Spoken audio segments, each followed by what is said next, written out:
Chapter 1. Striving to Survive. The gentle ripples of the water undulated softly, while the fine sand beneath swayed in harmony with the waves, and the stones nearby lay quietly, as if they were eternal sentinels of time. At that moment, a small shrimp moved cautiously, its movements delicate and tentative.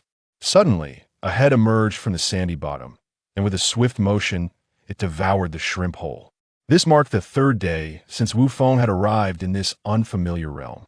How he came to be here had become irrelevant. All he knew was that he had transformed into a diminutive turtle. He was oblivious to his surroundings, save for the realization that this was not Earth. Over the past few days, he had witnessed an array of astonishing creatures. Who could fathom the existence of colossal fish with claws, serpents that could spew flames in the water, and octopuses as large as hills? The wonders he had encountered in such a brief span were overwhelming. All he could do was live cautiously, for he was feeble in this new form, merely the size of a palm, devoid of sharp claws or notable speed. Everything about him seemed utterly ordinary. If there were anything remarkable about him, it was perhaps the seed nestled within his mind. He knew not its nature, only that it resided there, imparting a strange sensation and intangible presence that he could neither see nor touch, yet he felt it deeply. However, Wu Feng understood that his immediate task was to persevere, for overthinking served no purpose in this perilous world. He diligently suppressed the distractions swirling in his mind, patiently awaiting the next opportunity to hunt. Today, fortune smiled upon him soon. A small fish swam by. Wu Feng held his breath, waiting for it to draw near. As it approached, he readied himself, and at the opportune moment, he lunged forward, snapping at the fish. Alas, it escaped. Wu Feng was undeterred. This was not his first failure. He concealed himself once more, resuming his watchful wait. As night fell, Wu Feng prepared to return home. His dwelling was not far, nestled beneath a patch of coral in a tiny crevice. He needed to arrive before the light faded, for the night was fraught with far greater dangers than the day. Many medium-sized aquatic creatures emerged at night, seeking food to evade larger predators. These medium-sized beings posed an even greater threat to Wu Feng, as he too was included in their menu. Thus, with utmost caution, he made his way home, pausing at each reef to scrutinize his surroundings, ensuring no danger lurked before proceeding onward. At last, after considerable effort, Wu Feng returned home. The first order of business was to cover the entrance of his burrow with stones, doing everything within his power to guarantee his safety. Only then did he allow himself to reflect on the day's endeavors, finding them slightly more fruitful than yesterday's at the very least. He had filled his belly, a significant improvement. It seemed the spot he had chosen was indeed favorable, and he resolved to return there for hunting the following day. Before long, a faint light seeped through the crevice of his burrow, heralding dawn. Wu Feng lingered a moment longer, for many medium-sized creatures still roamed about. Venturing out now would be perilous. So, he nestled within his burrow, patiently awaiting the right moment. As the light grew brighter, he sensed it was time. He cautiously approached the entrance, scanning for threats before sliding the stones aside. Then, Wu Feng followed his route from yesterday, inching forward. Suddenly, a fearsome fish with jagged teeth passed by him, sending chills down his spine. Fortunately, it merely passed without noticing him. Perhaps he was simply too small to be of interest. Once it was gone, Wu Feng exhaled slowly, allowing his heart to settle. He observed the area once more, confirming it was safe, and resumed his cautious movement. Ultimately, after overcoming countless obstacles, he reached the site where he had hunted the day before. That short journey, though seemingly brief, was nothing short of a thrilling adventure for him. He assessed the terrain, noting that he was less than 5 meters from his previous location, close to the coral, which promised an abundance of small creatures. Satisfied with his position, Wu Feng buried himself in place, ready to wait. The waiting was undoubtedly the most tedious part. However, he had no alternative given his lack of hunting prowess. Soon enough, a shrimp passed by, and as it approached, Wu Feng seized the opportunity, catching it with precision. This shrimp bore a striking resemblance to the one he had consumed the day prior, filling him with joy. Today's fortune exceeded that of yesterday, yielding results in a short time. Moments later, another shrimp appeared, and following his earlier method, he captured it as well. It seemed this coral area teemed with shrimp, which delighted Wu Feng. In no time, he was satiated. Remarkably, even before darkness enveloped the ocean, he concluded his day's hunting. This place was indeed a treasure trove, and he resolved to return frequently. Time passed unmeasured in this realm. Wu Feng had lost track of time entirely. He sensed that he had grown. From his original palm-sized form, he had now reached a length of 1 foot. If placed on Earth, he would be considered a relatively large turtle, capable of providing a hearty stew. Wu Feng pondered this, convinced that he was not a sea turtle but one with claws.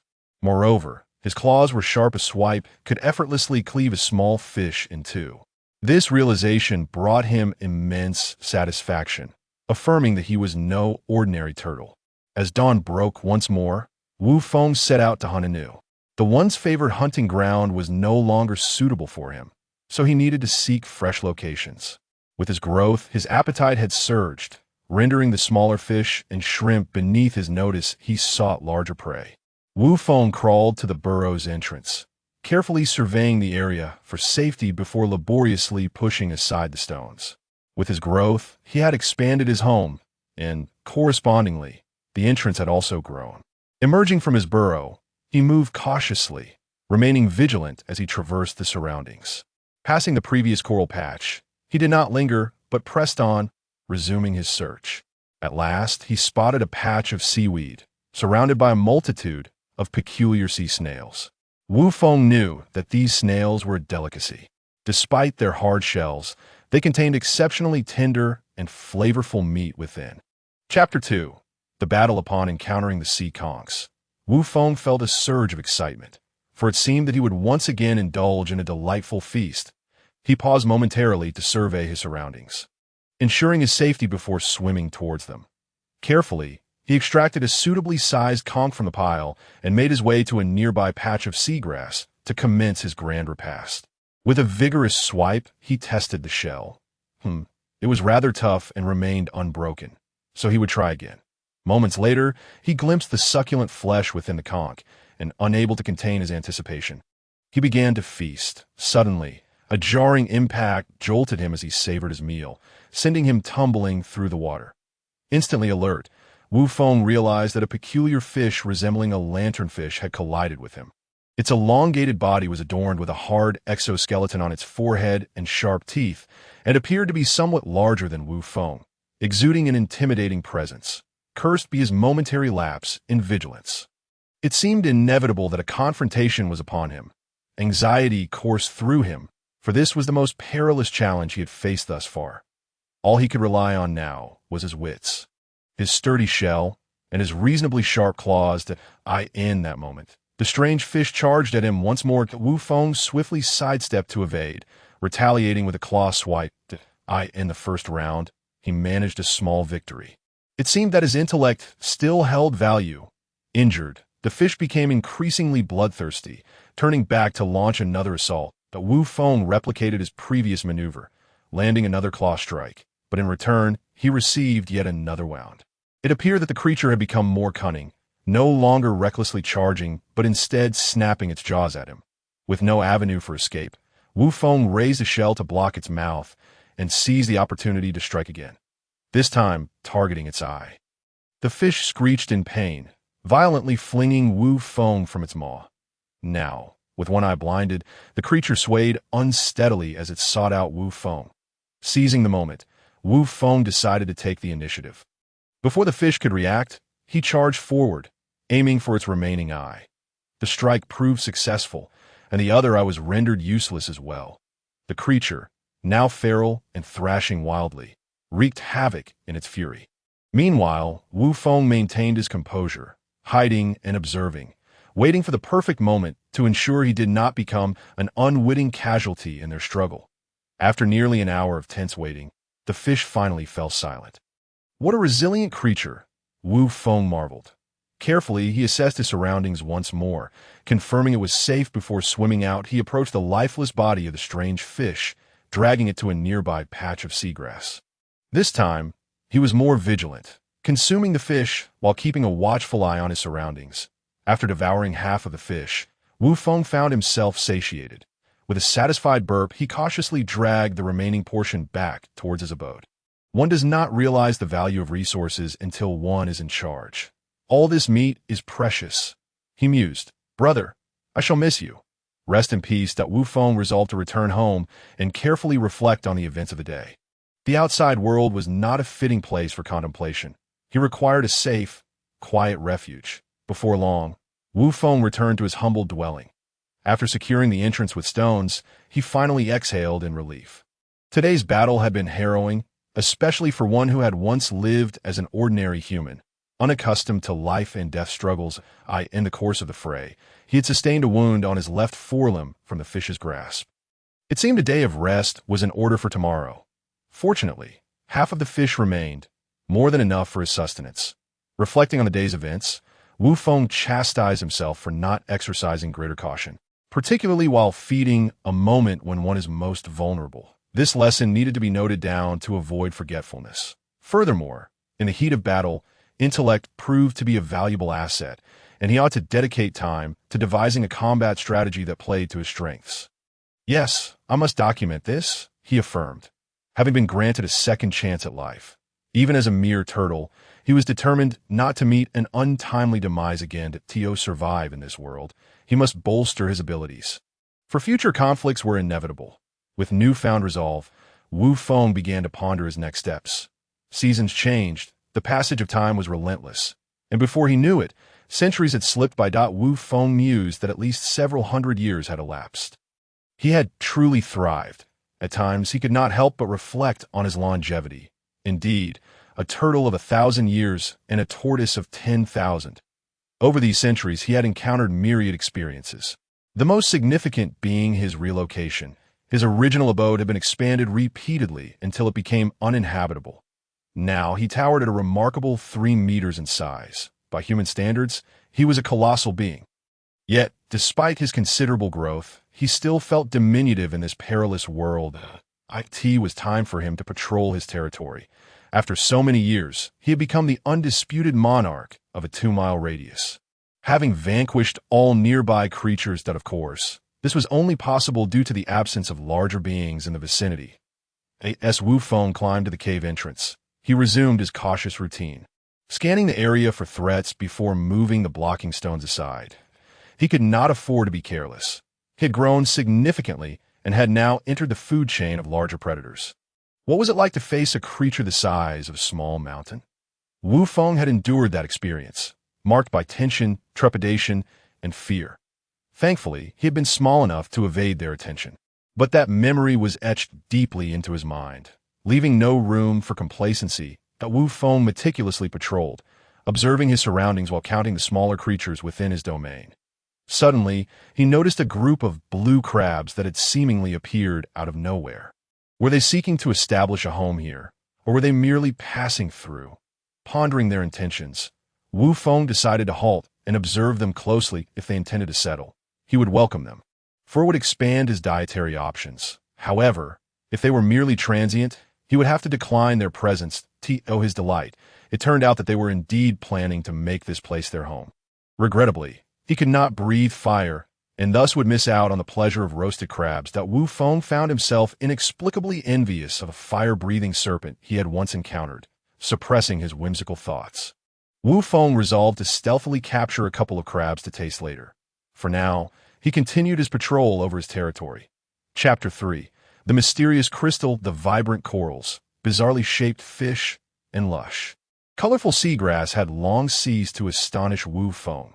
After hundreds of years, he had grown weary of their spectacle. Soon, his patrol was nearing its conclusion. Just as he prepared to turn back, a glimmer caught his eye. The source of the glimmer lay a considerable distance away, beyond the borders of his territory, belonging to a cerulean octopus. Wu Feng recalled a previous confrontation over territory with the octopus, a skirmish that yielded no advantage to either party. Hastily concluded to avoid further conflict. Now he found himself in a dilemma. Should he investigate? Underwater, it was not uncommon for luminous objects to surface, yet the sight of this one stirred an inexplicable excitement within him. Very well, I shall go, he resolved, unwilling to grant the insufferable octopus any benefit. With determination, Wu Feng cautiously approached the source of the light. As he drew nearer, he discovered that the shimmering object was a crystal. Without hesitation, he seized it in his mouth and hurriedly made his way home, entirely forgetting about the crabs. Upon returning and securing the cave entrance, Wu Feng examined the crystal closely.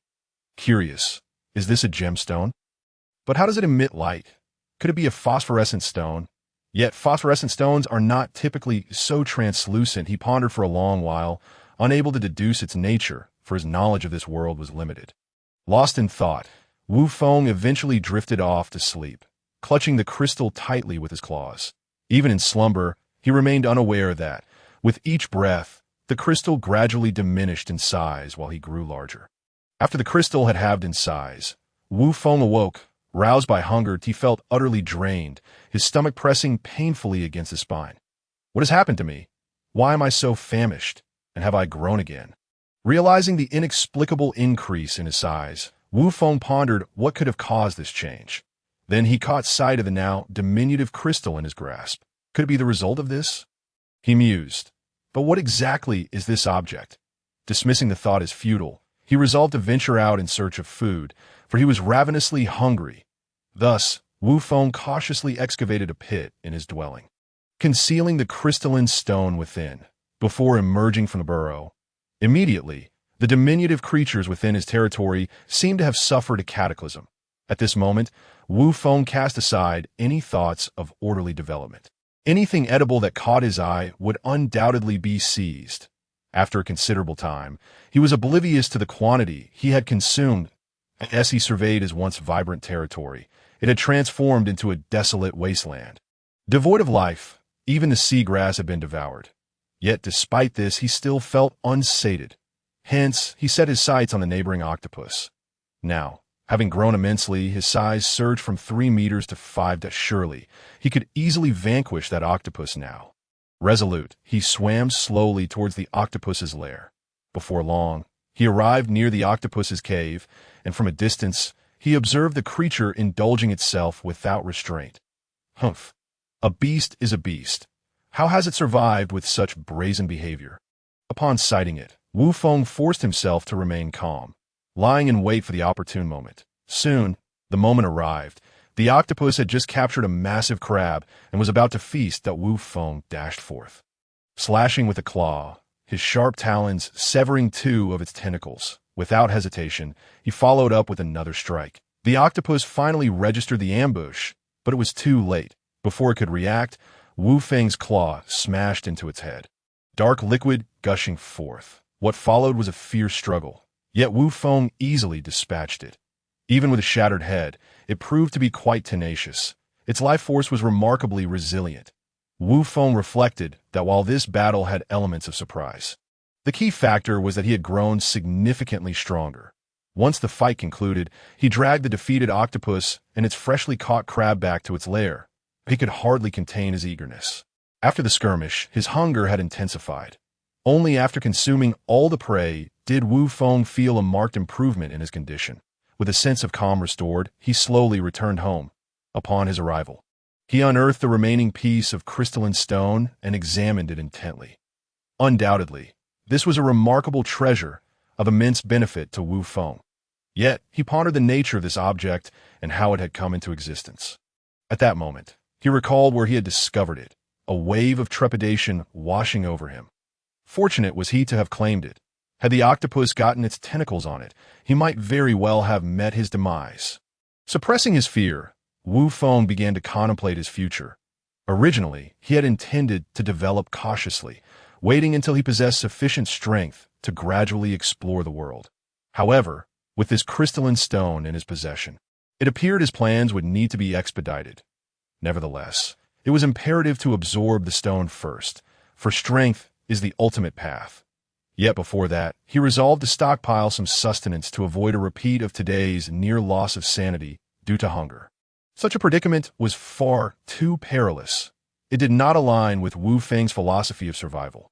Next, he contemplated the neighboring inhabitants. Given his increased size, ordinary creatures no longer satisfied his appetite. Now, he required larger prey. To the north lay the now-deceased octopus. remaining with a fire-breathing serpent to the southeast, the giant lobster to the southwest, and the blue-skinned monstrosity to the northwest. The fire-breathing serpent was immediately dismissed. Wu Feng deemed it too enigmatic, capable of breathing fire underwater. Such a notion challenged his worldview. He decided to let it be for now. The choice remained between the giant lobster and the blue-skinned fish. He opted for the lobster, as it appeared more vulnerable compared to the swift blue fish, which he felt he could not keep up with at the moment. Having made his decision, he resolved to set off without delay. Emerging from his burrow, Wu Feng swam southwestward. Shortly thereafter, he arrived at the location. Unlike his encounter with the octopus, this giant lobster resided beneath a massive reef, not in a cave. Blast! How had he forgotten the habits of lobsters? It was daytime, and this creature was still slumbering. This posed a challenge. He needed to devise a way to lure it out. Eureka! An idea struck him. Wu Feng grasped a stone with his claws and hurled it towards the lobster's position. The simplest methods often proved the most effective. After throwing the stone, Wu Feng stealthily concealed himself. Observing that the lobster remained unresponsive, he did not lose heart, repeating his previous actions in this unfamiliar world. Patience had become one of Wu Feng's greatest lessons. After several attempts, the giant lobster finally emerged, visibly agitated. Its enormous pincers flailed wildly, wreaking havoc in its surroundings. After a considerable ruckus, it paused, preparing to retreat. At that moment, Wu Feng seized the opportunity, darting forward and ensnaring one of its massive pincers with a swift strike. The lobster screeched in pain and retaliated with its remaining claw, charging at Wu Feng. This lobster displayed considerable bravery. Rather than feeling alarmed, Wu Feng felt exhilaration, and soon the two engaged in a fierce struggle. Before long, the battle reached its conclusion. It must be said, this giant lobster was indeed formidable.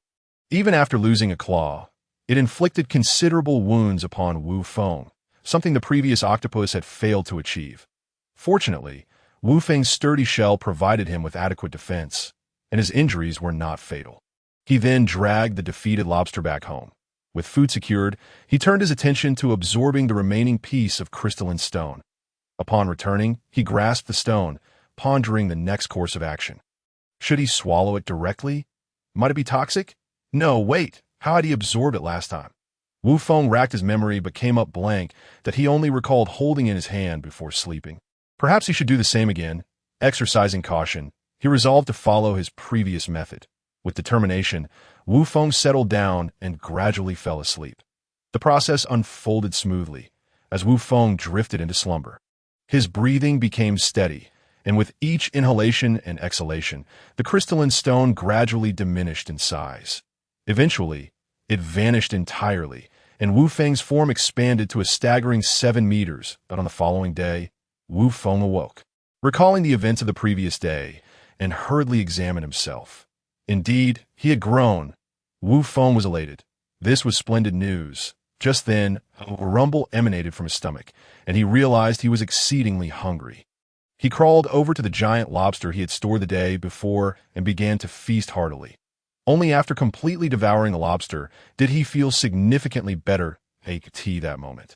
He resolved to confront the blue-skinned fish. With his newfound strength, his confidence soared. He felt that his territory no longer suited him.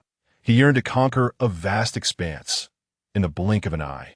Countless years passed that Wu Feng had completely lost his sense of time, only aware that he had lived for quite a while. His size had long since reached 9.9 meters, and he had ceased to grow. Even gluttony yielded no results. Wu Feng began to wonder if this was indeed the maximum size he could attain. Each time he pondered this, he nostalgically recalled that mysterious crystalline stone, wishing for a few more. Perhaps he could continue to grow. Yet, such thoughts were ultimately futile. Despite his efforts to seek out more within his territory, he found nothing. Did this mean he must venture beyond? The thought began to take root in his mind. However, as soon as it surfaced, he dismissed it in his domain. Apart from the occasional encounter with colossal creatures, he was the undisputed sovereign. Life was undeniably comfortable. Yet a sense of discontent lingered within him. Was he destined to remain confined within this limited territory for eternity? Was that not akin to imprisonment? Days passed, and Wu Feng resolved that he needed to venture forth. Once the idea took hold, it spiraled uncontrollably. Perhaps he was, at heart, an adventurer. Prepared, Wu Feng set forth. In truth, there was little to prepare. He had no belongings, merely ensuring he enjoyed a hearty meal before cautiously stepping beyond his territory. The world beyond was entirely alien and perilous to him, as he observed and navigated. It felt as though he had returned to the time of his initial arrival in this realm. Yet, no matter how cautious Wu Feng was, he inevitably encountered an adversary, a colossal electric eel radiating a blue glow. Approximately 12 meters long.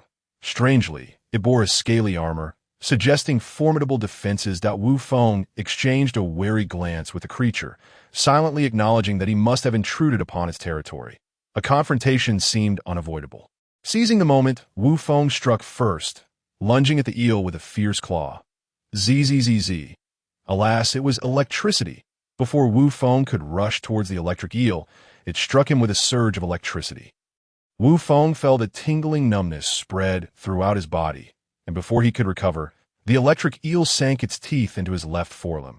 The battle had scarcely commenced, yet he found himself at a disadvantage, which was far from auspicious news. However, he took solace in the fact that the eel's teeth did not appear particularly sharp, as they failed to pierce the scales on his forelimb. Subsequently, Wu Feng swung his right claw towards the eel's neck, aware that the neck is a vulnerable point in nearly all creatures. Indeed, upon sensing the impending attack, the eel released its grip and turned its head to evade. Yet, despite its timely reaction, Wu Feng's claw managed to inflict 3 deep gashes on its neck. Determined, Wu Feng pressed on with his assault, denying the eel any opportunity to regroup. But he aimed another strike. But this time the eel successfully dodged. The two combatants then engaged in a fierce struggle, trading blows in a tense stalemate.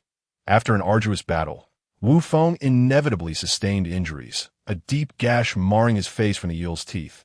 Yet in the end, victory belonged to Wu Feng. He clamped his jaws around the eel's throat, severing it, and the electric eel succumbed, its struggles gradually ceasing. Once the battle concluded, Wu Feng exhaled deeply, the tension of the encounter dissipating. This skirmish had been most perilous. It seemed that his strategies had proven effective, a testament to his earlier patience and observations.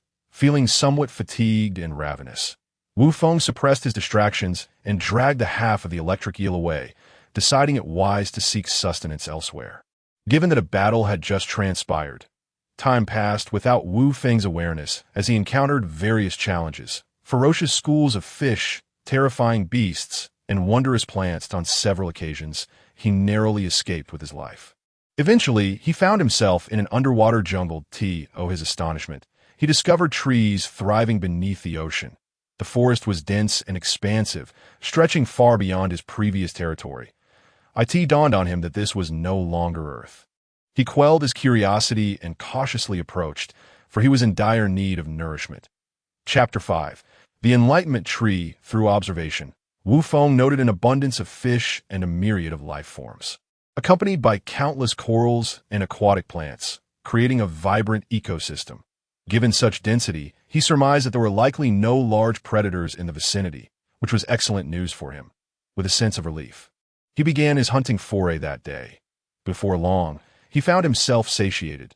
The resources here were exceedingly plentiful. However, he soon realized something felt amiss. His appetite seemed diminished, and despite having consumed little, his hunger had inexplicably vanished. This perplexity prompted him to linger in this locale longer, as he sensed a profound secret lay hidden here, one that could greatly aid him. As anticipated, it wasn't long before he stumbled upon a narrow crevice. It was not particularly large, but just wide enough for him to squeeze through. Hesitation washed over him. The unknown nature of the interior made him wary of entering recklessly. Thus, Wu Feng resolved to quietly observe the area around the crevice for a time. Assessing the situation, days passed, and Wu Feng's patience wore thin. Since arriving at the entrance of the crevice, an incessant feeling urged him forward, as if something of great significance awaited him inside. With cautious determination, he ventured further into the crevice. The passage was deep, devoid of the concept of day or night, and time slipped by as he mechanically pressed onward. Unbeknownst to him, he had not eaten for an extended period. feeling no pangs of hunger. Eventually, Wu Feng reached the end of the crevice, and the sight before him was astonishing. He beheld an abundance of crystalline stones. This place resembled a crystal mine, trembling with excitement. He could scarcely contain himself. After some time, his exhilaration subsided, and he became aware of the fact that he had not consumed food for quite a while. Strangely, he felt no hunger. Could it be due to these crystals? The more he pondered, the more sense it made. These crystals were undeniably mysterious. Although uncertain of the reasons, this discovery was undoubtedly fortuitous for Wu Feng, but he decided to remain here indefinitely. However, before doing so, he needed to seal the crevice. If he could find his way here, it was likely that other creatures could as well. In this unfamiliar and brutal world, it was far more enjoyable to share prosperity than to hoard it for oneself. With firm resolve, Wu Feng set to work. After much effort, he successfully sealed the fissure. Turning around, he gazed upon the crystalline mine, pride swelling within him. It now belonged solely to him. Time was of the essence. Having traversed from his territory to this place, Wu Feng felt an urgent desire to enhance his power. He sought out a sizable pile of crystals and, with a heart brimming with anticipation, lay upon it, as sleep was the only method he could conceive for absorption. After a considerable time, he gradually calmed his racing thoughts and slipped into slumber. Unbeknownst to him, as his mind settled, his form began to grow. 10 meters, 11 meters, 12 meters, 20 meters, 30 meters. Time sped by, and slowly he reached 100 meters when suddenly he was jolted awake by a loud noise. He sensed a peculiar movement within his mind. Since arriving in this world, he had felt an inexplicable sensation, a certainty that a seed resided within his consciousness. Today, he finally understood, for he beheld it before him. The seed had begun to sprout. Regrettably, it bore but a single leaf, a mere tender shoot. Wu Feng was curious. What was this thing? Why had it appeared in his mind? As he pondered, his thoughts became fixated on the seed. In that moment, a resonant hum echoed, causing Wu Feng's consciousness to plunge into unconsciousness. In that haze, he absorbed the information about the seed that was called the Enlightenment Tree, having taken root in chaos and grown in tranquility. Yet, one day, when Pangu split open the heavens, it was caught in the aftermath, suffering from the force of Pangu's axe. Being a divine entity with spirit, it shed its tree form to become this seed. But the prior damage had compromised its foundation, rendering it incapable of survival on its own. Fortunately, within the grand scheme of things, there exists a glimmer of hope that it was at this moment that it encountered Wu Feng, a being from another world. Neither could survive alone, and thus their fates intertwined. Sadly, Wu Feng, in his past life, had been merely a mortal, which meant that in this life, he was only a turtle. After all, how could a mortal soul match a divine or demonic body? Wu Feng awakened, murmuring to himself, "So this is the primordial chaos." He had come to understand everything. He was all too familiar with the concept of primordial chaos, having read numerous novels about it in his previous life. Though he lamented not being a primordial divine being, he did not despair, for living a second life was still a gift. Moreover, he possessed a golden finger. Indeed, for him, this enlightenment tree was his golden finger. Though it was currently compromised, it did not imply it would not recover. After all, it was a root of chaos, even if it was damaged now. Its potential remained undeniable. The most crucial aspect was its ability to enhance enlightenment. Each leaf that sprouted represented an elevation in comprehension. This was truly formidable. It signified that Wu Feng had boundless possibilities ahead. Even if his foundation was weak, it would not impede his ascent to greatness. It should be noted that previously, while living in chaos, the Enlightenment Tree had boasted 10 leaves. Additionally, it could instill tranquility, allowing one to focus more intensely on cultivation. Furthermore, it provided basic knowledge of the primordial world. For instance, the crystalline mine he now possessed should be referred to as a spirit stone mine. He also learned about the various levels of cultivation, ranging from the lowest to the highest: mortal, earth immortal, heaven immortal, profound immortal, 9 heavens profound immortal, golden immortal, supreme golden immortal, great luo golden immortal, and the peerless great luo golden immortal. along with names and functions of spirit roots, spirit herbs, ores, and treasures that cultivation. Wu Feng was determined to cultivate, who hasn't he fantasized about becoming an immortal ancestor? Excitedly, Wu Feng shook himself, realizing how massive he had become. Chapter 6. The dominant body technique, such a colossal form, was something Wu Feng had seldom encountered in his previous days. His dark scales glistened, and a robust shell enveloped him. Even his head bore several formidable bone spines. Presenting a fearsome visage from afar, gazing at his powerful physique, he pondered, "Is this truly me?" After a considerable time, he snapped back to reality, reminding himself that he needed to prepare for cultivation, cursing his own allure. However, it was only at this juncture that he realized he seemingly had not cultivated any techniques at all. What should he do? Was he to create one himself? Even though his comprehension had reached the level of a terrestrial immortal, thanks to a leaf sprouting from the tree of enlightenment, he still found himself at a loss regarding the methods of cultivation. But wasn't there the Tao Te Ching? He could recite it backwards with ease. With this thought, Wu Feng couldn't help but recall his former girlfriend, who had a penchant for literature. He was genuinely grateful to her. Suppressing the distractions in his heart, Wu Feng reclined once more upon the pile of spirit stones, silently reciting the verses. Unbeknownst to Wu Feng, as he chanted, the surrounding spiritual energy began to stir restlessly, hastening his absorption of it. The most notable outcome was that his physique started to expand once again. From 101 meters to 102 meters, until he reached nearly 400 meters, or 120 zhang, at which point he ceased his growth. After an extensive period of time, he finally grasped the essence of cultivation. He believed that cultivation was fundamentally a process of self-completion. Much like an ant struggling for survival, it is an instinct inherent to living beings. Other species exhibit the same instinct, striving to become stronger and more long-lived.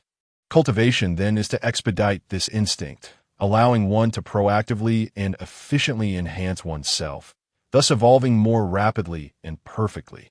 The reason he halted his growth was that the Tao Te Ching was not suited to him. It was created by the celestial master of virtue, meaning it would always resonate most closely with him alone. The saying, "Those who learn from me thrive, while those who resemble me perish," encapsulates this principle. Perhaps in the short term, Wu Feng could practice it without issue, but over time, he would inevitably find himself in a dead end, struggling to find a way out. Hence, having discovered his path in cultivation, why not create one of his own? Rather than waiting to innovate later and then recultivate, it would be far more advantageous to create something immediately tailored to himself. The journey from weakness to strength is a process. Only in moments of fragility can one truly understand their own vulnerabilities. Resolute in his decision, Wu Feng immersed himself in contemplation. As he pondered, he organized his knowledge, leaving no stone unturned. Even the knowledge of biological conductivity from his previous life was not neglected. Initially, it proved quite challenging, but as he progressed, the process became increasingly effortless. Days passed, and eventually he reached a comprehensive conclusion. After a protracted period, Wu Feng devised a technique named the body dominance formula. He chose this name because the essence of the technique emphasized body refinement and combat. Wu Feng believed that the purpose of cultivation was to enhance one's ability to survive, and inevitably, this journey involved conflict with others, much like his current existence, where he found himself engaged in combat almost daily. Whether actively or passively, with the technique in hand, Wu Feng commenced his training. Indeed, compared to the Tao Te Ching, the body dominance formula proved far more suitable for him. As he practiced, his physical form gradually became more solidified. Even the bulkiness he previously bore began to dissipate, revealing increasingly defined muscular lines, drawing him closer to a sense of power. His stature diminished instead of expanding, 120 zhang, then 119 zhang, until he reached 99 zhang. This was the pinnacle of his current refinement. At this juncture, rather than halting, Wu Feng continued his training. His body, through relentless refinement via spiritual energy, began to grow slowly once more, albeit at a significantly reduced rate compared to before. The ages passed in the primordial chaos, and countless years later, Wu Feng was abruptly awakened during his training. The Tao resounded, "I, the divine, shall unite the ferocious beast today and claim the title of emperor." I beseech the Tao to grant me this." Following this proclamation, the heavens erupted with a cacophony, and the clouds thickened ominously, reminiscent of a cataclysmic disaster. Had so much time truly passed at that moment? Wu Feng comprehended that the calamity of ferocious beasts in the primordial realm was imminent, that a sense of inexplicable anxiety surged within him. Time waits for no one. He was still too weak. This was a cataclysm. Through years of cultivation, he had reached the zenith of terrestrial immortality, his physique expanding to 999 jom, appearing as a colossal entity from afar. Yet he halted his ascent. That it was not that he could not break through. The tree of enlightenment had sprouted 3 leaves over the years, indicating that his potential had been elevated to the level of a profound immortal. He could break through at any moment. But Wu Feng chose to refrain. He sensed that his current realm felt somewhat superficial. He needed to solidify his foundation and engage in combat to address his inadequacies. After all, the body dominance formula emphasized combat above all else. Only through relentless battle could it be perfected and strengthened. Resolved, Wu Feng cautiously exited the mineral cave, setting off to explore the surroundings. Even at 999 jom, he did not consider himself formidable. After all, this was the primordial realm. Notably, he had acquired spiritual awareness, allowing him to explore a broader radius, far superior to relying solely on his physical sight. Before long, his spiritual awareness detected a colossal beast. This beast bore a resemblance to a dragon, with sharp claws and a back adorned with bone spurs. Its body robust rather than elongated, exuding strength. Wu Feng assessed the situation, deeming this creature a suitable opponent, and thus swam towards it. Soon, the beast noticed him, letting out a thunderous roar, as if warning him not to encroach upon its territory. Ignoring the warning, Wu Feng had come out expressly for battle. After all, how could he abandon the opportunity to face a rival of comparable strength? Realizing the inevitability of conflict, the beast coiled defensively. Preparing for the confrontation, Wu Feng wasted no words and charged forward. And soon the two were locked in a fierce struggle, exchanging blows with fervor. During the battle, Wu Feng's tail was struck by the creature's claw, eliciting a pained cry. His ferocity awakened. He fought with increasing vigor, seizing the moment to retaliate with a claw strike that shattered several of the bone spurs on its neck, though it narrowly evaded fatal damage. The battle intensified, dragging on for days and nights, with neither side able to claim victory. Eventually, they tacitly retreated, recognizing that continuing would serve no purpose, as they both wished to avoid becoming prey to a lurking predator. With a fierce roar directed at the surrounding beasts, Wu Feng turned and departed, feeling a twinge of anxiety amidst the multitude of creatures. Moreover, his stamina had significantly waned after such prolonged combat. It was prudent to leave. Safety first, after all. Upon exiting, Wu Feng did not return directly to the Spirit Stone Cave, but sought a concealed location to tend his injuries. He planned to recover fully before seeking out another opponent for battle. Wu Feng's decision stemmed from the immense benefits he had reaped from combat. In terms of the body dominance formula, many previously overlooked aspects had emerged during this confrontation, revealing that his actual combat prowess fell far short of his expectations. According to Wu Feng's anticipation, after enduring trials, he would surely emerge victorious. Yet the reality was that he started off at a disadvantage, and even when he finally found his footing, it only resulted in a stalemate. Calming himself, Wu Feng began healing while simultaneously refining his technique, incorporating new moves as he did so. Time passed slowly, and once his injuries healed, he spent additional time fine-tuning his skills before finally emerging from his recuperation. Improving his technique proved far more challenging than he had anticipated. However, after cycling for the newly enhanced body dominance formula, Wu Feng felt it was all worthwhile at this juncture. He was eager to seek out a fitting opponent for battle once more. As time flowed swiftly, countless years slipped by. One day, Wu Feng sensed that it was time for him to break through.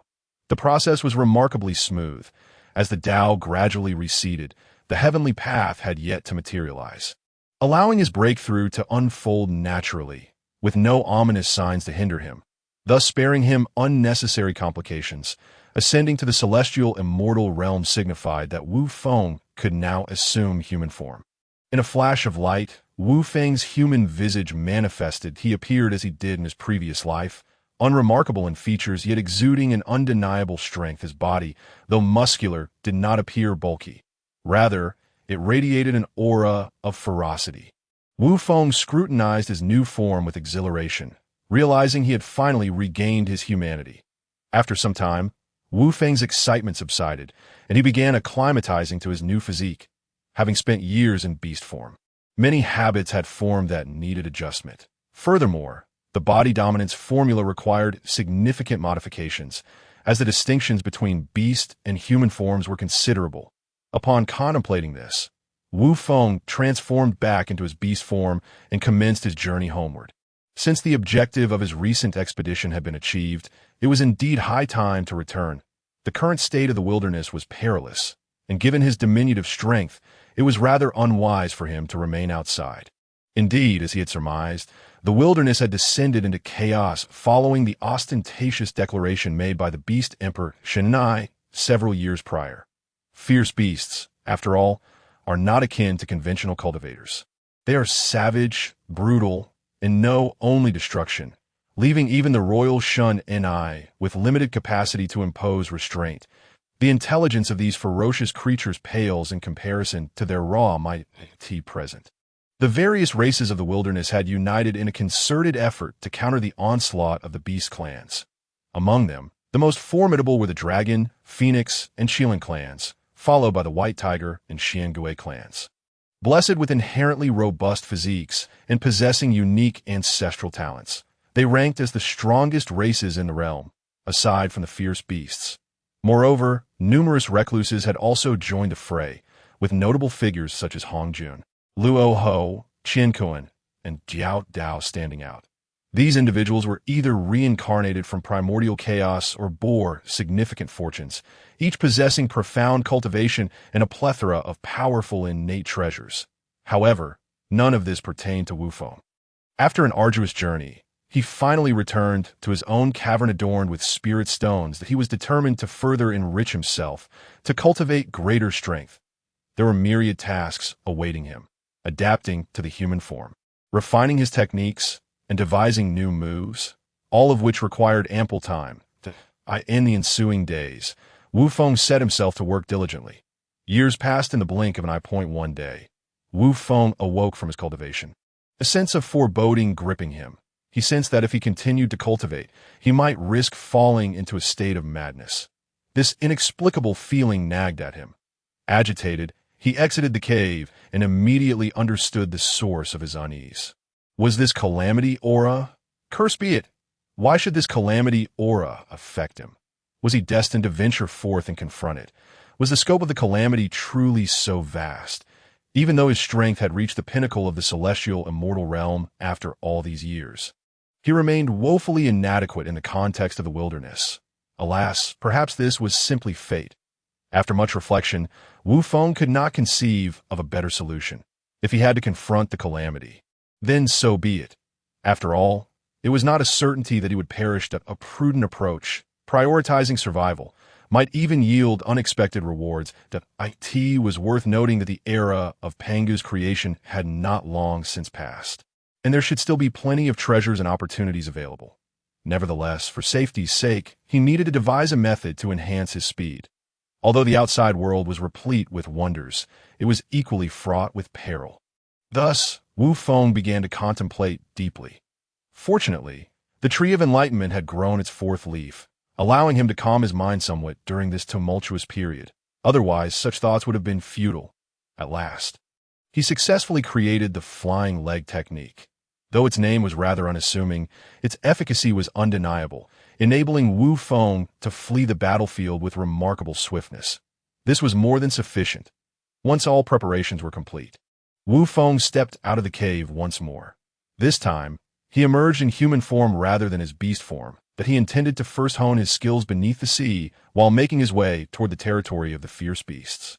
As for direction, he need only proceed toward the areas heavy with calamity aura, and he was certain not to go astray. That Wu Feng's intuition proved correct.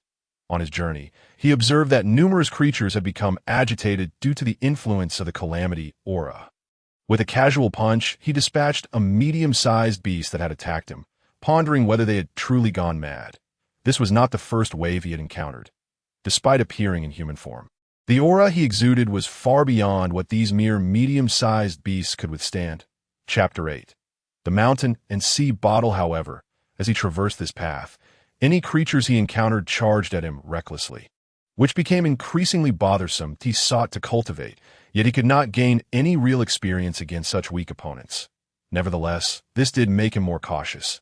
Thus far, he had only encountered medium-sized beasts, but if he were to inadvertently confront a terrifying existence, the consequences could be dire. One day, as he prepared to pass through an underwater canyon, he sensed something unusual and involuntarily halted his steps. It felt as though something within the canyon was beckoning him. This puzzled him. Why should he, a solitary wanderer, feel such a pull? It was well known that the premonitions of cultivators were often accurate. Observing the surroundings of the canyon, he noted the absence of any signs of biological activity and cautiously approached. As he progressed, he gradually discerned that this place had once been home to formidable creatures, far stronger than himself. They must have sensed the impending calamity and hastily departed, as evidenced by the fact that they had left behind their guarded treasures. You might wonder why Wu Feng thought this way. It was because he spotted a grand formation shrouded in radiance. The light emanating from the formation was not overly intense, which made sense. Had it been too brilliant, it would not have escaped his notice. What lay within, since it had summoned him? Surely this treasure possessed a spirit and deemed him worthy. Without further ado, Wu Feng cautiously approached and extended his hand to touch it. Having never encountered a formation before, he was entirely unfamiliar with how it functioned. Upon contact, he felt as though he had brushed against a thin membrane, and to his astonishment, he passed right through it. Elated, he realized that this treasure was indeed meant for him. Upon entering the grand formation, Wu Feng felt the ambient spiritual energy intensify significantly. His gaze fell upon a plethora of spiritual flowers and exotic herbs.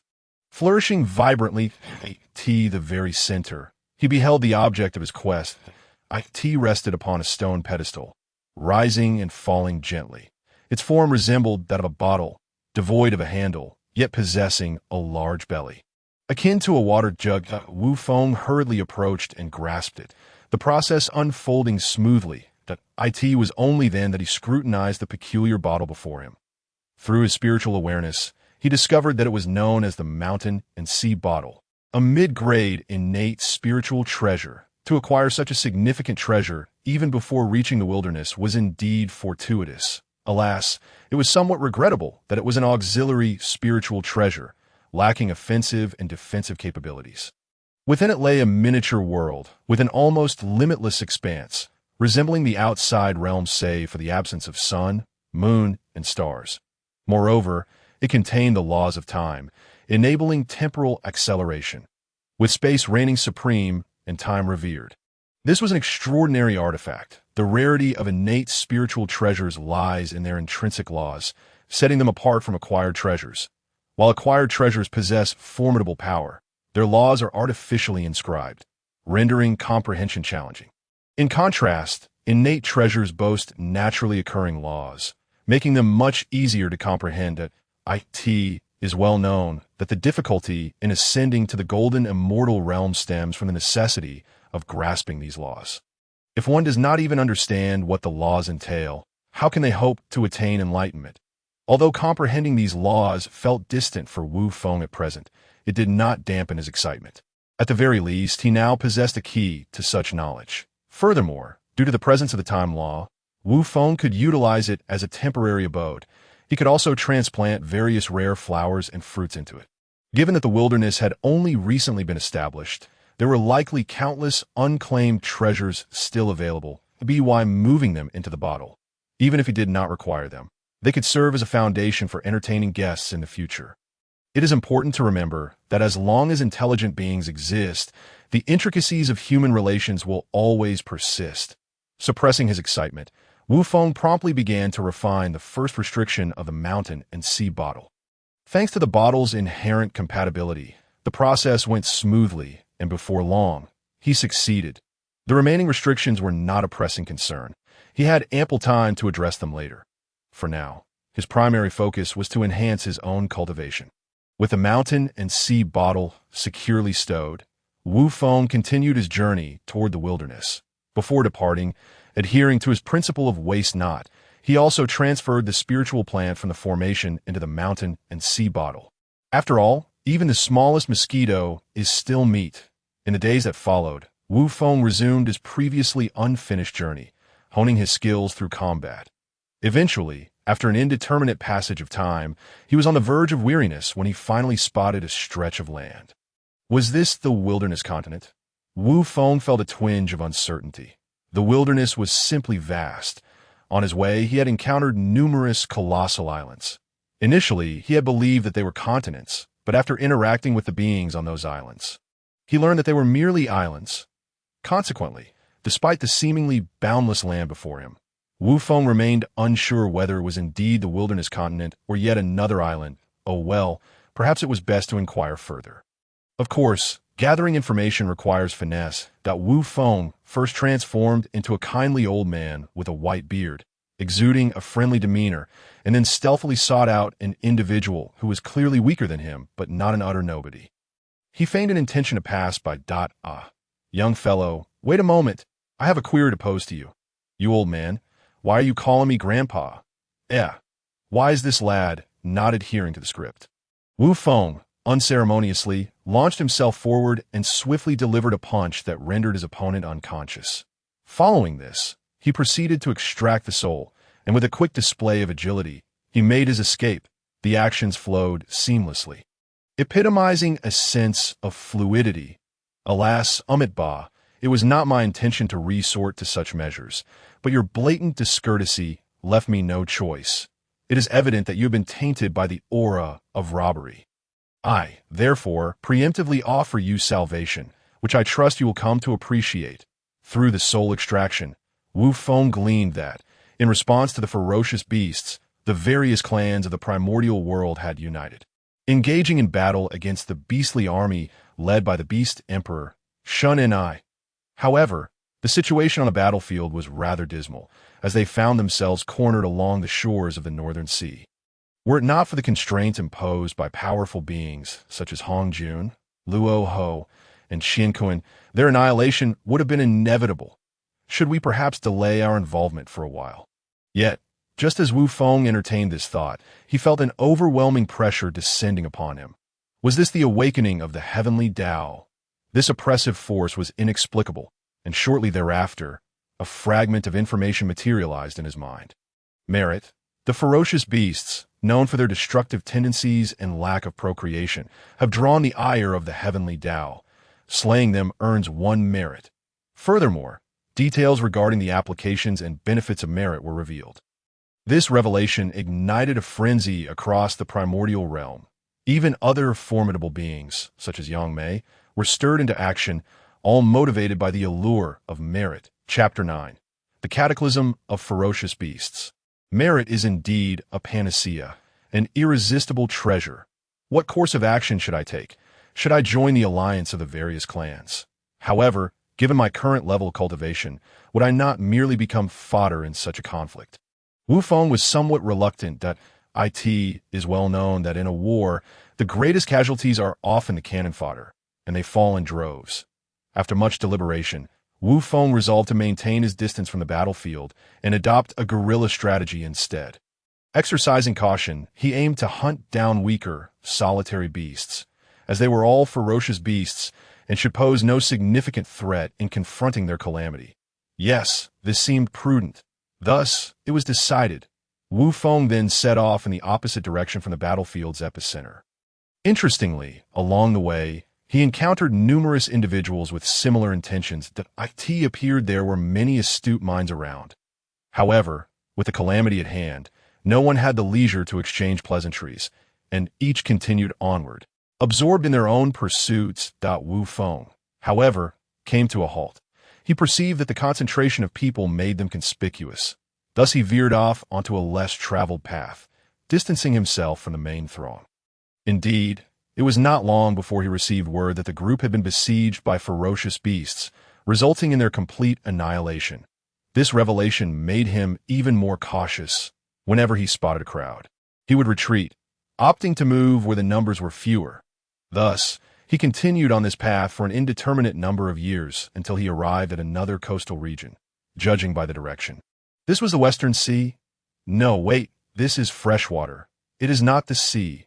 Regardless, this place appeared quite secluded, and the ferocious beasts he had encountered in recent years were not particularly formidable, suggesting it was indeed remote enough. Finding a suitable location, Wu Feng commenced a search for an adversary. In truth, there was no need for a thorough search. The primordial land was teeming with ferocious beasts. He merely needed to locate a solitary one. Fortunately, these beasts lacked complete intelligence. Otherwise, they would have proven more challenging to confront. Finally, after a thorough search, Wu Feng found his opponent. It was a creature resembling a tiger, complete with wings. Initially, Wu Feng was taken aback, fearing it might be a Qiongqi. However, upon closer inspection, he confirmed it was not. It was far too corpulent and bore a visage reminiscent of a pig, with strength comparable to his own, albeit still beneath the threshold of Xianxian. Could the legendary Qiongqi truly evolve into such a form? Regardless, Wu Feng did not believe it.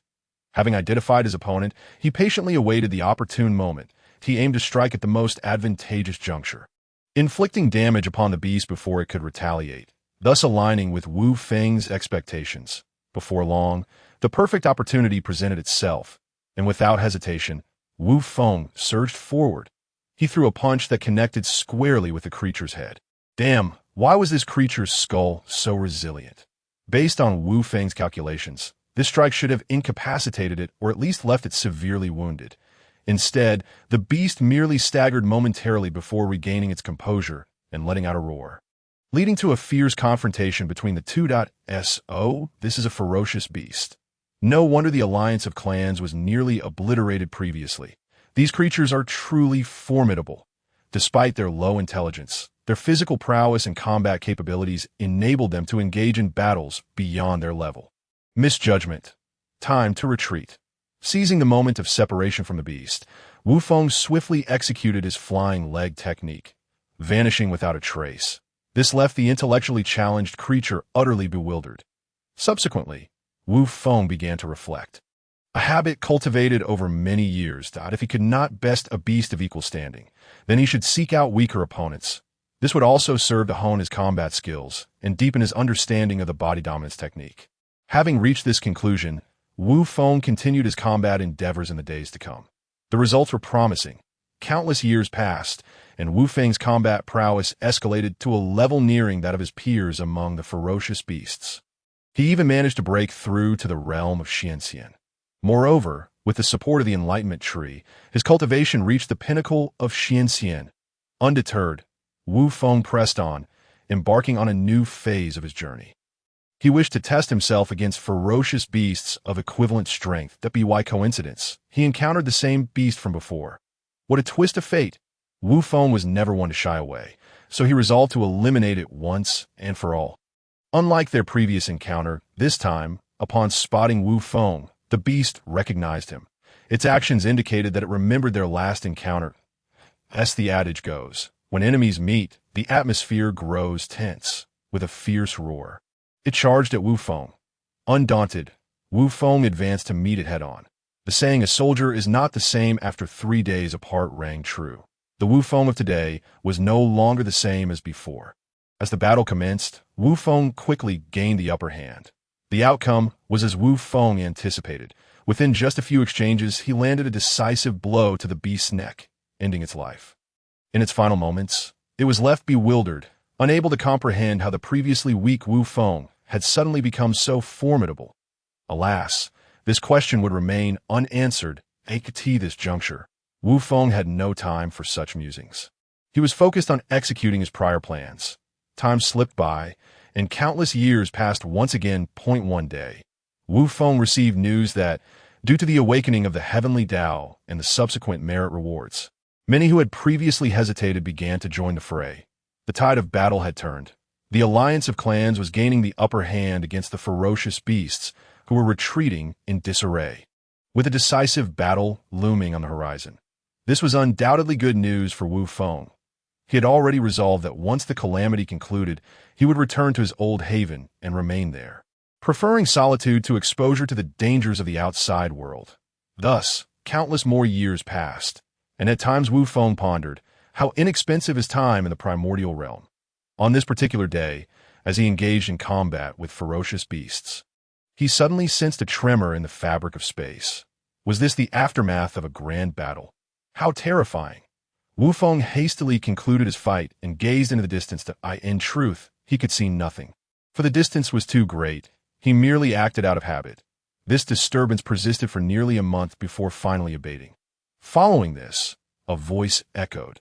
The heavenly Tao is unjust. I, Shun and I, refuse to submit. Luo Ho, do not revel in your triumph. I await you at the abyss. Boom! Is it over just like that? How abrupt! From the tone of his words, it seems that Luo Ho was the main force in this battle. What of Hong Jun? Was he merely an observer, truly a future mastermind, adept in the art of survival? Unbeknownst to Wu Feng, with the demise of the Beast Emperor Shenai, the once unified ferocious beast army was thrown into disarray. Witnessing this, others seized the opportunity to pursue, with Hong Jun leading the charge. Chapter 10, The Enlightenment Tea Tree. Unlike Luo Ho, who confronted Shun and I head-on with unwavering resolve, Hong Jun emerged unscathed, preserving his strength. Were the remaining ferocious beasts truly ferocious? Nay, they were merely vessels of merit. This grand feast continued for innumerable years. It was only when the heavenly Tao manifested and bestowed merit that the primordial realm finally settled into tranquility.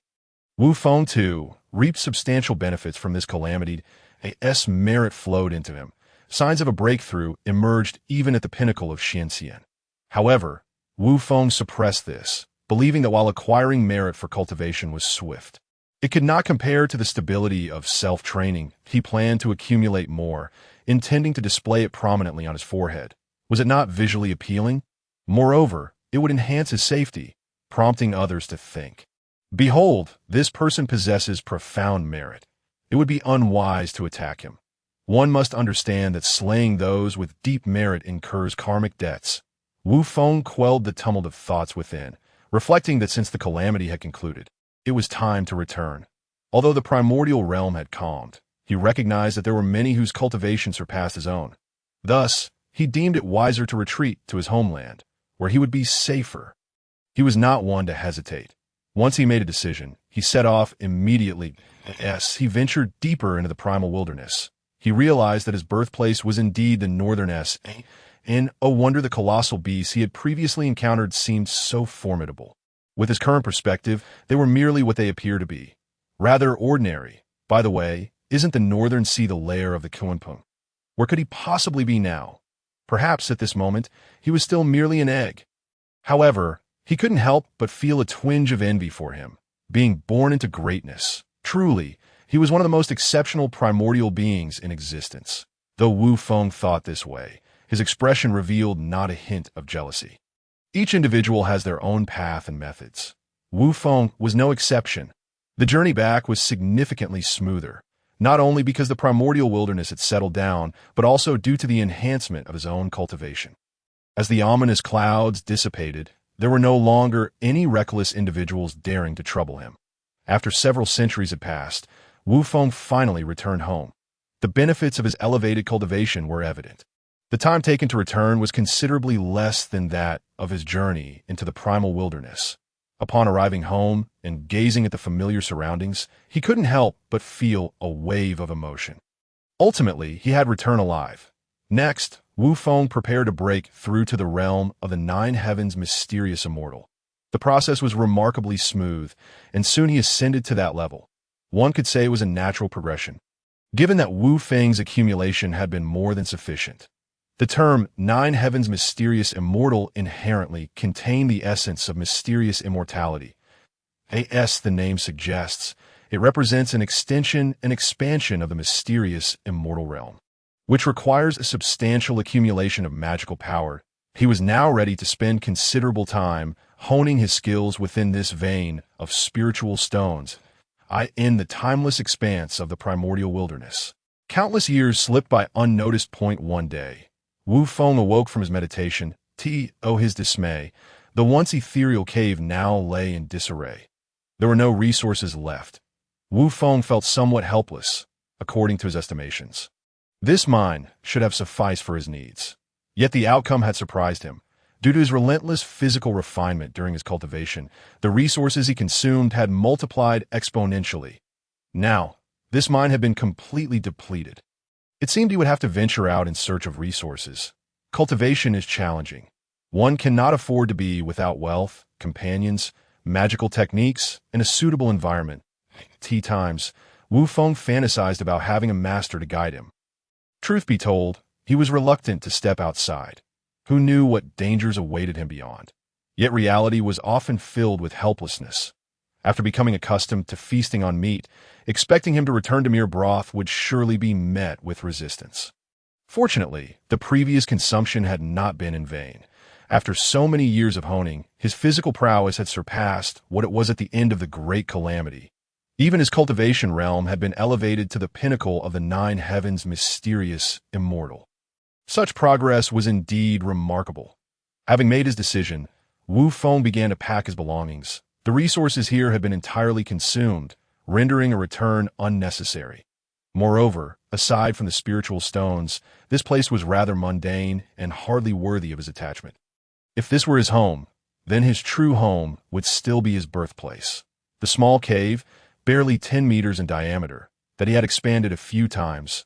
Furthermore, a man of ambition considers the world his home. Wherever he goes, that is home. Stepping out of the cave, Wu Feng headed towards the primordial wilderness. This time, his goal was clear: to seek out resources for cultivation, if he were to speak of resources. Wu Feng believed the primordial continent held far more. Perhaps by being discreet, he would avoid any peril. While en route to the primordial continent, he suddenly felt a compelling call. Could this be? In that moment, a thought struck Wu Feng, and he was filled with overwhelming joy. Hastening cautiously toward the source of the call, that Wu Feng believed that opportunities often accompany crises, so caution was warranted.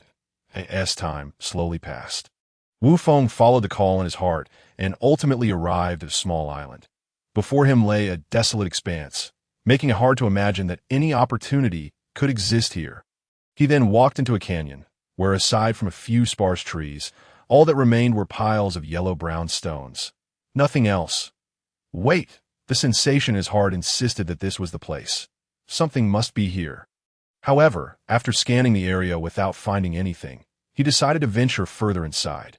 Not long after, he was halted by an invisible barrier. Yet, contrary to surprise, Wu Feng felt a surge of joy. Yes, this was indeed the place. But how could he proceed?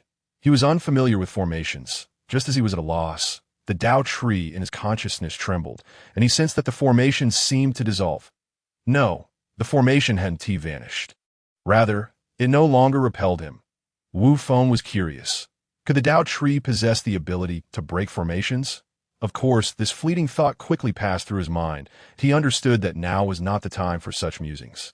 The dissolution of the formation was undoubtedly a fortuitous turn of events. Stepping into the grand formation, he found himself surrounded by spiritual flowers and extraordinary herbs, with spiritual energy swirling around him. Thick enough to transform into mist, it exuded a vibrant vitality. Comparing the interior of the formation to its exterior, Wu Feng marveled at its wonder. He continued toward the center, where he soon beheld a tree. Its trunk was robust, resembling countless small dragons coiling around it, while its branches were lush, adorned with leaves of peculiar shapes, bells, tripods, fans, swords. Each was distinct. Could this be a spiritual root? Upon contemplating this possibility, Wu Feng could no longer contain his excitement. He believed such a treasure was even more precious than innate spiritual treasures, for spiritual roots not only possess unique uses, but most importantly, they can suppress fortune. One need only recall that the fell into decline due to a leak of fortune, attracting countless immortals and ultimately leading to its demise. Wu Feng hurriedly approached, using his consciousness to probe the tree. That it was revealed to be a Tao Te tree, a superior innate spiritual root. It had sprouted from the trunk of the Tao tree during the Great Calamity, seeking survival. Chapter 11. Tai, Golden Immortal. conflicts resurface, and oh wonder it resonated with him. It was intrinsically connected to his Tao tree. This also explained why the Tao tree could unlock its formation. This realization illuminated just how extraordinary his Tao tree truly was. Even a separated trunk had become a superior, innate spiritual root in the primordial wilderness. How formidable must it have been in its prime? Clearly, the matter of the Tao tree must remain a closely guarded secret from all. While Wu Feng pondered, he failed to notice that as he approached the Tao Ti tree, the Tao tree in his consciousness began to tremble. The tremors grew increasingly intense, and soon, a faint glow appeared atop the Tao Ti tree, coalescing into strands that flowed toward the Tao tree. Only then did Wu Feng take notice. What was this? With each tremor, the Tao tree was rapidly growing. The fifth leaf, the sixth leaf, until the seventh leaf began to bud, the Tao tree finally ceased its tremors. What a delightful surprise! Although the seventh leaf had only just begun to sprout, it was still a leaf. What did this signify? It heralded Wu Feng's path toward the Tai Golden Immortal, at least in terms of comprehension, which would be a smooth journey. This represented the level of understanding befitting a Tai Golden Immortal. Suddenly, another thought crossed his mind, prompting him to probe the Tao Ti tree again. Fortunately, although the vitality was significantly diminished, the roots remained intact, and with some time for recovery, it should regain its strength. Wu Feng then resolved to make this place his home. It was not only resource-rich, but also wonderfully secluded, a perfect sanctuary for his singular pursuit. However, before beginning his cultivation anew, he needed to reevaluate his body dominance technique. In the past, everything appeared satisfactory, but now, with his comprehension elevated to the Tai Golden Immortal level, he could see flaws everywhere. It almost made him feel as though he had developed an obsession. In the timeless expanse of the primordial wilderness, countless more years passed point one day. While immersed in his cultivation, Wu Feng was jolted awake. He sensed impending danger. Startled, he quickly looked up at the sky, only to see calamity energy enveloping the heavens. Even the air felt heavy. The scene was eerily familiar. Just how many years had he spent in this state of cultivation? Was the great calamity of the primordial wilderness about to commence once more? Could this be the Dragon Han Great Calamity? Wu Feng felt uncertain. The information was too scarce. He had been out of touch for so long that he was utterly oblivious to the events unfolding in the outside world. Wu Feng was plagued by countless doubts, feeling as though he had awakened to a completely altered reality. He might as well have 3 question marks hovering above his head. However, he was fortunate that this time, he was far better prepared than during the last great calamity involving ferocious beasts. After enduring years of arduous training on this nameless island, Wu Feng had long since refined his body dominance technique to its pinnacle. His cultivation had also surpassed the Golden Immortal stage, continuously advancing to the present realm of the Tai Golden Immortal. The Golden Immortal requires comprehension, while the Tai Golden Immortal signifies an initial capacity to wield a singular great Tao. At this juncture, the true significance of the Tao tree began to reveal itself. It was undeniable that it was extraordinarily remarkable. Wu Feng felt immensely fortunate to possess it, due to his location in the Northern Sea. He has now come to a profound understanding of the way of water, followed closely by the way of earth. However, possessing the mountain and sea vase has granted him insights into the realms of space and time, though he has yet to truly grasp their essence. These 2 paths are exceedingly challenging to comprehend. Nevertheless, even with this limited understanding, his strength has experienced a geometric leap in growth. Furthermore, as he cultivates both the law and the body, he can confidently be regarded as a formidable expert. Yet, Wu Feng remains humble, fully aware of the perilous nature of the primordial world. Danger. Where does it lie? Could it be that he is destined to face another cataclysm? No, he must first ascertain the current time. With this thought, Wu Feng extended his finger and began to calculate. Having reached the realm of Tai Golden Immortal and grasped the laws, he naturally possesses the ability to divine the heavens and earth. Indeed, he is somewhat inexperienced in this regard, as his primary focus has not been on fate. However, simply calculating the time will suffice. It seems the Dragon Han cataclysm is upon us. Through his calculations, he quickly determined the present moment. Then he fell into deep contemplation. The Dragon Han Cataclysm, in essence, is a conflict among the Dragon, Phoenix, and Qilin clans as they vie for dominance in the world, each rallying a host of followers, culminating in utter chaos. Could the crisis stem from the Dragon clan? Wu Feng could not help but consider this, as the dragons have unified the four seas. The Phoenix and Qilin clans, for now, do not concern him. Yet, to be prudent, Wu Feng decided to store the Enlightenment Tea Tree in a mountain and sea vase, preparing for a potential retreat. Aside from that, he meticulously collected various rare flora, driven by his dire financial situation. Ultimately, it is the harsh realities of life that have taught him the art of frugality. Just as he finished gathering his belongings, he heard a commotion. Someone was attempting to breach the formation. He began to observe carefully, and indeed, it was the Dragon clan. Before his eyes stood a young man, exuding an unmistakable aura of a dragon. Although his cultivation was modest, only at the golden, immortal level, and his aura was evidently unstable, likely a recent breakthrough. He appeared to be the leader, as Wu Feng noticed two golden immortals standing behind him. With such formidable protectors, it seemed he held a significant status within the Dragon clan. But why had he come to this seemingly ordinary little island? Wu Feng suppressed his curiosity and continued to observe. Young master, we ventured forth to seek opportunities, yet this place appears to be nothing more than a common, desolate isle. Indeed, young master, you have just broken through to Golden Immortal, and the elders are yet unaware of this great news. Should we not return to inform them? No. I wish to prepare a surprise for my father. The eldest and third elder's sons ventured out after becoming Golden Immortals to acquire treasures. There's no reason I cannot do the same. Moreover, have you not noticed? Despite our prolonged efforts, this island remains remarkably stable, clearly indicating something extraordinary. Indeed, Ao Xing, should we not attempt it ourselves? Very well. Upon hearing this, Wu Feng grasped the situation, frustration rising within him. Truly, what a stroke of misfortune! However, he could not afford to sit idly by. Wu Feng firmly believed in extinguishing danger at its inception. The formation was evidently a natural phenomenon, a clear indication of hidden treasures. For the sake of these treasures, the intruders would certainly not let him escape unscathed. He resolved to take the initiative, aiming to eliminate one Golden Immortal before dealing with the other, ensuring they could not flee. If news of this incident were to leak, it would spell endless trouble for him. As for the Golden Immortal, Wu Feng held unwavering confidence in his speed. Chapter 12, a fight for survival, though he had only scratched the surface of the laws of time and space. Their enhancement to his speed was already astounding. His current agility was akin to a flash of lightning. Nonetheless, there were trade-offs. Using this ability came with inherent risks. Soon enough, Wu Feng found his opportunity. Seizing the moment while the three were engaged in their assault on the formation, he unleashed a full-force strike, swiftly directing a punch toward the one named Ao Xing, targeting his head. The outcome was seamless. Ao Xing was incapacitated by the blow. Wu Feng pressed on, instantly severing the opponent's primordial spirit.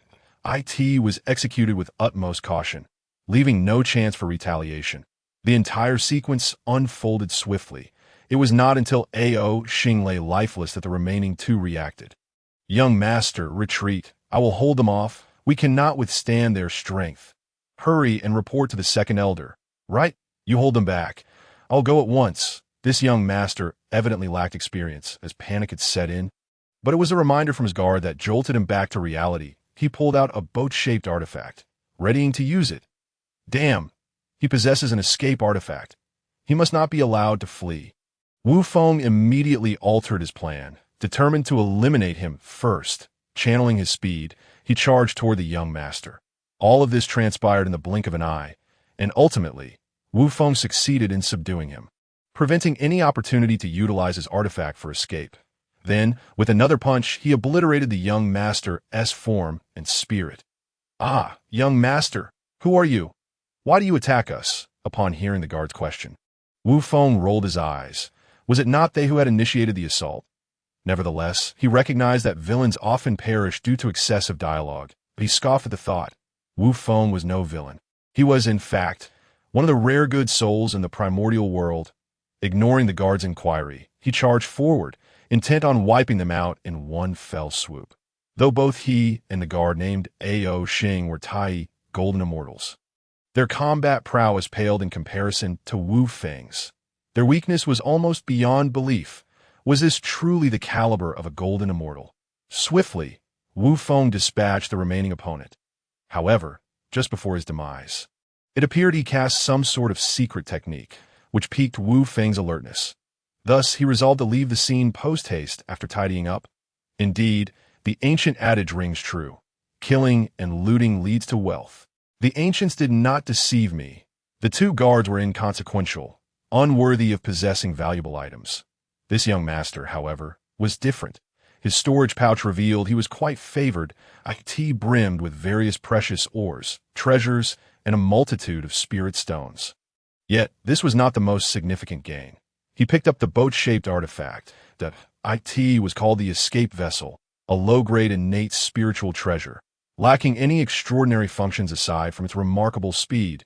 Truly an excellent item for evasion. With such an abundance of spoils, Wu Feng, who had been desperate for resources, felt a surge of excitement. However, this place was not suitable for lingering. He needed to take his leave, unbeknownst to Wu Feng. At the very moment the young master met his demise, a furious roar echoed from the eastern sea. The second elder felt the loss of his son. "Ah, no matter who you are, I will ensure your death. I shall avenge my Feng." He hurriedly reported the matter to the ancestor dragon, declaring his intent to seek vengeance for his son. The ancestor dragon furrowed his brow upon hearing this. Could it be connected to the Phoenix and Qilin clans? There was no time for speculation. The current dynamics of the primordial world positioned their three clans as the most powerful. Surely, others would not dare to provoke the Dragon clan. Regarding the ancestor dragon's concerns, the second elder admitted he was also in the dark. Ultimately, with no other choice, the ancestor dragon acquiesced. He had no justification to prevent the second elder from avenging his son. The ancestor dragon retained some memory of that son, who, though young, was on the brink of breaking through to golden immortal. His talent had been commendable. It was indeed a pity that he had met such an untimely end before the second elder departed. The ancestor dragon cautioned him to proceed with caution. If the Phoenix and Qilin clans were involved, he should return swiftly, and they would discuss their strategy together. Receiving the desired response, the second elder followed the trace of the dragon's soul imprint. It turned out that the guard, moments before his death, had indeed employed a unique Dragon Clan secret technique. However, the execution of this technique was exceedingly demanding, requiring a sacrifice of life to plant a dragon soul mark on the enemy. Those marked became sworn enemies of the Dragon Clan. Any member of the Dragon Clan could sense the presence of this mark. Wu Feng, however, remained oblivious to this, having distanced himself from the small island. Wu Feng mused that he should be safe here. Moreover, he believed he had effectively concealed any traces of the battle. Amidst the vast sea of humanity, no one would suspect him of the deed. With this thought, he relaxed his tense demeanor and resumed his quest for resources. Fortune smiled upon him. As he journeyed, he stumbled upon numerous treasures, items such as fist-sized ancient cold iron, millennium-old spirit mushrooms, and thousand-year-old red fruits were among his finds. Yet, Wu Feng still felt somewhat disappointed. After all, this was the primordial era. Shouldn't rare plants and peculiar treasures be abundant? It seemed the tales of novels had misled him. He should have anticipated this. He had encountered similar circumstances in the Northern Sea.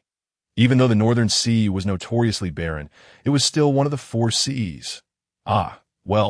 Reflecting on his recent acquisitions, he deemed them satisfactory. Just as he prepared to seek out other locations, a sudden roar broke the silence. At last, "I have found you, you wretched being. Return the life of my wind. Alas, a Deluo, golden immortal." Is this a quest for vengeance? In the fleeting flashes of electric light, Wu Feng discerned the opponent's realm and intent. Reflecting on his meticulous caution since leaving his old lair, he had avoided conflict with others at all costs. The only exception was with that young master of the Dragon Clan. Damn it, how did he discover me? Just from the opponent's imposing aura, Wu Feng recognized that he was no match. The disparity between a Tai golden immortal and a Deluo golden immortal was simply insurmountable. The Deluo golden immortal had already begun to master a singular path, The amplification of power was no longer comparable. Even if Wu Feng possessed extraordinary combat prowess, capable of battling beyond his level, he felt utterly drained in the face of a Deluo golden immortal. The latter had thus transcended the river of destiny, having taken the initial steps toward controlling his own fate. I must escape. Time waits for no one. Wu Feng hastily produced the escape sky vessel, channeling his magical energy, and in an instant he vanished from sight. Humph, do you think you can flee? Now that I have located Wu Feng. The second elder felt no urgency. This was not solely due to the dragon soul mark, but also a testament to his confidence in his own strength. Chapter 13. Misadventure on Ingzhou Island soon after. The second elder invoked a secret technique, determining the direction before pursuing Wu Feng, having already fled, dared not linger. What methods could a Luo golden immortal possess? He was oblivious, realizing that once he escaped, he would need to seek someone for an in-depth discussion. Thus, he did not pause for a moment. Wu Feng had no idea how long he had been fleeing, until one day he sensed his magical energy was on the verge of depletion. At that moment, utterly exhausted, he finally came to a halt. Old fool, do you think you can catch up with me? Oh, is that so? Indeed. Suddenly, Wu Feng detected something amiss. Then he recalled something, feeling a chill rise in his chest, causing his hair to stand on end. Damn it, is a Deluo golden immortal truly this outrageous? How did you manage to follow me? Unsure, Wu Feng seized the opportunity to seek a glimmer of hope for escape. It seems you are indeed a nameless nobody, unaware of our clan's dragon soul mark. What Wu Feng did not realize was that upon hearing his inquiry, the second elder breathed a sigh of relief. Initially, upon witnessing his cultivation level, the second elder was uncertain, concerned about his lineage. After all, Wu Feng clearly appeared to be a body refinement practitioner. Such individuals were rare in the Honghuang realm, with only a handful of notable figures. He feared that this might jeopardize the Dragon Clan's grand plans, thus refraining from rash actions along the way. He had followed Wu Feng at a leisurely pace, intent on gauging his circumstances before making a decision. Now, having confirmed that Wu Feng lacked any lineage, the second elder could no longer suppress his murderous intent. Perhaps believing Wu Feng's talent to be exceptional, he resolved that such a child could not be allowed to live and must be eliminated swiftly to prevent future troubles. The Dragon Soul Mark, what kind of thing is that? At this moment, Wu Feng's mind raced, and it appeared that the ability to directly lock onto him was intricately linked to this so-called Dragon Soul Mark. No, I must find a way to escape. From the opponent's demeanor, it seemed he had been tailing him all along, almost as if toying with him. This meant that, at the very least, the opponent far surpassed him in speed. It appeared conventional means of escape were futile, and he would have to resort to that particular tactic. From the outset, Wu Feng understood that time and space were both formidable laws, and after ascending to the Tai golden immortal level, he had diligently studied these concepts. Regrettably, perhaps due to his insufficient talent, even with the aid of the Mountain Sea bottle, he had only grasped the most superficial aspects. Yet, this scant knowledge, when integrated into his flying leg technique, made him hesitant to employ it regularly. Currently, it was far too unstable, especially when Wu Feng pushed it to its limits, causing him to feel as if he might plunge into a spatial rift at any moment. It was now or never. Apart from this, he had no other choice. He couldn't just stand idly by and await his demise. The second elder, eyes glinting with murderous intent, prepared to strike when he saw Wu Feng seemingly performing a technique. However, he paid it no heed. A mere Tai golden immortal couldn't possibly stir up much trouble. His earlier restraint had been to ascertain whether anyone was backing him. Now that he confirmed there was no one, Wu Feng's survival was rendered unnecessary. Subsequently, the second elder waved his hand, channeling his power of the laws to strike at Wu Feng. Bang! As the sound faded, Wu Feng vanished without a trace, gazing at the spot where Wu Feng had disappeared. The second elder furrowed his brow, sensing the forces of space and time. Damn it! He managed to escape. However, the second elder quickly remembered the Dragon Soul Mark, and his brow relaxed. Humph, do you think you can truly escape? The second elder's determination to kill Wu Feng intensified. After all, those are the laws of space and time. Should he allow Wu Feng to grow, he would undoubtedly become a great threat to the Dragon Clan. It was imperative to eliminate him at all costs before he could mature. Thus, the second elder continued to invoke the Dragon Clan's secret methods. Huh. Where did he go? How is there no trace left? Could he be dead? At this moment, the second elder was unaware that as Wu Feng forcibly utilized the flying leg technique, the surrounding space was already rife with cracks, coupled with his strike. This resulted in Wu Feng being thrust directly into a spatial rift. Time passed, and when Wu Feng awoke once more, he found himself lying in an unfamiliar locale. As he gazed around, he beheld an expanse filled with peculiar flowers and rare plants, rugged stones, and a plethora of exotic creatures darting about. Everything appeared so serene. Am I in a dream? The air here was exceptionally tranquil, devoid of any sense of calamity, just as he attempted to rise. A wave of pain surged through him. Instantly, Wu Feng felt as though he might shatter, every part of him aflame with agony. How could my injuries be this severe? At that moment, he recalled that in his desperate bid for survival, he had employed the incomplete flying leg technique. Consequently, during the process, he had been struck by that individual S attack, hurling him into the spatial rift. After that, he had no recollection. He only remembered succumbing to unconsciousness upon entering the rift. Have I traversed to another realm? He thought little of it now, lying back down to commence his healing. This was undoubtedly the most grievous injury he had sustained since arriving in the Honghuang realm. Fortunately, the environment here was peaceful, and many wondrous creatures, although curious, did not disturb him, which offered him considerable reassurance.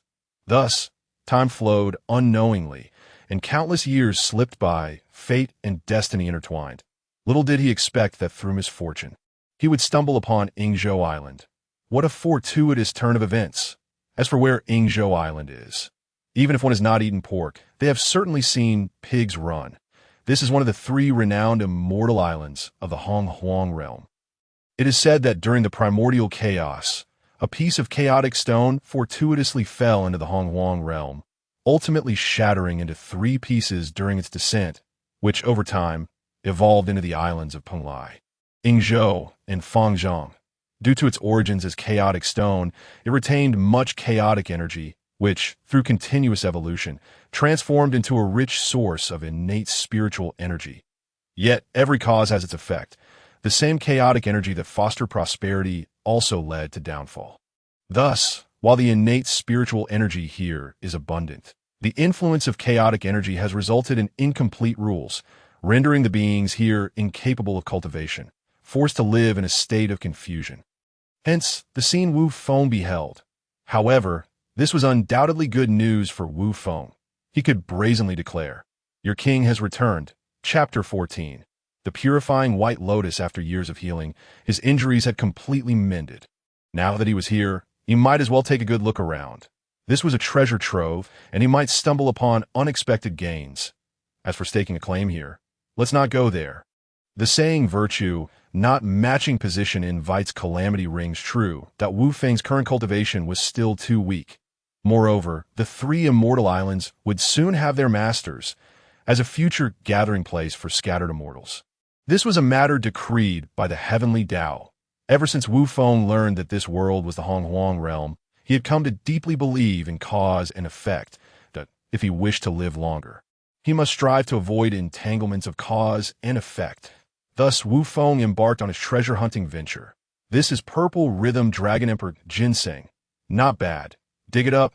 This is 10,000-year purple ginseng. Excellent. Dig it up. This is Star Spirit Grass. Such an expanse of it. No hesitation. Dig it up. Thus Wu Feng traversed, excavating everything that caught his eye in a mountain sea bottle. Of course, anything under 10,000 years was beneath his notice. After all, Wu Feng is a person of distinction. Next up were the fiery apricot blossoms, 8-pointed ice grass, 9-rank purple bamboo, miraculous heavenly chrysanthemums, 8-petal immortal orchids, and so on. Time passed, and Wu Feng continued his treasure-hunting endeavors. If he were to look back, he would see that everywhere he had passed was littered with small, uneven holes. There was no helping it. The resources here were simply too abundant. This truly was the Honghuang realm of Wu Feng's dreams.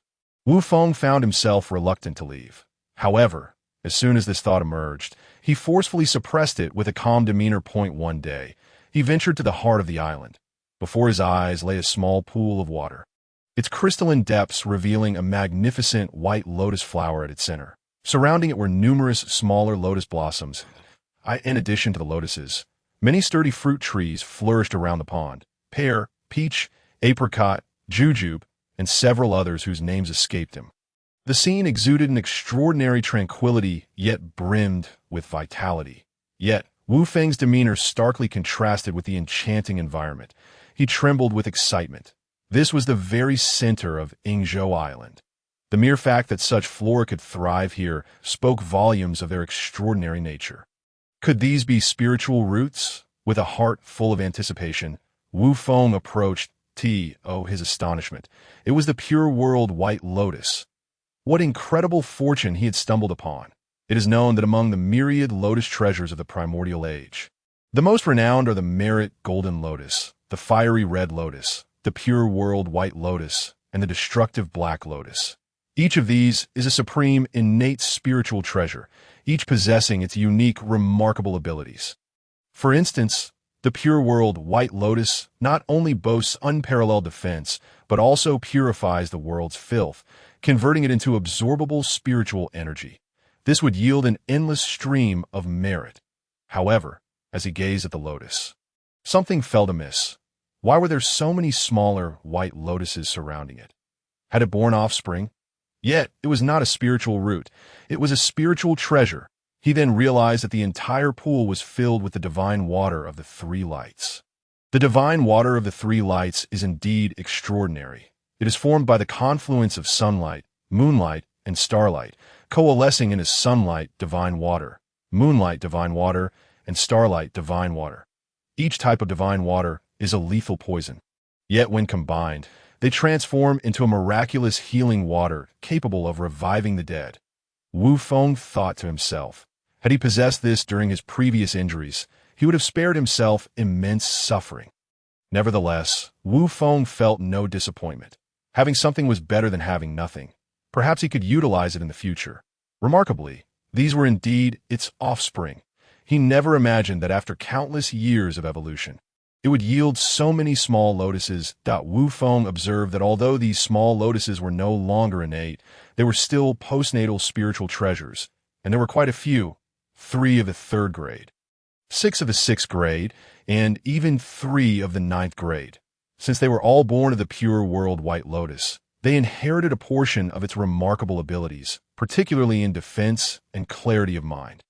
Next, Wu Feng examined the surrounding fruit trees. The immortal spirit fruit trees, frosty moon peaches, jade green immortal apricots, and purple jade jujube trees. Indeed, they were all spiritual roots. While most were postnatal, a few were innate.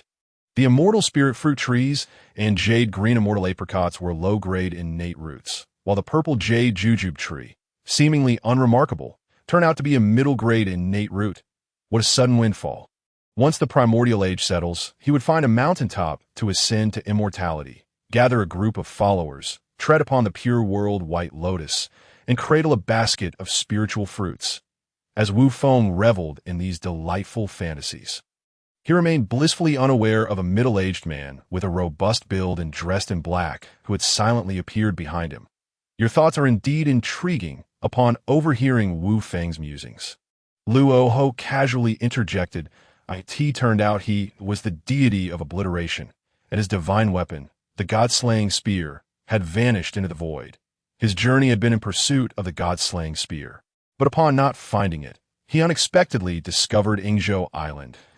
He had known from the moment this young lad arrived that his fortune was favorable. He had survived the chaotic currents of time and space and inadvertently entered this place. What true luck! As he observed further, Luo Ho realized this young man was a remarkable talent in body refinement. Without a mentor, he had forged his path through sheer will, reaching this stage, which inspired a sense of admiration in Luo Ho. Yet, the young man's knowledge seemed somewhat limited. Likely the result of solitary cultivation and numerous hardships, he sensed that after the Dragon Han cataclysm, his own calamity would soon follow. Regarding this calamity, he was uncertain if he could overcome it. Originally, he had intended to destroy the pure world White Lotus, as he predicted it would conflict with his upcoming path. However, being a celestial entity, its destruction would bring ill fortune. Thus, Luo Ho hesitated. Meeting this young lad seemed to be a fated encounter.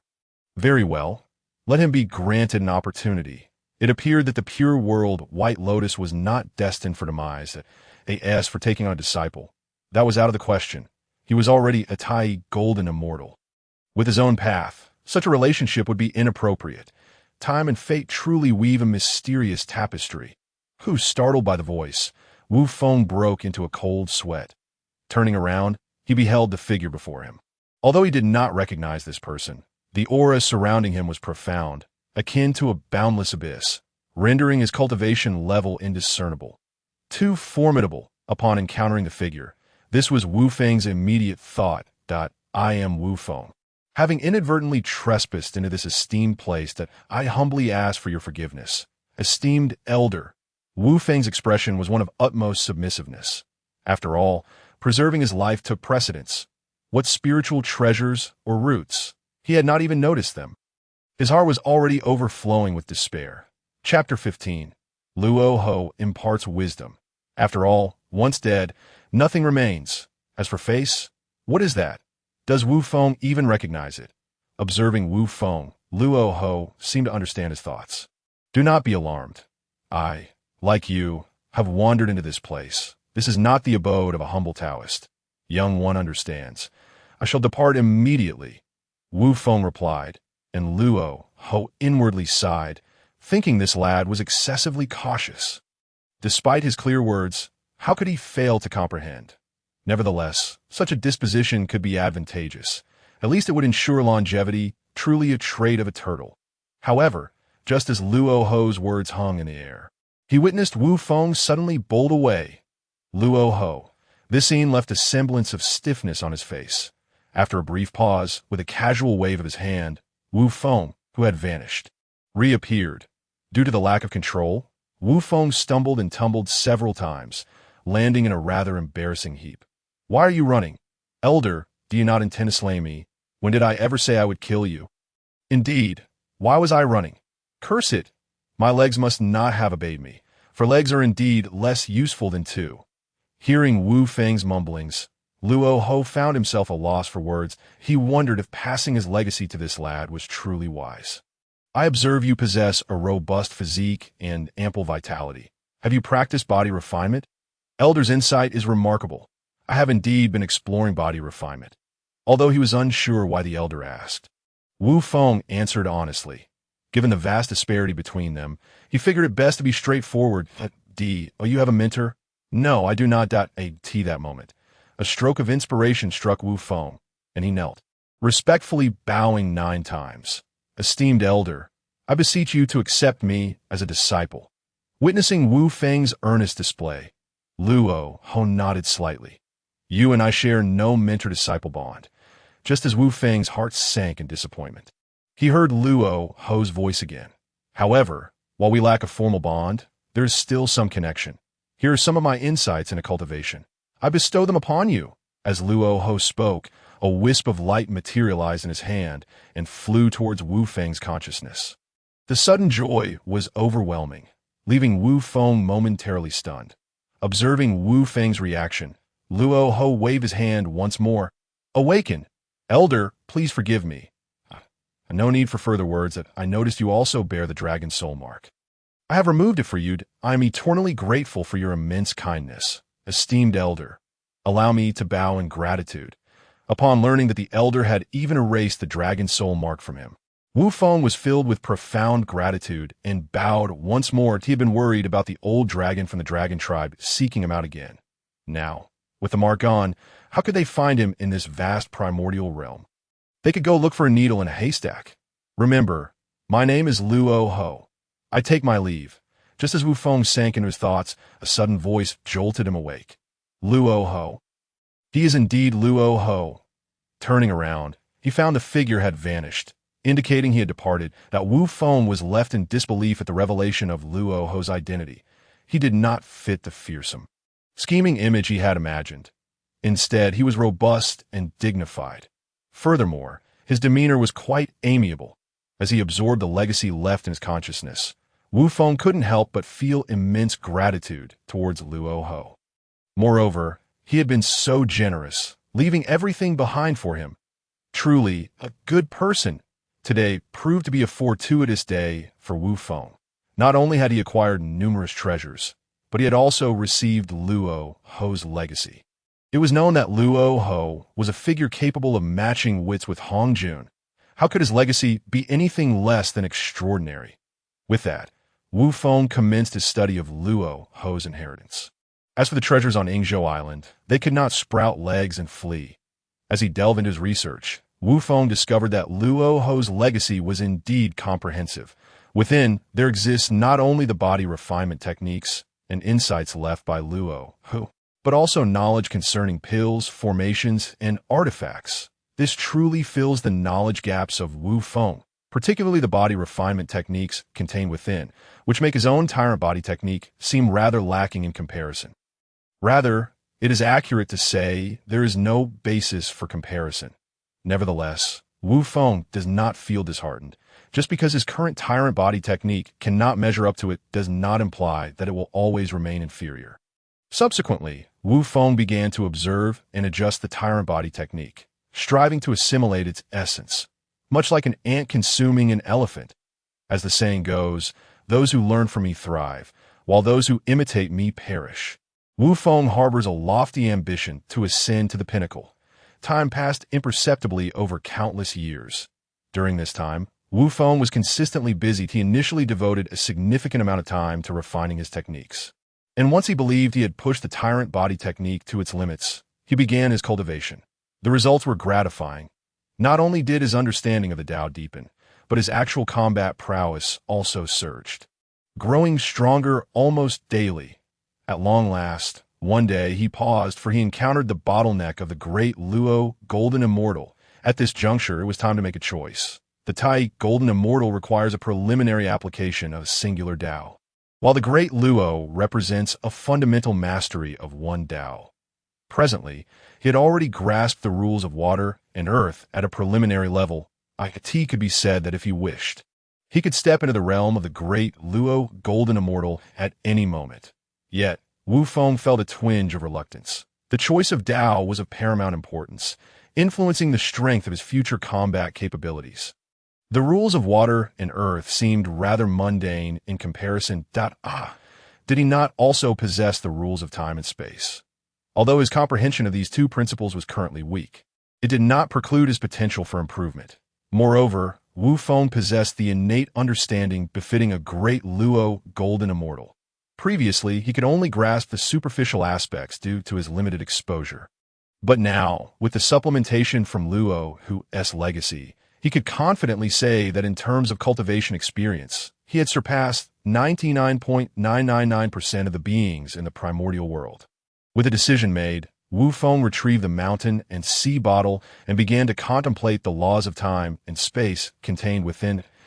As time slowly ebbed away, after a lengthy period, he finally comprehended these two laws to a level comparable to that of water and earth. He was ready to break through. However, before doing so, it would be prudent to enhance his defenses.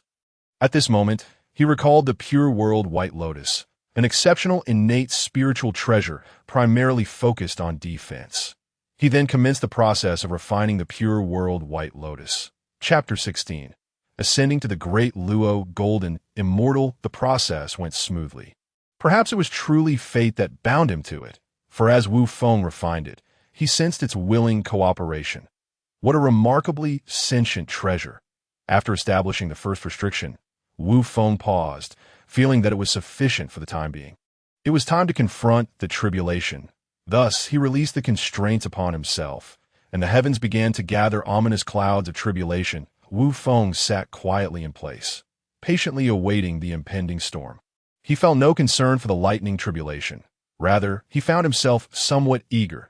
Did not novels proclaim that lightning tribulation could be utilized for body refinement? Gradually, the sky darkened, and even the air grew tense. At that moment, Wu Feng experienced a foreboding sensation. Finally, the first bolt of heavenly lightning descended. Crack, The lightning struck him, sparking a flurry of flames. Ouch, that truly hurts. The notion of using heavenly lightning for body refinement is utter nonsense. However, at that moment, a second bolt of heavenly lightning was about to descend, and without a moment's hesitation, Wu Feng charged toward it. Cursing aside, the necessary actions must still be taken, for as he gradually discovered, with each bolt of heavenly lightning that coursed through him, it indeed bore some benefits. Crack! Another wave of pain surged through him. Yet Wu Feng gritted his teeth and silently operated the tyrant body technique. The third bolt. The fourth bolt. When Wu Feng endured until the 72nd bolt, he could no longer withstand the torment. That moment, he felt utterly numb, nearly devoid of sensation. No more. I can't take it. Wu Feng muttered to himself, pulling out the pure world white lotus and placing it directly atop his head. Indeed, while the subsequent bolts of heavenly lightning grew increasingly formidable, Wu Feng felt increasingly at ease. Only when the final bolt of heavenly lightning ceased did he finally exhale in relief, grateful that it had come to an end. Thus he leaped forth, becoming a great Luo golden immortal. Yet soon after, Wu Feng felt as though he had entered an unfamiliar realm. Everything here appeared dim and hazy, with only a river flowing from above to below. The river shimmered with a myriad of starlight, its colorful points rising and falling, creating a dreamlike atmosphere. Here, could this be the river of destiny? He sensed that one of the glowing points represented himself. Curiously, Wu Feng attempted to approach and examine it closely, only to find that no matter how he tried, it seemed futile. He could only observe, not touch. Wu Feng felt a pang of frustration, and instinctively, he channeled the power of the laws, striking directly at the point. There was a reaction. At that moment, Wu Feng noticed that the glowing point representing himself appeared to be ascending slowly. Enlightened, Wu Feng actively unleashed the power of the laws once more. He then witnessed the point representing himself leap upward, akin to a carp leaping over the dragon's gate, soaring out of the river of destiny. At this juncture, he suddenly attained a profound understanding. Should his lifespan remain unrestricted, barring unforeseen circumstances, he would live in harmony with the heavens. Moreover, his destiny now ascended, entirely under his control, rendering it increasingly difficult for others to scheme against him. Why fate is determined by me, not by the heavens. Feeling this revelation, Wu Feng could not help but erupt into boisterous laughter. Then he collapsed, utterly drained. He needed a proper rest. This was only possible because Wu Feng had confirmed that there was no danger on Yingzhou Island. Otherwise, even in exhaustion, he would have persisted and sought a safe haven to rest. After all, the path of survival was the great road he intended to explore throughout his life, and he had always remembered this simple pursuit. In this slumber, Wu Feng lay flat for over a month. Finally, at this moment, he awakened. Yet upon waking, his first instinct was not to assess his own cultivation, but rather to plunge into self-doubt. I possessed the three light, divine water, and an entire lake of it at that. Why did I not think to utilize it? Is frugality a virtue ingrained in my very being? After much contemplation, Wu Feng arrived at a conclusion. Nonsense. Forgetting is forgetting. What is the point of discussing frugality? It is merely an excuse. Alas, to have something yet not use, it is no different from having nothing at all. It seems from now on, I must carry this miraculous healing substance with me at all times, ensuring it is placed in the most conspicuous spot, lest I forget it again. Having resolved this, Wu Feng finally had the leisure to investigate himself. Indeed, as expected of a great Luo golden immortal, there exists a fundamental distinction from the Tai golden immortal. Now, not only had Wu Feng's comprehension of the laws been elevated, but his application of these laws was also far more adept than before. While as a Tai golden immortal, he could barely utilize the laws, the process often felt somewhat clumsy and difficult to control. Now, however, it was different. Not only could he wield them with ease, but he could also extend their application. This represented a monumental enhancement in his strength, particularly since he ascended primarily through the laws of space, with the laws of time as a supplement, making his combat capabilities especially outstanding. Furthermore, he had also cultivated the laws of water and earth, and his physical form had achieved a remarkable enhancement due to the trials of the lightning tribulation. Thus, he was uncertain how formidable his strength had become, as he had no experience battling a great Luo, golden immortal. Nevertheless, it seemed that even as a newly ascended being, he would not be deemed weak among the ranks of the great Luo, golden immortal. Yet, what delighted Wu Feng the most was that he had transcended the river of destiny. And from this point forth, his fate would be in his own hands, granting him unparalleled freedom. After all, the essence of cultivation is to ensure one lives well, a truth Wu Feng had never forgotten. At that moment, it seemed Wu Feng suddenly discovered something. What is this? The enlightenment tree is absorbing the power of the laws. Its leaves fluttered gently, as if breathing autonomously. With each breath, the scattered power of the laws in the surrounding space was gradually drawn within, and Wu Feng could sense its growth. Although the process was slow, it instilled hope within him. All along, Wu Feng had found the enlightenment tree somewhat troublesome.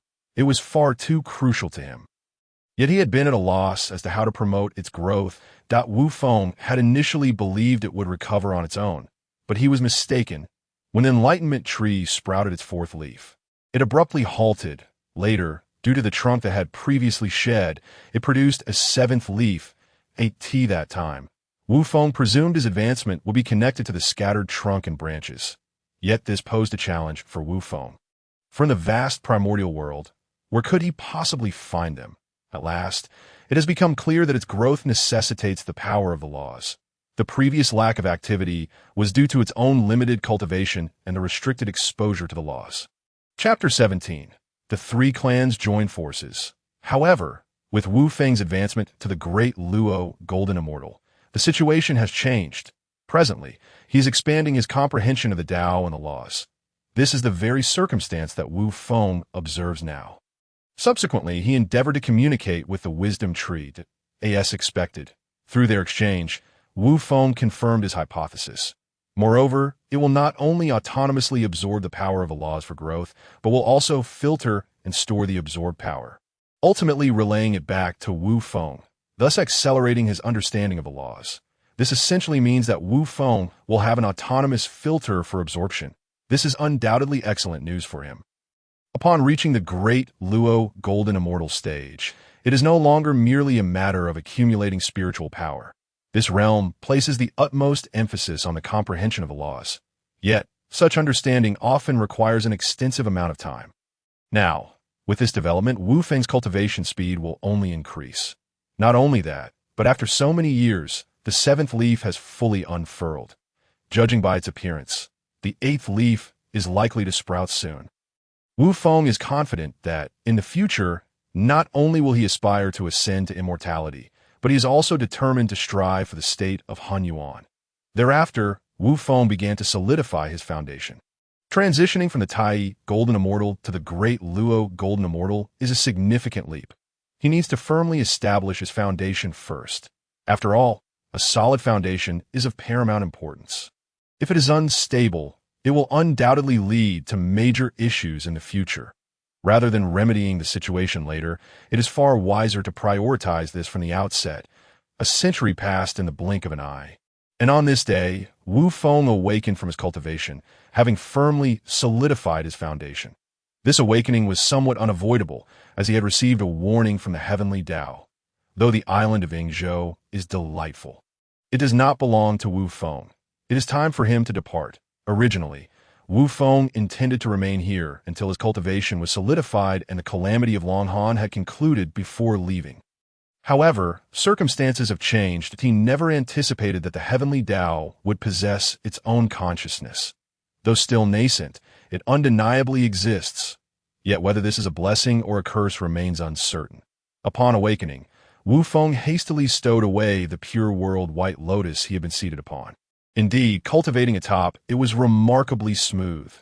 In this moment, Wu Feng profoundly appreciated the benefits of the spiritual treasure. Subsequently, he extracted 70% of the three light divine water from the lake and placed it at the very center of the mountain sea bottle. Instantly, the foundation of the mountain sea bottle increased, and even the spiritual energy surged significantly, causing the spiritual plants within to rejoice. The quantity is somewhat excessive, but ultimately he has retained a considerable amount. As for the spiritual plants and roots by the lake, he meticulously uprooted them. The warning from the heavenly Tao merely urged him to depart. It did not prohibit him from taking some local specialties. These are all his fortuitous encounters, having endured a life of hardship. How could Wu Feng possibly abandon them? Following that, he took on the role of a gardener, leaving no desirable flora on the island unscathed by his grasp. Soon, 500 years elapsed, gazing upon the desolate landscape. Wu Feng suddenly felt a twinge of anxiety, fearing that the heavenly Tao might strike him with divine retribution. It felt as though even the spiritual energy of the island had diminished by multiple tiers, and a sudden pang of guilt welled up within him. Of course, this feeling of guilt lasted a mere 3 seconds before dissipating. Observing his mountain sea bottle, Wu Feng reflected that he would soon be a person of wealth.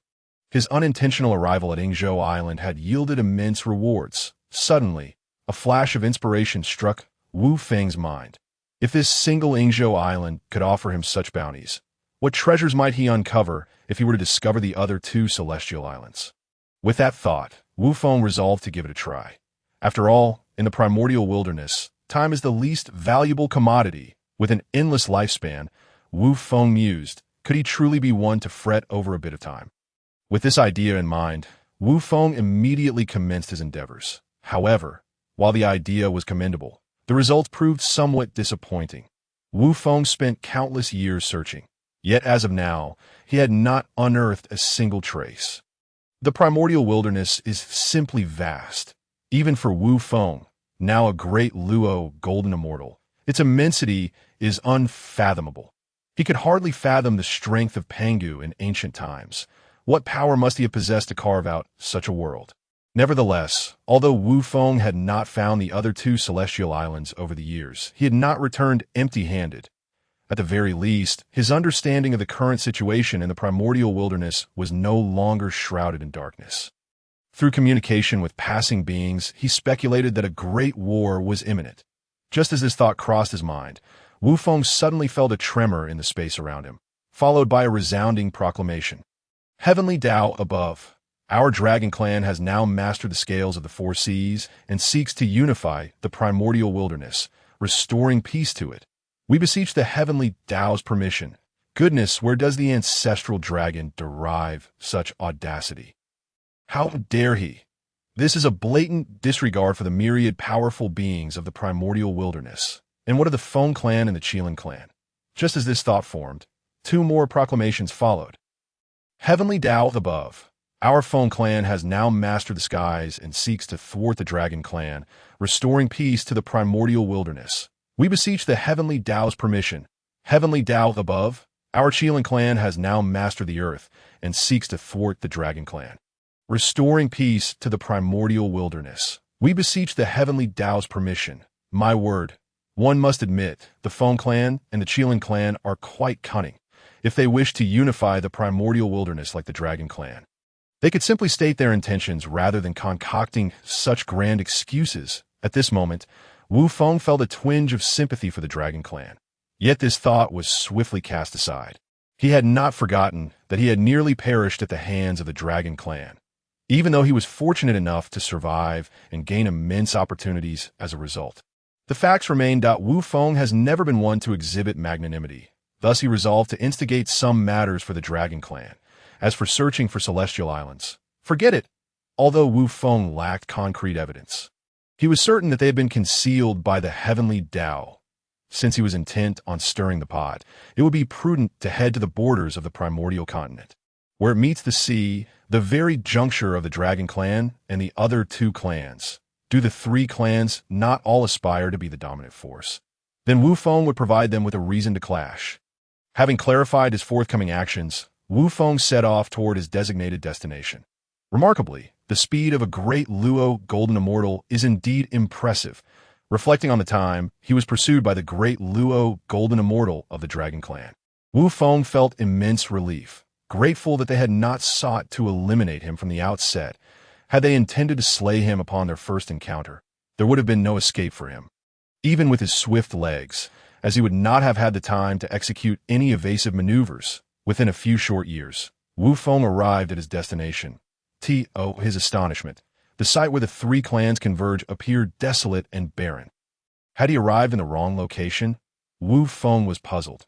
He distinctly remembered visiting this place during his previous journey into the Primordial Wilderness, and it had not appeared in such a state.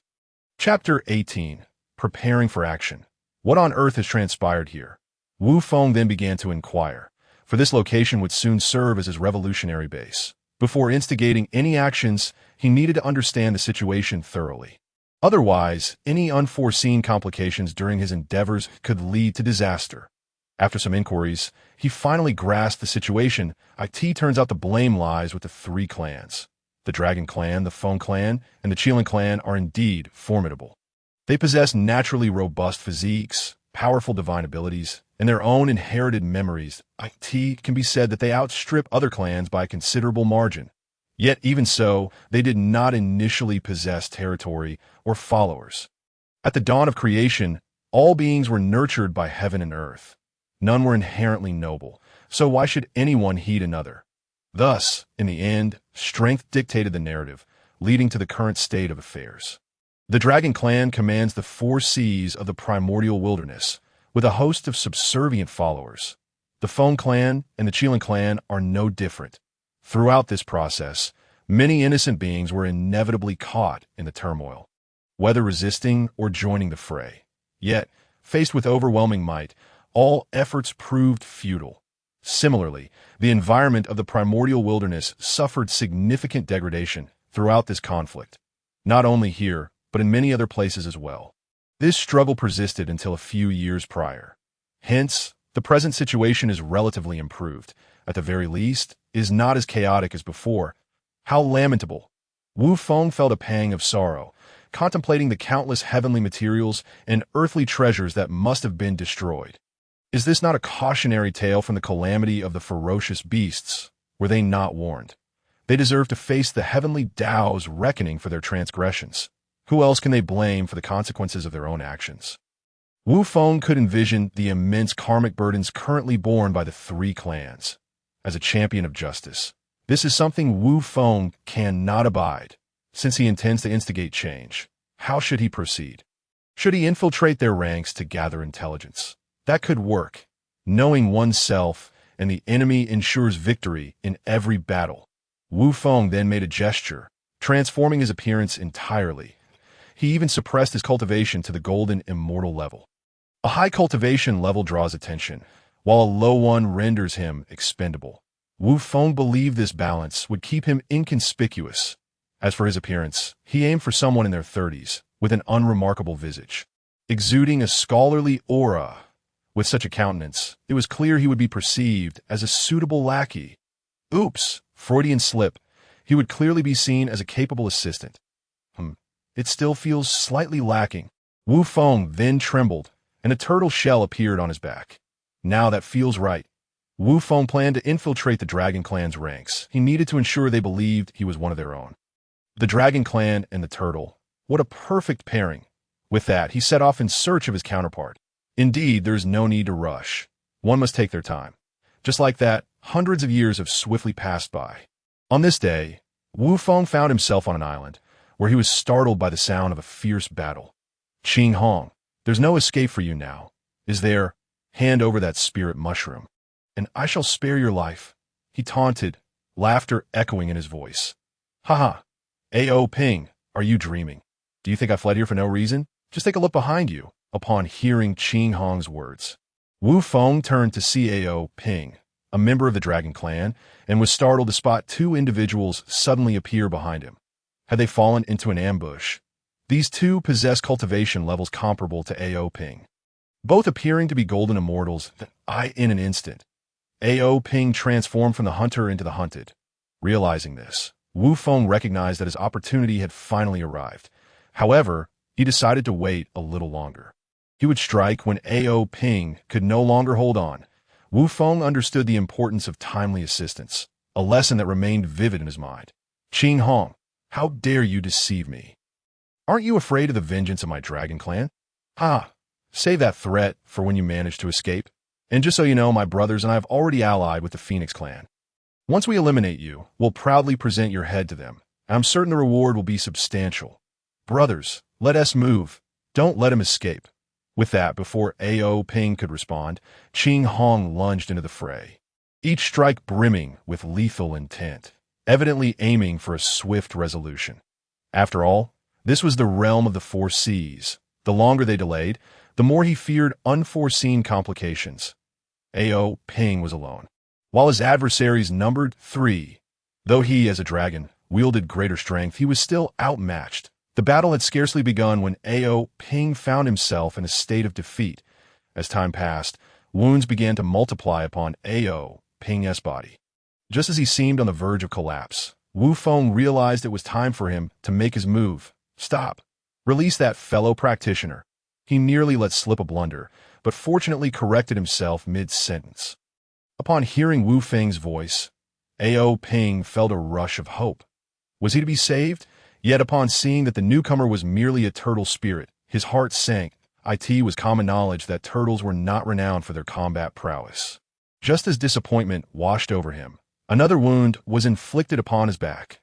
Why is it that my grand entrance has caused no stir whatsoever? Wu Feng thought, somewhat disheartened by the lack of reaction to his arrival. At that moment, Qing Hong's voice pierced the air. I wondered who it was. Turns out to be just a turtle spirit. Haha, since you're here, you might as well stay. Was he being underestimated? Oh, just wait till you see my temper. Without further ado, Wu Feng plunged into the fray. The moment he entered, Ao Ping felt an immediate alleviation of pressure. Tio maintained charade. Wu Feng charged into the conflict with reckless abandon, absorbing significant damage meant for Ao Ping. This act of bravery deeply moved Ao Ping, who resolved to express his gratitude to Wu Feng if he survived this ordeal. Unbeknownst to him, Wu Feng was grappling with his own dilemma. Despite sustaining numerous blows, he bore no wounds. Was he about to be exposed? Yet before he could dwell on this, the tide of battle shifted. Reinforcements had arrived. Indeed, in the realm of the four seas, as a territory of the Dragon Clan, their prolonged skirmish had finally attracted the attention of their kin. Upon witnessing the arrival of allies, Qing Hong knew he was in trouble. He no longer aimed to eliminate Ao Ping or the meddlesome turtle spirit. His sole desire was to flee swiftly. Brothers, their reinforcements have arrived. Let us retreat. However, it was too late for them to escape. The arrival of the Dragon Clan ignited their fury upon realizing that their own had been besieged. How dare someone provoke the Dragon Clan? It was akin to inviting death. In no time, Qing Hong and his companions were obliterated by the wrathful dragons. Once the danger had passed, Ao Ping finally relaxed. Seeing that his savior was none other than his good brother, Ao Qiong, filled him with joy. Ao Qiong, I owe you my life. Without you, and no need for thanks, brother. It's all well that ends well. By the way, who is this brother? Chapter 19. Infiltrating the Dragon Clan. Upon hearing his friend's inquiry, Ao Ping suddenly remembered Wu Feng, and a twinge of guilt arose within him. What has come over me? How could I have forgotten him? He is my savior. Ao Qiong, allow me to introduce you. If not for him, I might not have survived until your arrival. I truly owe him. Just then, he recalled something and promptly slapped his forehead. Turning to Wu Feng to inquire, Brother, I am immensely grateful for your help, but I realize I do not yet know your name. Ah, I am called Wang Wu. Wu Feng blurted out a name without a moment's hesitation, then humbly claimed he had merely happened to pass by. He insisted that he could not abide the strong bullying the weak, prompting him to intervene. Brother Wang Wu, please do not mention it. I will forever remember your kindness. Ao Ping continued. By the way, where do you reside? Perhaps you would consider visiting my Dragon Clan. Just as Wu Feng silently mocked the man for being so stingy with his gratitude, Ao Ping extended an invitation for him to visit the Dragon Clan. Was this not precisely what he sought? Though eager to accept, he feigned reluctance. I have always roamed the four seas, without a fixed abode. As for visiting, I must confess, I have been separated from my parents since childhood, and I have been searching for them all these years. That my presence here is merely coincidental, and I have been unable to find them, which has left me quite distressed. As he spoke, Wu Feng assumed a look of genuine hardship. Upon hearing Wu Feng's plight, Ao Ping brightened. In the realm of the four seas, who possessed information more accurate than the Dragon Clan? This was a golden opportunity for him to repay a debt. So, Brother Wang Wu is searching for someone. Then you must come with me to the Dragon Clan. You should know that within the 4 seas, our Dragon Clan is the most well-informed. Does that mean it is true? Of course, Brother Wang Wu is my savior. Rest assured, I, Ao Ping, hold some influence within the Dragon Clan. Leave the matter of your search to me. Wu Feng sensed that it was time to wrap up the charade, so he readily agreed. Then we have become brothers. Upon hearing Wu Feng's acceptance, Ao Ping was overjoyed. Repaying a life-saving favor with mere words was indeed a bargain. This time, I was careless and fell into someone else's trap. Next time, I must be more vigilant before attempting to seize someone. With the plan proceeding smoothly, Wu Feng successfully infiltrated the Dragon Clan's ranks. What? You say I'm a turtle, not a sea turtle. Wu Feng shook his shell, asserting that although he was not a sea turtle, he was still a creature of the sea. Just take a whiff of the strong scent of the ocean clinging to me. Smell how authentic it is. Clearly, I've lived in the sea for quite some time. We are all kin. Upon hearing Wu Feng's words, others instinctively sniffed the air. Wow, it truly is. The scent is unmistakable. This naturally fostered a sense of kinship towards Wu Feng, who remained blissfully unaware of the reality that he was currently in the depths of the ocean. Thus, Wu Feng stayed with the Dragon Clan for several decades. While Ao Ping may have been stingy, it was undeniable that his social connections were, as he claimed, quite extensive. Thanks to his introduction, Wu Feng made the acquaintance of many within the Dragon Clan and learned a wealth of information. The ambitions of the Dragon Clan were indeed grand. Wu Feng was astonished to discover that even before the 3 clans had fully aligned, the Dragon Clan had already begun preparations for the impending war. Their strength was undeniably formidable. The current leader of the Dragon Clan was Zhu Long, a true powerhouse. In addition, there was Zhu Long, nearly as powerful as him. In terms of high-tier strength, the Dragon Clan vastly outmatched both the Phoenix and Qilin clans. Only their respective leaders, Yuan Feng and Lin Zhu, could rival them. Furthermore, the Dragon Clan boasted numerous elders, either from their own lineage or those they had previously subdued, all of whom were the Luo Golden Immortals. Additionally, the Dragon Clan maintained a staggering number of soldiers, numbering in the billions. Yes, mere cannon fodder, and the numbers were continuously on the rise. It could be confidently stated that the current Dragon Clan had the strength to be proud of. Of course, these were not exactly closely guarded secrets. One could surmise that the Phoenix and Qilin clans were likely in a similar state, preparing for the forthcoming war. Beyond that, Wu Feng could glean little more. Even with Ao Ping's introduction, he was still not considered one of the Dragon Clan. That said, Ao Ping treated him quite well. Food, drink, entertainment. He had nearly everything he desired. Perhaps it was due to the time that had passed without Ao Ping finding his family that he felt a tinge of guilt towards Wu Feng. However, that was about the extent of it. One day, Ao Ping sought out Wu Feng once more, beginning with an abundance of politeness and lavish praise for Wu Feng's cultivation. That Wu Feng, uncertain of Ao Ping's intentions, followed his lead. As their conversation progressed, Wu Feng began to sense something amiss. Did he intend to invite himself to join the Dragon Clan? This could indeed be a possibility. It seems that Wu Feng was already contemplating such a notion. With this layer of pretense, wouldn't it be more convenient for him to stir up trouble? Thus, he feigned reluctance for a moment before smoothly agreeing. Upon Wu Feng's consent, Ao Ping was elated, reflecting that no matter what, Wang Wu was still a golden immortal, a status he had achieved through his own cultivation. Indicating that his aptitude was commendable, he believed that with the Dragon Clan's nurturing, his cultivation would progress even more swiftly. In this light, Wang Wu's gratitude could be seen as a form of indirect repayment. Of course, Ao Ping was also thinking about how hard he had worked to recommend such a promising talent to the Dragon Clan.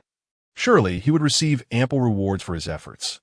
Thus, both parties were filled with joy.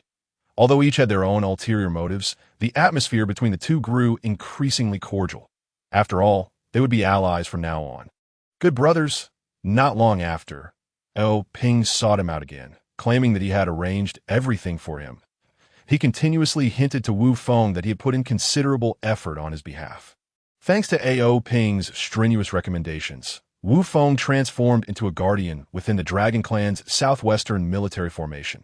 Moreover, he warned Wu Feng not to underestimate the position of guardian, as he would oversee nearly 20,000 subordinates.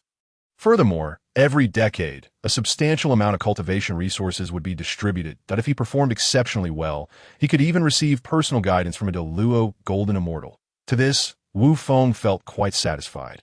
As long as he could remain there smoothly, that was enough. As for the cultivation resources and guidance from a Deluo Golden Immortal, he thought it best to leave those matters aside. Chapter 20. The design. Subsequently, Wu Feng settled into the Dragon Clan's camp point one day. As was his routine, he clocked in at the military camp and began to stroll around nearby, greeting the patrolling guards with familiarity, indicating that he had often done so before.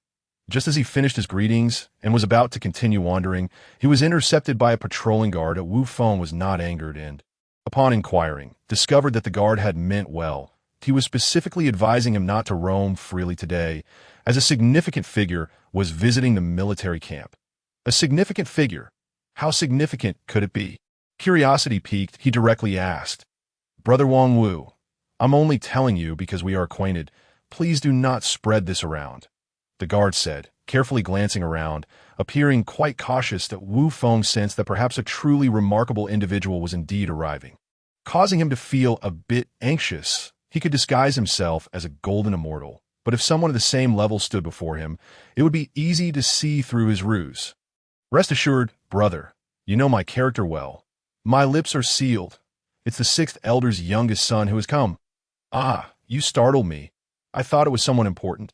It turns out to be that young scion." Wu Feng had heard of this individual. He was fair-skinned and delicate, clearly a lightweight. However, his father, the sixth elder, doted on him immensely, granting him nearly everything he desired. This had cultivated his personality of being the most favored, with a sense of superiority over others. Most importantly, he acted obediently in front of his father. But once out of sight, he transformed into a spoiled and unruly character, with a notorious reputation for being lecherous. As a result, the subordinates were quite fearful of him, especially the transformed females, who would turn pale at the mere mention of him. Wu Feng was curious as to why he would come to the military camp. As there were no beauties here for him to prey upon, what could it be? It was because he had heard of the little daughter of the Phoenix clan's elder, renowned for her stunning beauty, and he intended to seize the opportunity to win her over. His purpose for visiting the military camp was to seek assistance in this endeavor. That Wu Feng was left speechless upon hearing this. Did this young scion possess such audacity? Was he not afraid of being directly punished by his father for such a transgression? However, he soon realized that this was the opportunity he had been waiting for. Thus, Wu Feng hurriedly expressed his gratitude, thanking the young scion for providing such vital information. Following this, Wu Feng returned to the military camp, determined to showcase his abilities in hopes of being selected by the young scion. The process went smoothly, as that lightweight had no understanding of military regulations. The selection process was primarily based on appearances. Armed with his silver tongue, Wu Feng lavished praise upon a young scion, nearly elevating him to the heavens. Consequently, he was smoothly chosen. Once the selection was complete, the group set off toward the location of the elder's daughter mentioned in the intel. Upon arrival, Wu Feng beheld her. Her demeanor was somewhat gloomy, prompting him to discreetly activate his spiritual sight. Astonishingly, she bore the marks of numerous sins, the darkness looming above her head indicating a bloody past. He could hardly fathom how she had come to possess such an appearance.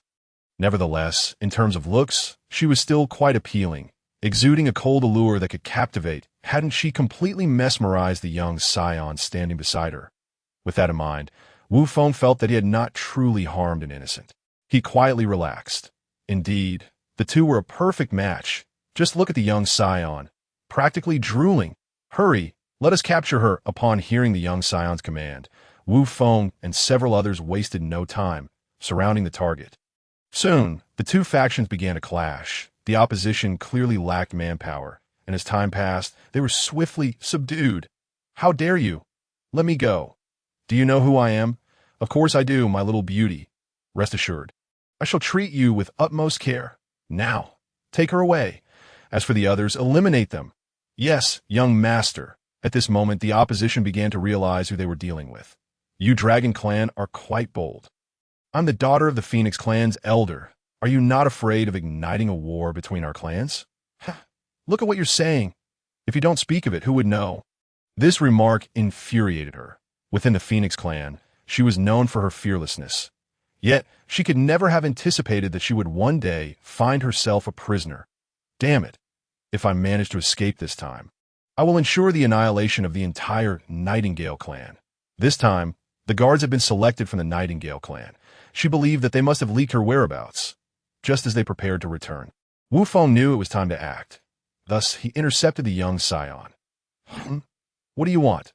Young master, we cannot simply leave like this. The young scion still had some recollection of Wu Feng, as such a charming speaker was a rarity. Normally, he would have severely punished anyone who dared to block his path. But today, feeling rather pleased, he let it slide. Moreover, he was curious about Wu Feng's reasoning. It is this. I believe we should tidy up the scene, erase any traces. Upon hearing Wu Feng's suggestion, the young scion quickly grasped the idea. He recognized the merit in Wang Wu's words. However, it was true that this location was quite close to the Four Seas, and the only forces that could rival the Phoenix Clan were the Dragon Clan and the Qilin Clan. Even if they erased the traces, it would be easy for others to guess it was them. Why don't we shift the blame to the Qilin Clan? Brilliant. Excellent. You have a bright future ahead of you. By the way, what is your name? Reporting, young master. My name is Wang Wu Dada. Wang Wu is it. From now on, you shall follow me. Oh, to be favored by the young master. I am truly fortunate. Thank you for your guidance. Rest assured, young master, from now on, I, Wang Wu, will be your loyal subordinate, and I shall follow your commands without fail. The young scion was exceedingly pleased with Wu Feng's words. Such a clever and articulate subordinate was hard to come by. Thus, everyone followed Wu Feng's lead, arranging the scene to make it appear as though it had been orchestrated by the Qilin clan. However, while others were distracted, Wu Feng discreetly created a clone and returned to refine the scene further. After making adjustments, he deliberately left behind traces of the Dragon Clan. This way, the Phoenix Clan would be utterly bewildered, yet they would undoubtedly suspect that the Dragon Clan and Qilin Clan were involved. Upon returning to the Dragon Clan, the days that followed fell into a tranquil rhythm, as if nothing had ever transpired. Chapter 21. The Great Power Moves. Preparing to withdraw, however, Wu Feng underwent a transformation, becoming the personal guard of the young scion. Through his exceptional acting skills and silver tongue, he won the young scion's favor. Even A.O. Ping, upon hearing the news, began visiting Wu Feng's quarters far more frequently. His conversations often hinted at his reliance on Wu Feng in the future, expressing how he would depend on Wu Feng's support. This incessant flattery became a source of annoyance for Wu Feng, as he found it challenging to confront him. After all, A.O. Ping was the one who had recommended him to the Dragon Clan. At least on the surface, they were still good brothers. Thus, Wu Feng could only feign amiability toward him for the time being. Just as Wu Feng thought that his previous arrangements had borne no fruit, a sudden rumor spread throughout the wilderness. It was said that if one could unify the wilderness, they would gain immense fortune and ascend to sainthood. One absurd rumor. Yet, inexplicably, some individuals chose to believe it. Even the three clans acknowledged this piece of news.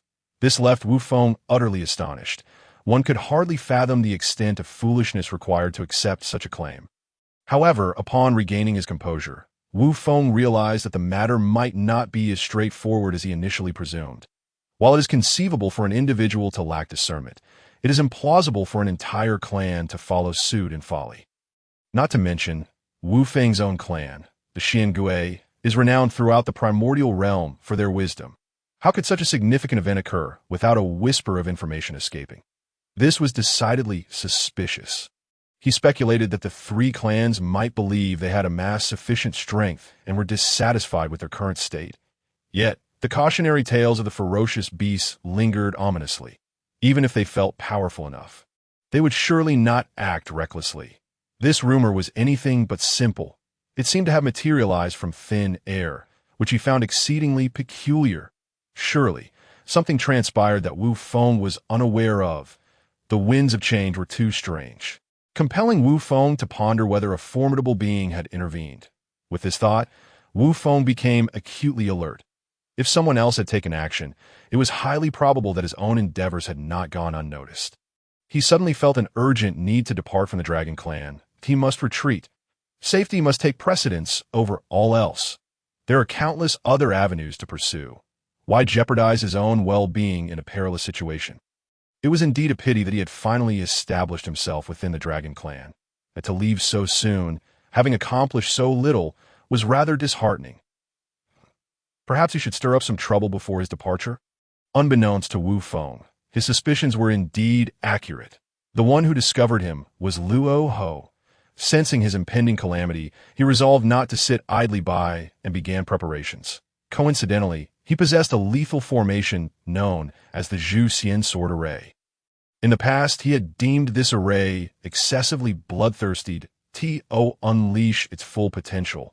It required an immense amount of blood and malevolent energy to nourish it.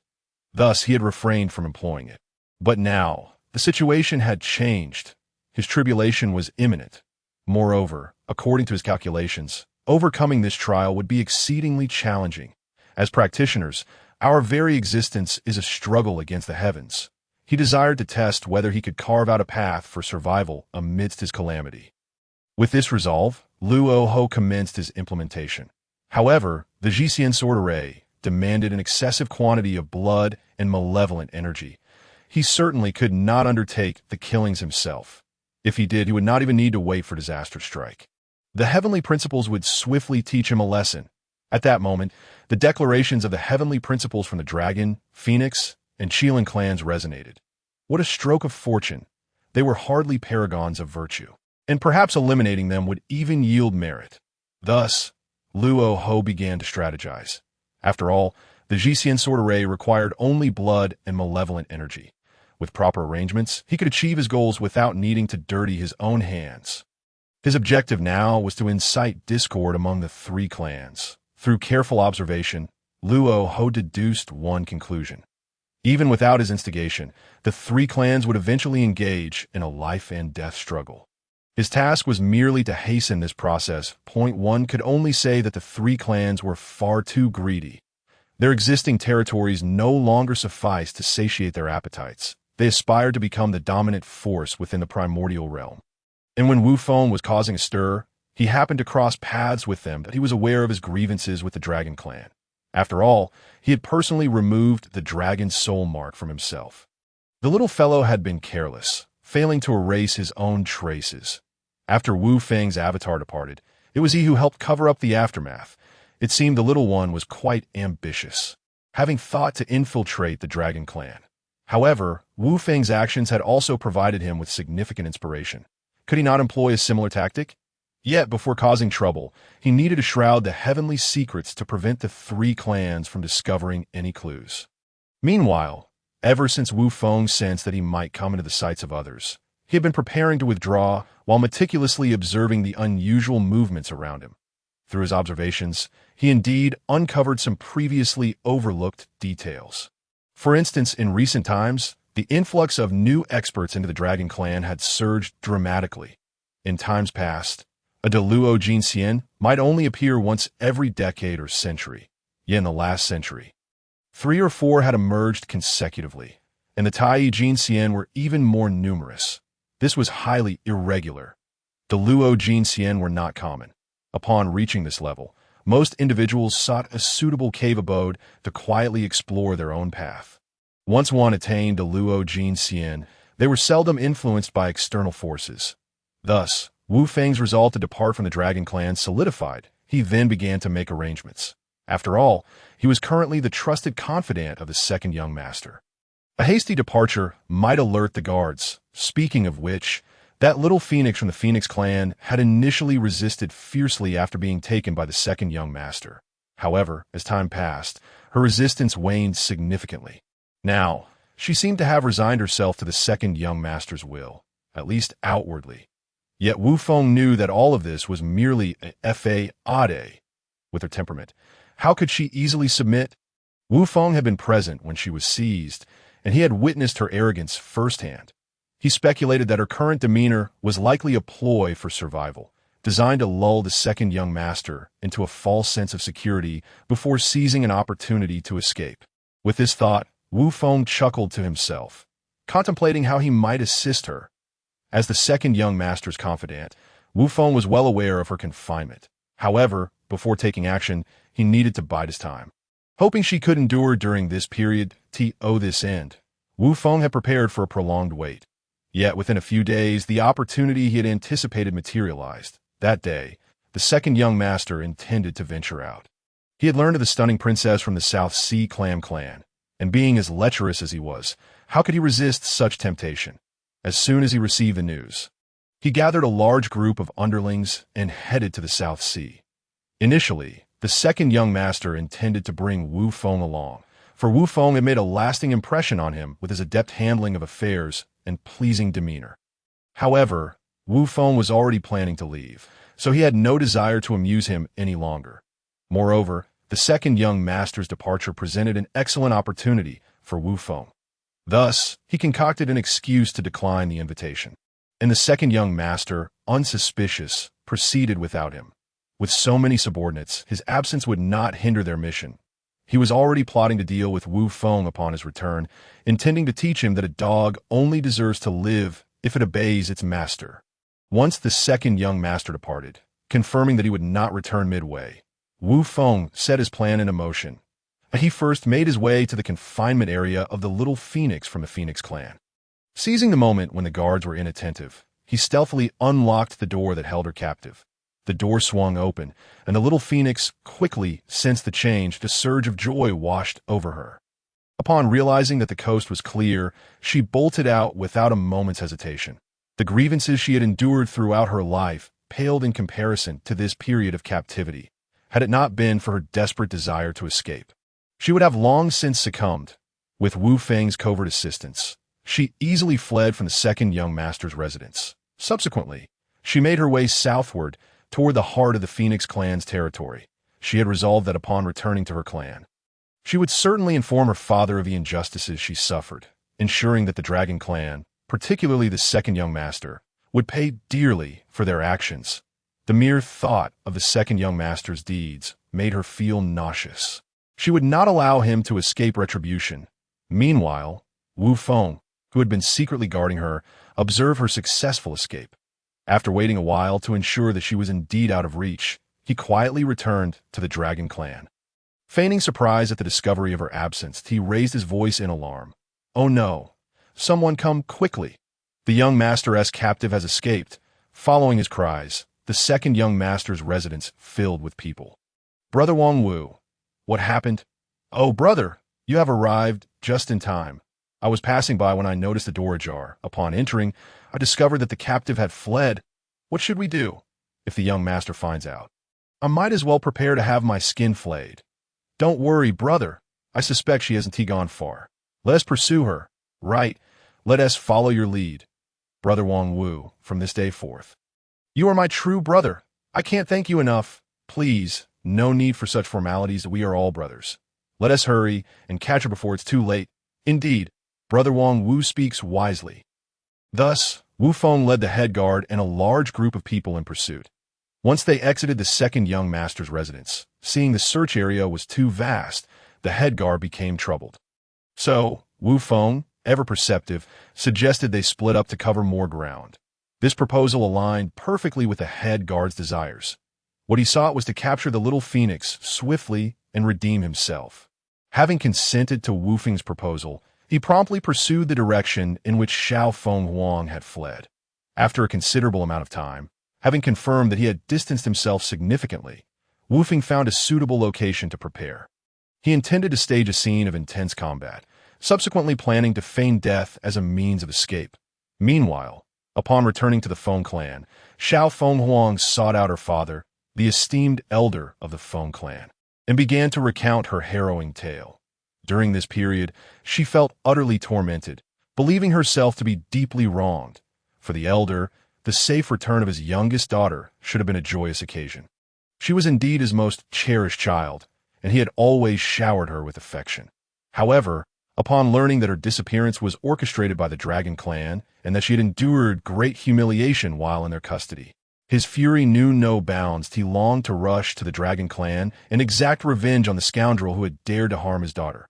Yet he quickly regained his composure, recognizing the gravity of the situation involving the dragon clan.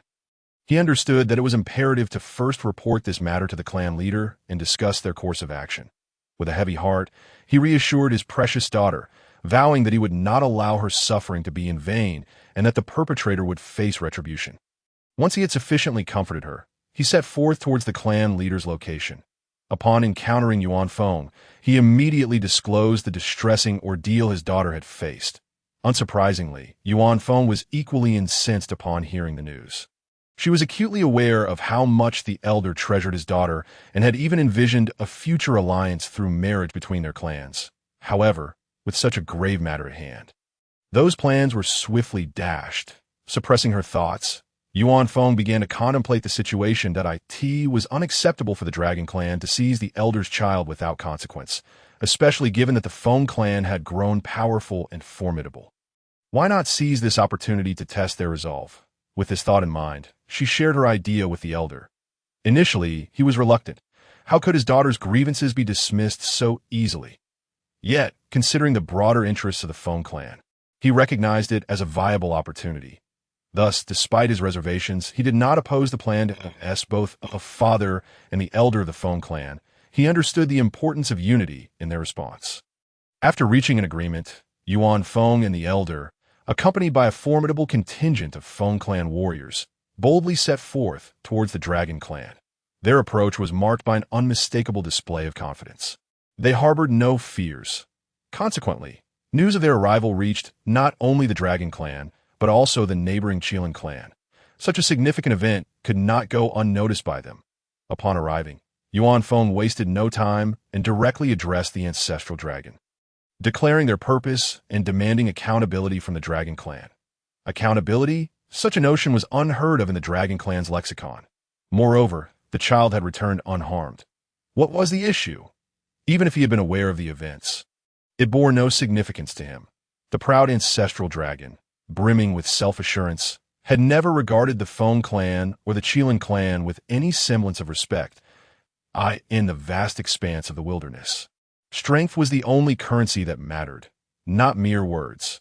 Thus, when confronted by Yuan Feng, he dismissed her concerns as inconsequential, mocking her for fabricating trouble where none existed. The ancestral dragon's derision left Yuan Feng incensed, her face flushed with indignation.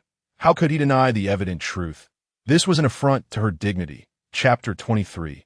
Friction among the three clans continued with Yuan Feng, exasperated, declaring, "Ancestral dragon, you have gone too far. Let us settle this matter through combat." "Very well, let us fight." There is no need for further discussion. The ancestral dragon's taunts only served to infuriate Yuan Feng further. She ceased her verbal sparring, brandishing her Li Dian Guang banner, and launched an assault against him. Despite his confidence in his strength, the ancestral dragon recognized the prowess of the Feng clan's leader and did not underestimate her. He swiftly retrieved his Qinglian Bao's banner to counter her attack. Thus, they engaged in a fierce back-and-forth battle. As time passed, the skirmish escalated into an all-out struggle. The ancestral dragon's immense stature proved a formidable challenge for Yuan Feng, who found her strikes increasingly ineffective. In response, she unleashed her signature technique, the Nanfeng Lihua, wielding her Li Dian Guang banner to amplify its formidable power. The intensity of her flames momentarily caught the ancestral dragon off guard. As the Nanfeng Lihua was a rare divine fire, consuming all in its path, and could only be wielded by those of pure phoenix blood, an extraordinary feat indeed. Recognizing the danger posed by the Nanfeng Lihua, the ancestral dragon acted swiftly, summoning his dragon pearl to shield himself, hoping to withstand the onslaught. Having undergone years of refinement, the dragon pearl, while not innate, was far superior to ordinary treasures that it proved effective, albeit with some strain, in blocking her flames. Seizing the opportunity, the ancestral dragon counterattacked with full force. As the battle dragged on, Yuan Feng found herself increasingly beleaguered. Ultimately, her strength paled in comparison to the ancestral dragon's, and she soon found herself on the brink of collapse. The ancestral dragon, sensing victory, eagerly contemplated eliminating Yuan Feng. Yet he realized that such aspirations were mere fantasies, especially with the Qilin clan's Linzu watching closely. Recognizing the futility of continuing the fight, he withdrew, allowing Yuan Feng a moment of respite. Relieved, Yuan Feng acknowledged her current inability to best the ancestral dragon. Nevertheless, she had yet to unleash her Nirvana fire. However, she was wary of its potential to damage her foundation and resolved not to resort to it unless absolutely necessary. Very well, the fight is over. You may depart with your people, she declared. Depart. Do you truly believe I would allow you to leave without a thought of becoming my dragon queen? Very well. We shall see what the future holds.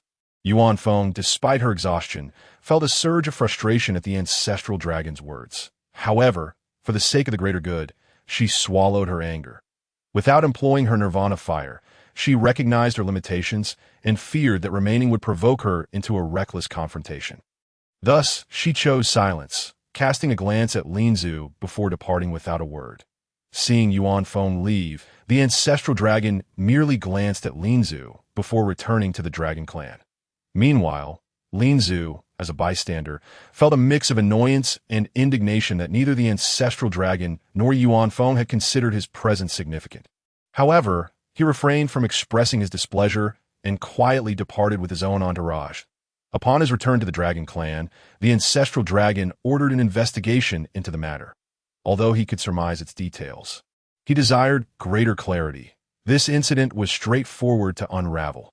Many had been present alongside Wu Feng during Xiao Fenghuang's abduction. Soon, a detailed account of the events reached him, and upon reading it, he disintegrated the parchment in fury. How outrageous! It was evident that he was livid over the audacity displayed by his son.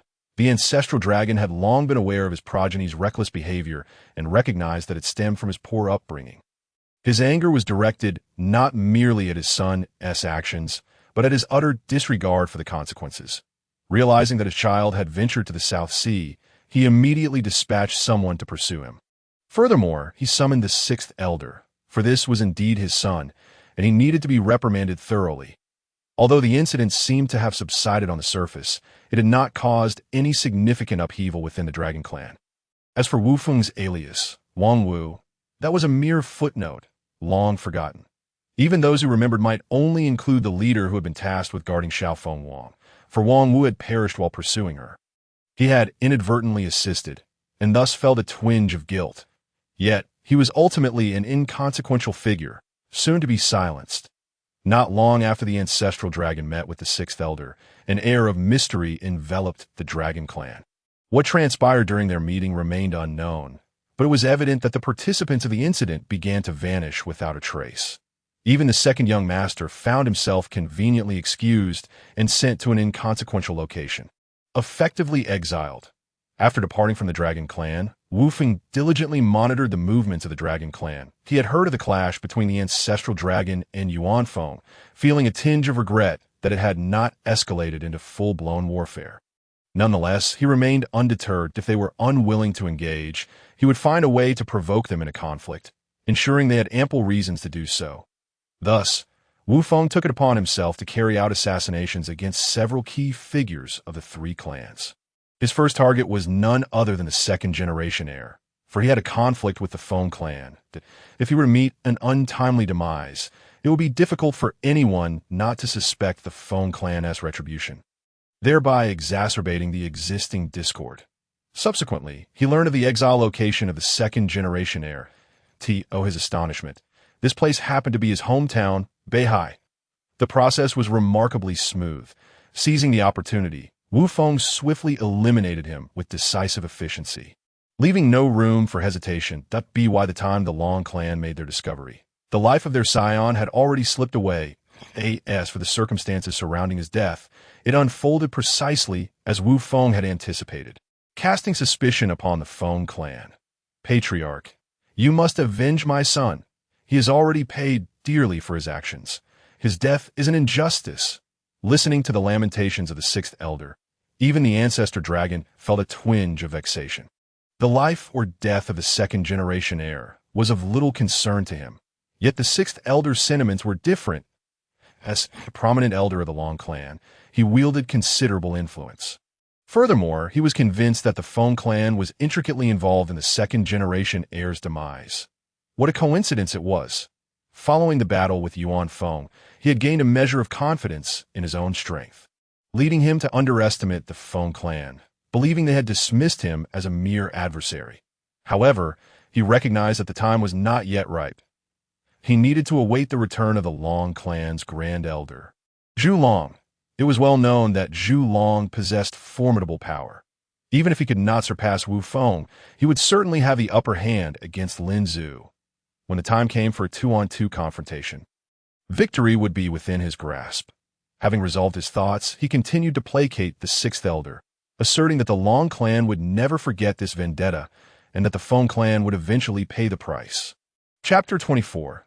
The catastrophe of Longhan. After eliminating the second-generation heir, Wu Feng did not linger. He made his way directly to the southern stronghold of the Feng clan. The second-generation heir's demise alone was insufficient. He intended to eliminate several more. Thus, in the ensuing period, mysterious deaths began to plague the three clans. Some of the deceased were the scions of high-ranking members, while others were the high-ranking individuals themselves. Why mention all three clans? Because the Qilin clan was also embroiled in this turmoil. The members of the Long and Feng clans were not entirely dim-witted.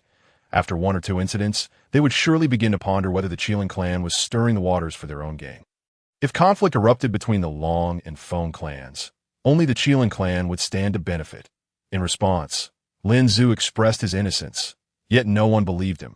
Subsequently, traces of Qilin clan involvement were discovered at the scenes of their own kin's deaths, further solidifying the suspicions of the Long and Feng clans. Consequently, the tensions among the three clans escalated dramatically. At this juncture, Wu Feng reveled in his perceived efficacy, unaware that other powerful entities in the Honghuang realm had also begun to take action. The three clans not only possessed formidable might, but also harbored ambitions of dominion over Honghuang. Should they succeed, it would spell disaster, for no one wished to see a supreme sovereign arise above them. Luo Ho was even more audacious, having infiltrated the three clans with numerous subordinates and personally engaging in the fray, quietly eliminating several high-ranking members. Even the usually esteemed Hong Jun discreetly entered the fray. Claiming numerous lives, as the conflicts intensified, the leaders of the three clans found themselves unable to maintain control. The stakes had grown too high, and they could no longer ignore the demands for vengeance from their subordinates. Thus, the great war among the three clans erupted. As the three great clans of Honghuang, none were ignorant of the other's secrets. Therefore, the moment the battle commenced, it erupted into a peak confrontation. There was no period of probing. An exceedingly brutal clash ensued. The forces deployed by all three sides numbered in the hundreds of billions, if not trillions. The ranks of the Luo Jinxian alone surpassed 1,000. Not to mention the ancestor dragon, Yuan Feng, and others whose strength exceeded that of the Luo Jinxian. In the past, during the Beast Calamity, Shun and I had been formidable, but he was but a solitary force. Interestingly, at this time, there was no unified term for those realms above the Luo Jinxian. Some referred to them as pseudo-saints, others as unparalleled the Luo Jinxian, and some as supreme beings. The terminology was utterly diverse. What about quasi-saints? Ah, yes. The term quasi-saint was only introduced after Hong Jun attained sainthood and began to preach.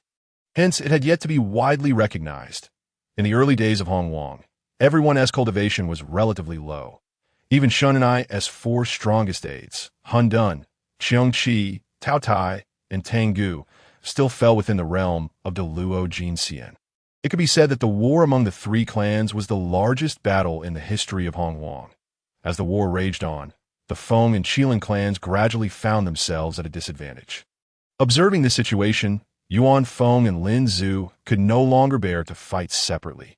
Thus, they naturally ceased hostilities simultaneously, deciding to unite against the Long clan. As for their own grievances, those could wait for another day.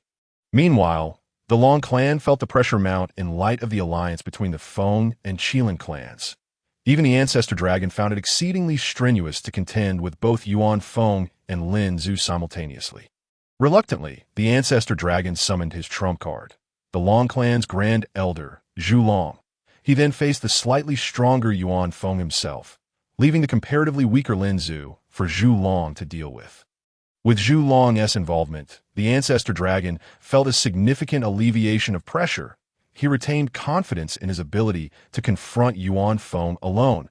As the battle raged on, he even found the leisure to jest with Yuan Feng. "I say, Yuan Feng, we are old acquaintances now. What say you to my previous proposal? Silence. Prepare to face my wrath. No need to rush. Becoming my dragon queen wouldn't be so unjust, and the union of dragon and phoenix heralds auspiciousness. If you weren't so pleasing to the eye, I might not be so inclined. What do you think, Zhulong?" "Indeed. The patriarch makes a compelling argument. Haha. Yuan Feng, you should yield upon hearing the Ancestor Dragon's banter." Zhu Long chimed in, then focused intently on his duel with Lin Zhu. His strength was formidable, yet he still found himself at a slight disadvantage against Lin Zhu, necessitating his utmost effort as the Ancestor Dragon and Zhu Long exchanged words. Yuan Feng felt a surge of indignation swell within her chest. She was on the verge of exploding with rage. Without hesitation, she unleashed her ultimate weapon, the Nirvana Flame. Even if this battle left her foundation severely compromised, she was willing to risk it all to slay the Ancestor Dragon. At that moment, the Ancestor Dragon suddenly felt an overwhelming pressure descend upon him. Damn it! What kind of flame is this? How can it be so powerful? As the Ancestor Dragon found himself in dire straits, Lin Zhu breathed a sigh of relief. Thankfully, Yuan Feng was fierce enough. Otherwise, this battle would have been precarious as things stood. They still held a significant advantage, yet he was unaware of whether this advantage could be sustained. Gradually, he realized that Yuan Feng's strategy was one that inflicted mutual harm, inflicting damage to gain damage. Thus, Lin Zhu fought with all his might, no longer holding back, directly deploying his prized artifact, the Qilin Seal. Much like the Dragon Pearl of the Ancestor Dragon, while it was not innate, it had been refined to great potency. Moreover, having no other formidable innate spiritual treasures, he had devoted considerable effort to refining the Qilin Seal, surpassing even the Ancestor Dragon's Dragon Pearl. He had already resolved that he must eliminate Zhu Long before Yuan Feng fell. Only then could he join forces with Yuan Feng to confront the Ancestor Dragon. Otherwise, all would be lost. Consequently, the intensity of the battle escalated. As time passed, their wounds multiplied, yet they seemed indifferent, continuing to fight with unwavering determination. They had no path of retreat. In stark contrast to these supreme beings, the struggles of their subordinates were vastly different. In that moment, life appeared exceedingly fragile. Waves of death swept through the ranks, causing the spectators on the battlefield to feel their hearts race with trepidation. Soon, even Deluo Jinxian began to suffer casualties, amplifying the scene's grandeur. Thus, this great war persisted for 3 months. When the Ancestor Dragon and Yuan Feng regained their senses, they realized that apart from themselves, their kin and subordinates lay dead or wounded in staggering numbers, leaving but a scant FEW that moment. They were struck by the realization, with losses of such magnitude, what good was victory?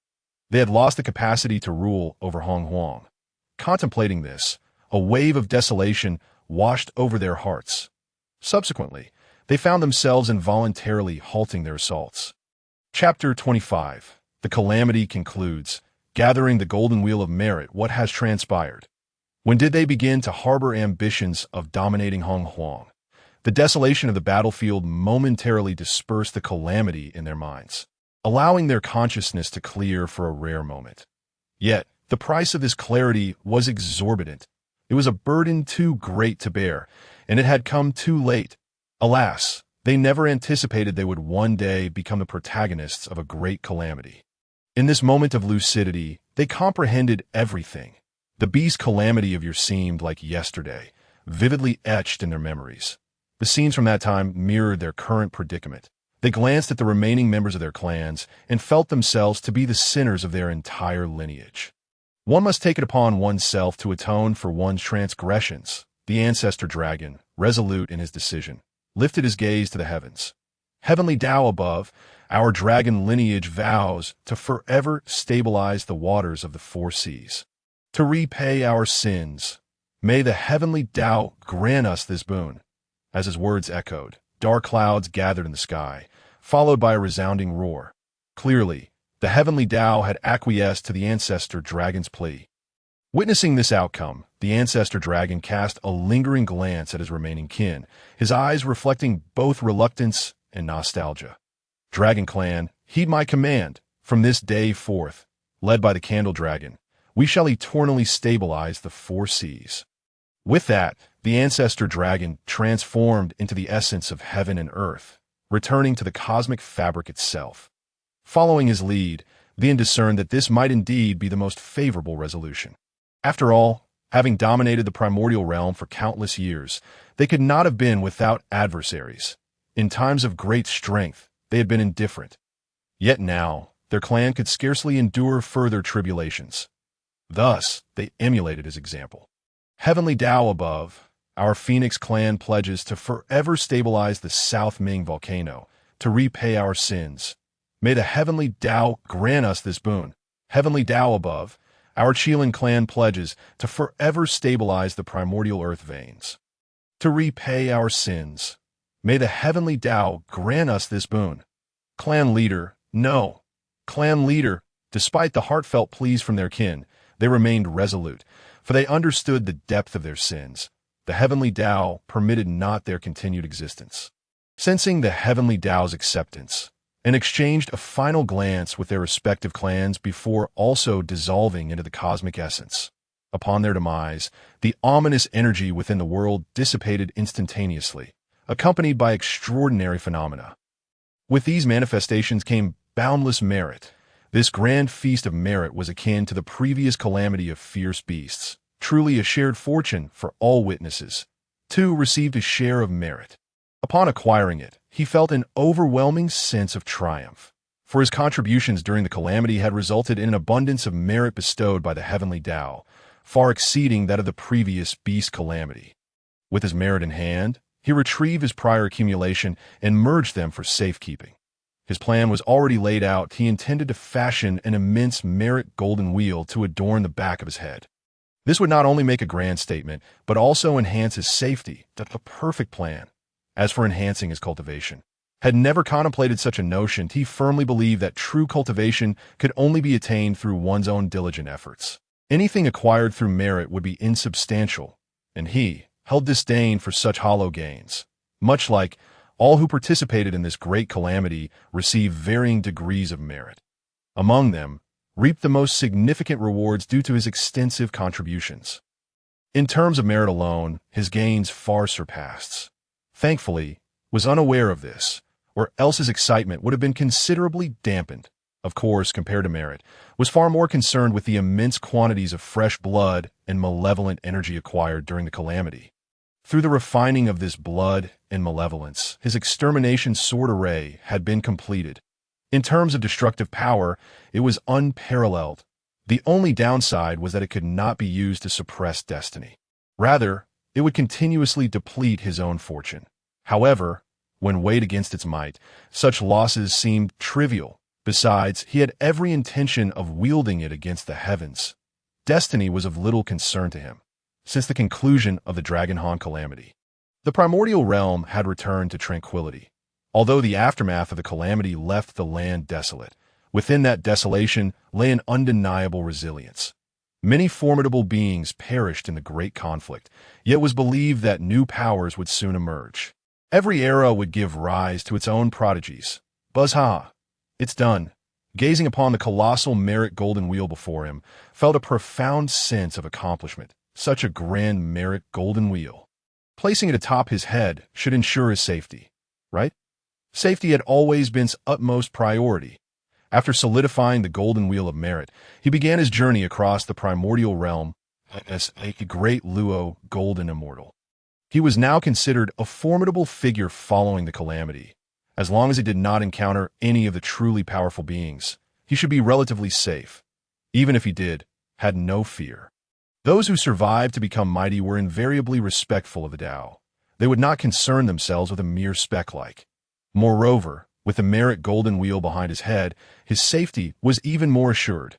Thus, embarked on a quest, measuring the primordial realm and contemplating the Tao while seeking treasures. Perhaps due to the elevation of his merit and fortune, he encountered numerous treasures along the way, spiritual treasures and roots.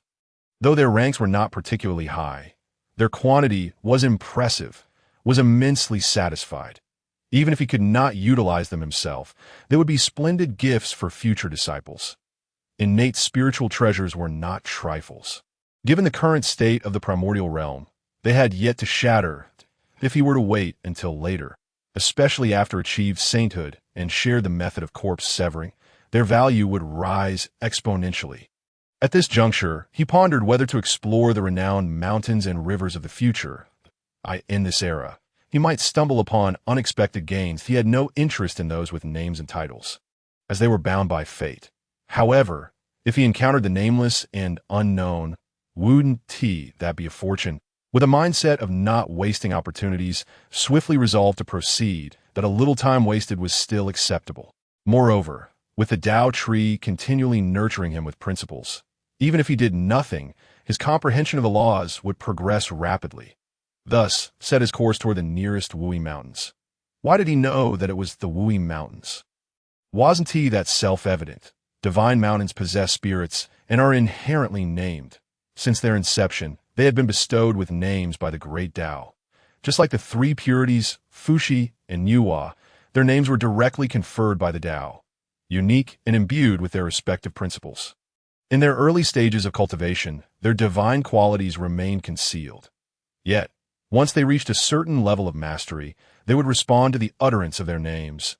Years passed, and the wondrous flora within the mountain sea bottle flourished significantly. However, in terms of spiritual treasures and roots, he found not. Sometimes felt that the heavenly Tao was intentionally concealing them. Truly cunning, the sentient heavenly Tao is hardly endearing, since he could find no valuable items atop Wui Mountain. He surmised that other renowned locations would likely yield similar results. With this thought, dismissed the idea of continuing his search for opportunities in other famous places, gazing at the towering mountains in the heart of the primordial realm. Contemplated that since he had come to the primordial realm, it would feel lackluster if he did not ascend Mount Bujo at least once. Thus, he continued his journey, measuring the primordial realm and comprehending the Tao. No longer aimless, he now proceeded deliberately toward the direction of Mount Bujo. After all these years, aided by the Tao tree, as cultivation had reached the mid-stage of Great Luo, at this juncture, it was time for him to make a choice. Should he follow the mainstream of the current primordial realm, focusing on a single path, or should he adopt a multi-path approach akin to future cultivation methods? Focusing on a single path would deepen his understanding of the Tao, allowing him to master it more thoroughly. The benefits to his combat prowess were self-evident. However, as one progressed, the path would become increasingly arduous. Conversely, pursuing multiple paths would be comparatively easier, albeit lacking the depth of understanding and application found in a singular focus. This was why, in the future, the method of the three corpses would become the predominant practice in the primordial realm. Thus, he found himself at an impasse. This decision bore significant implications for his future path. At that moment, a flash of inspiration struck him. Why should he follow the lead of others? It was worth noting that even at this time, had yet to achieve sainthood, let alone his method of the three corpses. The reason this method became mainstream was due to his eventual attainment of sainthood, followed by his teachings, which solidified his position as the master of all saints. Was different, he possessed the Tao tree, a filtering mechanism for the principles. While others struggled with a singular path, he would not face such difficulties. He intended to follow the current mainstream of cultivation. Yet, this statement was not entirely accurate. The mainstream favored a singular focus, while he planned to concentrate on two. The principles of time and space had always captivated. Through the mountain sea bottle, he had painstakingly cultivated these laws, although his comprehension was still shallow. The benefits they conferred, both in combat and support, were immense. Having made this decision, was not one to hesitate. He adjusted his cultivation accordingly. He enveloped the Tao tree with the powers of time and space he had cultivated.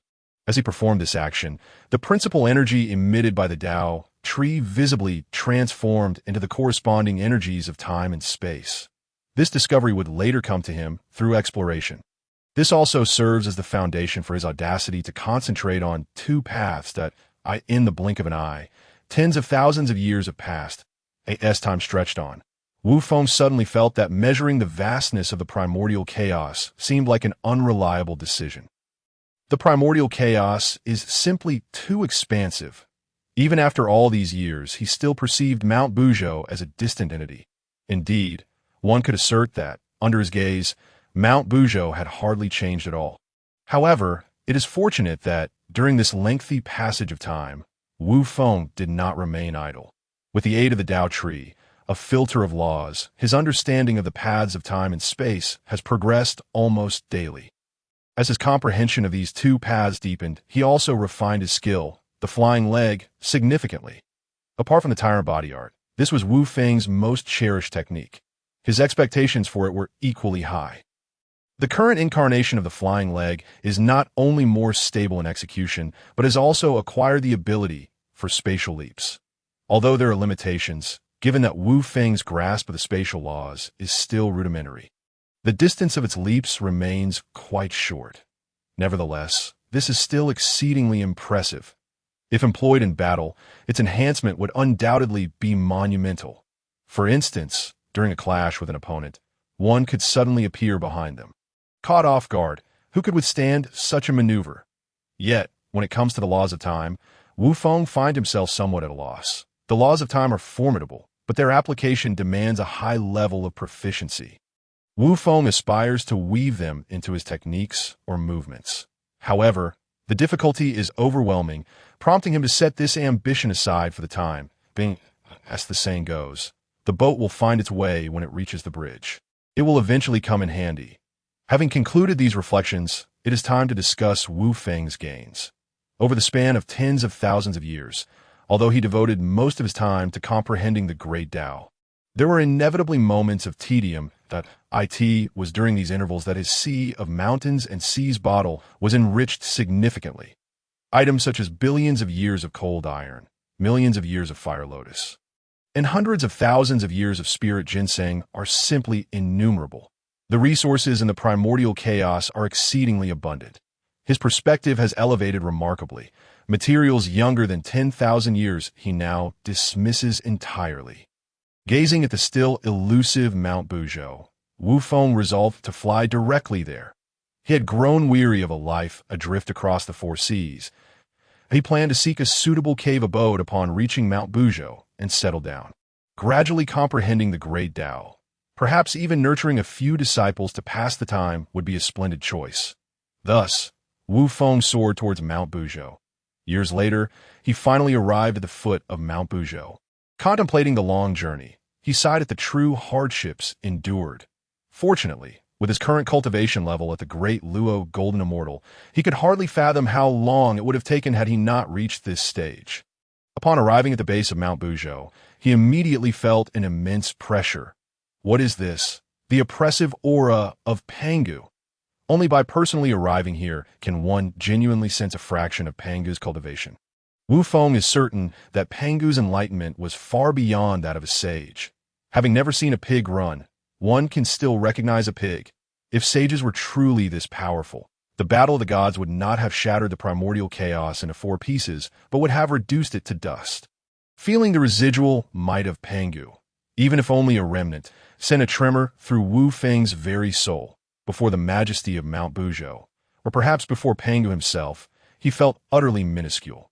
Gazing at Mount Buzhou, he gradually lost himself in thought. He reflected on all the experiences he had encountered since traversing into the primordial chaos. From weakness to strength, through myriad trials, he suddenly realized that all his efforts seemed akin to the capers of an ant. In the shadow of Pangu's residual power, his life appeared to hold little significance. Just then, the Tao Tree within his mind quivered. In an instant, clarity returned to him. That was close. He nearly succumbed to the allure. Chapter 27. Ascending Mount Buzhou, the legacy of Pangu. Just moments ago, as Wu Feng gazed at Mount Buzhou, his consciousness involuntarily sank into its depths. What did Pangu do in his final moments? He transformed into the primordial chaos. Just now, Wu Feng almost succumbed to the same fate as Pangu. Alas, he realized he was still too feeble. Pangu had perished countless years ago, and yet merely his residual might was enough to influence him. At this moment, his heart brimmed with an ardent desire to grow stronger, but he did not hasten to ascend the mountain, but instead sought a place at its base to adjust his state of being. This adjustment took several hundred years. During these centuries, he not only honed himself to the pinnacle of his current state, but also restructured his tyrant body art. Next, he intended to ascend Mount Bujo on foot. He aimed to use Pangu's residual might to temper his physical form. With preparations made, Wu Feng commenced his ascent. At the foot of the mountain, to be honest, Pangu's residual might was not overwhelmingly potent. His earlier near surrender was due to Wu Feng's careless immersion in observing Mount Bujo, allowing his consciousness to resonate with it, almost leading him to make a choice similar to Pangu's. However, with his newfound preparedness, such a scenario would not recur. Then, a miraculous scene unfolded upon Mount Bujo. Due to the oppressive aura left by Pangu, no living beings had previously existed on Mount Bujo. Even the ancient Chilan clan merely resided in the surrounding areas. Their presence here was solely because it was the center of the primordial chaos, AS for Mount Bujo. With Pangu's overwhelming aura, who would venture there for no reason? Would that not be inviting disaster? Yet now, a figure appeared. This figure was taking deliberate strides towards the summit. Thus, Wu Feng ambled here for tens of thousands of years. The years of unclouded focus allowed Wu Feng's dedication to cultivation to become ever more pure. At this moment, he paused, not because he had reached the summit, for he was still far from it. Upon reaching the mountainside, he felt the weight of Pangu's aura intensifying. Previously, he could walk with ease. Now, he found himself not only needing to tread carefully, but also to divide his concentration to withstand this pressure. Fortunately, he could endure. At this moment, a surge of defiance welled within him. How many years had Pangu been dead? He refused to believe that he could not withstand Pangu's residual might. Thus, Wu Feng continued his previous pace, advancing towards the summit of Mount Bujo. However, this time was different. He sought to utilize Pangu's residual might to forge his willpower. While fully immersed in his training, Wu Feng remained oblivious to the fact that his every move was being observed by two orbs of light within a primordial formation nearby. The two luminescent spheres, one yin and one yang, intertwined and hovered in the air, ebbing and flowing. Brother, do you think this person is insane? Why would he come here for no reason? Stop talking, sister, don't reveal ourselves. Let us quietly observe. These two were none other than the yet-to-be-formed Fushi and Enhua. With their limited knowledge at present, they were unaware of Wu Feng's intentions. However, instinctively, they understood that before taking form, it was best not to expose themselves. Oh, having heard my brother's words, although Enhua remained curious, she ultimately refrained from speaking further. Listening to her brother was undoubtedly wise. Moreover, they would soon take form. Finally, countless years passed and Wu Feng beheld the summit of Mount Bujo. However, at this moment, the oppressive sensation he faced was at its peak. Reaching this point was solely sustained by sheer willpower. As for seeking treasures, that was a dream. Under such immense pressure, even if he discovered a treasure, he would lack the strength to claim it. Just a bit more effort. I'm on the verge of reaching the summit. Wu Feng gazed at the peak, silently encouraging himself. After all these years of training, not only had his willpower solidified, but his physical form had also gradually reached perfection under Pangu's oppressive aura. Indeed, this was true within the confines of his current realm. An unexpected boon. He did not pause. Instead, step by step, he staggered towards the summit of Mount Bujo. Finally, just as he felt he could endure no longer, his right foot landed upon the peak. With renewed vigor, he ultimately made it to the top. He succeeded. What of Pangu? Was he not merely beneath his feet? At this moment, Wu Feng's heart swelled with exuberance. Just then, a resonating hum echoed, and he collapsed. However, despite his fall, his expression was filled with exhilaration. What is this? The legacy of Pangu. Indeed, just as he ascended the summit, a sudden surge of memories flooded his mind. In these memories, Wu Feng witnessed the entire process of creation from Pangu's perspective, including the defeat of the Chaos Demons. Moreover, Through the resonance of these memories, he also acquired Pangu's cultivation technique, the Tao of the profound origin, Pangu's cultivation method. This truly is an earth-shattering fortune. At present, Wu Feng is particularly exhilarated, and without hesitation, he begins to observe Pangu's cultivation technique. As he immerses himself in this study, his entire being gradually becomes engrossed. As time passes, Wu Feng eventually comes to a halt. Indeed, Pangu's methods are worthy of admiration, as they directly point to the essence of the great Tao. Even the laws of time and space can be found within, offering numerous invaluable references. This proves to be immensely beneficial, even for Wu Feng, who bears the legacy of Luo Ho. Nonetheless, he remains resolute in his belief. Those who emulate me shall thrive, while those who imitate me shall perish. He intends to further integrate these teachings into his own dominating body technique. Only what is suited to oneself can be deemed the best. Thus Wu Feng, no longer in a hurry to descend the mountain, begins his cultivation atop Mount Buzhou, this desolate expanse, still imbued with Pangu's residual pressure, ensures that he is not disturbed. Time flows in the primordial chaos, and countless years swiftly pass. One day, Wu Feng awakens from his meditation, suddenly sensing a subtle shift in his sea of consciousness. Upon directing his attention there, he realizes that the enlightenment tree is on the verge of advancing. Indeed, at this moment, the tree has sprouted the tender bud of its 8th leaf, although still fragile. It unmistakably signifies the 8th leaf. This journey to Mount Buzhou has not only tempered Wu Feng's will and physique, but has also bestowed upon him Pangu's legacy. Now, even his enlightenment tree has produced new foliage. This truly is a double blessing. One could say that his potential to cultivate to the level of the Luo Jingxian is inextricably linked to the insights provided by the enlightenment tree. Throughout his journey, the enlightenment tree has always been Wu Feng's greatest asset. The emergence of the 8th leaf signifies that his understanding has advanced further, reaching the quasi-saint level. And let us not forget the ability of law filtration. Just as this thought crosses his mind, Wu Feng attempts to envelop the enlightenment tree with the laws of time and space. As the tree breathes, it becomes evident that the power of the laws it filters has increased significantly. Indeed, the advancement of the enlightenment tree provides Wu Feng with assistance far exceeding his expectations. However, what he must focus on now is the continued comprehension of Pangu's techniques. The benefits derived from Pangu's methods are immense. After all these years, he has only scratched the surface. Thus, Wu Feng suppresses his excitement and resumes his cultivation, confident that his newfound understanding will accelerate his progress.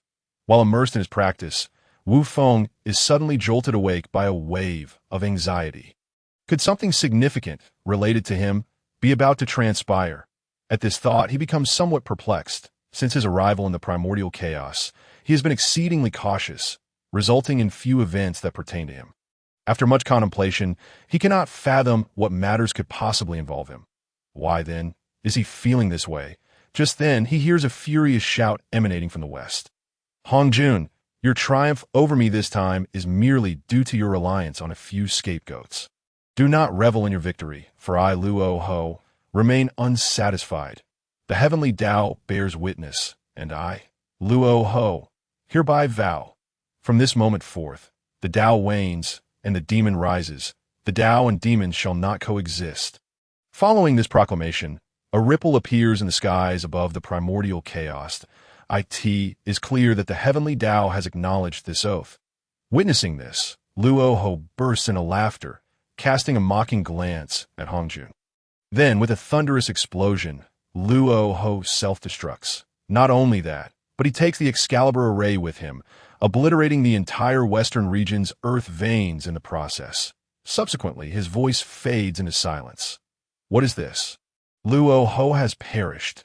As it turns out, this does bear some relation to Wu Feng. Regardless, Luo Ho has always been a guiding figure in Wu Feng's cultivation journey. Thus, Wu Feng feels a tinge of sorrow at his demise.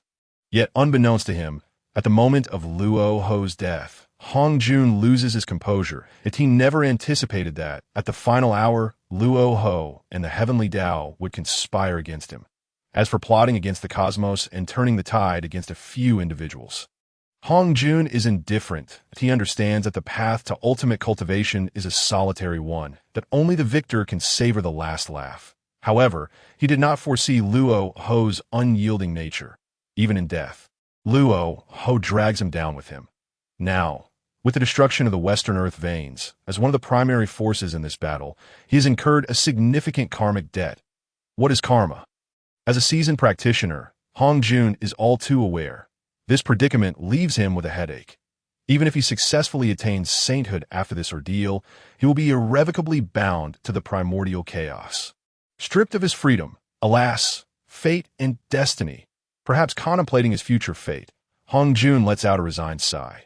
Meanwhile, as Wu Feng grieves, he suddenly hears a sound akin to the tearing of the void from afar.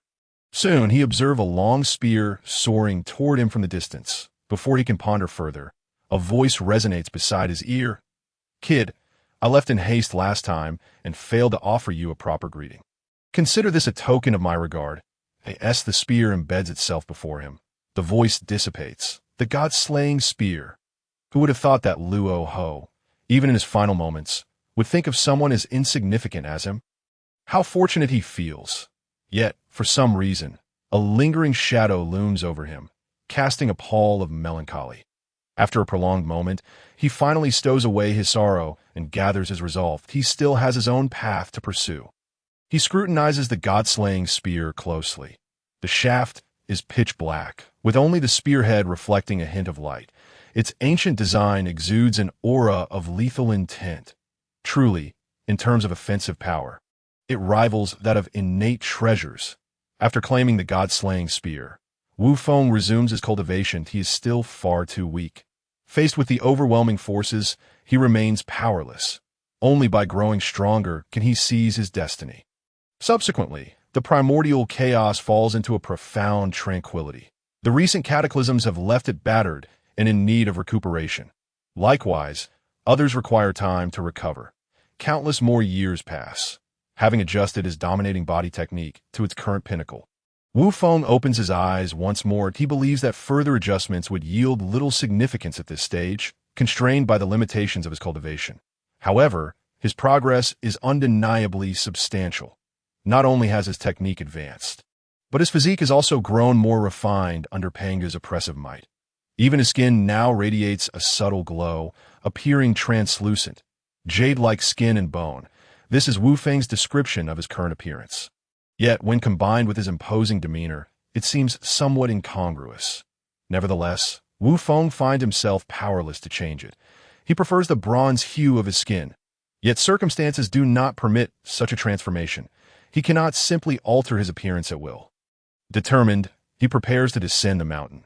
Years of wandering have left his heart devoid of any attachments. He feels an acute sense of loneliness. He resolves to traverse the primordial chaos once more, primarily seeking a suitable abode to settle down.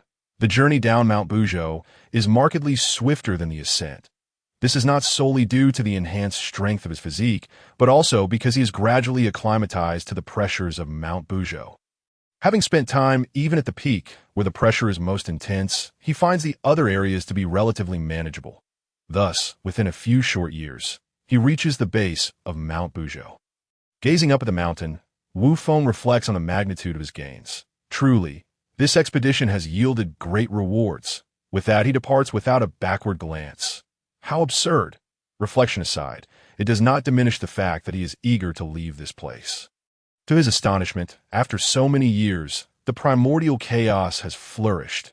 Not long after departing Mount Buzhou, Wu Feng encounters numerous individuals. However, without exception, he notices that the cultivation levels of these people have significantly diminished.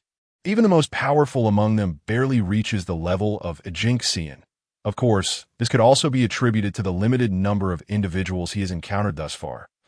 He continues his journey, but soon his brow furrows in concern. This is not right.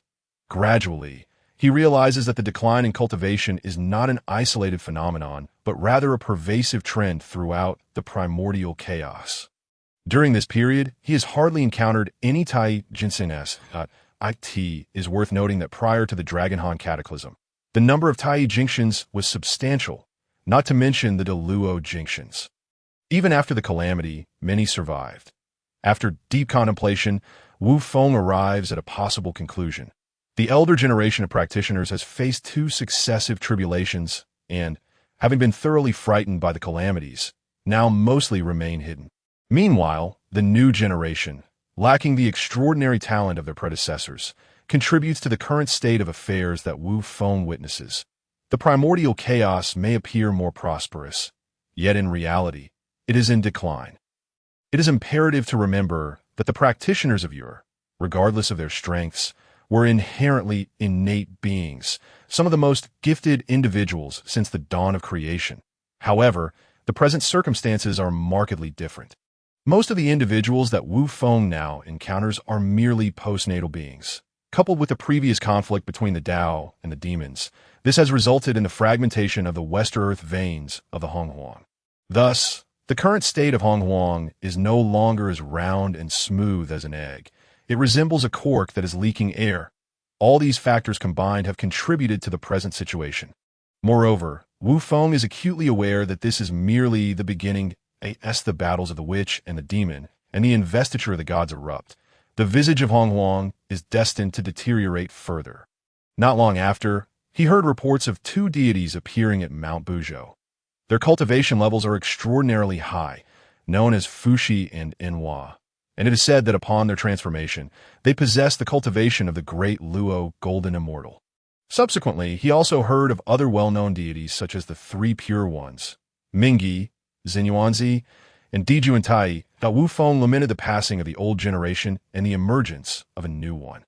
Each era births its own unique prodigies. In response to this, Wu Feng could only feel a tinge of mild envy, nothing more. Although he may not have been born as a great Luo like these individuals, he too has his own unique fortunes. Wu Feng is not significantly inferior to them. Furthermore, at this moment he cannot afford to dwell on such matters. He must break through. He has anticipated this moment within the realm of the great Luo Golden Immortal for long enough. In fact, since descending from Mount Buzhou, he has sensed the signs of a breakthrough. However, he had suppressed them, believing that he needed to further consolidate his foundation. This postponement has led him to this very moment. Nonetheless, before he can break through, he must first find a suitable location. Although this breakthrough seems destined to occur, safety remains paramount. He then observed a mountain range not far to the south, appearing somewhat desolate. The desolation is precisely what he seeks, for it signifies a lack of human presence. Sensing that this place is appropriate, Wu Feng flew towards it. After investigating and confirming the absence of habitation, he casually found a spot to sit cross-legged. After a few days of calming his breath, he commenced his breakthrough. The process proved even more effortless than he had anticipated. In no time, he ascended to the late stage of the great Luo Golden Immortal. He then began to stabilize his cultivation. Once he completed this, Wu Feng felt a sense of satisfaction as he assessed his newfound strength. Quite remarkable. The revolution is yet to succeed. Comrades must strive harder. With a sigh, Wu Feng prepared to depart from this place. However, as he stepped out of his secluded meditation, he found someone standing before him. This immediately put Wu Feng on high alert. Nonetheless, his vigilance soon relaxed slightly upon realizing that the individual before him had merely reached the level of the great Luo Golden Immortal, far inferior to himself. Little did he know, with Wu Feng's alertness, the very air had grown thick with tension.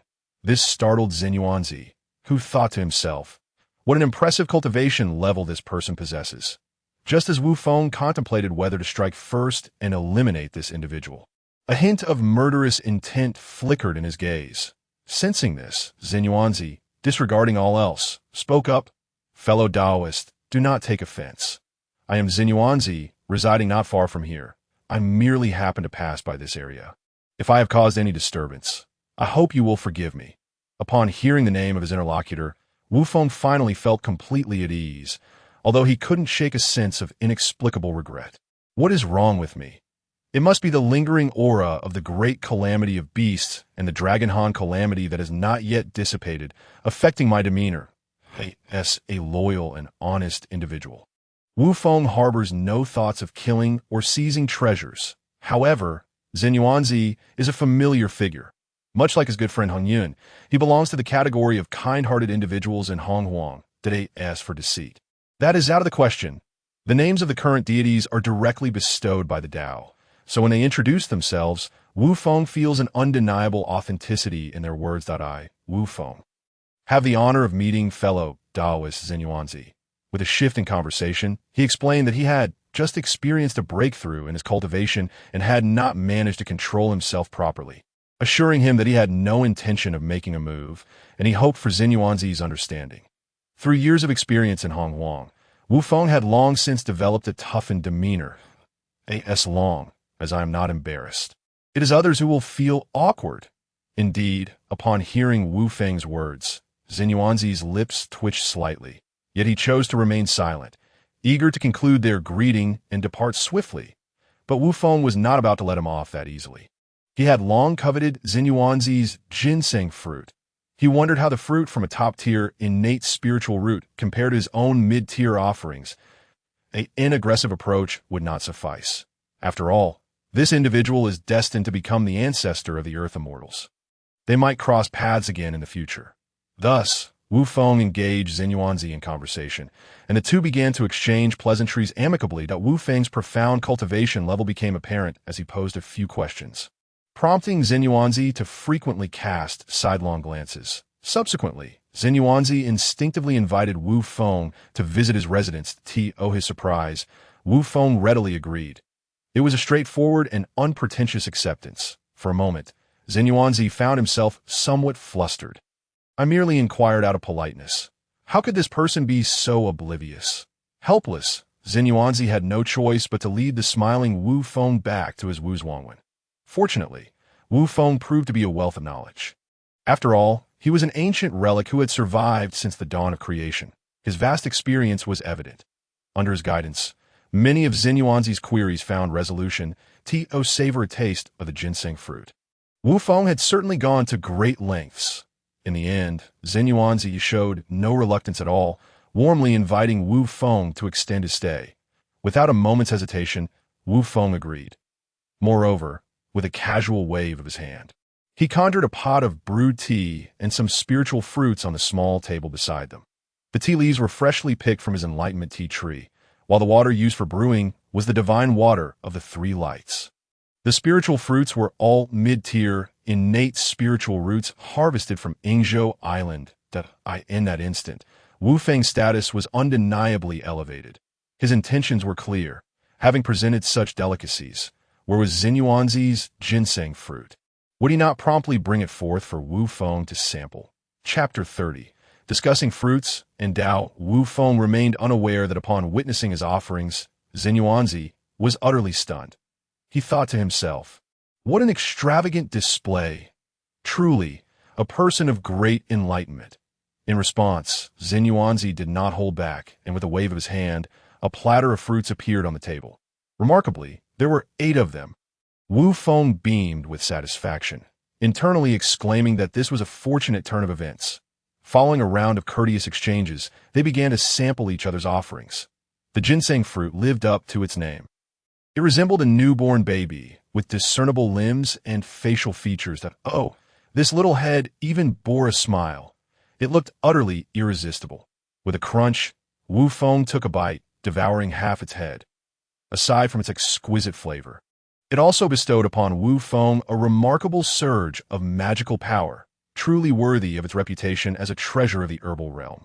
Given Wu Feng's deep-rooted foundation, honed over the years, it was evident how potent the ginseng fruit was, as it brought him immense benefit. Zhen Yuanzi shared similar sentiments. Perhaps Wu Feng had consumed too much enlightenment tea, or perhaps it was due to his possession of the enlightenment tree. Thus, he regarded the effects of the tea to be somewhat average. However, for Zhen Yuanzi, the experience was entirely different. Upon reaching the great Luo golden immortal level, the challenge becomes how to cultivate Tao. Enhancing one's comprehension was invaluable to him. In comparison, his ginseng fruit seemed somewhat inferior. Just moments ago, he felt a stirring in his earth Tao as a result. Therefore, Zhen Yuanzi's gaze towards Wu Feng was filled with fervent admiration. Truly, a remarkable figure.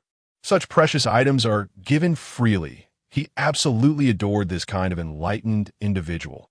As for the earlier unpleasantness, nonsense. That must have been his own fault. Perhaps he had inadvertently disturbed Wu Feng without realizing it. Not only did Wu Feng not hold it against him, but he also offered such a precious gift. Zhen Yuanzi felt utterly humbled. Faced with Zhen Yuanzi's adoring gaze, Wu Feng felt an overwhelming sense of discomfort. What is happening? Could there be something amiss with the items I presented? No. He had consumed the ginseng fruit, and he intended to take the remainder with him. He could not allow Zhen Yuanzi to retract his offer. As he pondered how to excuse himself and depart, Zhen Yuanzi's voice rang out. Senior, your great kindness is deeply appreciated. I, Zhen Yuanzi, am eternally grateful. Please allow me to bow before you. With that, he attempted to bow to Wu Feng. Goodness, this startled Wu Feng. Nonetheless, he had to maintain his persona. Therefore, with a wave of his hand, he halted Zhen Yuanzi's gesture of respect. No need for such formalities. We are both great Luo golden immortals. Let us engage as equals and refer to each other as fellow Taoists instead. Thus it was settled. Indeed, fellow Taoist is truly a benevolent soul. Wu Feng pondered to himself. With such lofty expectations placed upon me, how shall I joyfully partake in the fruits of my labor in the future? Subsequently, the two engaged in a delightful exchange, savoring fruits and tea while discussing the intricacies of their respective Tao. Zhen Yuanzi, acknowledging his junior status, eagerly posed numerous questions regarding his cultivation. Wu Feng, striving to maintain the demeanor of a sage, dedicated himself to providing thorough explanations in the course of elucidating these concepts to Zhen Yuanzi. Wu Feng also conducted a self-assessment, identifying gaps in his own understanding. Moreover, Zhen Yuanzi's insights proved to be enlightening for Wu Feng, enriching his own perspective. Thus, the atmosphere between the two grew increasingly vibrant, and after several months, they finally paused their discourse. My dear Tao friend, I must apologize, Zhen Yuanzi confessed. I am but a novice and can continue no longer. With that, he clasped his hands in a gesture of respect towards Wu Feng.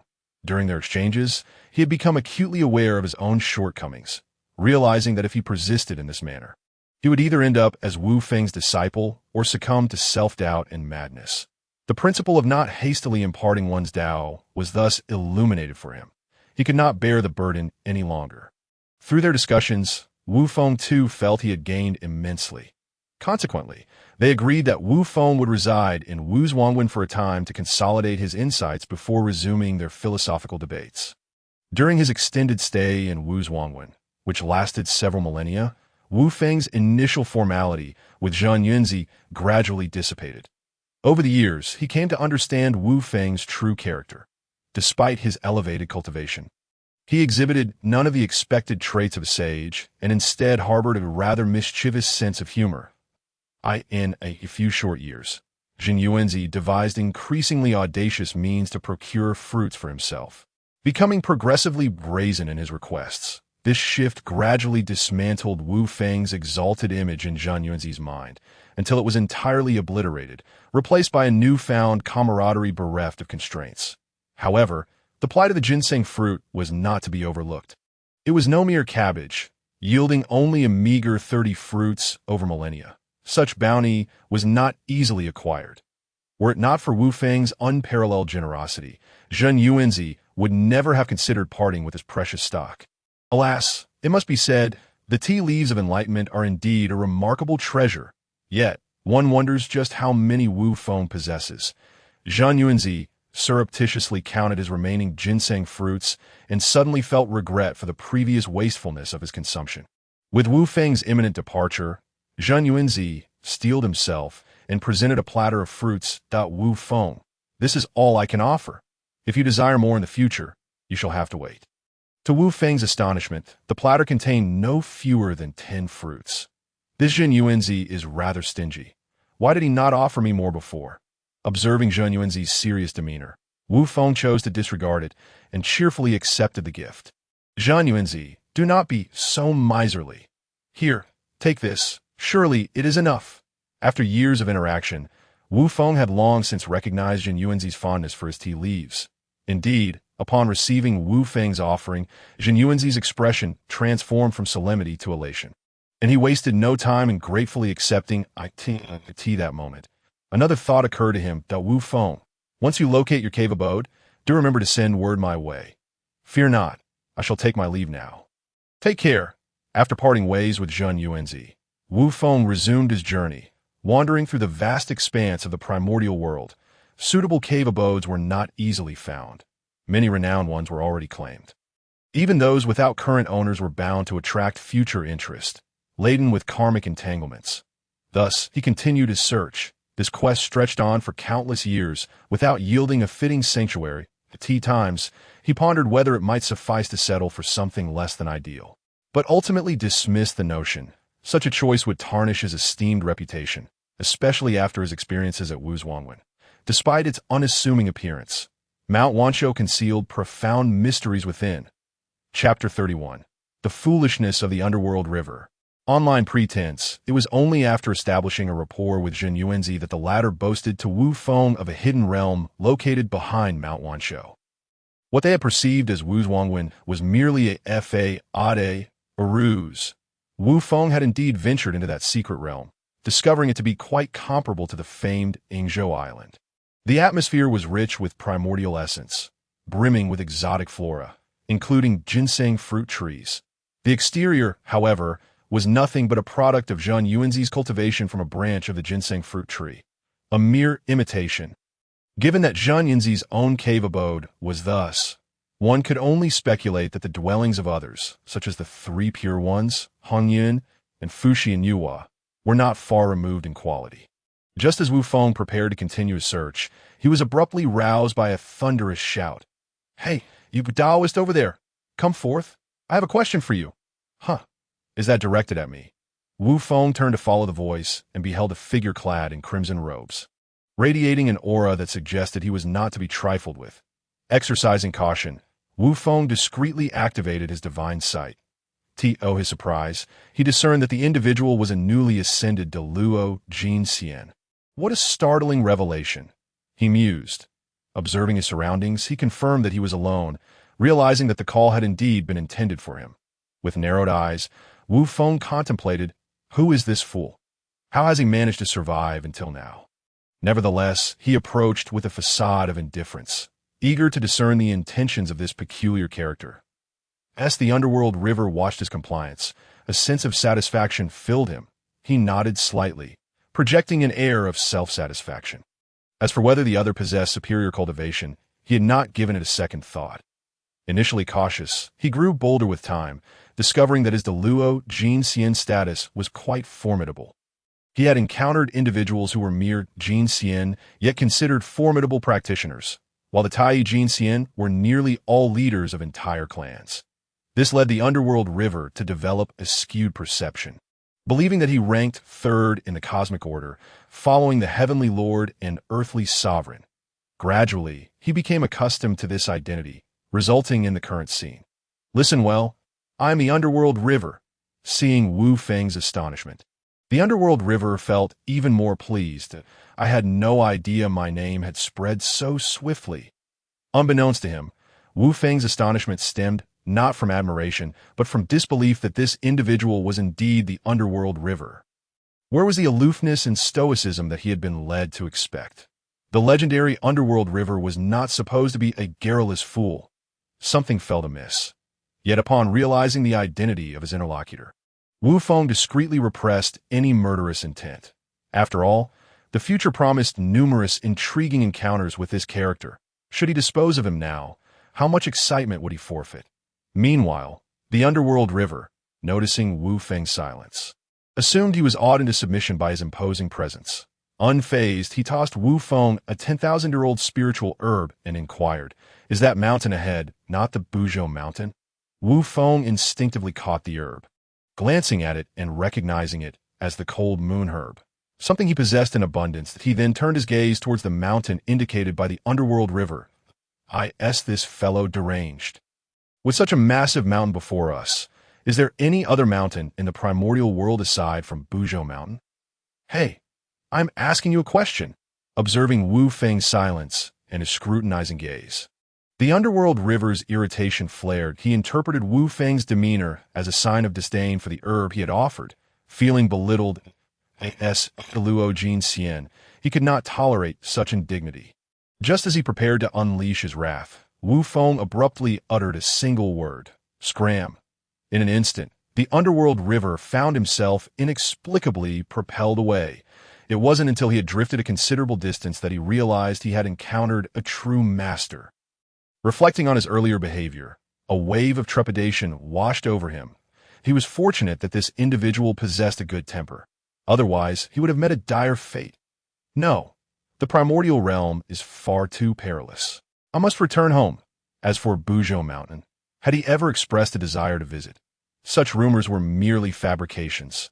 He resolved that from this day forth, unless a significant matter arose, he would remain firmly within the Blood Sea.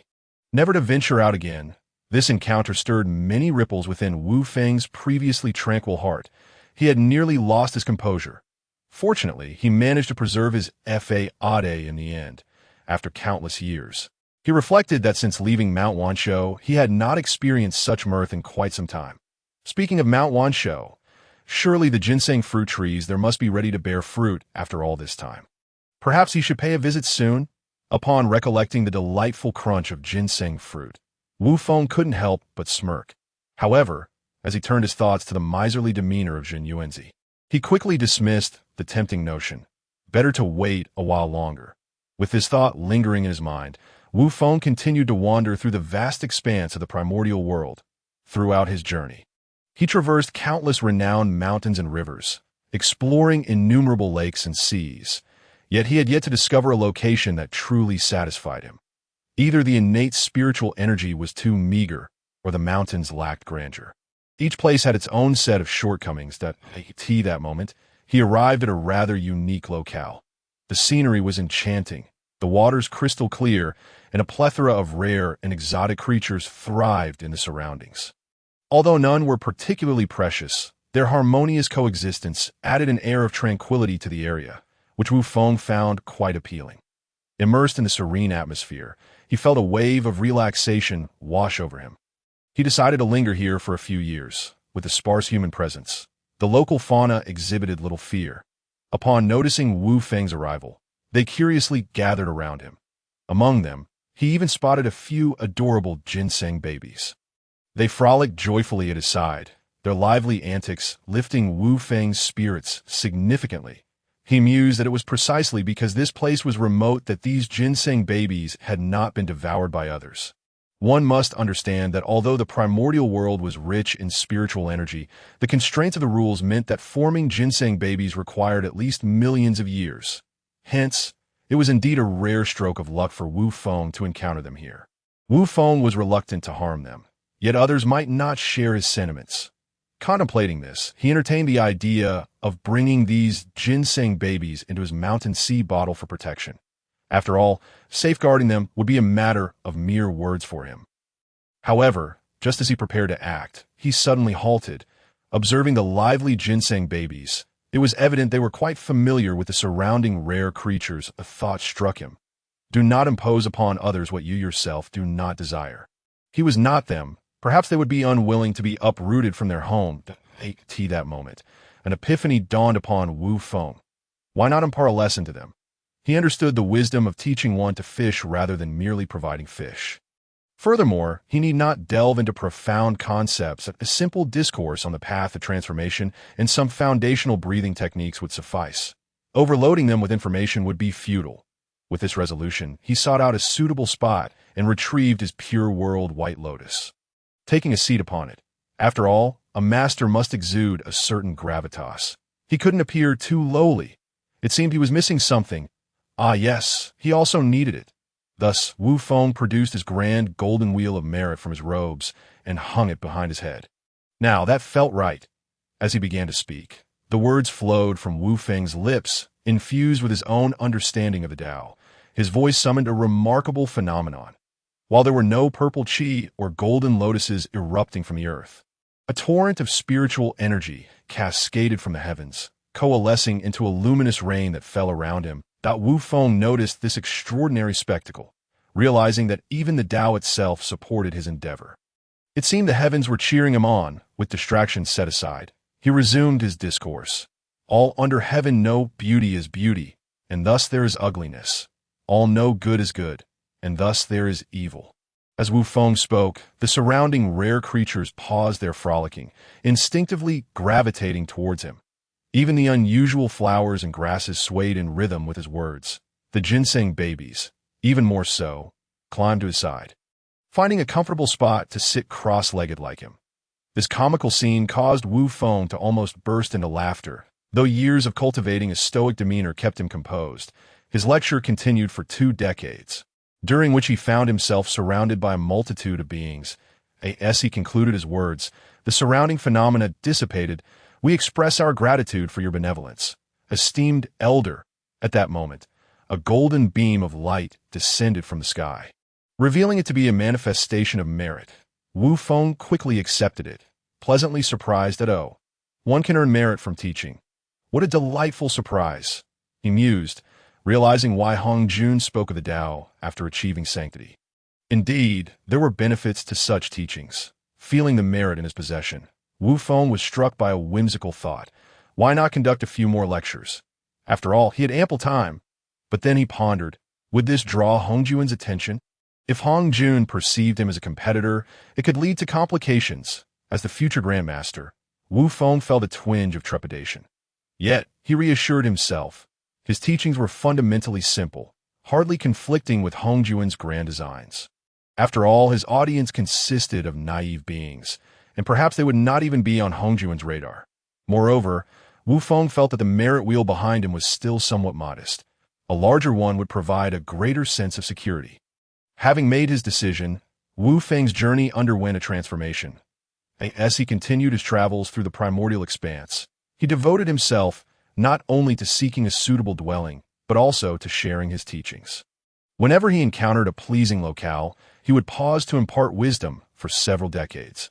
And thus, time slipped away, racking up countless millennia. One day, after concluding yet another lecture and collecting the descending merit, Wu Feng received a notification from the Tao.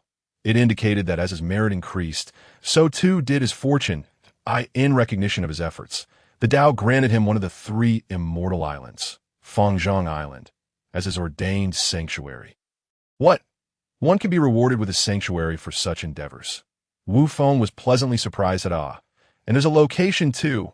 How considerate of the Tao. With that, Wu Feng ceased his lectures and followed the direction indicated in his mind, soaring towards his newfound destination. The journey to Yingzhou Island had left a lasting impression on him, and he hoped that Fangzhong Island, being one of the 3 immortal islands, would not disappoint. Lost in thought, a smile crept across Wu Feng's face, revealing his delight. With all his might, he flew and reached his destination in less than a year. The primordial world was vast. Fangzhong Island lay in the East Sea, while the place where he had previously lectured was in the southern part of the primordial realm. His swift arrival was partly due to his extraordinary speed. However, upon reaching the designated spot, Wu Feng's lips twitched in bewilderment. This Fangzhong Island. It appears to be merely a humble rock. Suddenly, an epiphany struck him. Perhaps this was the origin of its name. Indeed, a rock of Fangzhong size. Then, recalling the concept of secret realm, Wu Feng activated his divine sight to examine the rock. Since it was a sanctuary bestowed upon him by the Tao, he easily penetrated its exterior to reveal the wonders within. It was indeed a grand secret realm, far surpassing Zhang Yuanzi's Wanshou Mountain secret realm. Fangzhong Island's secret realm boasted not only vastness, but also an exceptionally rich spiritual energy. Much like the Yingzhou Island he had previously visited, it was devoid of life. Wait, there are a few little ones inside.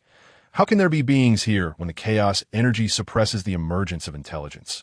Wu Feng pondered their predicament. Could they be lost souls? Much like himself? With this contemplation, he released the restrictions and concealed his presence as he ventured inside. Upon closer inspection, Wu Feng discovered that they were familiar faces, none other than Zhao, Gongming, and the 3 heavens, who had just recently taken form. It turned out that shortly after their transformation, they had encountered a spatial storm and, by fortunate coincidence, had been cast into this realm. Yet Yun Xiao appeared to be more composed, simultaneously restraining Bi Xiao while donning a serious expression.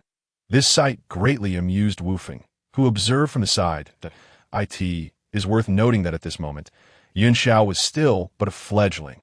Although Bi Xiao acknowledged the validity of Yun Xiao's words, she still felt a hint of reluctance. She turned to her elder brother and second sister, playfully pouting, "Brother, sister, I truly adore this place. What should I do?" Watching the vivacious Bi Xiao, even Wu Feng found himself charmed. If she liked it, then she might as well stay here. Who? Who is there? The sudden unfamiliar voice startled the little ones quite significantly. It was Yun Xiao and Zhao Gongming who first regained their composure and inquired aloud. Just then, Wu Feng's figure gradually emerged, appearing directly beside them. Upon seeing the imposing and profound Wu Feng, they felt a shiver run through them. A primal warning from their very souls informed them that Wu Feng was not someone they could provoke. Yet, it was still Yun Xiao who, upon Wu Feng's arrival, took the initiative to respond. "I am Yun Xiao, a junior, and along with my elder brother and several younger sisters, we inadvertently ventured into this esteemed location due to a spatial storm during our transformation. We humbly request your leniency, esteemed senior. We shall take our leave at once." Observing this scene, Wu Feng felt an uncanny familiarity. Had he not found himself in a similar predicament when he unwittingly entered Yingzhou Island and encountered Liu? Seeing Wu Feng remain silent only heightened the tension among San Xiao and the others. Even the most spirited Bi Xiao quieted, standing still as if to convey, through her little eyes, "I am a good child. Please do not harm me." Small, pitiful, and helpless, they feared that a single misstep would lead to their demise at the hands of the figure before them. In this moment, they felt utterly powerless, caught in a situation where they were the lambs to the slaughter. The disparity in cultivation levels was overwhelming. Wu Feng, having regained his composure, naturally took note of their demeanor. Unable to restrain himself, he broke into laughter. This only intensified the fear among San Xiao, who now beheld the robust Wu Feng's mirthful expression, causing their bodies to tremble in trepidation. Wu Feng mused, "Is he truly that frightening?"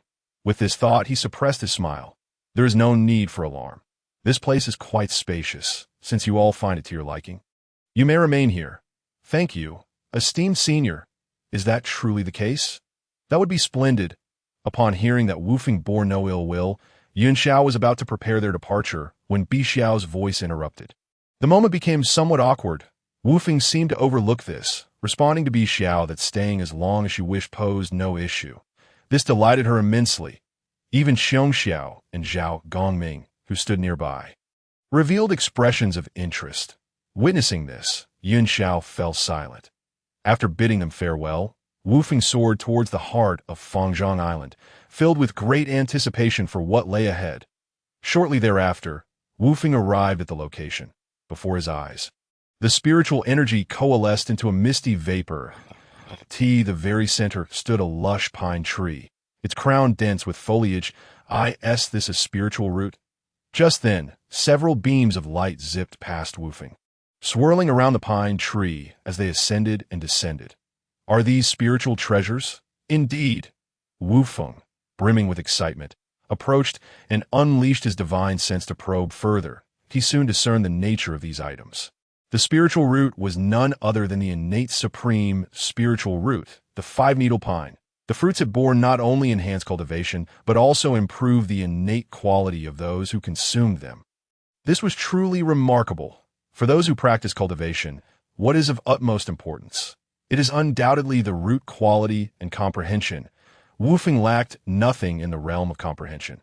However, when it came to root quality, the situation was rather disheartening, due to his soul having been that of a mere mortal at the time of his transmigration. Even with the benefits bestowed upon him at the dawn of creation, he remained fundamentally an ordinary being. Thus, it was evident what his root quality must be. The cultivation he had achieved to date was purely the result of fortuitous encounters and relentless perseverance. Now, with the presence of the five-needle pine, everything changed. Even if it could not elevate his root quality to an extraordinary level, it would surely enhance it significantly. The drifting spiritual treasures were no trifles either. They were indeed the primordial measuring ruler. This was a treasure of merit born alongside the heavenly yellow Linglong Pagoda. Unlike the heavenly yellow Linglong Pagoda, which emphasized defense. The primordial measuring ruler was more focused on offense. Moreover, due to its nature as a treasure of merit, using it to slay did not incur karmic retribution. While the treasure was indeed splendid, it coincided with Wufeng's god-slaying spear. The two treasures shared similar properties, neither being innate treasures, yet their offensive capabilities could rival those of innate treasures. Not only that, but the god-slaying spear could also harm the opponent's primordial spirit. Most importantly, Wufeng had possessed the god-slaying spear for quite some time, and he wielded it with great proficiency, finding it perfectly attuned to him. However, gazing at the primordial measuring ruler before him, Wufeng smugly considered that having it was certainly better than not having it at all. Skipping over the primordial measuring ruler, Wufeng then noticed 12 orbs. Indeed, they were the 12 sea-calming pearls. Well, they are passable. He mused that Wufeng's perspective had been elevated. Yet compared to the previous two treasures, the 12 sea-calming pearls could only be deemed mediocre. Subsequently, Wufeng conducted a thorough inspection of the surroundings, but found nothing else of note. Nevertheless, he felt quite content. The bounty he had garnered here, while not as numerous as that on Ingzhou Island, was certainly not lacking in quality. This place would henceforth be his home. Contemplating this, Wufeng set about arranging the area. He first located a suitable spot, excavating a deep pit, and then retrieved half of the 3 light divine water from a Shanghai bottle, placing it within.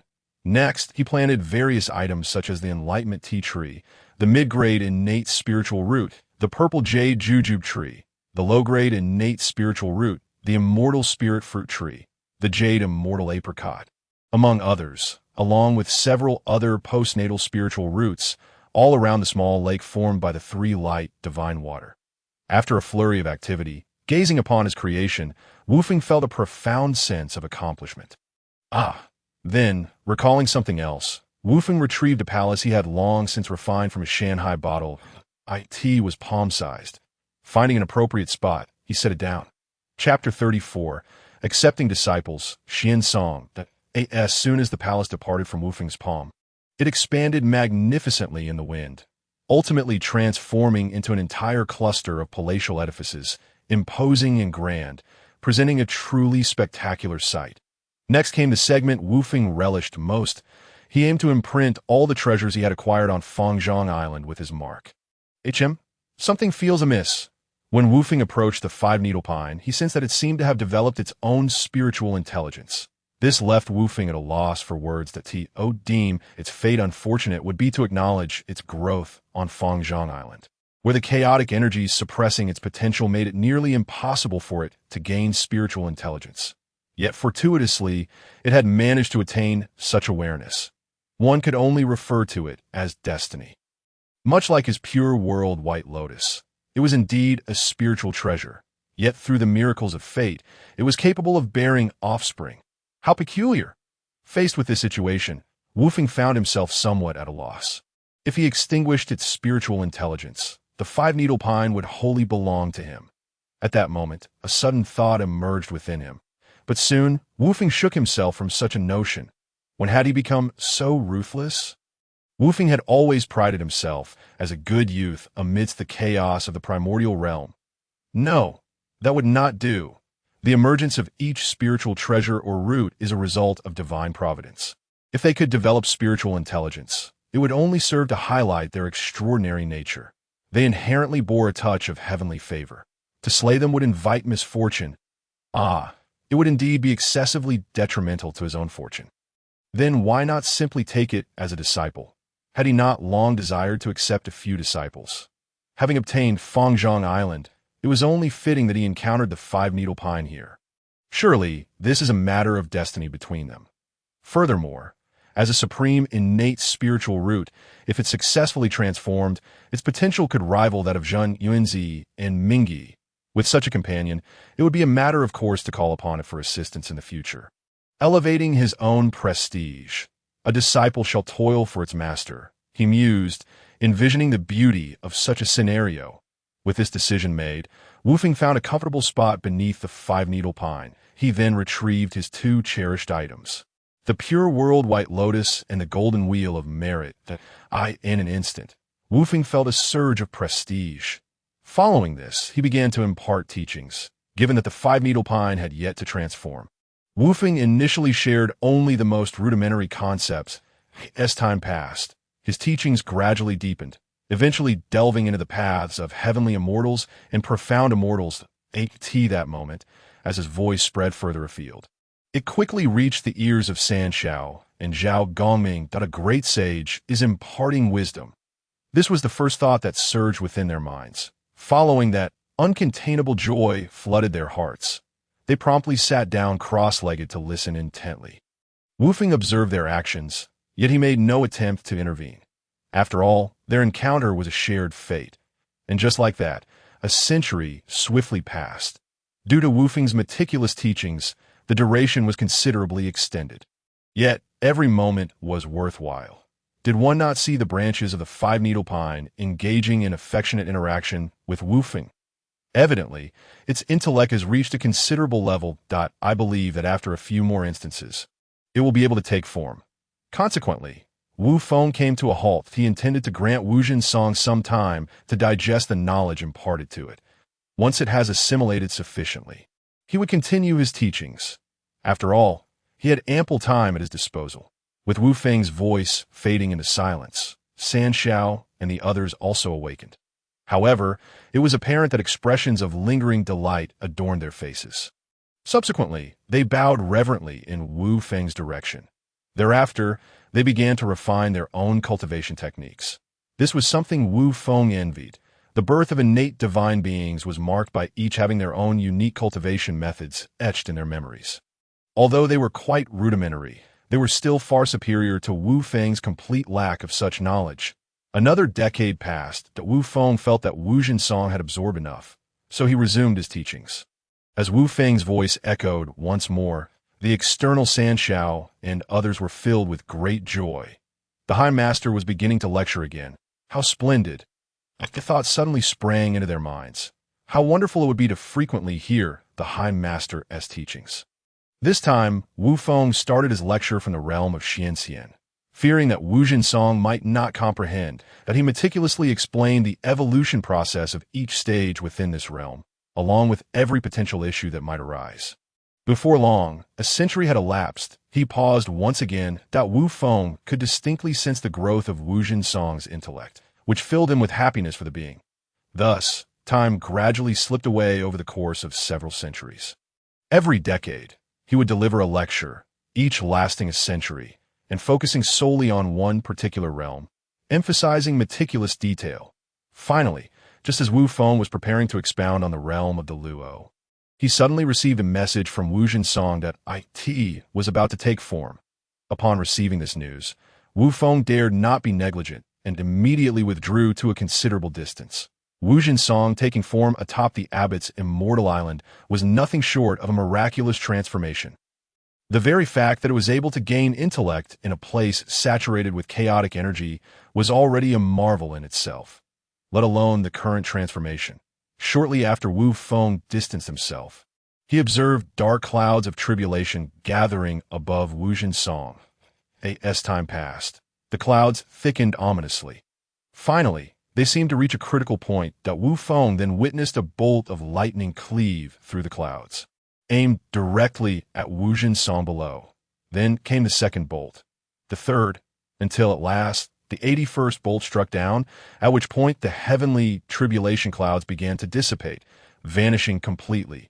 Following this, an extraordinary phenomenon occurred. With sweet rain descending at this moment, seeing that Wu Jinsong was unharmed, Wu Feng finally relaxed the tension in his heart. After all, this was his designated grand disciple. Nothing could go awry. He then beheld a fruit drop from the body of Wu Jinsong. As the fruit touched the ground, it shimmered and transformed into a young man, with a smile gracing his lips and an aura as gentle as jade. He truly embodied the image of a graceful young gentleman. However, Wu Feng felt that this form lacked a sense of grandeur. Glancing at himself, he thought that this was what true majesty looked like. Yet, once a being takes form, their appearance becomes fixed and immutable. Thus, Wu Feng refrained from saying much, feeling somewhat regretful that he could not inform him in advance about how to take form. Disciple Xian Song, I express my gratitude for your teachings. Rise, Wu Feng replied. Indeed, the master-disciple relationship had been established during the lectures, which was why Wu Feng had devoted such care. Observing his cultivation level, Tai, golden immortal, Wu Feng felt a twinge of regret. With his aptitude, had he taken form elsewhere, he would surely have been a Deluo golden immortal. Yet here he was evidently affected by the chaotic energy, resulting in a somewhat compromised foundation. Merely a Tai, golden immortal. However, with his assistance, Wu Feng believed that he would gradually recover. After all, he possessed an abundance of Sanguang divine water, which was not merely for show. Xin Song, allow me to formally introduce myself. I am your master, Wu Feng, and my Dao name is the same. I was born shortly after the creation of the heavens. Here, we do not have many other rules, but there is one: respect for the master and love for fellow disciples. This must not be forgotten.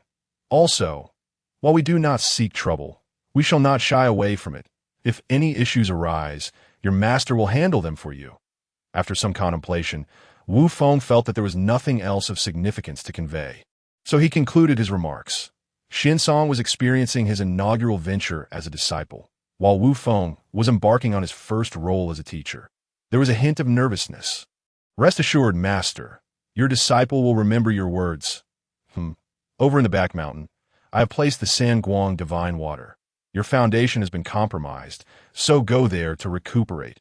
Indeed, upon hearing Wu Feng's words, Xin Song became elated. What was Sanguang divine water? It had been mentioned in his celestial memories, and it was precisely what he needed at this moment. He promptly expressed his gratitude to Wu Feng once more, and then soared towards the back mountain. Observing Xin Song's departure, Wu Feng commenced his own cultivation. After so many years, his realm had already reached the pinnacle of Deluo golden immortal, thanks to the support of the enlightenment tree. What lay ahead was the most challenging phase to achieve another breakthrough. He needed to master a singular path, and mastering a single path was an arduous endeavor, let alone Wu Feng attempting to cultivate two paths simultaneously. In his estimation, if he were to continue breaking through, the effort required would be tenfold, if not 100-fold, compared to others. Fortunately, Wu Feng had his advantages. He believed that with the laws imparted by the enlightenment tree, it would not be long before he achieved a breakthrough. The days that followed saw Wu Feng sink into a profound tranquility. Initially, he consumed several of Wu Jin Song's fruits, enhancing his innate qualities to their current limits. Following that, he indulged in a leisurely existence, either sleeping while cultivating or enjoying fruits and tea, living blissfully carefree. The tumultuous elements of the primordial world had vanished, and the remaining beings had retreated to focus on their own cultivation. As for the new generation of deities, they had yet to mature. Thus, this period in the primordial realm felt exceptionally serene and harmonious. Whenever boredom struck, Wu Feng would take Xin Song to visit Jin Yuanzi at Mount Wanshou, seeking a few ginseng fruits as a delightful treat. For Wu Feng, Jin Yuanzi found himself in a rather helpless position. This rascal had become increasingly shameless. Originally, it was just him, and now he had brought a whole entourage. However, he held a fondness for Xin Song, who not only possessed extraordinary aptitude, but also met Jin Yuanzi as aesthetic preferences at tea times. He would lament the wasted potential of such a fine disciple. Now reduced to being Wu Feng's apprentice. Alas, the heavens are not just. Nonetheless, as Wu Feng was his friend, Jin Yuanzi, though he would not openly admit it, felt quite pleased at Wu Feng's visits. Over time, Xin Song grew to understand Wu Feng's character well. However, the teacher's demeanor was quite endearing to him. By the way, during this period, Wu Feng also encountered the legendary figure Hong Yun at Jin Yuanzi's abode. How should one put it? Hong Yun struck Wu Feng as a genuinely good-natured person. His personality was generous and easygoing, devoid of any airs of superiority. Even in conversations with the younger Xin Song, he could engage in delightful exchanges. Yet, contemplating his future misfortunes, Wu Feng refrained from forming a deeper bond with him. There was no other choice. He was simply too virtuous, so virtuous that he was ill-suited to survive in the primordial realm, a world where the strong prey upon the weak. Wu Feng understood the principle that in chaotic times, one must eliminate the benevolent. Such individuals are nothing but trouble. associating with him. One might as well ponder whether a bolt of lightning would strike them from the heavens. 20,000 years later, on Abbott's immortal island, having completed his teachings to Xian Wu Feng prepared to pause and allow him some time for reflection. His teachings were exceptionally unique and not entirely suited for Xian. What he could impart were primarily universal principles. Nevertheless, even these, enriched by the legacies of Luo Ho and Pangu, were undoubtedly profound enough for Xian to contemplate. Just as he was about to retract the merit golden wheel, which, while visually appealing, was somewhat dazzling, he noticed San Shao and Zhao Gongming approaching as 2 decades had passed. Their figures had gradually matured into that of youthful adolescence that Wu Feng found himself puzzled. What were they planning to do? Zhao Gongming, Yun Zhao paid their respects to the esteemed elder. Rise, Wu Feng replied. Although curious, he maintained his composure, refraining from questioning their intentions. He simply observed them, waiting to see what they would do. San Shao and the others mirrored his demeanor. Feeling quite nervous, the 2 decades spent on Abbott Island had been nothing short of divine for them. Not only were they free from concerns about safety, but they also had the privilege of partaking in Wu Feng's teachings from time to time. Wu Feng had not driven them away, which inspired them to conceive a notion. How wonderful it would be to become his disciples. However, as the moment approached, their nerves began to escalate. They were uncertain whether Wu Feng would accept them. If he declined and, worse, became angered, resulting in their expulsion, it would spell disaster. Sensing the hesitation of their elder siblings, it was ultimately the most vivacious among them, Bai Xiao, who could no longer contain herself. Esteemed elder, we, the siblings, are profoundly grateful for your immense kindness. We wish to become your disciples. Serving you closely, we implore you to show us your favor. As she spoke, Bai Xiao subtly signaled to her elder brothers and sisters. And then, without hesitation, she knelt down. Wu Feng thought to himself, is Bai Xiao treating me as a fool? Just look at that gaze of hers, as if she wishes for me to be oblivious. Noticing Wu Feng's silence, the more composed Yun Xiao and Zhao Gongming were eager to bury their heads in embarrassment. After all, she is my sister. I must not lose my temper. This unexpected situation had already surpassed Wu Feng's anticipation. And he had to carefully consider that the San Shao were no ordinary individuals, but the fated disciples of Tong Tian, destined to become future saints of the heavenly Tao, if he were to accept them. Would it not imply a binding karmic relationship with Tong Tian? This thought left Wu Feng, who prided himself on his understanding of survival, feeling somewhat hesitant. Yet he could not deny his fondness for them. Especially Yun Xiao. How short a time had it been since her transformation? In terms of cultivation, she had already surpassed her peers, reaching the pinnacle of the 9 heavens' profound immortal realm. It appeared that her breakthrough to the golden immortal stage was not far off. In comparison, the talents of the others were also commendable. While they may not match Yun Zhao's diligence, they too had attained the 9 heavens' profound immortal realm. Such innate gifts, though not comparable to Xian, were still quite impressive in the current primordial chaos. Otherwise, Wu Feng would not have permitted them to benefit from his teachings at all. What of it? What harm is there in accepting them? Even now, Tong Tian is still a novice in the realm of the great Luo Golden Immortal. With the support of the Enlightenment Tree, it is entirely possible that I may surpass him in the future. Feeling the surge of his Tao heart, an inexplicable sense of ambition welled up within Wu Feng. Chapter 36. Breakthrough. Becoming a great power, however, upon hearing Wu Feng's consent, the San Shao were filled with immense joy. They knelt once more, solemnly performing 3 bows. Thank you, esteemed teacher, for your kindness. Good. Wu Feng waved his hand, using his spiritual power to lift them up. Now that you have entered my tutelage, remember to avoid internal strife and to love one another. You have seen Xian among my disciples. He shall be your elder brother from this day forth. As he spoke, Wu Feng glanced over them again. Zhao Gongming will be second, Yin Xiao third, Qiong Xiao fourth, and Bai Xiao fifth. Having said this, Wu Feng gestured for Xian to come forth, allowing them to be properly introduced. Once everything was concluded, Wu Feng dismissed them. Yet before sending them away, he informed them that in a century, he would continue to impart teachings to them. After their departure, Wu Feng immersed himself in his own cultivation. He had already grazed the threshold, and believed it would not be long before he could advance further. The ensuing days remained tranquil. Yet the number of disciples at Wuzhuang Temple had swelled. From the initial duo of Wu Feng and Xian Song, it had transformed into a whole entourage. Zheng Yuanzi expressed considerable discontent with this change, frequently complaining to Wu Feng, stating that ever since he met him, he had nearly forgotten the taste of the ginseng fruit. But who is Wu Feng? After so many years of camaraderie, he could hardly be oblivious to Zheng Yuanzi's true sentiments. Without hesitation, he tossed a jar of enlightenment tea leaves toward Zheng Yuanzi. That is the kind of generosity Wu Feng embodies. Not long after, Zheng Yuanzi, who had been sulking moments ago, quickly turned his frown upside down, beaming as he accepted it. The two then exchanged other topics of conversation. Naturally, given the disparity in their realms, Wu Feng did most of the speaking while Zheng Yuanzi listened. To that point, Zheng Yuanzi spoke up.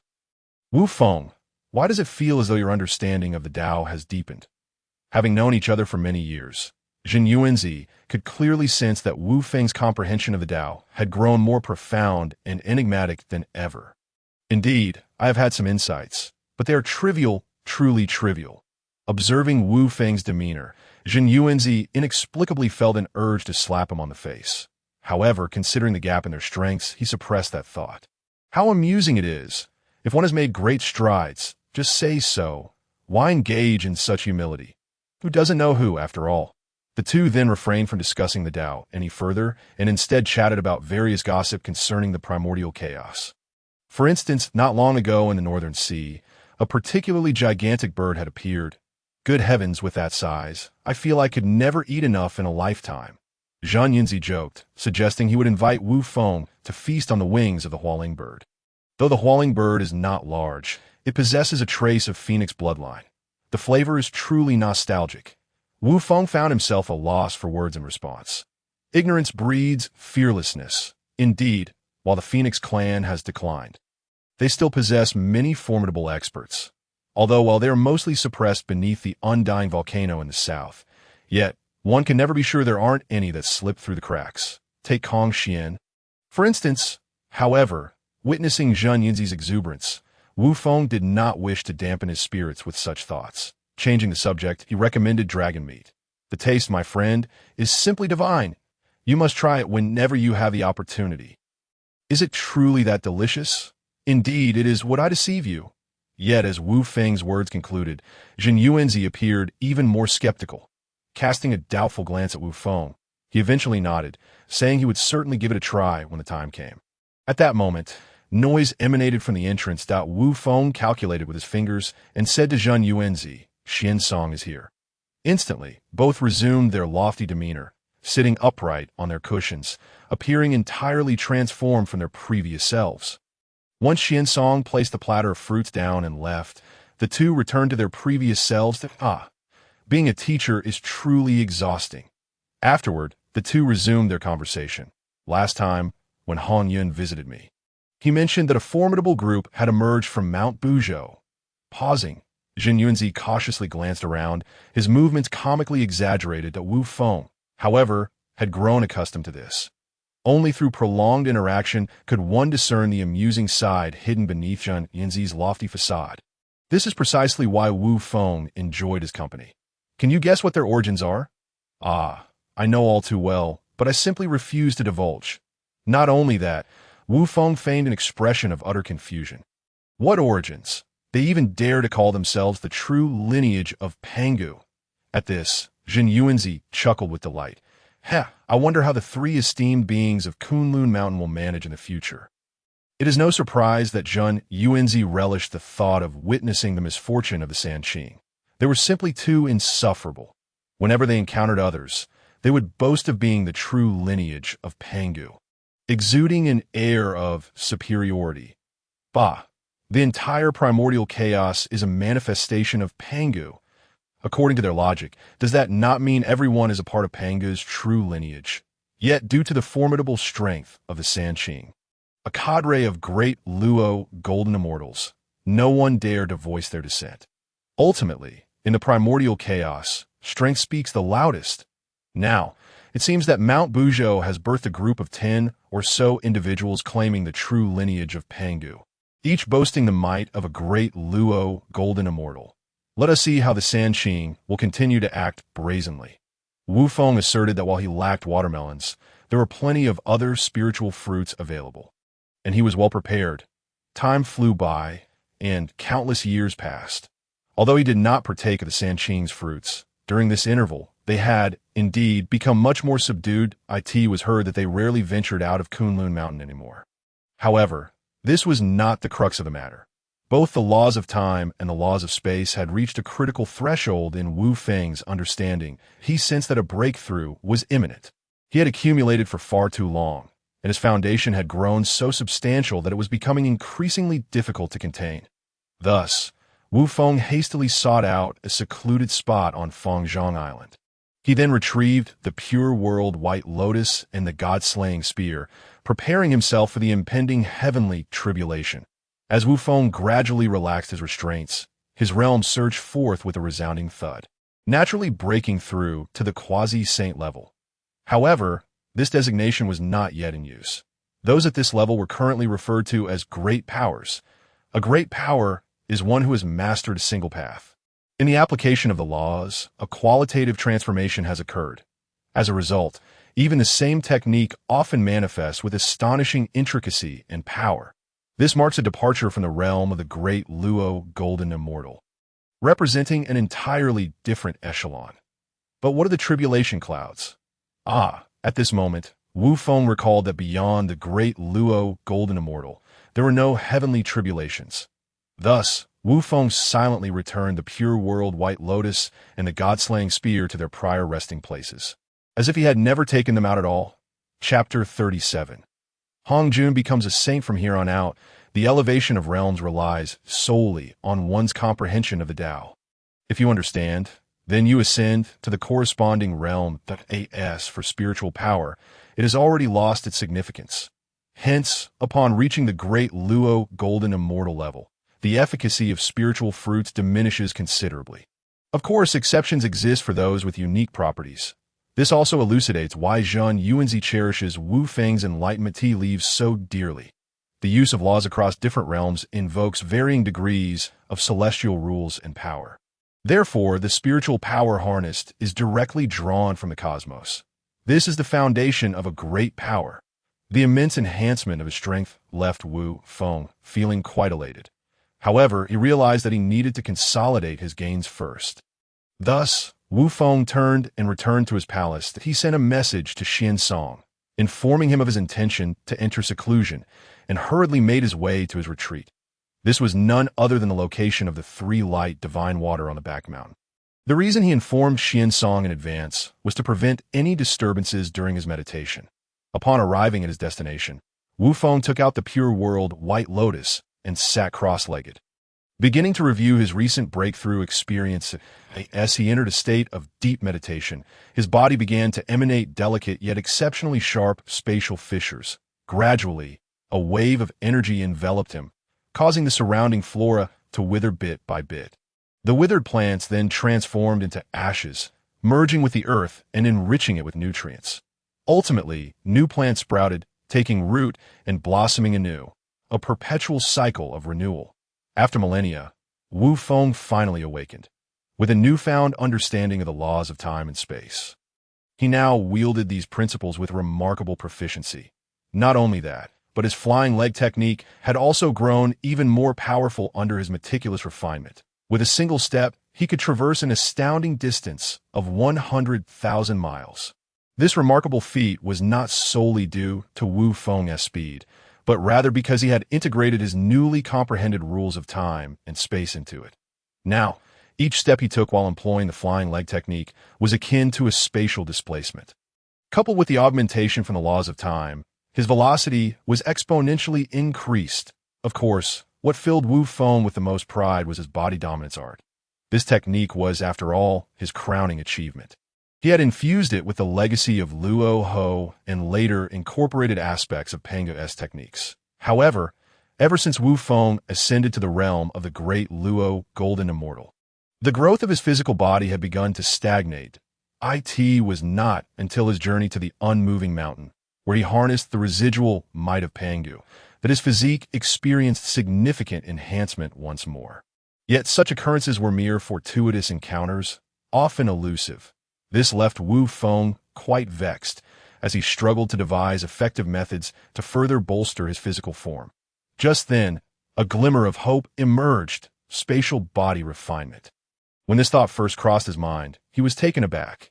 After all, he had nearly perished amidst the chaotic currents of space while being pursued by the elders of the Dragon Clan. However, times had changed, and with his mastery of the laws of space, he no longer feared the chaotic currents in the wilderness.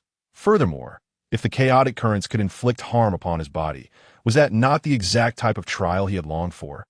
This was precisely why Wu Feng had chosen to enter seclusion for millennia. He not only refined his understanding of his cultivation techniques, but also underwent body refinement. The time Wu Feng invested was undeniably worthwhile. After enduring the trials of the chaotic currents, his physique had become even more robust, now radiating a lustrous sheen. This was of utmost importance. Even his meridians had undergone significant expansion and enhanced flexibility. Thanks to the continuous restoration from the three light, divine water.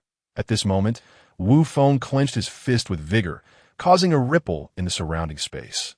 Having acclimated to the explosive power, he felt immensely satisfied. Then, after calculating in his mind, he deemed it the right moment to emerge from seclusion. I await to pay my respects to the master and congratulate him on his remarkable advancement in strength. Ah, please rise. Yes, master. Upon observing Xian Song's cultivation level, Wu Feng could not help but admire him inwardly. Indeed, a splendid talent. It appears his foundation is nearly mended. Once he fully restores his foundation, he shall break through to the great Luo realm. Next were the three Xiaos. After a millennium, they too had successfully ascended to the golden immortal stage, particularly Yun Xiao and Zhao Gongming. They not only surpassed Xiong Xiao, and by Xiao in terms of their cultivation realms, but also possessed a profound accumulation of experience. Wu Feng looked on with satisfaction. He then offered words of encouragement for them to maintain their progress. Subsequently, Wu Feng informed them that he would expound on the Tao in 3 days, urging them to prepare accordingly. Upon hearing this news, their spirits soared with joy. Such is the advantage of having strong support.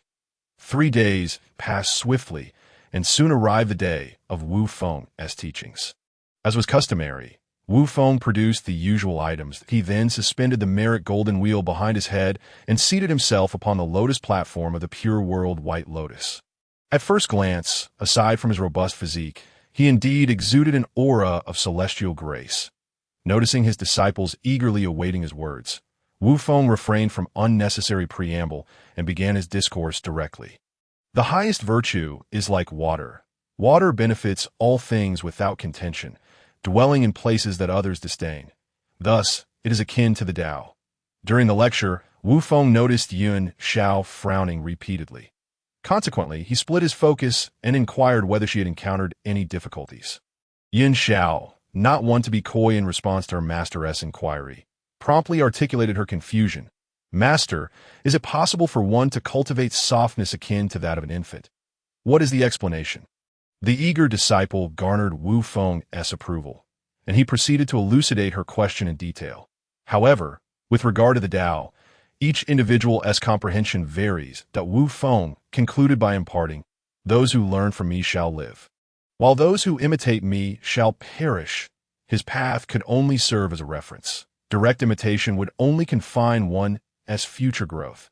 After clarifying Yun Xiao's doubts, Wu Feng was about to continue his lecture when an overwhelming pressure suddenly enveloped the heavens and earth. This oppressive force was so intense that it struck awe into the hearts of all, compelling them to bow towards a certain direction in the east. Xian Song managed to remain relatively composed, merely bowing in acknowledgement. However, the three Xiaos found themselves overwhelmed by the sudden force, collapsing to the ground in a most undignified manner. Even Wu Feng himself had to rely on the support of the laws to remain standing, grateful that he did not lose face before his disciples. Just as Wu Feng silently lamented, a celestial phenomenon manifested. Golden lotuses erupted from the earth, and purple chi flowed from the east for 30,000 miles. What was this? Hongjun has attained sanctification. So soon, Wu Feng's initial doubts swiftly transformed into certainty that I am Hongjun, and I have now become a saint. In 1,000 years, I shall expound on the Tao at the Purple Cloud Palace amidst the chaos.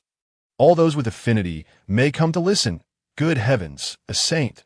That was a being of the same caliber as the primordial great Luo, golden immortal. At this moment, Wu Feng could not help but feel a twinge of envy. The interruption thwarted Wu Feng's lecture, and seeing his disciples present, he decided to bestow some treasures. Having traveled through the wilderness for many years, he possessed quite an array of spiritual treasures. With Wu Feng's breakthrough to the realm of the Great Master, these treasures had lost their significance to him, becoming superfluous. Rather than allowing them to gather dust in his possession, it would be far better to equip his disciples. This way, when they ventured out, they would shine brightly, reflecting well upon him. In my early years, I traveled through the wilderness and acquired numerous spiritual treasures. At the mention of spiritual treasures, the disciples buzzed with excitement. Even Xian Song could not restrain his eager anticipation. Master, what is it? Indeed, Wu Feng's subsequent words confirmed their speculation. With the advancement of my cultivation, these spiritual treasures have lost their utility to me. I intend to pass them on to you. Master, enough, do not act like children. Xian Song, disciple is here. Upon hearing his name called, Xian Song promptly stepped forward to bow respectfully. Wu Feng regarded Xian Song with satisfaction, having always held him in high esteem. Aside from his looks, which did not quite align with Wu Feng's aesthetic preferences, his talent, comprehension, and character were all commendable. Wu Feng waved his hand towards the back mountain, summoning a white lotus to soar through the air. This white lotus was a progeny of the pure world white lotus, naturally imbued with numerous remarkable properties. While not innate, it was nonetheless comparable to innate treasures. Belonging to the 9th grade and rivaling high-grade innate spiritual treasures. Subsequently, Wu Feng retrieved an ancient seal from his mountain and sea bottle. The mountain river seal, a high-grade innate spiritual treasure. It was a fortunate coincidence that Wu Feng had acquired it. During one of his lectures, he had a sudden whim to change locations and, following his intuition, ultimately secured it. Alas, given that he possessed the god-slaying spear, Wu Feng had never regarded it highly, allowing it to languish in the mountain and sea bottle until now, when he could finally present it to Xian Song. After introducing the details of these two spiritual treasures, Wu Feng handed them to Xian Song. Upon receiving them, Xian Song expressed his gratitude with another respectful bow. Two high-grade spiritual treasures. Even the typically composed Xian Song momentarily lost his poise. He felt incredibly fortunate to have encountered such a master. Were it not for his teacher, he might still be aimlessly growing in obscurity, perhaps even having vanished under the erosion of the chaotic energies. All right, you may withdraw. Being looked at with such admiration by his disciple made even the thick-skinned Wu Feng feel a bit uncomfortable, prompting him to wave his hand for Xian Song to step back. Zhao Gongming, disciple is here. Upon hearing the master call his name, Zhao Gongming immediately approached with great excitement. Bowing in reverence, he had witnessed the treasures bestowed upon his senior brother, and his heart surged with fervor at the sight. He could not help but speculate in his mind what his master might grant him, his senior brother, being the eldest disciple and a reflection of their master, undoubtedly received magnificent gifts. Yet Zhao Gongming was content even if his own treasures were slightly inferior. Then he observed his master gesture towards the back mountain, and to his astonishment, a white lotus floated forth, identical to the one given to his senior brother. But that was not all. His master produced a string of beads. Upon hearing the master's explanation, he realized that he too had been awarded the same 9-grade white lotus as his senior brother. The string of beads was no ordinary item either, known as the Sea-Calming Divine Beads, comprising 36 beads. Each one was a low-grade, innate spiritual treasure. 12 beads formed a group, and when interconnected, they belonged to the medium grade. Moreover, he heard his master mention that the Sea-Calming Divine Beads were destined for him, that if he were to acquire the remaining 24 divine beads in the future, they would elevate to being supreme, innate spiritual treasures. At that moment, Zhao Gongming felt overwhelming happiness. He promptly bowed again to Wu Feng, expressing his gratitude for his master's grace. This excitement, however, stirred the other disciples, Qiong Xiao and Bai Xiao, into a fervor as well. Wu Feng frowned at the commotion and reprimanded them. They truly embarrassed him, having forgotten how he had rejoiced when he received his own treasures. They were even less composed than he had been. However, times had changed, and Wu Feng's perspectives had broadened. Hearing his admonition, the crowd gradually quieted, but Wu Feng then dismissed Zhao Gongming. Yin Xiao, disciple is here. Observing the composed Yin Xiao, Wu Feng felt quite satisfied. She was indeed his most valued disciple. Aside from Xian Song, he continued to beckon, and another white lotus soared down from the back mountain, landing beside Yin Xiao, with Wu Feng's intentions unmistakable. Subsequently, he revealed a map and a boat-like spiritual treasure. Through Wu Feng's introduction, the crowd learned that this white lotus was also a 9-grade white lotus. As for the other two treasures, the map-shaped spiritual treasure was called the Four Symbols Map, containing a grand formation of the four symbols. Although it was classified as medium grade, when deployed, the formation could battle beyond its rank. It was truly an impressive spiritual treasure. The boat-shaped treasure was Wu Feng's escape boat, an item of profound significance from his early days. Bestowing it upon Yun Xiao was a testament to Wu Feng's fondness for her. After another round of thanks, Wu Feng dismissed Yun Xiao. Qiong Xiao, Bai Xiao, disciple is here. Disciple is here. Hearing the cheerful voice, even Wu Feng felt somewhat helpless. Without a second thought, he recognized that the exuberant voice belonged to Bai Xiao, due to her late transformation and less mature mind. All the senior brothers and sisters indulged her, resulting in her lively disposition. His little disciple was being affectionate and close, and he could hardly refuse her outright. It would be too hurtful for her. Moreover, he found her spirited nature quite endearing. Yet, recalling her experiences in mythological tales, Wu Feng felt a twinge of concern. It seemed he would need to pay more attention to her emotional growth in the future. Naturally, these thoughts flitted through Wu Feng's mind in an instant. He summoned 2 more white lotuses from the back mountain. However, compared to the previous ones, these were considerably smaller. The 9-grade lotuses were no longer available. They were both of the 6-grade variety. Nevertheless, they were still quite valuable. Though their myriad uses were somewhat diminished, they remained significant. In terms of practicality, ordinary medium-grade, innate spiritual treasures could not compare to them. Wu Feng then produced a fan and a mirror. The fan was named the Spirit Void Fan, a medium-grade, innate spiritual treasure. The mirror was called the Light Dividing Mirror, also a medium-grade, innate spiritual treasure. Both items were particularly suitable for them. Wu Feng bestowed these along with the 6th-grade white lotuses upon Qiong Xiao and Bai Xiao. Upon receiving their treasures, the two could hardly contain their excitement. Had it not been for Yun Zhao's disapproving glance, Bai Xiao might have even jumped for joy. Wu Feng, Chapter 39, The Palace of Purple Clouds. Do not be upset. Do not be upset. My disciples are not a nuisance, and there are no outsiders. Do not be upset at all. Qiong Xiao, Bai Xiao. Disciple is here. Disciple is here. Go to the back mountains Huaijing Peak and write down your reflections on the teachings just shared. Master, we shall go at once. Yes, Master. With the distribution of treasures concluded, Wu Feng waved his disciples away. Only then did he exhale a sigh of relief. Humph, little rascals, do you think I cannot handle you? Experiencing the joy of being a teacher, Wu Feng's displeasure dissipated significantly. The teachings of Hongjun were about to commence. The great deities of the primordial era were making their appearances, and the days ahead promised to be lively. Lost in thought, Wu Feng's lips curled into a smile. Should he join in the festivities? Yet, the paths of different philosophies do not align. His way diverged from Hongjun's. Perhaps he could draw inspiration? Yes, primarily seeking inspiration, with a touch of revelry, but he must not lose sight of the priorities.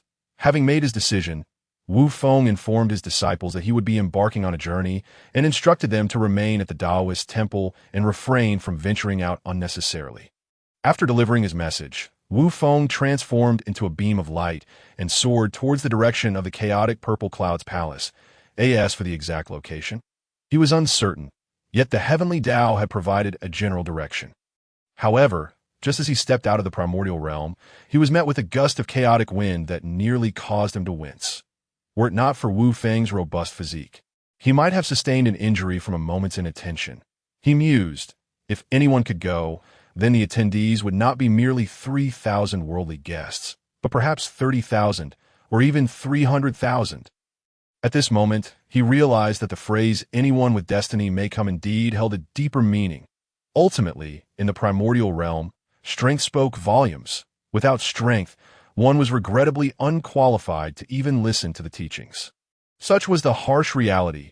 Confronted with the dangers of the chaos, even Wu Feng displayed a rare solemnity. He immediately summoned the purifying world White Lotus and positioned it atop his head. His expression grave as he continued his flight towards the palace of purple clouds. The primordial realm was vast, and the chaos even more so. Thus, Wu Feng traversed through the chaos for several hundred years before finally arriving at the location indicated by the heavenly Tao. Now came the crux of the matter. Simply arriving here held little value, that if one could not find the entrance to the palace of purple clouds, it would signify that they were still without fate. As Wu Feng searched, he noticed many others gradually appearing around him. Judging by their demeanor, their intentions seemed to mirror his own. Wu Feng. Hearing someone call his name, he immediately turned to see Zhang Yuanzi.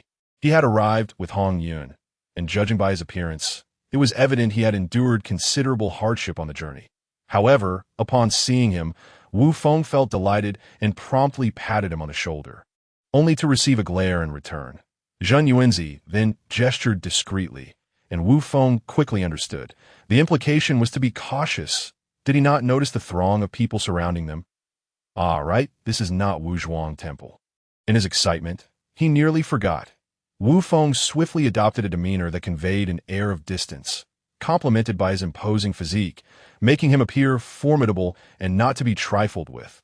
This transformation was starkly different from their initial meeting. This left Hong Yun astonished. It seemed that this Wu Feng was indeed a person of strong character. After exchanging greetings, the group agreed to search for the palace of purple clouds together. Not long after, they arrived at a palace shrouded in mist. Above the palace, 3 gilded characters read Palace of Purple Clouds. Wu Feng, unfamiliar with such script, could not decipher it, yet the sight of those characters evoked a sense of the extraordinary within him. Having found the location, they hastened to fly forward, opening the grand doors and entering with seamless precision. As for why they closed the doors again, was that not obvious? After enduring such hardships to locate this place, they could not allow others to reap the benefits effortlessly.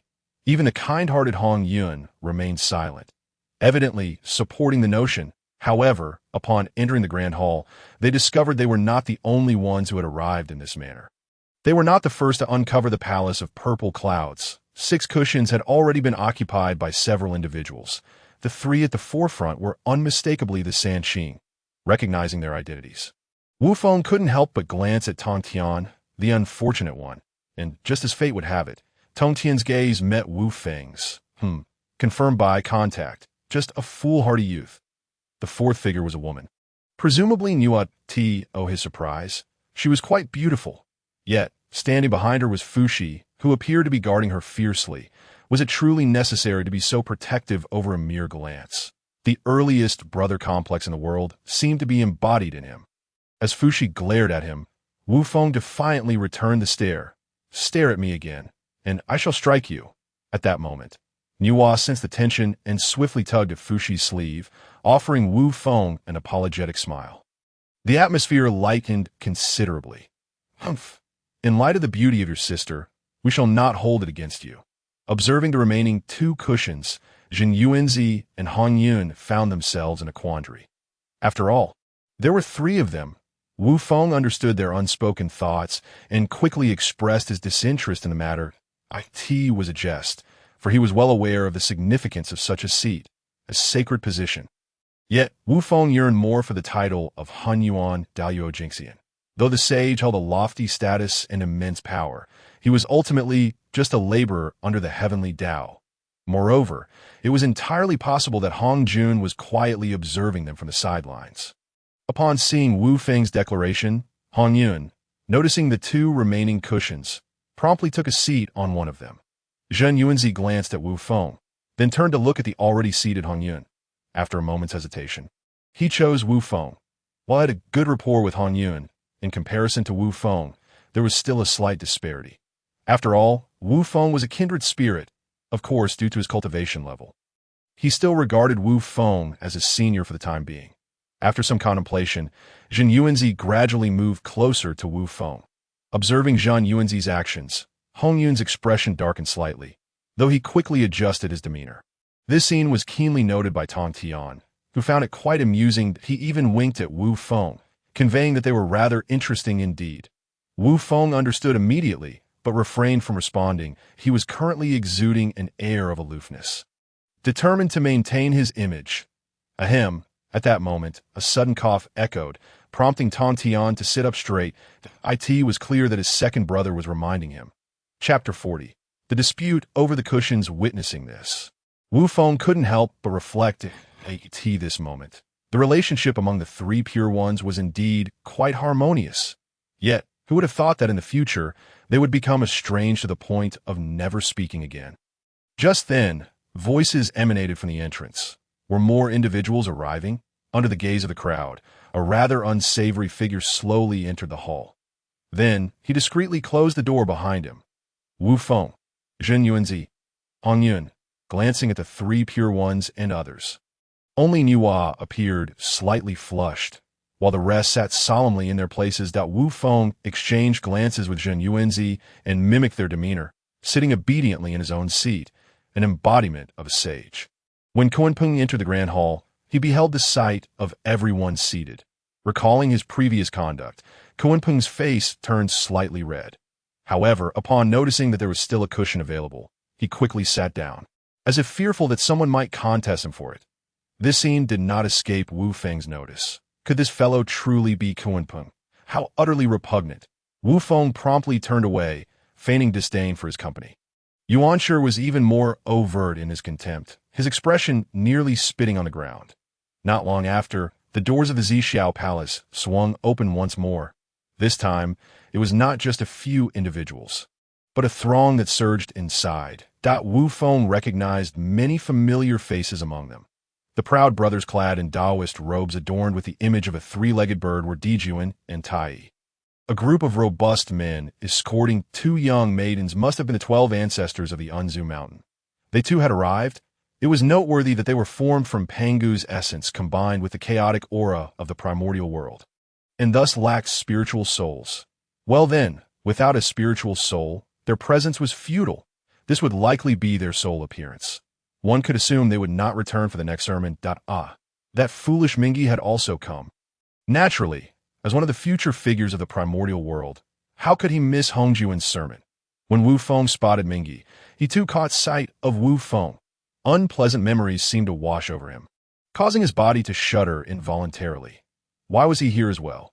However, upon realizing they were in the Zixiao Palace, the sanctum of the sages, Mingi suppressed his concerns. Before long, the crowd had filled the Zixiao Palace to capacity. Just as the doors were about to close automatically, two individuals forcibly squeezed through the gap. One was tall, the other short. The taller man appeared gaunt, with a sallow complexion, exuding an air of malnutrition.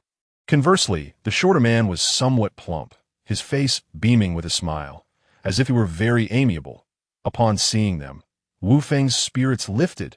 He sensed that a spectacle was about to unfold. Indeed, as the two entered the hall and surveyed the surroundings, they immediately commenced their performance. "Brother, have pity on us. We traveled a great distance from the west, enduring much hardship, only to arrive here and find not even a place to rest." Zhuan Ti lamented, while feigning tears that were non-existent. Hearing Zhuan Ti's words, Jane's already pale complexion turned ashen. "Brother, do not act like a child. If necessary, we shall stand and listen to the sermon." Wu Feng frowned at this display. Was this truly all they had? Their reasoning was flimsy, and their expressions and actions lacked depth. Who could possibly believe it? He then glanced at Hong Yun. Noticing that Hong Yun, like the others, bore an expression of indifference, Wu Feng thought, "This is more like it. Hong Yun has changed. No, he is under some form of mental control." Suddenly, Hong Yun's countenance shifted, radiating benevolence. Who possesses such formidable charm to ensnare even a Daluo Jinxian without their awareness? Could it be Hong Jun? It seemed unlikely. If Hong Jun wished to manipulate Hong Yun, he would do so with greater subtlety. But who could it be? As these thoughts crossed Wu Feng's mind, he directed his suspicions toward Jin. Indeed, he must be the one. Wu Feng was astonished at how formidable his power had become at this moment. Just as Wu Feng concluded who was behind the manipulation, Hong Yun had already risen and offered his cushion to Zhuan Ti. However, Zhuan Ti did not immediately sit down, but instead assisted Jin in taking a seat. The gesture suggested he was not aiding a Daluo Jinxian, but rather an elderly mortal. He then glanced at the others seated on the cushions. The three pure ones were interconnected, clearly a close-knit group. And not to be trifled with. As for Nuwa, despite being a woman, her brother Fushi stood resolutely behind her, fiercely protective. And then there was Kuanpeng, whose shifty eyes suggested he was not to be trusted. Such a person likely had poor relations, that he would be the one. You, sir, are most discourteous. Do you not see my brother and I have traveled far? Should you not promptly relinquish your seat for us to rest? Kuanpeng, however, paid no heed to Zhuan Ti's words.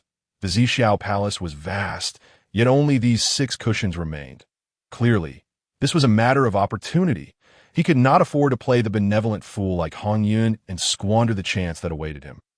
Seeing Kuanpeng's disregard, even Zhuan Ti, with his thick skin, found himself at a loss for words.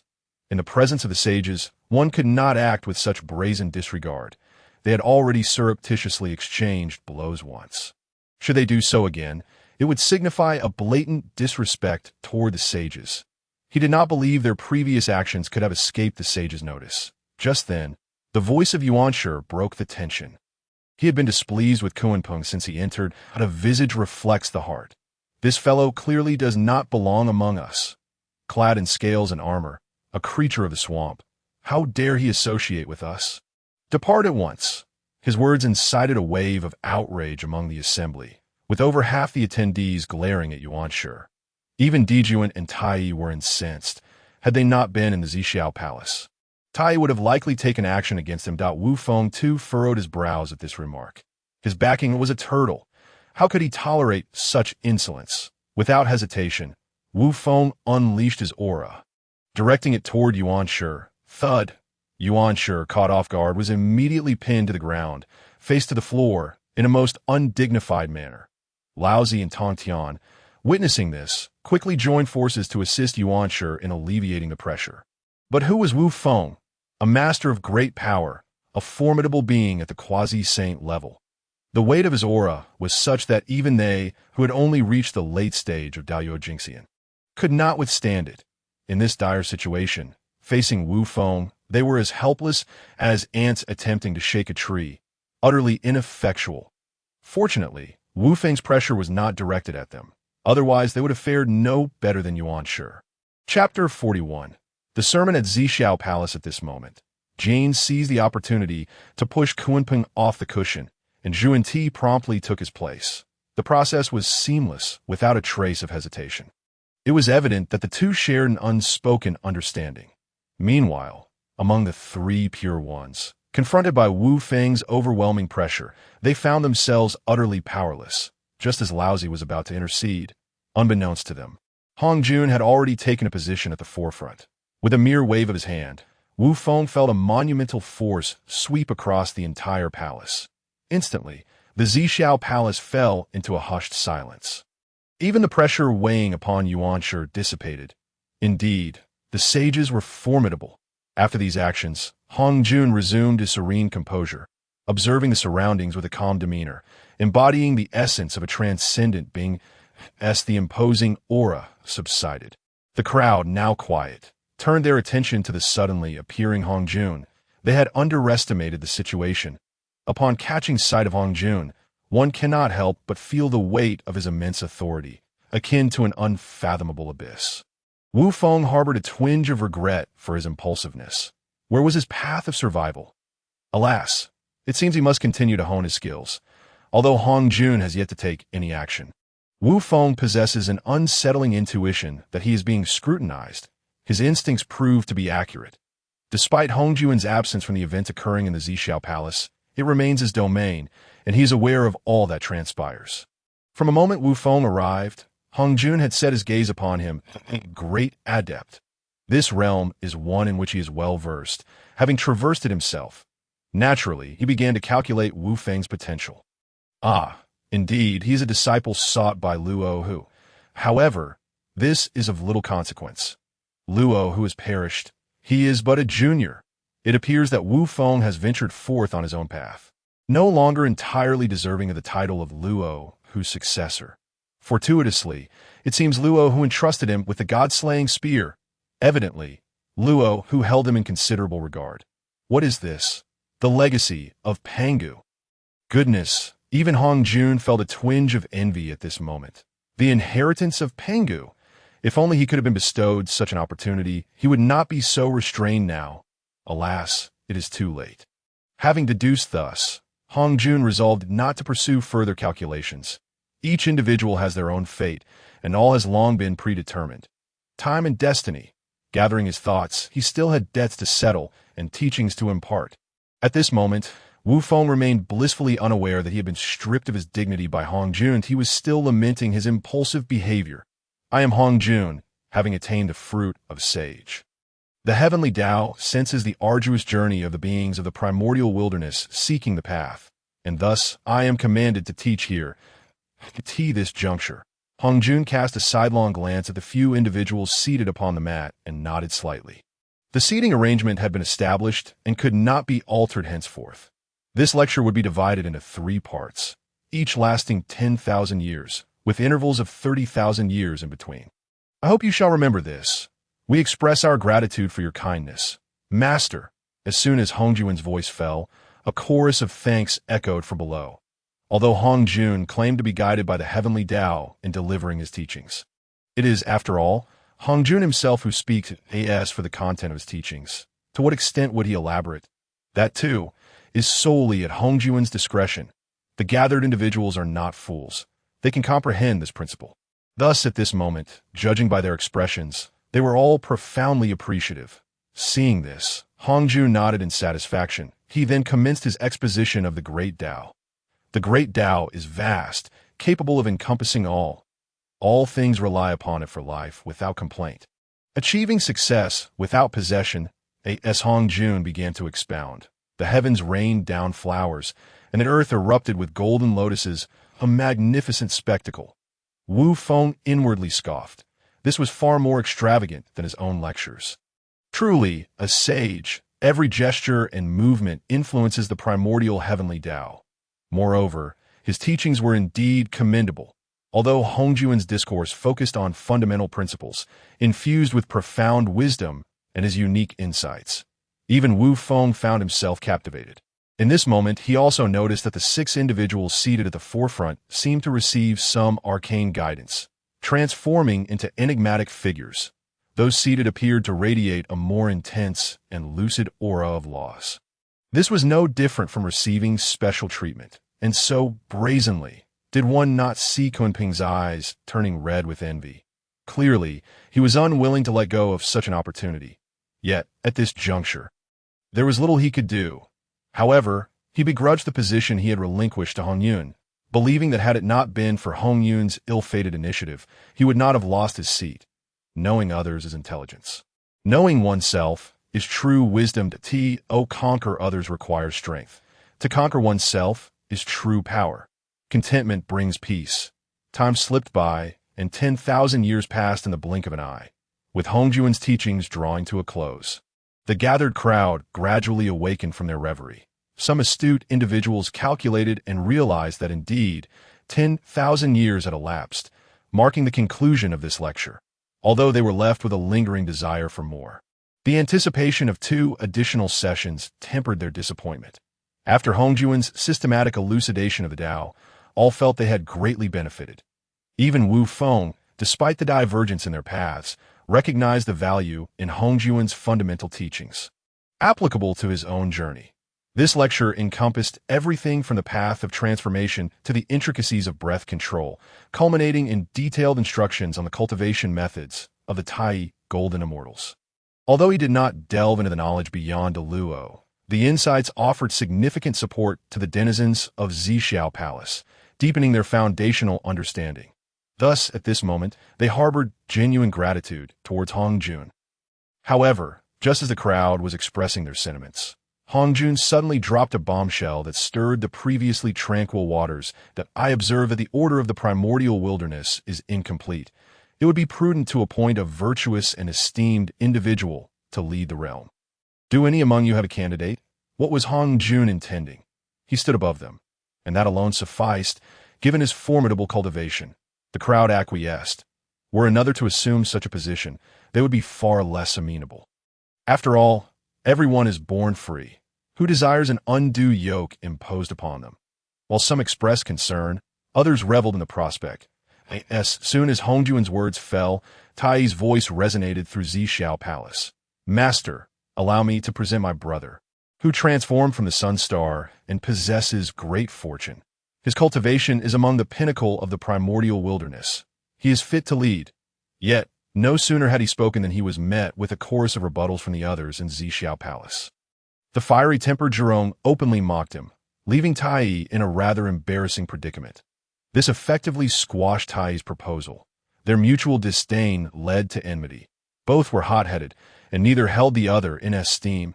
Subsequently, another voice arose to suggest the Sanqing, citing their unity and their status as the legitimate lineage of Pangu. They possessed both strength and renown. However, this suggestion was swiftly extinguished by Gonggong, who remarked that they, too, were descendants of Pangu. Why not select them? In terms of strength, their 12 Luo golden immortals surely possessed greater might and prestige. Chapter 42. Fortuity. The arguments were coarse, but not unfounded. While the crowd may have deemed the ancestral witches lacking, their assertions bore significant merit. The discussions within Zixiao Palace grew increasingly tumultuous, culminating in outright disputes. Ultimately, someone even proposed that Wu Feng assume the mantle of the leader of the primordial wilderness. This left Wu Feng in a most awkward position. Mingyi, it seems the lesson from last time was insufficient. Indeed, the proponent of this suggestion was none other than Mingyi. Yet his intentions were noble, albeit misguided.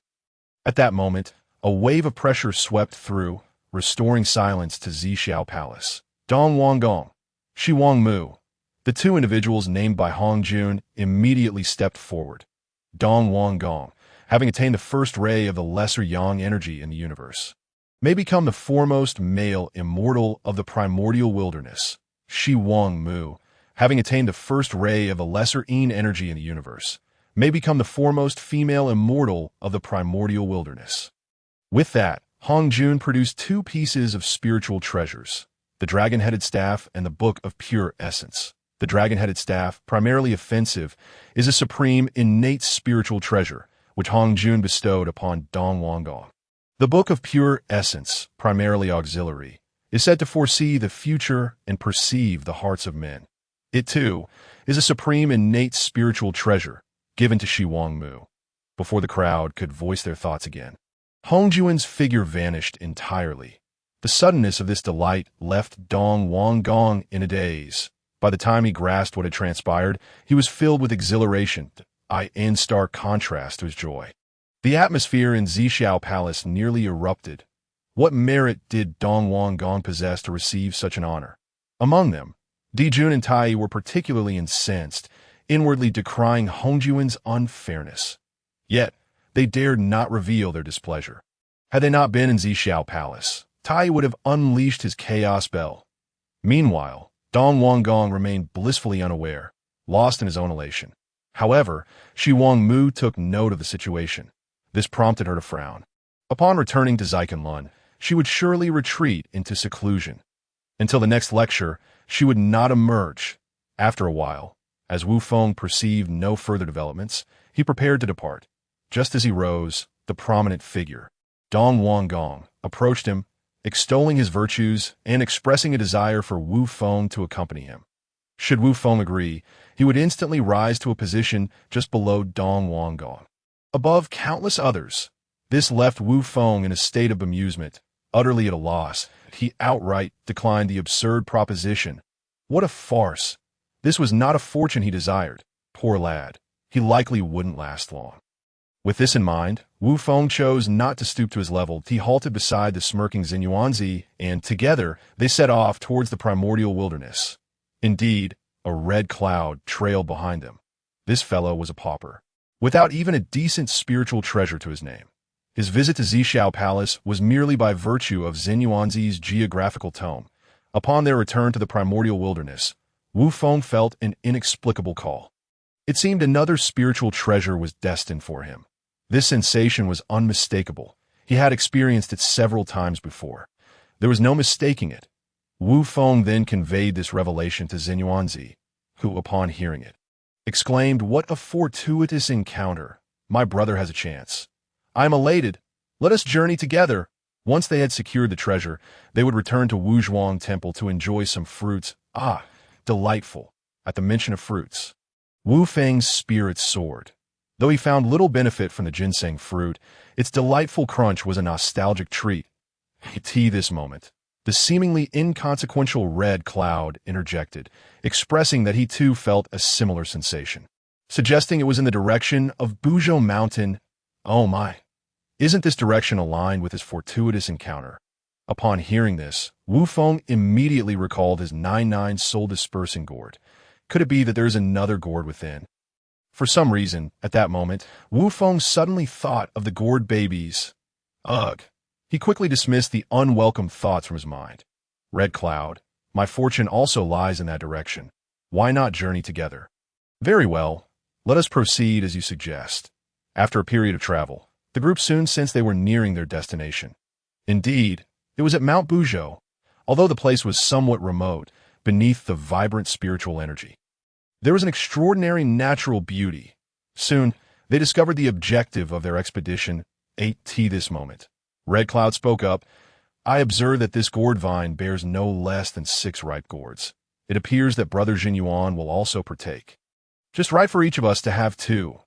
As he spoke, Red Cloud couldn't help but feel a surge of delight. The gourds appeared extraordinary, radiating an aura of spiritual essence, and could at least be considered top-tier innate spiritual treasures. This made Red Cloud, who was quite impoverished, exceedingly thrilled. Yet at this moment he still thought of Zhen Yuan, which showed his admirable character. However, just as Red Cloud finished speaking, several more individuals approached. The 3 pure ones. Perfect! Each would get 1. Yet at this moment, Wu Feng seemed oblivious to the surrounding commotion. His gaze was fixated on the 7th gourd, pitch black and considerably smaller than the other 6. It was evident that it had yet to mature. Wu Feng's fixation was due to the sensation of the laws of time and space emanating from it. Indeed, it was neither the law of time nor the law of space. It seemed as though time and space had intertwined within it.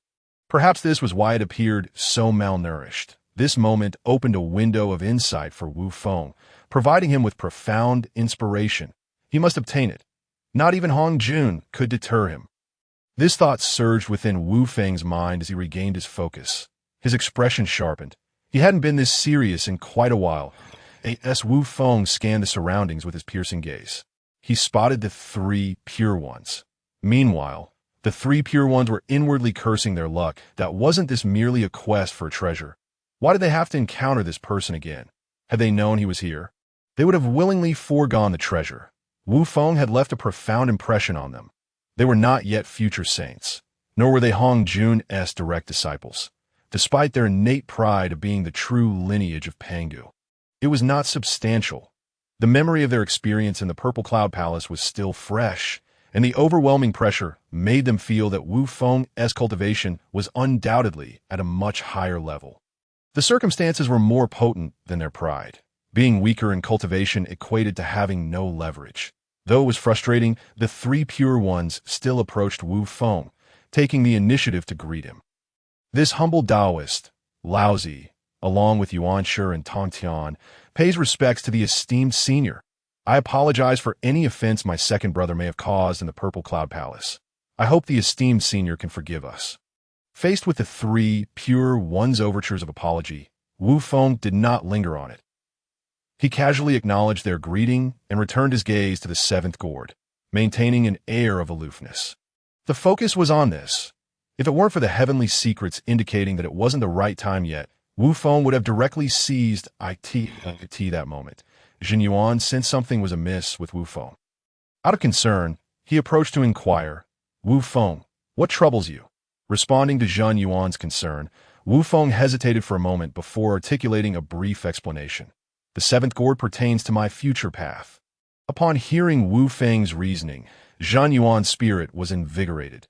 This was indeed a significant matter, not to be taken lightly.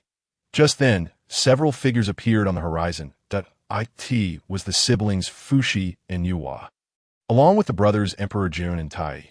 Seeing this, Jin Yuan immediately adopted a wary demeanor, which deeply moved Wu Feng. This brother was truly dependable. Wu Feng quickly reassured him, saying there was no need to worry. Come now. In the present primordial chaos, aside from a few extraordinary beings, I can confidently assert that below Hong Jun, I am the strongest. As the crowd noticed the increasing number of people, they began discussing the ownership of the various gourds. At this juncture, Laozi proposed that since Wu Feng and his companions arrived first, they should have the first choice. Upon hearing this, the recently arrived Fuxi, Yuhua, and Emperor Jun and Tai were displeased. According to Laozi's reasoning, there were precisely 6 of them and 6 gourds. What business did they have with it? Were they attempting to deceive fools? The fiery-tempered Tai could no longer contain his frustration, exclaiming, just based on them? What merit do they possess to claim such treasures? I say, let us see who is stronger. The strongest should choose first. Tai's words successfully diverted Wu Feng's attention from the 7th gourd to himself. Then, as Wu Feng uttered a single word, roll, Emperor Jun and Tai were sent flying. They vanished without a trace. This familiar scene reminded Wu Feng of that fool from the underworld river. He also recalled how this character had suggested he lead the primordial chaos at the Purple Cloud Palace. It seemed he would need to find an opportunity to visit the Blood Sea in the future. This maneuver was something Wu Feng had just comprehended from the 7th gourd. The fusion of time and space was perfectly timed for him to experiment with his newfound technique. Indeed, time and space could intertwine. This was undoubtedly good news for Wu Feng. However, he was unaware that with this move, he had effectively stunned the others present. Emperor Jun and Tai were no ordinary characters. They were undoubtedly great Luo Jingxians, just like the rest. Even Jin Yuan was taken aback. He had always known his brother was formidable, but he never anticipated he was this powerful. The 3 Pure Ones were also inwardly exclaiming how fortunate they were. Fortunately, they had apologized early on, and this esteemed senior was magnanimous enough not to hold it against them. Otherwise, it would have been them flying away just now. At this moment, even Yuanshi felt no sense of humiliation. Being pressured by such a powerful existence was not disgraceful. Compared to them, Fuxi and Yuhua were far more anxious. They feared that if Wu Feng were displeased, they too might be sent flying. Sister, perhaps you should forego this opportunity. After a moment's hesitation, Fuxi voiced his inner thoughts. Brother, but I sense that this opportunity will be immensely beneficial to me in the future. Then shall we wait a while longer? Although reason urged Fuxi to leave quickly, he ultimately could not resist his sister's wishes. They decided to remain and observe the situation a bit longer. Sister, let us step aside a little, Wu Feng interjected. Could you speak a bit louder? Are you worried I might not hear you? Huh. Am I truly that intimidating? However, Yuhua was still quite innocent at this moment, unaware she could maintain such purity once she became a saint. It is known that a saint merges with the Tao. Upon reaching this realm, one can communicate with the heavenly laws, possessing knowledge of events thousands of years ahead. There are few matters in the world that they do not know. The more one knows, the more one understands. Over time, even if one starts as a Navi rabbit, they will inevitably transform into a cunning fox. At this moment, the heavenly secrets suddenly revealed themselves, indicating the time was ripe. It was time to pluck the gourds. This juncture, Wu Feng took the initiative without hesitation and directly claimed the black gourd. The choice of a malnourished black gourd astonished everyone except Jin Yuan.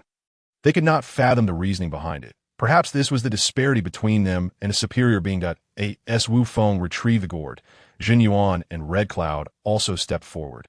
Jin Yuan selected a yellow gourd, which would later be transformed by Lu Ye into the slaying immortal gourd. Red Cloud, true to legend, chose the green gourd. Once they had completed their selections, the three pure ones finally approached. Laozi chose the red gourd, which would later become one of his treasures, the purple gold red gourd. Yuanshi selected the purple gourd, which would become the chaos gourd, rumored to contain the power of chaos. However, Wu Feng felt this was merely a ruse. The power of chaos? Based on this, Tong Tian chose the orange gourd, which contained the powers of water and fire, and eventually seemed to have given it to his water and fire boy. Meanwhile, Nuo watched enviously as the gourds were taken one by one. Tears of grievance almost welled up in her eyes. Fortunately, one blue gourd remained. Seeing that no one was left ahead, she hurriedly tugged at Fushi's sleeve and approached.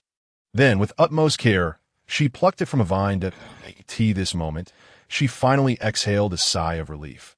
Her expression was utterly adorable, bringing a smile to Wu Feng's face. He thought it would be wonderful to have a recording stone or something similar to capture this moment. In the future, when Nuo became a saint, this would be a cherished memory for Wu Feng. Once everyone had finished their selections, they exchanged farewells and departed. Just as Wu Feng was preparing to leave, his eye was suddenly drawn to the gourd vine, which had been overlooked by the others. This moment, he recalled that it was indeed the very vine Nuo would use to create humanity in the future. This was a matter of merit. Even if he had no use for it, passing it to a disciple would still be a good choice. Noticing Wu Feng's sudden halt, Jin Yuan looked puzzled and glanced at him. Wu Feng did not elaborate, but simply waved his hand to gather the gourd vine. Let's go. Good, brother, this thief's Tao is truly formidable. However, this was also due to my lack of preparation, which allowed him to exploit the opportunity. Brother heir, choose your words wisely. Upon hearing Tai's incessant chatter, Dijuan was beginning to lose his patience. The most pressing matter now was to ascertain their current location.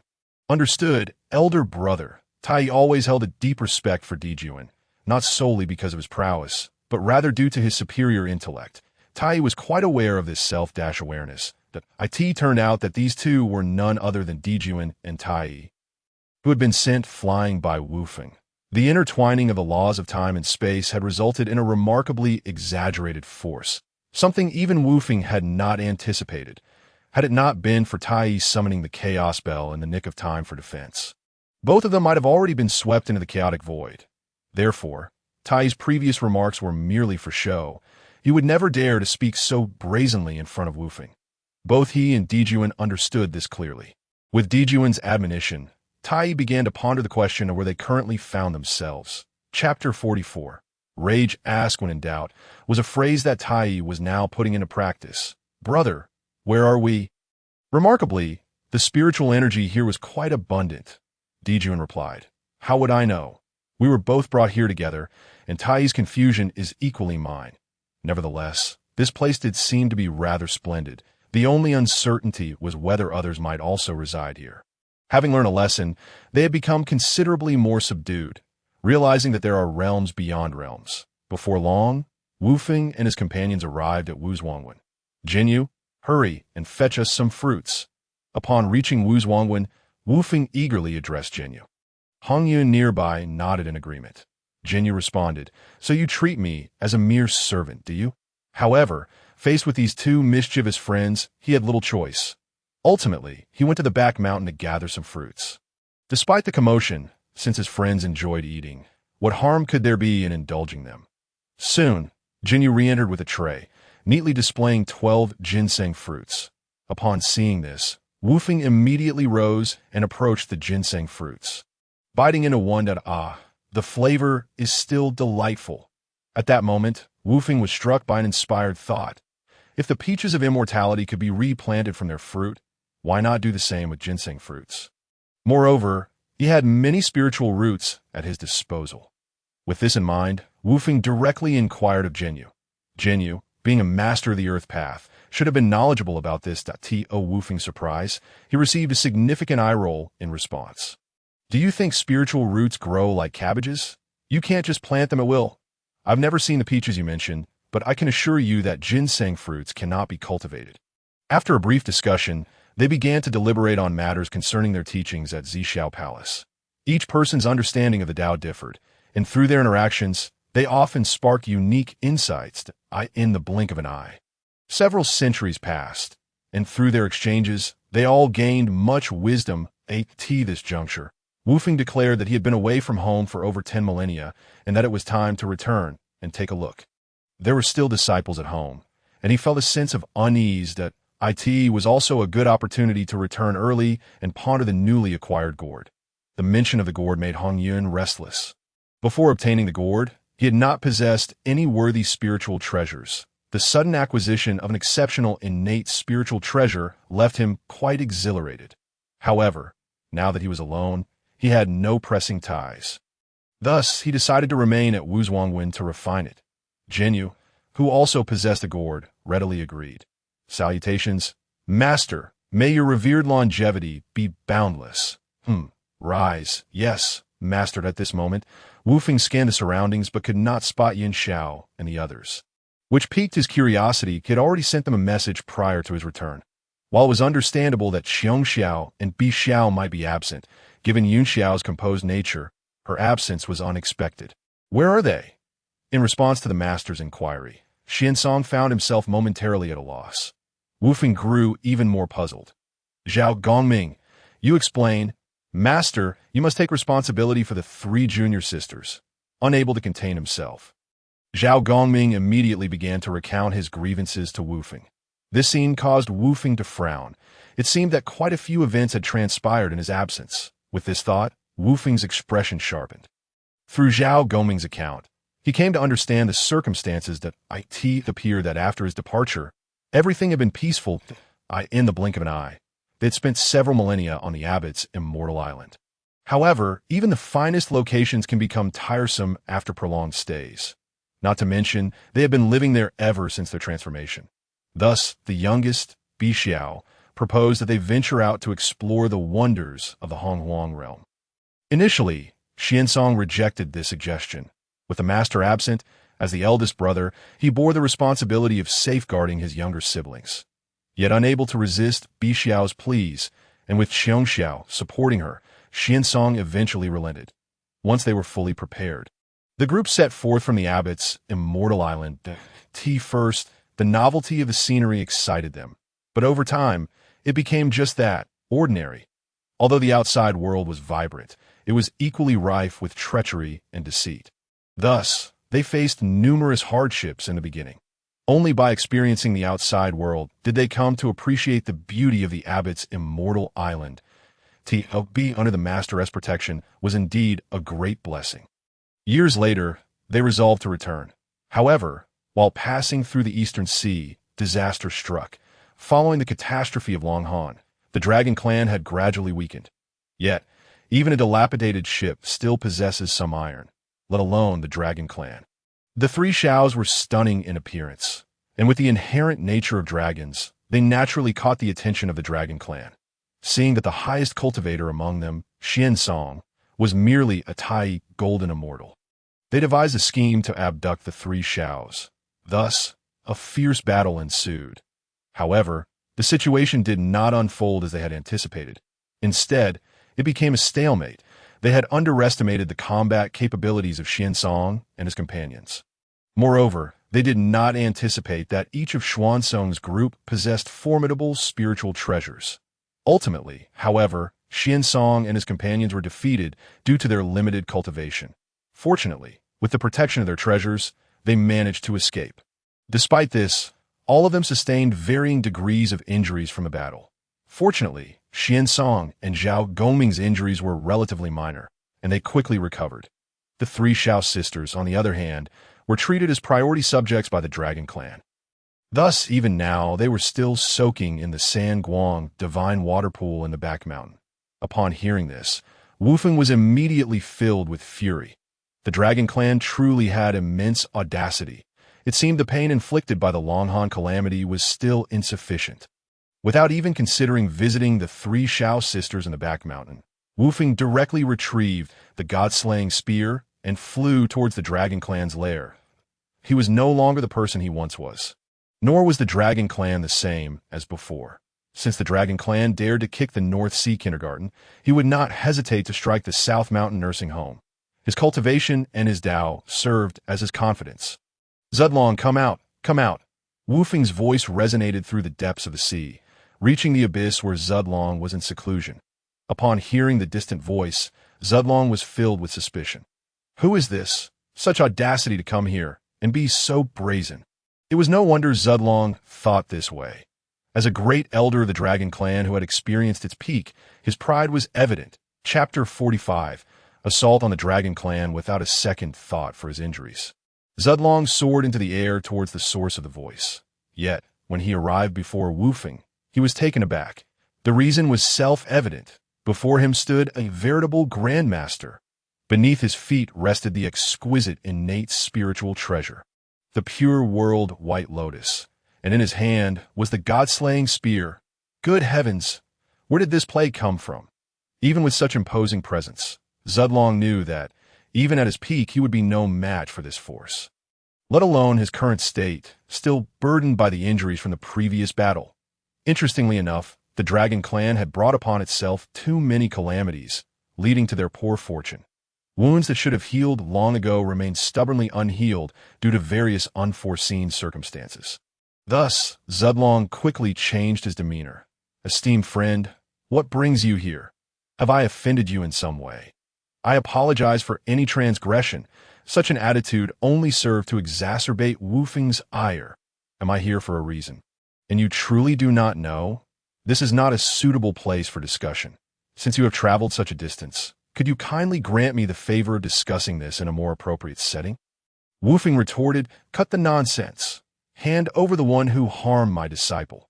As he spoke, Wu Feng shook the god-slaying spear, its intent unmistakable. If he did not receive a satisfactory explanation today, he would resort to violence. Hearing Wu Feng's words, Zhu Long began to grasp the reason for his arrival, and a wave of frustration washed over him. The Dragon Clan had fallen to such a state, yet this young wretch dared to stir up trouble. Realizing that a peaceful resolution was unattainable, he hesitated at the thought of surrendering his kin. After all, what dignity would remain for his Dragon Clan? Observing Zhu Long's silence, Wu Feng understood his reluctance. He pointed the god-slaying spear forward, making his demand clear. Sighing, Zhu Long recognized the futility of retreat and prepared for battle, for the Dragon Clan possessed its own pride. Thus erupted a cataclysmic clash.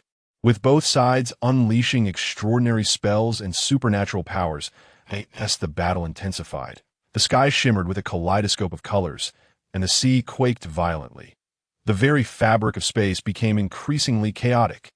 However, Zhu Long bore the wounds of a great calamity, and as the fight progressed, his strength waned. Simultaneously, he grew increasingly alarmed, lamenting Wu Feng's formidable physique. It was well known that the might of the Dragon Clan's body had always been a source of pride. Yet facing Wu Feng now rendered him powerless. He pondered that even at the height of the ancestral dragon's power, such physical prowess could only be matched. In stark contrast, Wu Feng thrived in battle. The more he fought, the more exhilarated he became, and with that exhilaration, his combat strength surged. It had been long since he had experienced such a fierce confrontation, and he found himself yearning for this sensation. The clash ignited his passion, and his fighting spirit soared with the passage of time. Realizing he was at a disadvantage, Zhu Long retrieved the dragon pearl left by the ancestral dragon. Although the Dragon Clan possessed many treasures, at their current level of strength, most had lost their efficacy. Now, this was the only resource he could wield. Upon witnessing Zhu Long summon the ancestral dragon pearl, Wu Feng scoffed. In terms of treasures, he had yet to fear anyone in this primordial chaos. With that, Wu Feng brandished the god-slaying spear and charged at Zhu Long. The battle escalated further. Finally, Wu Feng seized the opportunity and thrust his spear towards Zhu Long's chest, incapacitating him significantly. The god-slaying spear could not only harm the body, but also strike at the soul. At this juncture, Wu Feng paused, reversing the spear's point towards the tumultuous sea below. Shall we continue fighting? Speak plainly. What does my Dragon Clan need to do? Had he not already stated his demand? Hand over those who initiated the attack. Otherwise, as he spoke, Wu Feng released a wave of his imposing aura, making his intentions clear. If they did not comply, there would be no peaceful resolution. The words struck Zhu Long, his face flushed with indignation. Since ancient times, he had never endured such humiliation. Yet, Outmatched, he found himself at a loss for words and could only sigh in resignation. Alas, so be it. Circumstances compel us. Their dragon clan would concede. After a thorough search, they finally located the few dragons responsible for assaulting Sanshao and the others point 4 individuals, all at the Tai Golden Immortal level. Wu Feng snorted in disdain and promptly sealed their powers, rendering them immobile, that he then took them away from the dragon clan. However, before departing, Wu Feng issued a proclamation. The area surrounding Fengzhang Island, spanning 100,000 miles, is henceforth off-limits to the dragon clan. Should any be discovered, they shall be slain without mercy. Upon returning to Fengzhang Island, Wu Feng made his way to the back mountain. Upon arrival, he found Xian Song and Zhao Gongming waiting for him. The two gazed into the pool, where 3 figures floated, their expressions tinged with concern. As Wu Feng approached, they prepared to bow in greeting. But he gestured for them to refrain. How are they faring? Master, with the aid of the 3 Radiance Divine Water, they are recovering well now. Very well. Wu Feng settled down to wait in the blink of an eye. Centuries passed. Suddenly, Wu Feng opened his eyes wide. He sensed that Yun Xiao and the others had awakened. Sure enough, not long after, the 3 emerged from the pool, their eyes fluttering open. Upon seeing their master, joy erupted within them.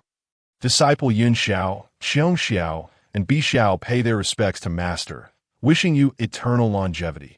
No need for formalities. How are your injuries? Thank you for your concern. Master, we are now unharmed. Excellent. Hearing Yun Xiao's response, Wu Feng felt a wave of relief wash over him. He then casually gestured, releasing the captured dragons and indicating they should handle the situation themselves. Upon seeing them, before Yun Xiao could speak, Bi Xiao stepped forward and berated the dragons vehemently. Not feeling satisfied, she even kicked them a few times. Once she had vented her frustration, she was left in a daze, unsure of what to do next. She turned to Yun Xiao and Qiong Xiao, seeking their guidance. However, this was an unprecedented situation for them too. Even the usually composed Yun Xiao found herself at a loss. Ultimately, unable to reach a consensus, they passed the responsibility back to Wu Feng. Observing this, Wu Feng sighed inwardly, lamenting their overly soft hearts that still required honing. With a flick of his hand, he unleashed a surge of power, reverting the dragons to their original forms. Instantly, majestic dragons emerged in the back mountain. Wu Feng then cast a binding spell upon their consciousness, preventing them from revealing their human forms again. With the means of control established, he paused and turned to the Sanshao. These miscreants shall serve as your mounts from now on, 1 for each of you, while the remainder will guard the premises. Upon hearing Wu Feng's words, the 3 sisters were filled with excitement. Mounts, and of the Tai Golden Immortal caliber. They eagerly selected their steeds. Xian Song and Zhao Gongming looked on with delight. With mounts of such power, their safety would be greatly assured in future endeavors. Chapter 46. Time and space regarding jealousy, there was none to speak of, with only these few disciples under his tutelage. Their bonds had grown strong over time. Observing that the injuries of the Sanshao had indeed healed, Wu Feng bid them farewell. He still had to delve into the mysteries of his black gourd. Upon reaching his secluded meditation spot, Wu Feng retrieved the gourd. It radiated with spiritual energy, its essence swirling around it. Yet, due to innate limitations, it could not fully mature. Upon this realization, Wu Feng couldn't help but marvel. As a primeval innate spirit root, the gourd vine had managed to produce 6 primeval innate spiritual treasures, truly a marvel of creation. Yet, it was merely that, although all 6 gourds were of the highest quality, they were not particularly formidable among treasures of the same rank. Moreover, they leaned towards auxiliary functions. While versatile, they fell short when employed as offensive artifacts. Only a miser like Han Yun would resort to such a use. Others would either use them as vessels for elixirs, like Laozi, or refine them into demon-slaying pots like Nuwa, putting them to various purposes. Alternatively, one might simply gift them as decorative pieces, as Tong Tian did. For show, gazing at the gourd before him, he marveled at the wondrous interplay of time and space that Wu Feng had never imagined that these 2 principles could intertwine, knowing that his current cultivation focused on these very laws. He realized that if he could merge his own principles, the enhancement to his strength would be monumental. Just as he had barely repelled Dijuan and Tai, that was merely a tentative attempt. Even so, its power had astonished Wu Feng. Time, space, in the blink of an eye, a millennium passed under his comprehension of time. Time and space. Haha, I did it. Wu Feng's laughter echoed from his secluded chamber, swiftly resonating throughout Fengzhong Island. His disciples rejoiced, for they had never witnessed their master laugh so heartily before. Moreover, with their master's strength and abilities, it would only yield countless benefits for them, just like when he defended their honor against the Dragon Clan. Had their master been weak at that time, they would have had to swallow their grievances silently. After expending a millennium, Wu Feng finally discovered the node that allowed the laws of time and space to intertwine. As they fused, he obtained a new force of law, which he named time-space, the pinnacle of the Tao, the vastness of the heavens. The power of the time-space law was immensely potent, resulting in a qualitative shift in Wu Feng's strength. Although his realm remained unchanged, his combat prowess was now incomparable to before. If he were to engage Zhu Long again, Wu Feng was confident that he could capture him in 3 moves. Indeed, capture him alive. Most importantly, when Wu Feng merged the time-space laws, an ethereal voice seemed to whisper to him, suggesting that his future path to enlightenment lay upon the foundation of the time-space principle. Intuition. As a prominent figure in the current cultivation world, Wu Feng had great faith in his instincts. At this moment, he calculated and realized that a millennium had elapsed that Wu Feng hastily cast a spell to communicate with his disciples, instructing them to continue honing their skills while he resumed his seclusion. Then, Wu Feng began to merge the principles with fervor, determined to fully refine his time-space law. Then, when Wu Feng opened his eyes once more, an entire millennium had elapsed. The process had been exceedingly smooth. Wu Feng refined all his powers of the laws into the force of time and space.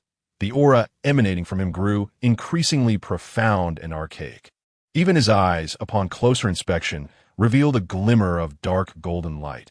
Adding to their depth, he was acutely aware of the extent of his own strength. Unlike a quasi-saint, whose progression is marked by distinct stages of early, middle, and late phases, a great adept exists within a singular overarching realm. The manifestation of one's strength is primarily determined by the mastery of the laws they command. Nevertheless, Wu Feng was confident, even if he were to encounter an opponent at the late stage of quasi-saint. He believed he could contend with them. This confidence stemmed not only from his profound accumulation of experience, but also from the formidable nature of the time-space force. That it is noteworthy that with Wu Feng's fusion of this power, his Tao tree no longer merely absorbed the laws of time and space. Instead, it had transformed into the laws of time and space themselves. This was indeed remarkable. Gathering his thoughts, Wu Feng resolved to emerge from his seclusion. In the blink of an eye, over 20,000 years had passed, and he found himself quite concerned about his few disciples. He wondered how their cultivation had progressed over the years. Had they been diligent? Or had they grown complacent? Xian Song, Zhao Gongming, and Yun Xiao were likely fine, possessing self-discipline, which gave Wu Feng a sense of reassurance. However, Qiong Xiao and Bai Xiao were another matter entirely. The mere thought of them gave Wu Feng a headache. He hoped they would not disappoint him too greatly. Alas, his expectations had dwindled to such a low point. Upon stepping out of his retreat, Wu Feng's gaze immediately fell upon Xian Song. Disciple, pay your respects to the master. May your master enjoy boundless longevity. Rise, Wu Feng replied. Yes, master. At this moment, Wu Feng noticed that Xian Song's cultivation was on the verge of overwhelming him, as if he could break through to the great Luo Golden Immortal at any moment. Xian Song, has your foundation been restored? Yes, master. Then why have you not made your breakthrough? Wu Feng's curiosity was piqued. Xian Song, upon hearing Wu Feng's words, smiled slightly and explained that he wished to wait for his master to emerge from seclusion. Previously, Wu Feng had repeatedly emphasized the importance of solidifying their foundations, so Xian Song wanted to receive his master's affirmation before attempting to break through. Hearing this, Wu Feng calmly nodded, stating that Xian Song's accumulation was indeed sufficient for a breakthrough. Upon receiving this confirmation, Xian Song was evidently elated. He immediately sat cross-legged before Wu Feng. signaling his intent to break through. This moment was one he had awaited for a long time. However, seeing this, Wu Feng furrowed his brows. Breaking through to the great Luo Golden Immortal was a significant matter. Why was he treating it so casually? Then, as if struck by thought, Wu Feng smiled. Xiansong truly had confidence in his master, which warmed Wu Feng's heart. Subsequently, Wu Feng conjured a barrier around Xiansong and quietly awaited the outcome. Xiansong's breakthrough created considerable commotion.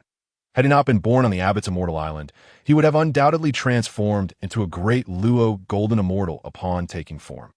This breakthrough to the great Luo Golden Immortal could be seen as a return to his rightful path, a reversal of fate.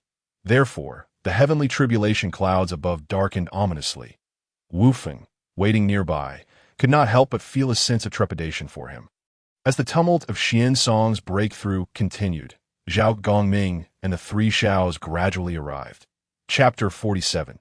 Xiansong's advancement. Using a glance to halt their approach for greetings, Wu Feng signaled for them to maintain their distance to avoid being affected by the tribulation. At this moment, Wu Feng noticed that both Zhao Gongming and Yun Xiao were on the verge of breaking through to the Tai Golden Immortal realm. Their foundational accumulation appeared commendable, prompting Wu Feng to nod in satisfaction. Then he turned his attention to Qiong Xiao and Bai Xiao Dada. As expected, being his own disciples, how could he not feel incensed? Alas, despite their talents not being inferior to Zhao Gongming and Yun Xiao, how could their cultivation be so lacking? Qiong Xiao was at the mid-stage of Golden Immortal, but Bai Xiao was merely at the initial stage of Golden Immortal.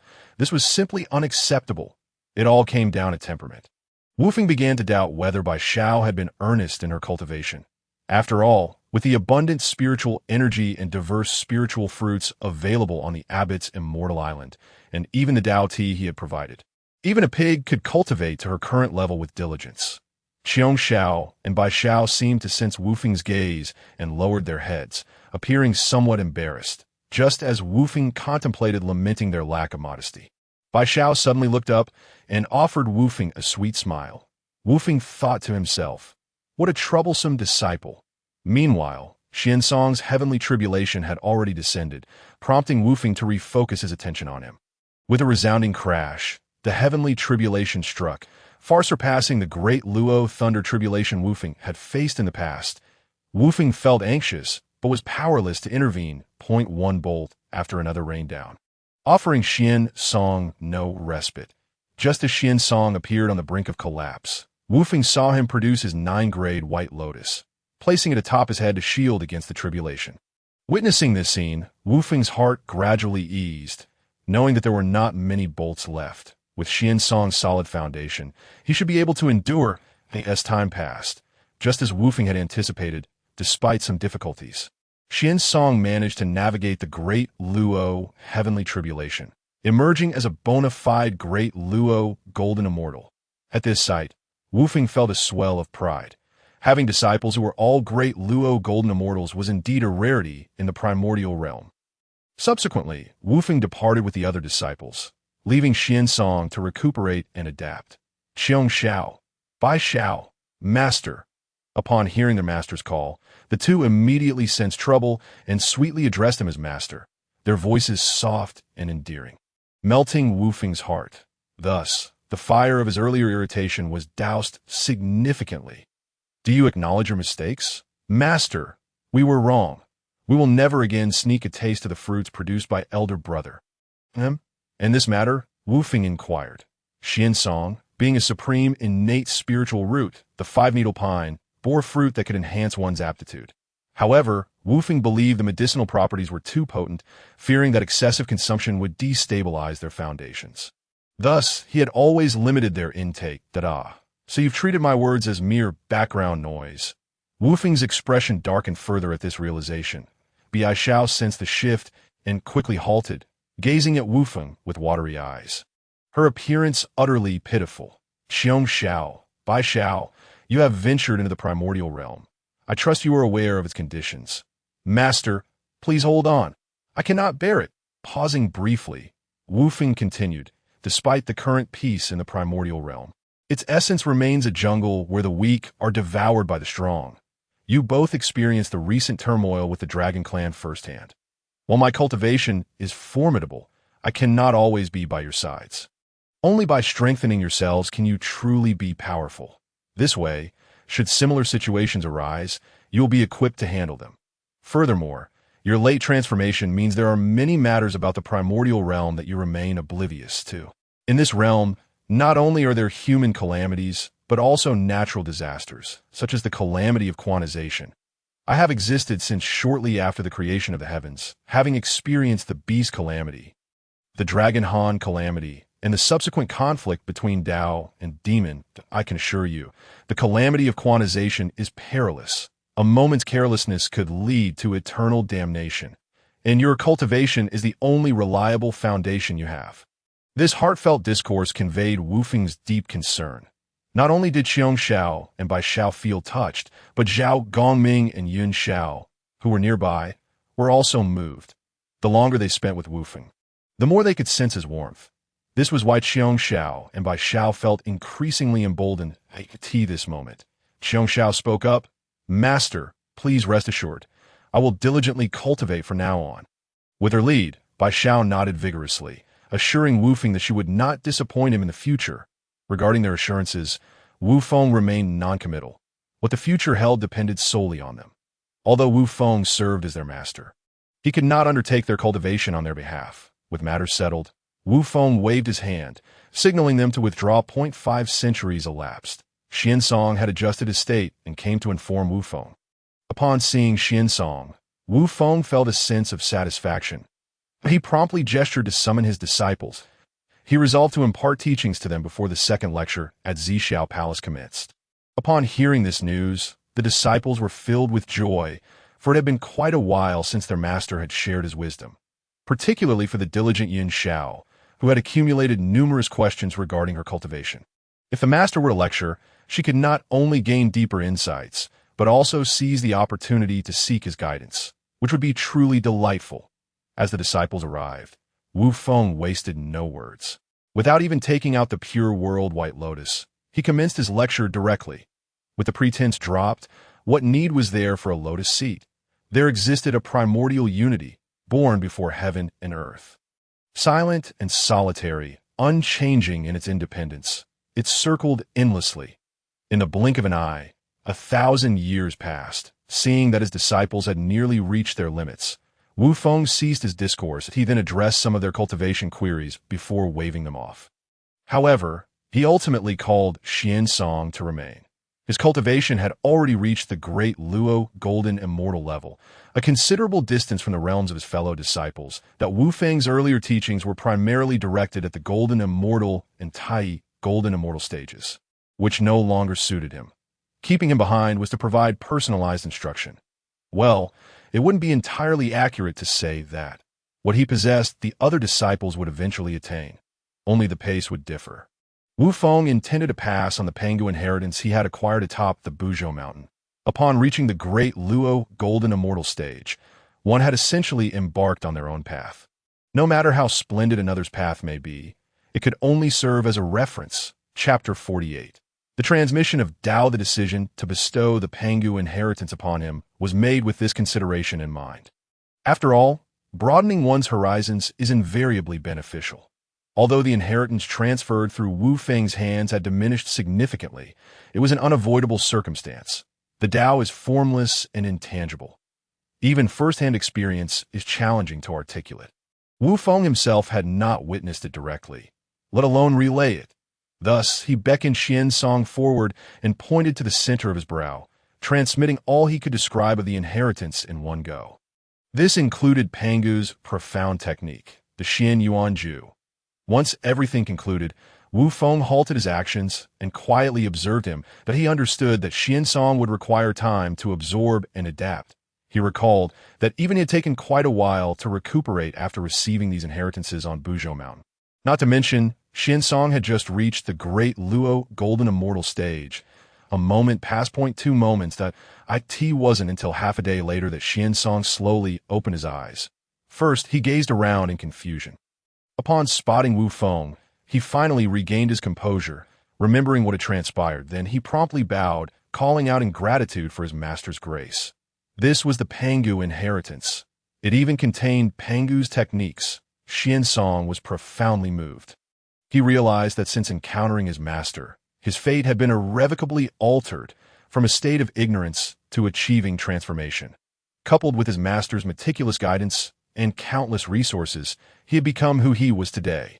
In that instant, he felt as if he glimpsed the light emanating from his master. The way he looked at Wu Feng filled with admiration.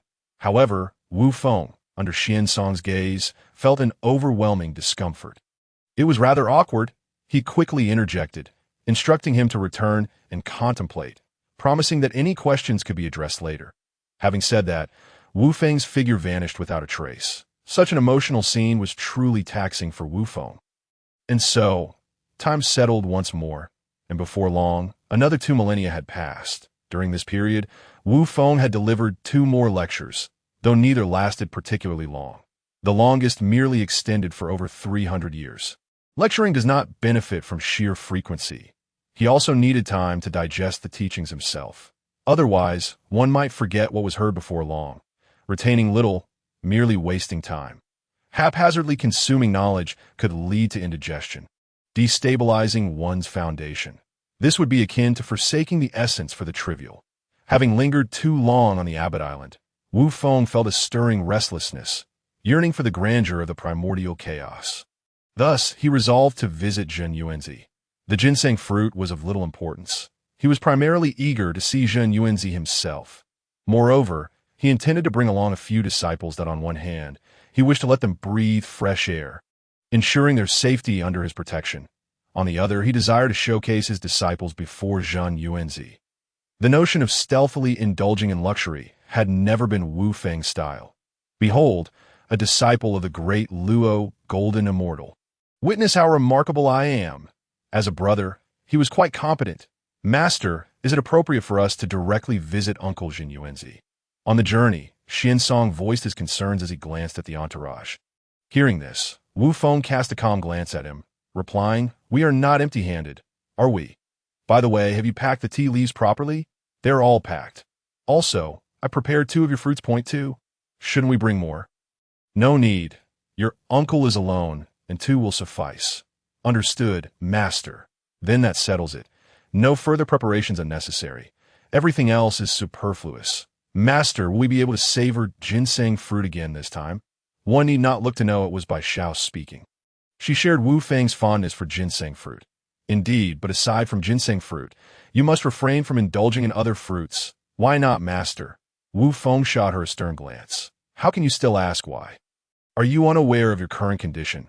Look at the spiritual aura surrounding you. It's nearly spilling over, merely consuming without refining. Do you not fear jeopardizing your foundation?" "Master, please stop. Do not beg me. It is futile."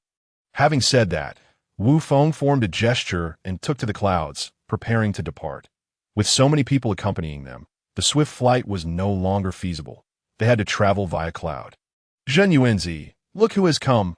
Ha ha, come forth to greet us." Even before Wu Feng arrived, his voice echoed throughout the Wuzhuang temple, startling Zhen Yuanzi, who was meditating, nearly causing him to lose his focus. However, upon recognizing it was Wu Feng's voice, his displeasure faded, replaced by It had been quite some time since they had last met, and he found himself missing that rascal Wu Feng. Yet, as Zhen Yuanzi sensed Wu Feng's presence, his expression darkened. Aside from Wu Feng, there were others, indeed, his group of disciples, whom he remembered from before. Recalling Wu Feng's past antics here, he couldn't help but worry for his ginseng fruit tree. Alas, nevertheless, after a sigh, he adjusted his mindset, preparing to rise and welcome them. He could not lose face in front of the younger generation. "What brings you here? Not enjoying yourself at home?" "Ah, I simply missed you." Upon hearing Wu Feng's words, Zhen Yuanzi rolled his eyes. "You miss me? It's my ginseng fruit you're longing for, isn't it?" At that moment, Zhen Yuanzi's gaze fell upon Xiansong. "Oh, what is this?" Xiansong has reached the great Luo golden immortal stage. For reasons unknown, seeing Wu Feng in such a state made Zhen Yuanzi want to kick him a few times. However, unable to match his skills, he restrained himself. Xiansong felt utterly awkward standing by. But as a junior, despite having attained the great Luo Golden Immortal stage, this was not his place to speak. He made an effort to control his expression, ensuring no signs of discomfort surfaced. Qiong Xiao and Bai Xiao, however, were different. Their personalities were far less composed than their senior brothers and sisters. Given their master's close relationship with Jin Yuanzi, they immediately began calling him uncle upon meeting. Their expressions made their intentions clear. They were eager for fruit. Wu Feng, seemingly oblivious, continued to sip his tea. Had he not been utterly certain that the tea he brewed was quite ordinary, he might have thought he was savoring the Tao tea. Finally, in resignation, he produced a golden gavel and handed it to Qiong Xiao, instructing her to strike it herself. His disciples knew how to enter the secret realm. As Qiong Xiao took the gavel, Wu Feng's voice rang out. Remember to strike it a few more times, lest your senior brothers and sisters find it insufficient. Zhen Yuanzi, once the ginseng fruits were gathered, Wu Feng instructed them to eat slowly at the side. Adults are conversing. It is improper with children present. Chapter 49. Amusing anecdotes of the primordial world at this moment, Hong Yun had long departed. After refining his gourd, he eagerly exited the Wuzhuang temple. Currently, he was unaware of his whereabouts as he experimented with his newly acquired spiritual treasure. After a round of nostalgic reminiscing, the conversation drifted into lighter topics. Do you still remember Dong Wangong, the so-called chief of the male immortals? Indeed, that's him. What has happened to him? How could you not know? Given your proximity to him, it's quite the tale. Upon returning to his hometown, he found himself embroiled in a series of events. Wu Feng then recounted the process and outcome of his feud with the Dragon Clan. After a brief pause, he continued. Once that was resolved, he dedicated himself to teaching on the island, leaving little time to inquire about trivial matters. Upon hearing this, Xinyuanzai gave Wu Feng a thumbs up. That's impressive. Zhulong. Now, there's a legendary figure, but the Dragon Clan is truly outrageous. Even in such a disheveled state, they remain so arrogant. By the way, how are your young disciples faring? Have their injuries healed? Yes, they have recovered, thankfully without any lasting damage to their foundation. Otherwise, I would have had to confront the Dragon Clan once more. Having a protective master like you is indeed a blessing for them. Don't mention it. It's all due to fate. By the way, why haven't you taken on a few disciples of your own? Too much trouble. All right, but you mentioned Dong Wangong. What has become of him? Ah, Dong Wangong. At the mention of his name, Xinyuanzai's expression turned peculiar, piquing Wu Feng's curiosity further. Come on, speak up. He, after expounding on the Tao and returning to the primordial world, gathered many followers on Penglai Island under the name of Hongjun. It is said he has now established a faction known as the Immortal Court, which is quite the sensation. That's it. I thought something extraordinary had occurred. However, noticing Xinyuanzai's boastful demeanor, Wu Feng chose not to interrupt his enthusiasm and instead engage further. Oh, there's more to it? Indeed, I heard that when the Immortal Court was founded, Dong Wangong even invited Zhuangmu to join. However, something must have transpired, for she declined and instead secluded herself in her abode at Zikanlun. Seemingly indifferent to worldly affairs, Zhuangmu is indeed wise. It would be prudent to forge connections with her in the future. Why do you say that? Upon hearing Wu Feng's statement, Xinyuanzai appeared puzzled. Observing his confusion, Wu Feng proceeded to analyze the situation in the primordial world. Dong Wangong's cultivation is not particularly high, and his social standing has always been mediocre. His sudden appointment as chief of the male immortals by Hong Jun has left many discontented. What qualifies him? Just because he possesses the first strand of primal yang. While his foundation is commendable, there are many in the primordial world with similar or even superior foundations. His cultivation is average. His connections are average, and his foundation is average. How can he command respect? Furthermore, Dong Wangong lacks the means to govern others. Virtue unworthy of position invites calamity. The more ostentatiously he leaps now, the more disastrous it will be in the future. Wu Feng's analysis sent a chill down Xinyuanzai's spine, but his position as chief of the male immortals was personally appointed by the sage Hong Jun. And what of it? A deceased chief of the male immortals is no longer a chief. Xinyuanzai fell silent, struck by Wu Feng's words. Wu Feng, unfazed, leisurely sipped tea, enjoying the moment. After a while, Zai regained his composure and glanced at Wufeng, who appeared at ease. Yet, a question lingered in his mind. Will the sage understand this?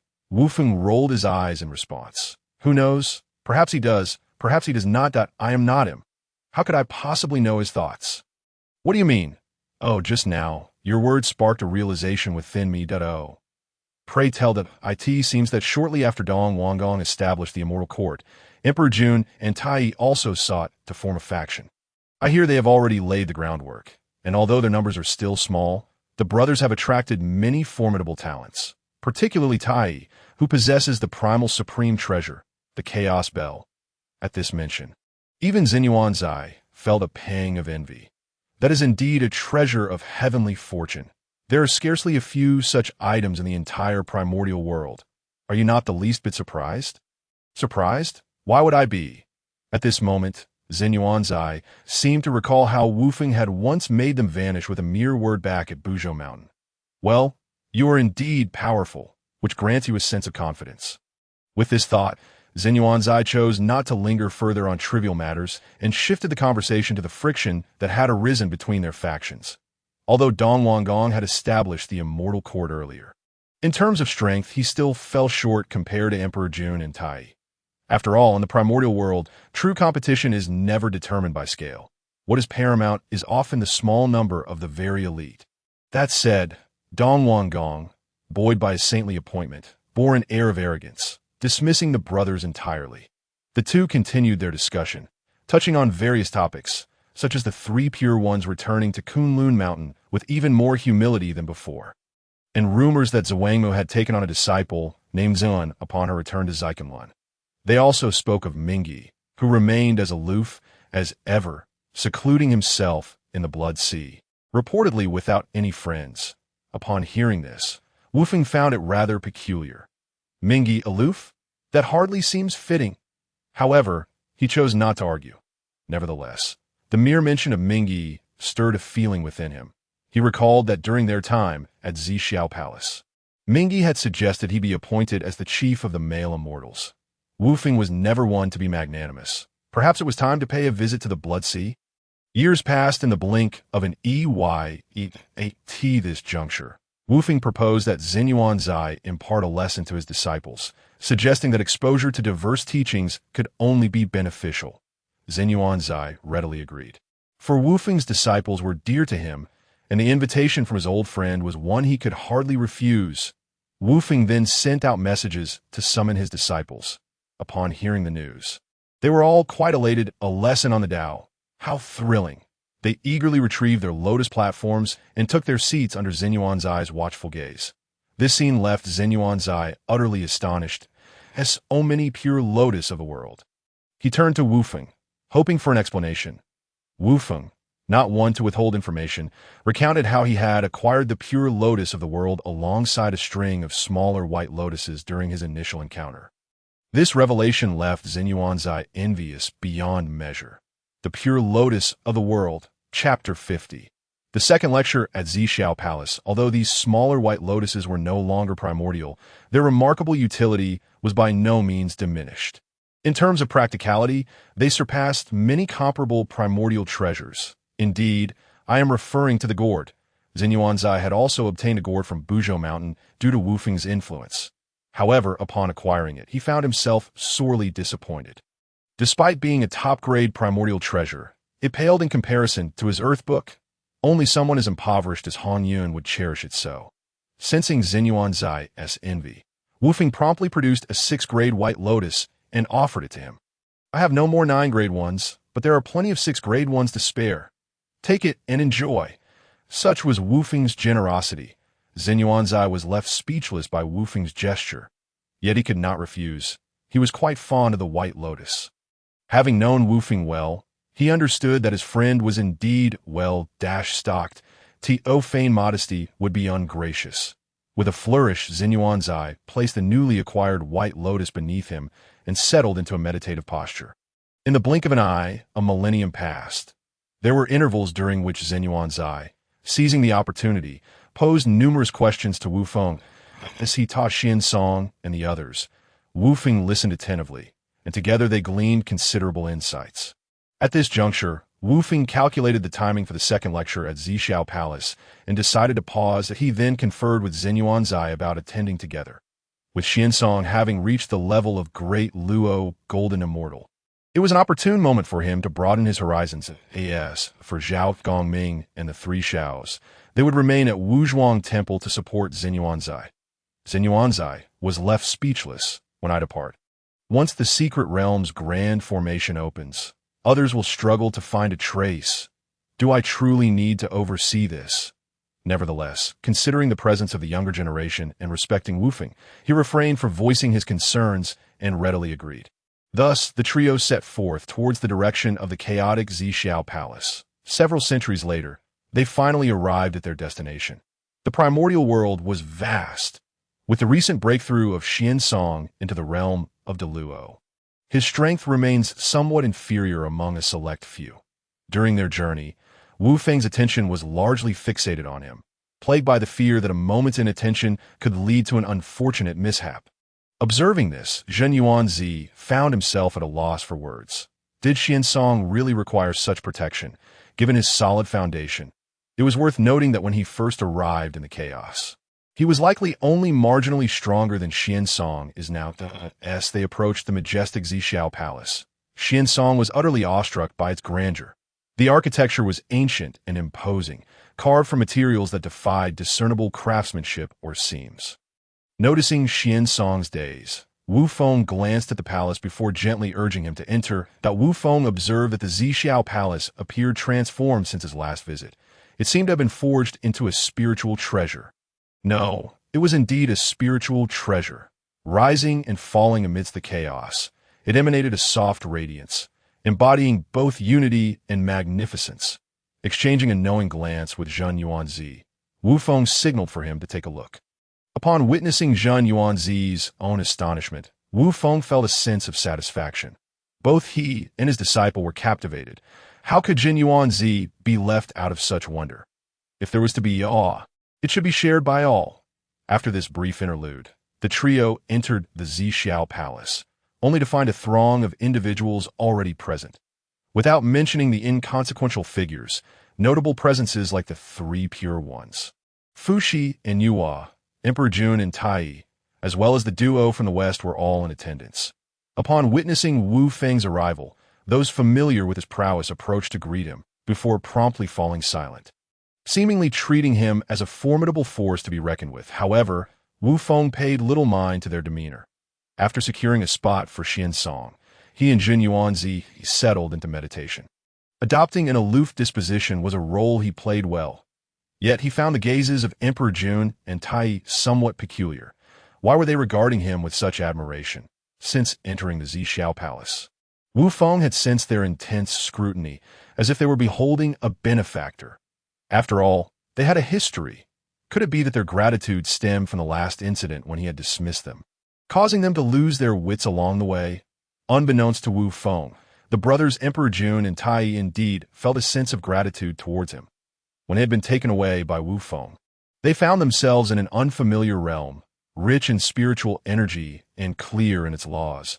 Most importantly, it was vast, beyond imagination. It was akin to a self-contained world, devoid of inhabitants, essentially a colossal secret realm. Shortly thereafter, the Eastern King established a celestial court on Penglai Island, which sparked an idea in them. Why couldn't they form a faction? In comparison to the Eastern King, they felt remarkably superior. In terms of cultivation, they believed themselves to be stronger than him. In terms of spiritual treasures, with the Chaos Bell in hand, they felt invincible. Regarding their roots, while the Eastern King was of the lesser Yang, they were of the supreme Yang. As for connections, well, that was a different matter. With strength, Wu and Ti friends flocked to them. This line of thought ignited a wave of excitement within them. The colossal secret realm they had stumbled upon was a ready-made base. Thus, they harbored a sincere appreciation for Wu Feng, the one who had bestowed upon them this grand secret world. Before long, the time for teachings arrived. Unlike the previous occasion, this time, Hong Jun appeared the moment the hour struck. The doors of the Zhixiao Palace slowly closed, as for those who had not yet arrived for various reasons. Unfortunately, missing the gathering meant just that. They had missed it. The 3,000 guests of the Zishao Palace were not a fixed number, but rather a representation.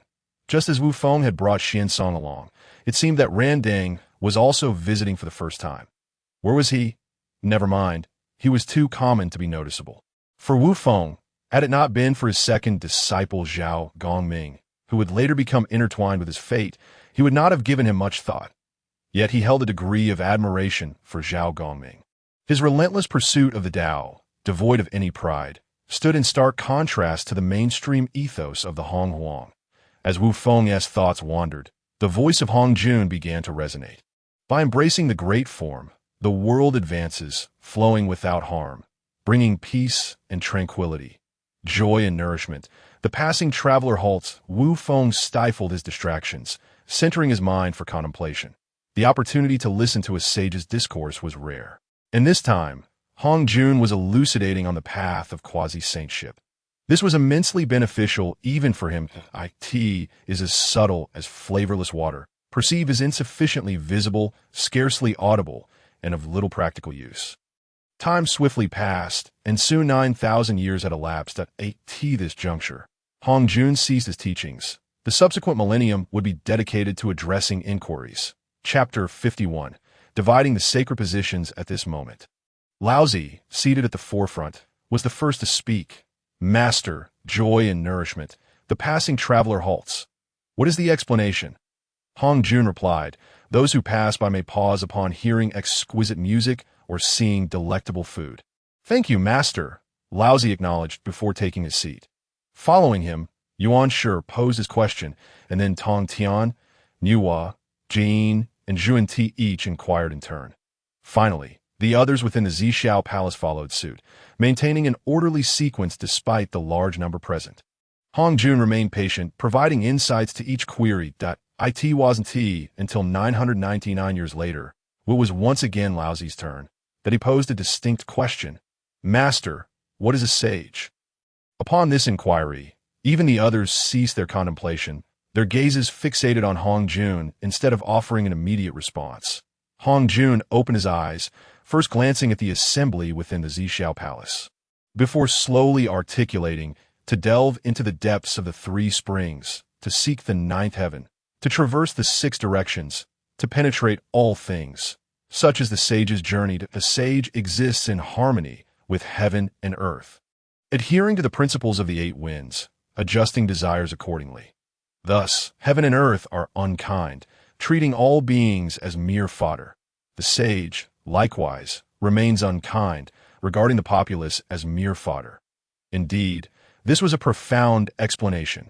Upon hearing Hong Jun's elucidation, the individuals within the Zishao Palace erupted in excitement. Once Hong Jun had clarified Laozi's doubts, he fell silent. Yuan Shi quickly followed suit, presenting his own query. Master, is there a method for attaining the status of a sage? Of the 3,000 paths of a Tao, each can lead to sagehood. Hong Jun summarized. However, I have discerned three principal methods for achieving this. The first is through the power of strength, great power. Immense perseverance and significant fortune are all essential. Thus, those who attain sagehood through strength possess unparalleled might. However, at this juncture, Hong Jun hesitated, adding in a measured tone, Pangu employed this very method at Wu Feng. Intrigued, questioned whether Pangu had truly attained the status of a sage. He had personally experienced the overwhelming pressure left behind by Pangu. Furthermore, within the legacy of Pangu, there were images of him rampaging through the chaos. At this moment, Hong Jun seemed to sense Wu Feng's confusion and offered him a subtle smile. This smile sent a chill coursing through Wu Feng, rising from his feet to his heart. He quickly quelled his thoughts and feigned attentiveness. Seeing this, Hong Jun nodded in satisfaction and continued. The second method is through the three corpses. The three corpses, also known as the three insects or three pen, represent the desires within a person. This method I have included requires the unification of the three corpses, supplemented by the foundation of the Tao. To achieve sagehood, utilize this method to attain sagehood. The third method is through merit and virtue. Why contributing beneficial deeds to heaven and earth, the Tao rewards such actions, which are termed merit, an abundance of merit. coupled with the foundation of the Tao, can lead to sagehood. This method is relatively simple. Thus, those who attain sagehood through it tend to be comparatively weaker. As Hong Jun concluded this part of his explanation, he fell silent. Tong Tian hurriedly stepped forward. Master, what constitutes the foundation of the Tao? The foundation of the Tao, also known as the primal purple qi, emerges from the Tao's evolution. Attaining it can lead one to sagehood.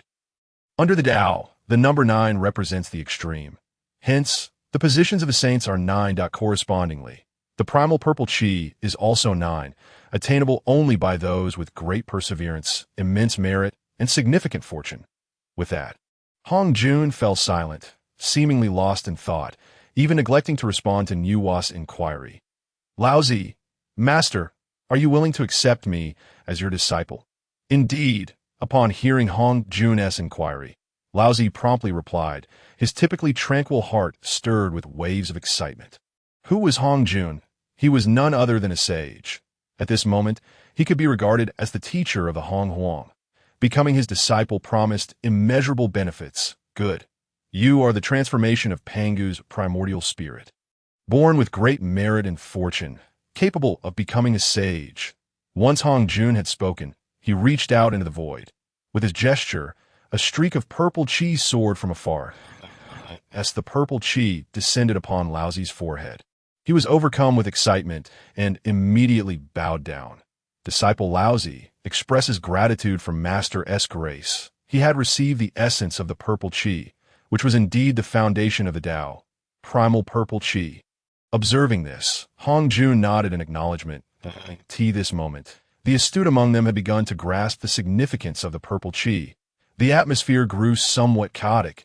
Just then, a wave of pressure swept through, restoring tranquility to the previously disordered scene. The pressure exerted by the saint was overwhelming.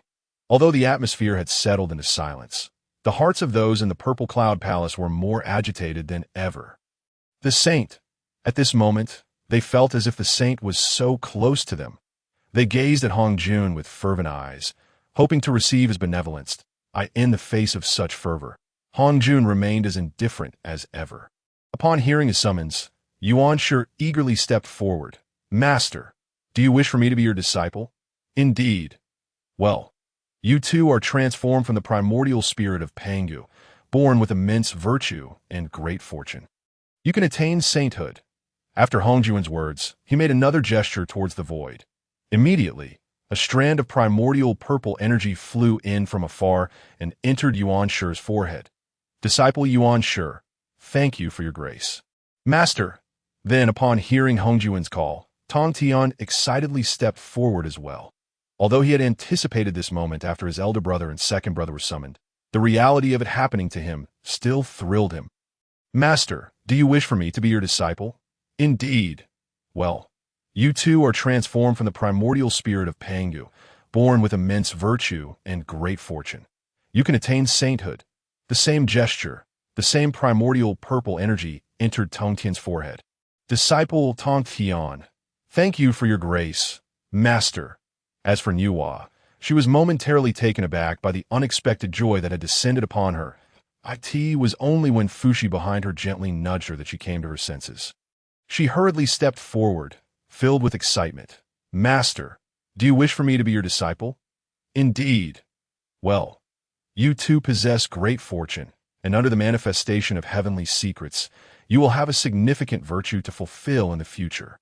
Great virtue and great fortune await you. You can attain sainthood. The same gesture, the same primordial purple energy entered Nuwa's forehead. Disciple Nuwa, thank you for your grace, Master. Once Nuwa expressed her gratitude, Hong Jun fell silent. Resembling a statue, this left Jean and Jinti seated on their mats, in a state of anxiousness, their minds racing with thoughts of, what about me? Yet, in the face of their yearning gazes, Hong Jun seemed oblivious, as if lost in a realm beyond. Chapter 52. Establishing the demon clan, their impatience had reached a peak. Thus, under the peculiar gazes of the Purple Cloud Palace, they directly approached and knelt. We beseech your benevolence, Master, seeing that Hong Jun remained as stoic as a statue. The two of them prostrated on the ground. crying out in desperation. This scene elicited disdain from the others in the Purple Cloud Palace, who secretly cursed their lack of shame. To be associated with them is utterly embarrassing. With such behavior, how could the master ever take notice of them? Yet, just as the crowd harbored their silent contempt, Hong Jun finally spoke. Enough. Time is of the essence. Fate has its course, though you possess little merit. You are nonetheless individuals of great fortune and immense resolve. Would you be willing to be my named disciples? The atmosphere in the Purple Cloud Palace erupted with astonishment. The surprise was so sudden that Jean and Junti quickly bowed down. We are willing. Well, under the manifestation of heavenly secrets, you will also have significant virtues to fulfill in the future. You can attain sainthood. The same gesture, the same 2 strands of primordial purple energy entered their foreheads.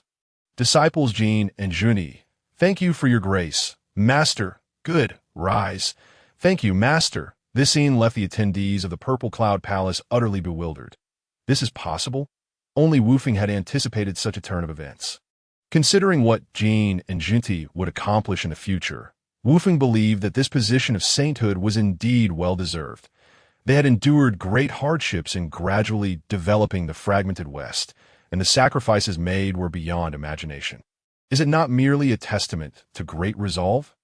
Wufeng understood this, and perhaps Hong Jun, who intertwined with the heavenly path, understood it too. However, the others in the Purple Cloud Palace were oblivious. They believed Hong Jun had been moved solely by the sincerity of the two. Was it not just about face? If they could let go, so could he. Oh, saint, as long as one could become a saint, what is a little face to lose? Thus, an amusing spectacle unfolded in the Purple Cloud Palace, where everyone bowed towards Hong Jun. Reluctantly, Wufeng, not wanting to be the odd one out, bowed as well. The cries of despair grew louder, as if the louder one cried, the more likely they would attract Hong Jun's attention and successfully become his disciple. As for the significant virtues, great fortune, and immense resolve that Hong Jun had mentioned, nonsense. Did they not see that the 3 pure ones were only mentioned in the context of virtues after becoming disciples? In the Purple Cloud Palace, all present were of similar stature, all among the pinnacle of the primordial world. Who would submit to whom? If I successfully became a disciple, would I not also possess great fortune and immense resolve? Seeing his Purple Cloud Palace reduced to such a state, even someone as indifferent as Hong Jun furrowed his brows. Under the saint's overwhelming pressure, silence fell instantly. Hong Jun surveyed the thousands of eyes fixed upon him and sighed. Enough! Beneath the heavenly path, there are 9 saint positions. Hence there are 9 strands of primordial purple energy. 9 is the ultimate number. It cannot encompass all, so one must be relinquished. I have been fortunate enough to possess 8. And to attain the same position, one must be expended, leaving me with 7. Now, I shall disperse 6, allowing you to choose for yourselves. With that, Hong Jun produced the final strand of primordial purple energy and waved it towards the crowd. In the Purple Cloud Palace, the others refrained from recklessly seizing it, instead fixing their eager gazes upon the strand of primordial purple energy, all hoping to be the chosen one. Soon as the purple energy left Hong Jun's grasp, it soared towards the crowd, swirling above their heads. 1 breath, 2 breaths. When the purple energy passed over Wufeng, it halted. The onlookers in the Purple Cloud Palace were filled with conflicting emotions. Then, this wisp of purple energy began to undulate above Wufeng's head. Wufeng was taken aback. Why are you hovering over me instead of choosing that unfortunate Hong Yun? Go away, go away. Having already found his own path, Wufeng looked down upon it, no matter how strong the saint was. Could he compare to the fragrance of the Hunyuan, Daluo, Jinxian? As if sensing Wufeng's thoughts, the purple energy lingered for a moment before ultimately departing. The 3 pure ones and the others let out a sigh of relief. For some reason, after gaining the opportunity for sainthood, they did not wish for Wufeng to possess it as well. The pressure he exerted upon them was too great. The mere prospect of surpassing him in the future made them somewhat excited. Seeing that the primordial purple energy had not chosen Wufeng, their gazes relaxed considerably. Then, they watched as the purple energy transformed into a wisp of light, flowing towards Hong Yun's head, as the final strand of primordial purple energy chose its master. The crowd sighed in disappointment. especially Kunpeng, whose emotions were particularly complex. He fixed his gaze on the 6 mats ahead, filled with regret, reluctance, resentment, and envy. Ultimately, all these feelings coalesced into a surge of anger. What significance did those 6 mats hold? Now he finally understood. He had once been so close to the position of a saint. Looking at Hong Yun, who had been chosen by the last strand of primordial purple energy, he felt a surge of unwillingness. Why him? Just because it was a seat that he had given up? The thought of this ignited his fury.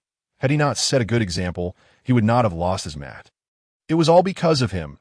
Unless he released this pent-up frustration, he felt his resolve would falter. Watching Hong Yun, who was momentarily stunned by the surprise, come back to his senses, Kunpeng thought, just you wait.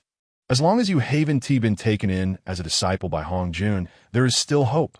Hong Yun, thank you for your grace, master. Well, as everything settled, the crowd in the Purple Cloud Palace was filled with disappointment. However, with matters having come to this point, they felt powerless to choose anything further.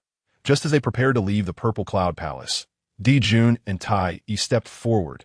Master, my brother and I, in light of the hardships faced by all beings, wish to establish a clan of demons to carve out a path for their survival, but we hope for your approval. Regarding their request, Hong Jun did not respond immediately, but instead inquired further. What constitutes a demon? Master, allow me to explain. Grasses, trees, bamboo, stones, insects, scales, fur, feathers, and all that transforms into a Tao body beneath the heavens can be deemed as demons. Boom! As soon as Jun's words fell, the entire Purple Cloud Palace erupted. What did he intend to do? If he meant that the vast majority of those in the Purple Cloud Palace would fall within that category, did he aspire to become the supreme emperor over their heads? What a foolish thought! At this moment, someone recalled Dong Wang Gong and turned to look. Indeed, Dong Wang Gong's expression was exceedingly grim, hardly able to be described as anything but liver-like. However, with Hong Jun present, they refrained from voicing any rebuttals. They merely cast hopeful glances towards Hong Jun, wishing he would not endorse the foolish aspirations of Jun and Tai. Yet, to their dismay, Hong Jun granted them their wish. Well, thank you for your support, master. Hearing the desired response, Jun and Tai immediately bowed deeply to it. Was as if any delay risked Hong Jun retracting his words. Once everything concluded, Hong Jun's figure vanished from the platform. Farewell, Tao Ancestor. At that moment, Hong Jun acquired a new title. Subsequently, everyone began to depart. However, before leaving, Dong Wang Gong cast a cold snort at the triumphant Jun and Tai Yi. Clearly, he was not pleased. Chapter 53. The visit of Zhen Yuanzi. Observing all that unfolded before him, Wu Feng found the spectacle to be exceedingly intriguing. Experiencing it firsthand, enhanced by special effects, was far more captivating than merely watching a film. At that moment, Xian Song approached. The journey to Zixiao Palace had profoundly impacted him. Not only had he gained insights into the Tao, but he had also encountered a diverse array of beings within the primordial world, as a novice among the great Luo golden immortals. He had held a deep respect for his senior peers prior to his visit to Zixiao Palace. However, the events that transpired there shattered his illusions completely. Who could have imagined that a great Luo golden immortal, esteemed in the primordial realm, could be found weeping on the ground? This revelation radically altered his perception of the world. Master, Wu Feng sensed Xian Song's hesitation, as if he had something to express.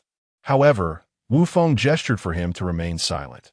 This was not a place for conversation. Any matters could be discussed later upon their return. Nodding to Zhen Yuanzi, the three of them then made their way towards the primordial realm. Along the journey, Hong Yun joined them. Observing Hong Yun, Wu Feng felt a sense of impending calamity emanating from him.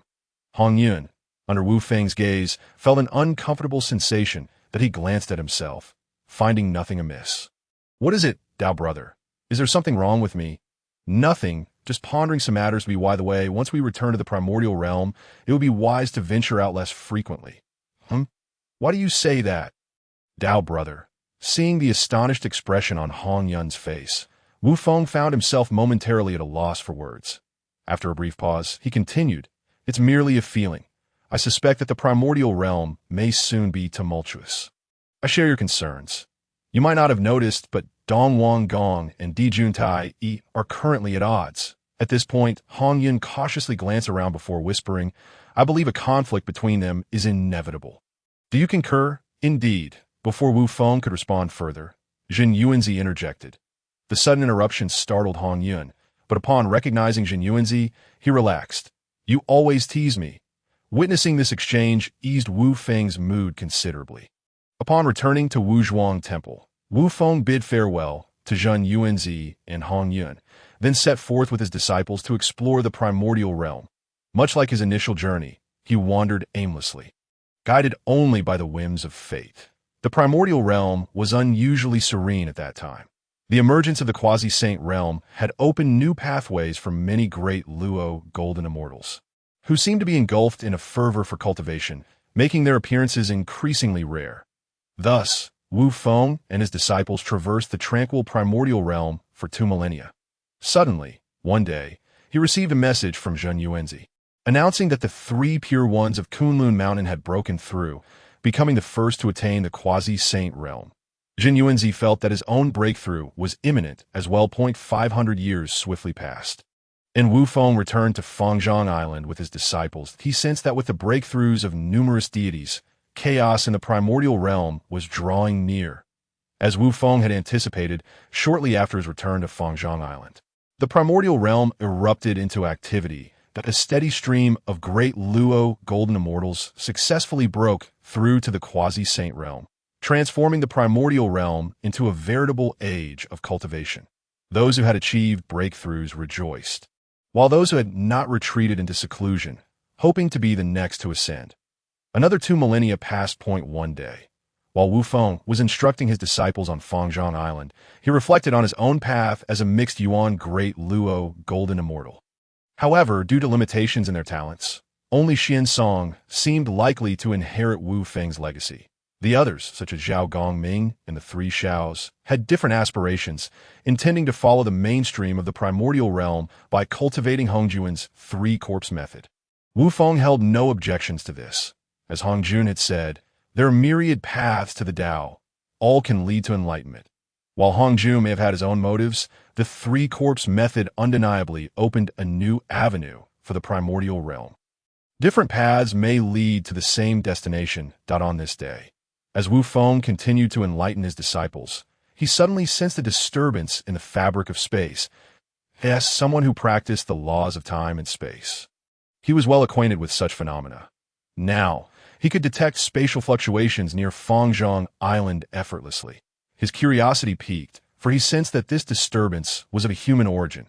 Yet it wasn't long before he dismissed his concerns, for he soon recognized Jin Yuanzi's presence.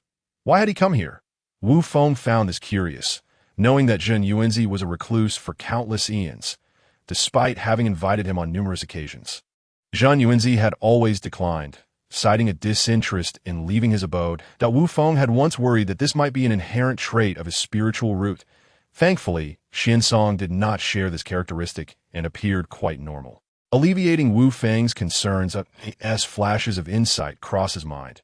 Wu Feng felt a surge of happiness at Jin Yuanzi's visit. He paused his teachings and sent Xian Song out to greet him while conjuring a tea table and brewing some enlightenment tea. Settling down to wait patiently. Wu Feng, come out and take a look at me. Haha. His voice arrived before his presence. Jin Yuanzi, why have you left your sanctuary at Wuzhuang Temple to visit me? Wu Feng inquired, still focused on preparing the tea, not lifting his gaze. Quite the style you have, Jin Yuanzi replied, but he did not answer Wu Feng's question, instead insisting that Wu Feng take a closer look at him. Wu Feng raised his head. Have you broken through? Oh my, that is remarkable. Wu Feng had initially wondered why Jin Yuanzi had come to visit, only to discover he had come to show off his achievement. Would he indulge Jin Yuanzi? Certainly not. So you've broken through? Yes. What do you think? Not bad, I suppose. What do you mean by not bad? Aren't you surprised? Surprised by what? Isn't this to be expected? Fine. Wu Feng's indifferent response felt like a bucket of cold water dousing Jin Yuanzi's enthusiasm. He felt his fervor had been misplaced. It was worth noting that Jin Yuanzi had thought of Wu Feng first upon achieving his breakthrough to the quasi-saint realm. He had traveled countless miles to share this moment with him. It wasn't easy for him. He knew Wu Feng well enough to guess why he was so nonchalant. Could he not indulge him a little and share in his joy? Alas, poor judgment in friendships. At this moment, Zheng Yuanzi scrutinized Wu Feng. Why can't I see through you still? Zheng Yuanzi had long been curious about Wu Feng's true power, and he had assumed that after his own breakthrough to the quasi-saint realm, he would draw closer to Wu Feng's level. Yet, it seemed that nothing had changed. Wu Feng's aura remained as unfathomable as ever, akin to an abyss, impossible to decipher. Chapter 54. Amusing events in the primordial realm. What realm is he truly in? Wu Feng, do I sense that your power has also advanced? Unable to comprehend, Zheng Yuanzi decided to ask directly, abandoning the notion of discreet speculation. I assent it normal for power to advance. Normal? Not at all. Wu Feng, are you on the verge of attaining the Tao? Without knowing why, this audacious thought suddenly emerged in Zheng Yuanzi's mind. The moment it appeared, it startled him, yet his curiosity compelled him to inquire. But Wu Feng's response left him baffled. I don't know. You don't know? Yes, I truly don't know. How could one not know if they were on the verge of breakthrough? Zheng Yuanzi felt that Wu Feng was merely teasing him, yet he lacked evidence to prove it. Little did Zheng Yuanzi realize that Wu Feng genuinely had no idea what realm he currently occupied. He was not practicing Hongjuan's three-corpse method, where each time one slays a corpse, it signifies a small leap in level with clearly defined boundaries. All he knew was that he was no less formidable than the original ancestral dragon. Beyond that, he lacked any frame of reference for comparison. Shifting topics, they sent Xiansong away and began their usual idle chatter. What? Two innate deities have actually emerged on the Tying Star. They're named Wang Shu and Shi He. Both rare female deities, but they were born late and didn't appear at Zixiao Palace. The IT is said that Di Jun and Tai Yi are eyeing them, attempting to discreetly draw them into their camp. As Zheng Yuanzi spoke, he expressed disdain as if they could ever attract such beings. Wu Feng had no particular thoughts on the matter. Being well-versed in the trends of the primordial realm, he casually remarked to the garrulous Zheng Yuanzi, perhaps they can indeed find mutual attraction. However, as soon as he spoke, he was met with Zheng Yuanzi's scorn, as if to say, are you trying to fool me again? Sigh, how lonely it is. What? The group of ancestral witches on Buzhou Mountain has actually procreated. No, it seems they use their own blood to imitate Pangu, creating a batch of subordinates that I've heard their strength is quite impressive. Some of them have even reached the Tai Golden Immortal level. Truly remarkable, for Tai Golden Immortals are not common. What? It has come to my attention that Kunpeng has returned to Beihai and has begun to preach. What is he attempting to accomplish? Is he aspiring to emulate Hongjun Daozu? However, it appears he is faring quite well, even earning the title of a demon master. Yet, fame can be a double-edged sword, and it seems that Di Jun and Tai Yi have set their sights on him. What? How absurd! It is rumored that the shameless duo from the West frequently ventures into the East to poach talent. At this juncture, Zheng Yuanzi feels a swell of pride, residing in the primordial East. He naturally takes great pride in the remarkable individuals and the rich spiritual essence of a land. Unlike their Western counterparts, where the ley lines are fractured and spiritual energy is sparse. As he gazes around, he sees nothing but desolate mountains. At this point, Zheng Yuanzi cannot help but feel a twinge of sympathy for them. Fortunately, the battleground of the Daomo conflict did not take place in the East. Upon hearing this, Wu Feng's heart stirred. The ley lines are fractured. A sudden thought struck him that if one could gradually rectify them, how much merit could be gained. Even though Wu Feng's path lies in the realm of the Hunyuan Daoyuo Jingxian, he knows his disciples would benefit immensely. Merit, after all, is something to be sought in abundance. With this notion in mind, Wu Feng turned to Zheng Yuanzi with a proposal. After all, he possesses the Earth Book. For him, rectifying the ley lines would be as easy as plucking a flower. Sharing benefits is only fair. Wu Feng is quite generous towards his own people. Indeed, upon hearing Wu Feng's words, Zheng Yuanzi felt a stir within him, as if a voice was urging him from the void that Wu Feng's insight is indeed correct. This endeavor would yield unimaginable benefits for him. Haha! Once he comprehended this, Zheng Yuanzi let out 3 hearty laughs. Rectifying the ley lines is a task far too simple for him. It is akin to free merit. He sincerely expressed his gratitude to Wu Feng. In response, Wu Feng merely rolled his eyes. Zhen Yuanzi instantly understood, refraining from further chatter. Later, Wu Feng suggested that while he rectifies the ley lines, Xian Song and a few others could assist. Zhen Yuanzi did not decline this obvious attempt to share in the merit. Although Xian Song and his companions are not his disciples, due to Wu Feng's influence, they're no different in status. However, Zhen Yuanzi was not in a rush to determine when to rectify the ley lines. This endeavor would certainly be a grand undertaking, requiring a significant amount of his time. With only a few thousand years remaining until the third lecture at Zishao Palace, Zhen Yuanzi planned to embark on this task afterward. The two then exchanged tales of other intriguing events in the primordial world. Wu Feng, have you heard about the happenings at Penglai Fairy Island? What? The friction between the fairy court and the demon clan has escalated.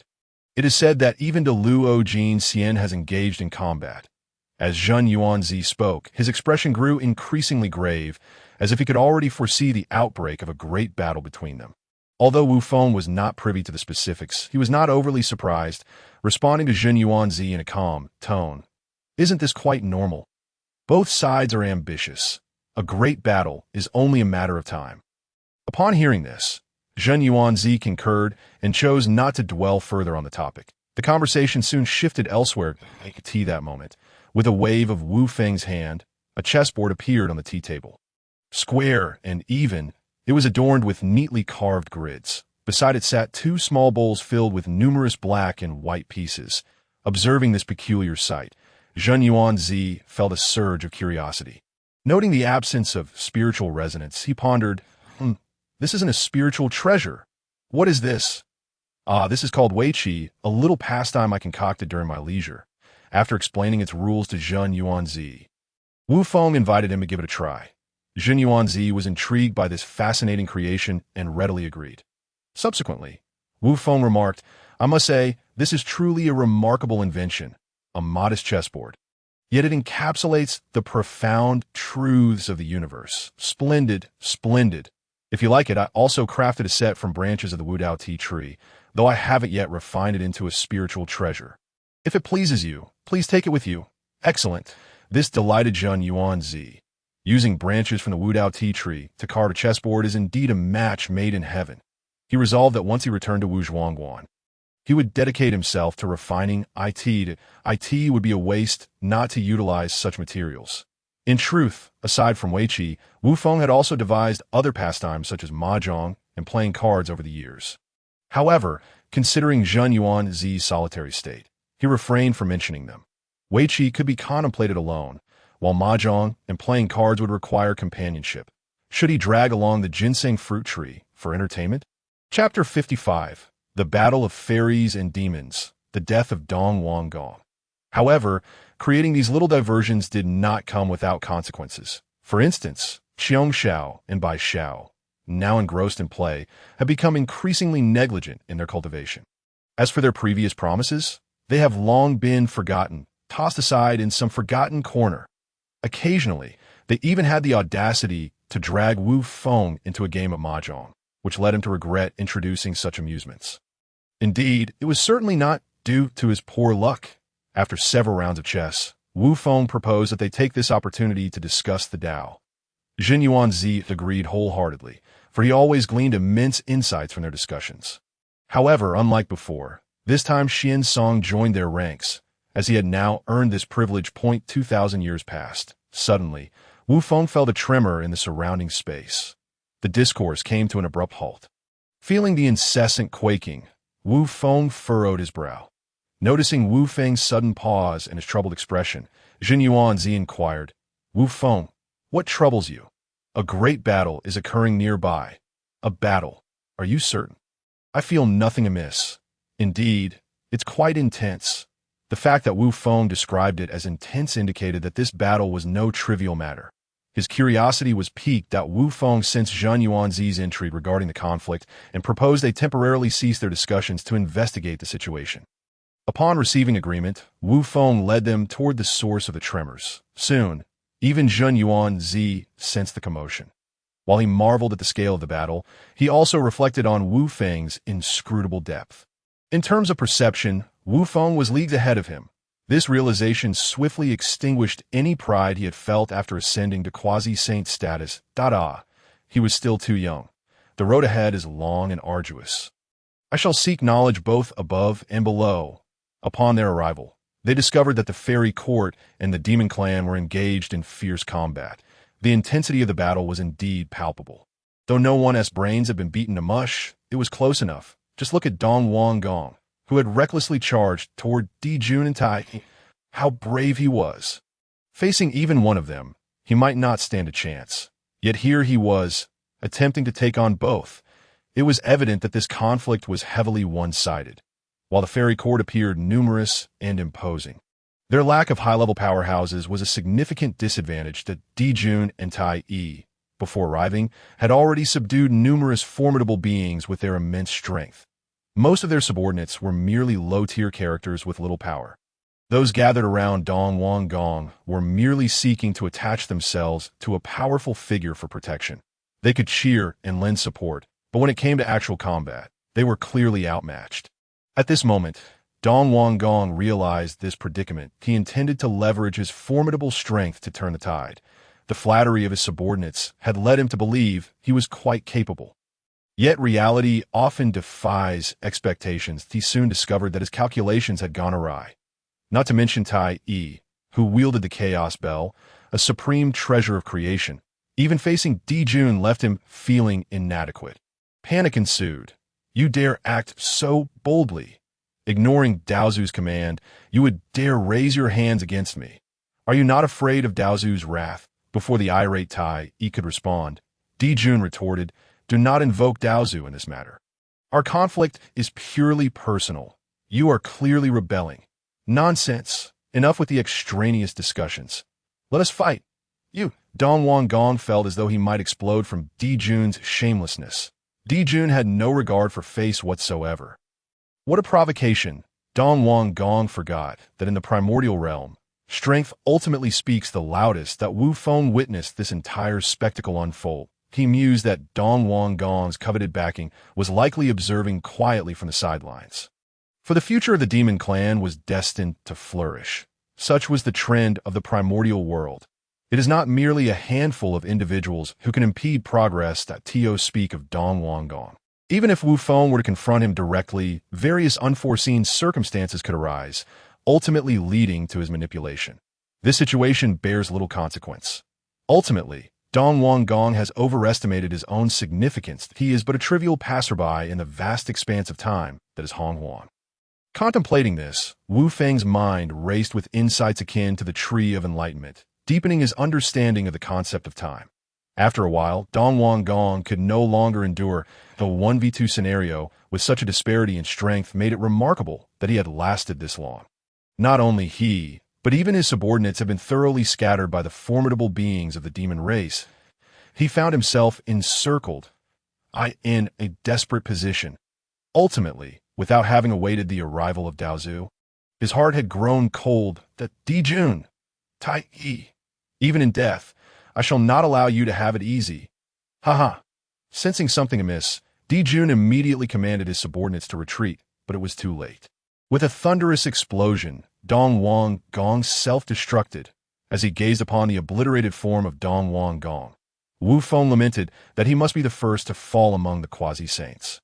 The power of a quasi-saint's self-destruction is unimaginable. It is worth noting that the once formidable Luo Ho had detonated the very essence of the Western Earth. Although much of that was aided by the Juxiansor ray, it nonetheless illustrates the formidable might of a self-destructing quasi-saint. The forces led by Di Jun and Tai Yi were virtually annihilated in the wake of this explosion.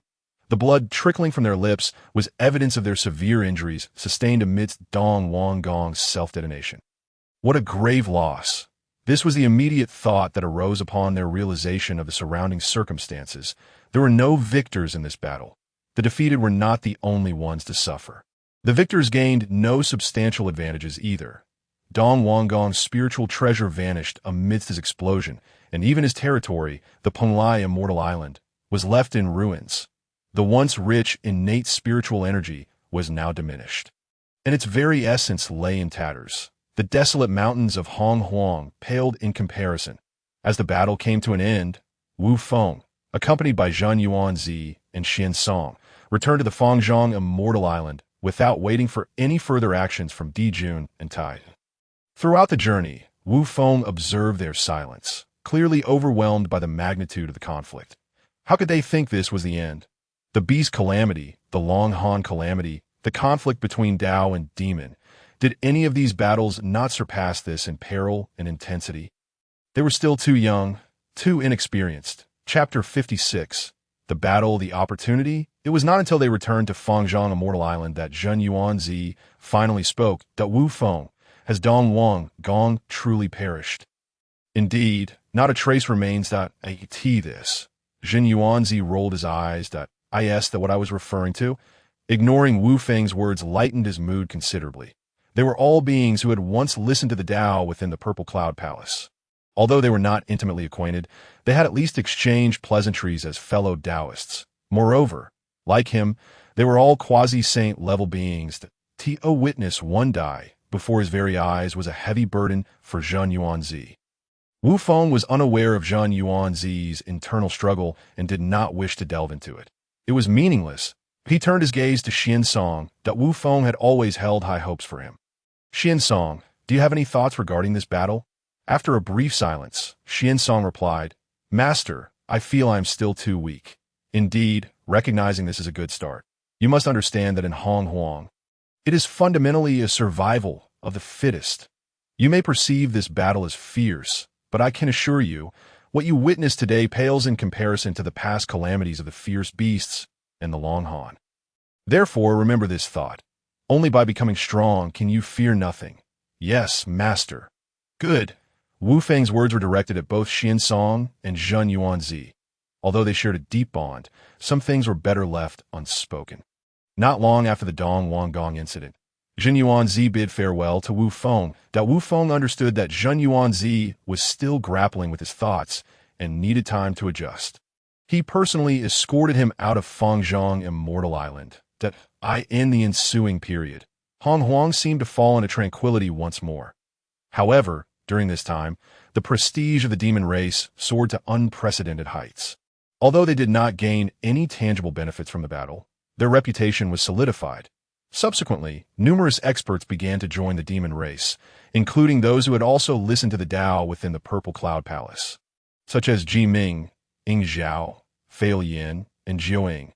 For Di Jun and Tai, this was truly a case of nurturing flowers that bore no fruit, while inadvertently fostering willows that thrived. They had made a critical misstep. Thus, for a time, the two brothers were in high spirits, striding as if the very wind accompanied them. In the blink of an eye, thousands of years passed, while immersed in his cultivation. Wu Feng was suddenly awakened by a violent spatial fluctuation. Was there yet another battle? The distance was too great for him to ascertain. As Wu Feng pondered, an instinctive thrill surged within him. Opportunity, battle, opportunity. Though he was puzzled as to how they could be intertwined, he ultimately decided to heed his instincts and discover what was transpiring. Mastering the laws of time and space, Wu Feng moved swiftly. Yet the battle concluded even more rapidly. Upon his arrival, he witnessed the spectacle of Hong Yun's self-detonation. Like Dong Wang Gong, nothing remained of him. Seeing this, Wu Feng could not help but sigh. Such is fate. Such is destiny, that in the end, Hong Yun had indeed perished as foretold in the legends. Observing the gravely injured Kun Peng and the brothers Di Jun and Tai, he mused, alas, he has once again fallen at their hands. As he glanced at the spot where Hong Yun had vanished, an inexplicable fury welled up within Wu Feng. Although he had long known that Hong Yun was destined to face such a calamity and had intentionally refrained from forming a deep connection. The course of certain events is often beyond one's control. Due to Zheng Yuanzi's presence, a twist of fate had allowed him to forge a relationship with Hong Yun that, while not profoundly deep, was still amicable. Therefore, when Wu Feng looked upon Kun Peng and the brothers Di Jun and Tai, a murderous intent ignited in his gaze. The sudden appearance of Wu Feng sent alarm bells ringing in the hearts of Kun Peng and the others. Wu Feng's aura was shrouded in mystery, profound and inscrutable. Even though they had become quasi-saint experts, facing Wu Feng once more left them feeling uncertain. However, Despite their trepidation, as a sovereign, Dijun could not allow himself to show fear. He mustered his courage and approached the unexpectedly arrived Wu Feng with feigned warmth. One might think they were close friends. Dear friend, your visit is a cause for celebration, though I regret not welcoming you adequately. Yet, Wu Feng did not respond to his overly cordial greeting, for his attention was diverted to other matters. Gazing at the spot where Hong Yun had vanished, Wu Feng sensed a wave of spatial fluctuation. Overlooked by Wu Feng, Dijun's countenance darkened slightly. However, unwilling to provoke Wu Feng, he endured and attempted to engage him once more. Perhaps one day, when you are free, you could visit our demon race? The fluctuations in the space were subtle. Upon careful sensing, Wu Feng discovered a small spatial interstice. Ignoring Dijun's incessant chatter, he stepped forward.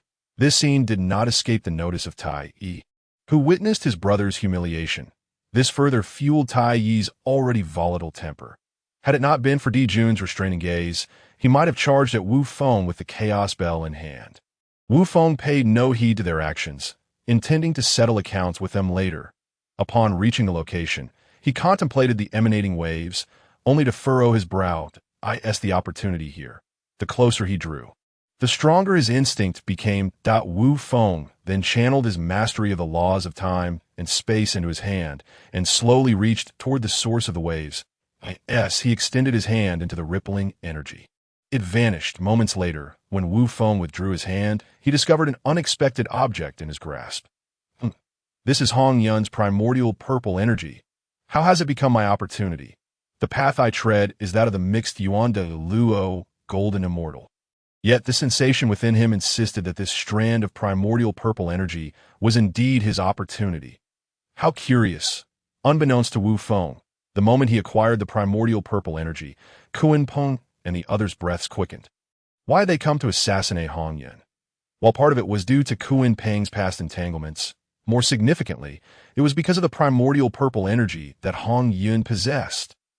This was the foundation for attaining sanctity. The three pure ones and their ilk were disciples of saints and dared not provoke them. They chose to target the unfortunate Hong Yun, for he was the only one among them who was not a disciple of a saint. After the demise of Hong Yun, they had secretly conducted investigations. However, in the end, they could not even find a trace of the Hongmeng purple qi. Chapter 57. The ownership of Hongmeng purple qi, had it not been for the sudden arrival of Wu Feng. The two brothers, Dijun and Tai Yi, were prepared to imprison Kunpeng to force him to surrender the Hongmeng purple qi. They believed that since they had not obtained the Hongmeng purple qi, the most likely scenario was that Kunpeng had secretly hidden it away. Yet, such considerations had become irrelevant. What mattered most now was how to reclaim their spoils from Wu Feng. With the prospect of achieving the sacred position before them, they could no longer afford to contemplate the unfathomable depths of Wu Feng's abilities. Fellow Taoist, this item is our hard-earned prize. We kindly request that you return it. As they spoke, Kunpeng and the two brothers, Dijun and Tai Yi, tacitly surrounded Wu Feng. Dijun's words successfully pulled Wu Feng's focus back from his thoughts. Observing their movements, Wu Feng could not help but chuckle lightly. He had almost forgotten about them. He still intended to settle accounts with them. Out of absolute confidence in his own strength, Wu Feng chose not to strike first. Instead, he took a keen interest in the three of them. That if I refuse, what will you do? Then it seems we shall have to engage in a battle? Oh, is that so? Brother, why waste breath on this thief? Wu Feng's demeanor utterly provoked Tai Yi, who, without waiting for Dijun to intervene, brandished the chaos bell and charged at Wu Feng. He had long harbored disdain for Wu Feng. He had seen arrogance before, but never had he encountered someone more arrogant than himself. Such a person had no right to exist in the wilderness. Upon seeing the chaos bell, Wu Feng did not let his guard down. He promptly took out his pure world white lotus and god-slaying spear. The renown of the treasures from the creation of the world was far too overwhelming for Wu Feng to act carelessly. Clang! As their weapons collided, a resounding, distant, and grand bell toll echoed through the air. Quite resilient. This was Wu Feng's initial thought. The chaos bell was indeed formidable, but one must consider who wielded it. Tai's cultivation had only just reached the quasi-saint level, and it was impossible for him to unleash its full potential. In contrast, Wu Feng's power far surpassed Tai's. Consequently, upon the initial clash, Tai was sent reeling far back by the force of the impact. To follow Tai was a sheer waste of such a fine treasure. Moreover, this fool had the audacity to rename the Chaos Bell to the Eastern Emperor Bell. Wu Feng was at a loss for words. One must understand that divine artifacts are inherently bestowed with the most suitable names by the Tao. The names of these artifacts not only serve as their titles, but also signify the Tao's affection for them. Tai's actions showed a complete ignorance of the consequences. Divine artifacts possess spirit. It is possible that the Chaos Bell now harbored disdain for Tai. Having been sent flying by the rebound force, Tai's lips bled. Witnessing this scene left Dijuan astonished. He was well aware of Tai's strength while wielding the Chaos Bell. Even as the elder brother, he had to concede that he was not a match for Wu Feng. He had already overestimated Wu Feng, only to discover he had still underestimated him. How could this fellow be so strong? This was simply unreasonable. Without a moment's hesitation, Dijuan called out to Kunpeng and then directly charged at Wu Feng to relieve some pressure off Tai. Faced with their joint assault, Wu Feng showed no signs of retreat. He brandished the god-slaying spear and charged back. Without employing any divine abilities or enhancing his strikes with laws, Wu Feng relied solely on his physical strength. His physique was overwhelmingly powerful. Not only were Dijuan and Tai no match, but even the renowned ancestor witches of the wilderness could not compare. As younger generations, Dijuan and the others would be considered bullying if they resorted to divine abilities. Then, with a spear that moved like a dragon, he slashed, thrust, and pierced in a flurry of strikes. Both Dijuan and Kunpeng were sent flying by Wu Feng's might. Dijuan fared relatively well, protected by the Hichu and Luo Shu, sustaining only minor injuries. In contrast, Kunpeng was in dire straits. As a notorious pauper in the wilderness, he lacked any substantial treasures. The only item he possessed was the Demon Master Palace, which he had later refined himself. He epitomized the essence of poverty. Having been struck by Wu Feng and compounded by the injuries from Hong Yun's self-detonation, Kunpeng immediately spewed forth blood and was left without the strength to continue fighting. At this moment, Tai once again charged forward, only to suffer the same fate as Dijuan and Kunpeng, sent flying by Wu Feng's spear. Utterly tragic. At this juncture, Dijuan finally regained clarity from the daze induced by the prospect of the sacred position. Fellow Taoist, forgive my transgressions. The treasure belongs to the one who is destined to possess it. I observe that you share a connection with it, so I shall not impose further. With that, Dijuan attempted to take Tai and Kunpeng and depart. This thief was far too strong, not to be trifled with. Coming and going as he pleased, did he treat them as mere trifles? Setting aside their initial aggression, Wu Feng could not let them go unpunished for the death of Hong Yun. Just as Wu Feng prepared to strike again, he suddenly sensed danger. He then felt the space around him solidify. Wu Feng. This spatial force, to be honest, was not difficult for Wu Feng to unravel. Yet he did not. For the next moment, he heard Hong Juan's voice in his ear. Wu Feng, could you grant this old Taoist a favor and spare them this time? How? What could he do when the blade was already at his throat?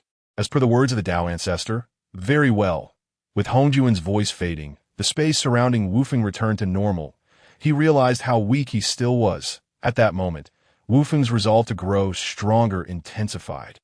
Of course, all these events transpired in the blink of an eye, unbeknownst to Dijuan and the others. Their level was simply too low. Alas, the plight of the ants. Upon hearing Wu Feng's words, they immediately grew tense. Dijuan once again activated the Hichu and Luo Shu. This posture indicated they were prepared to fight to the death. Wu Feng, however, out of consideration for your acknowledgement of your mistakes, I shall not pursue this matter any further. Oh my, how terrifying! In that instant, Kunpeng and the brothers, Dijuan and Tai, felt as if the skies of the wilderness had never looked so beautiful. The roller coaster of emotions had thoroughly shaken them. We thank you for your understanding. Fellow Taoist, when you have the leisure, please visit the Demon Clan. We shall do our utmost to host you. Upon hearing Wu Feng's response, Dijuan swiftly gathered his severely injured companions and made their escape. However, in their hearts, they thought, what kind of guest are we? It would be best if we never meet again. Every encounter with Wu Feng brings nothing but misfortune. This time, we truly lost everything, as they watched Dijuan and his companions leave. Wu Feng turned his gaze towards the spot where Hong Yun had vanished, silently contemplating, "Oh, Hong Yun, you have seen the situation as well that it is not that I do not wish to avenge you, but my strength does not permit it. I am powerless." Then, Wu Feng took out the Hongming purple chi belonging to Hong Yun, holding it in his hand as he gazed at it. Chapter 58.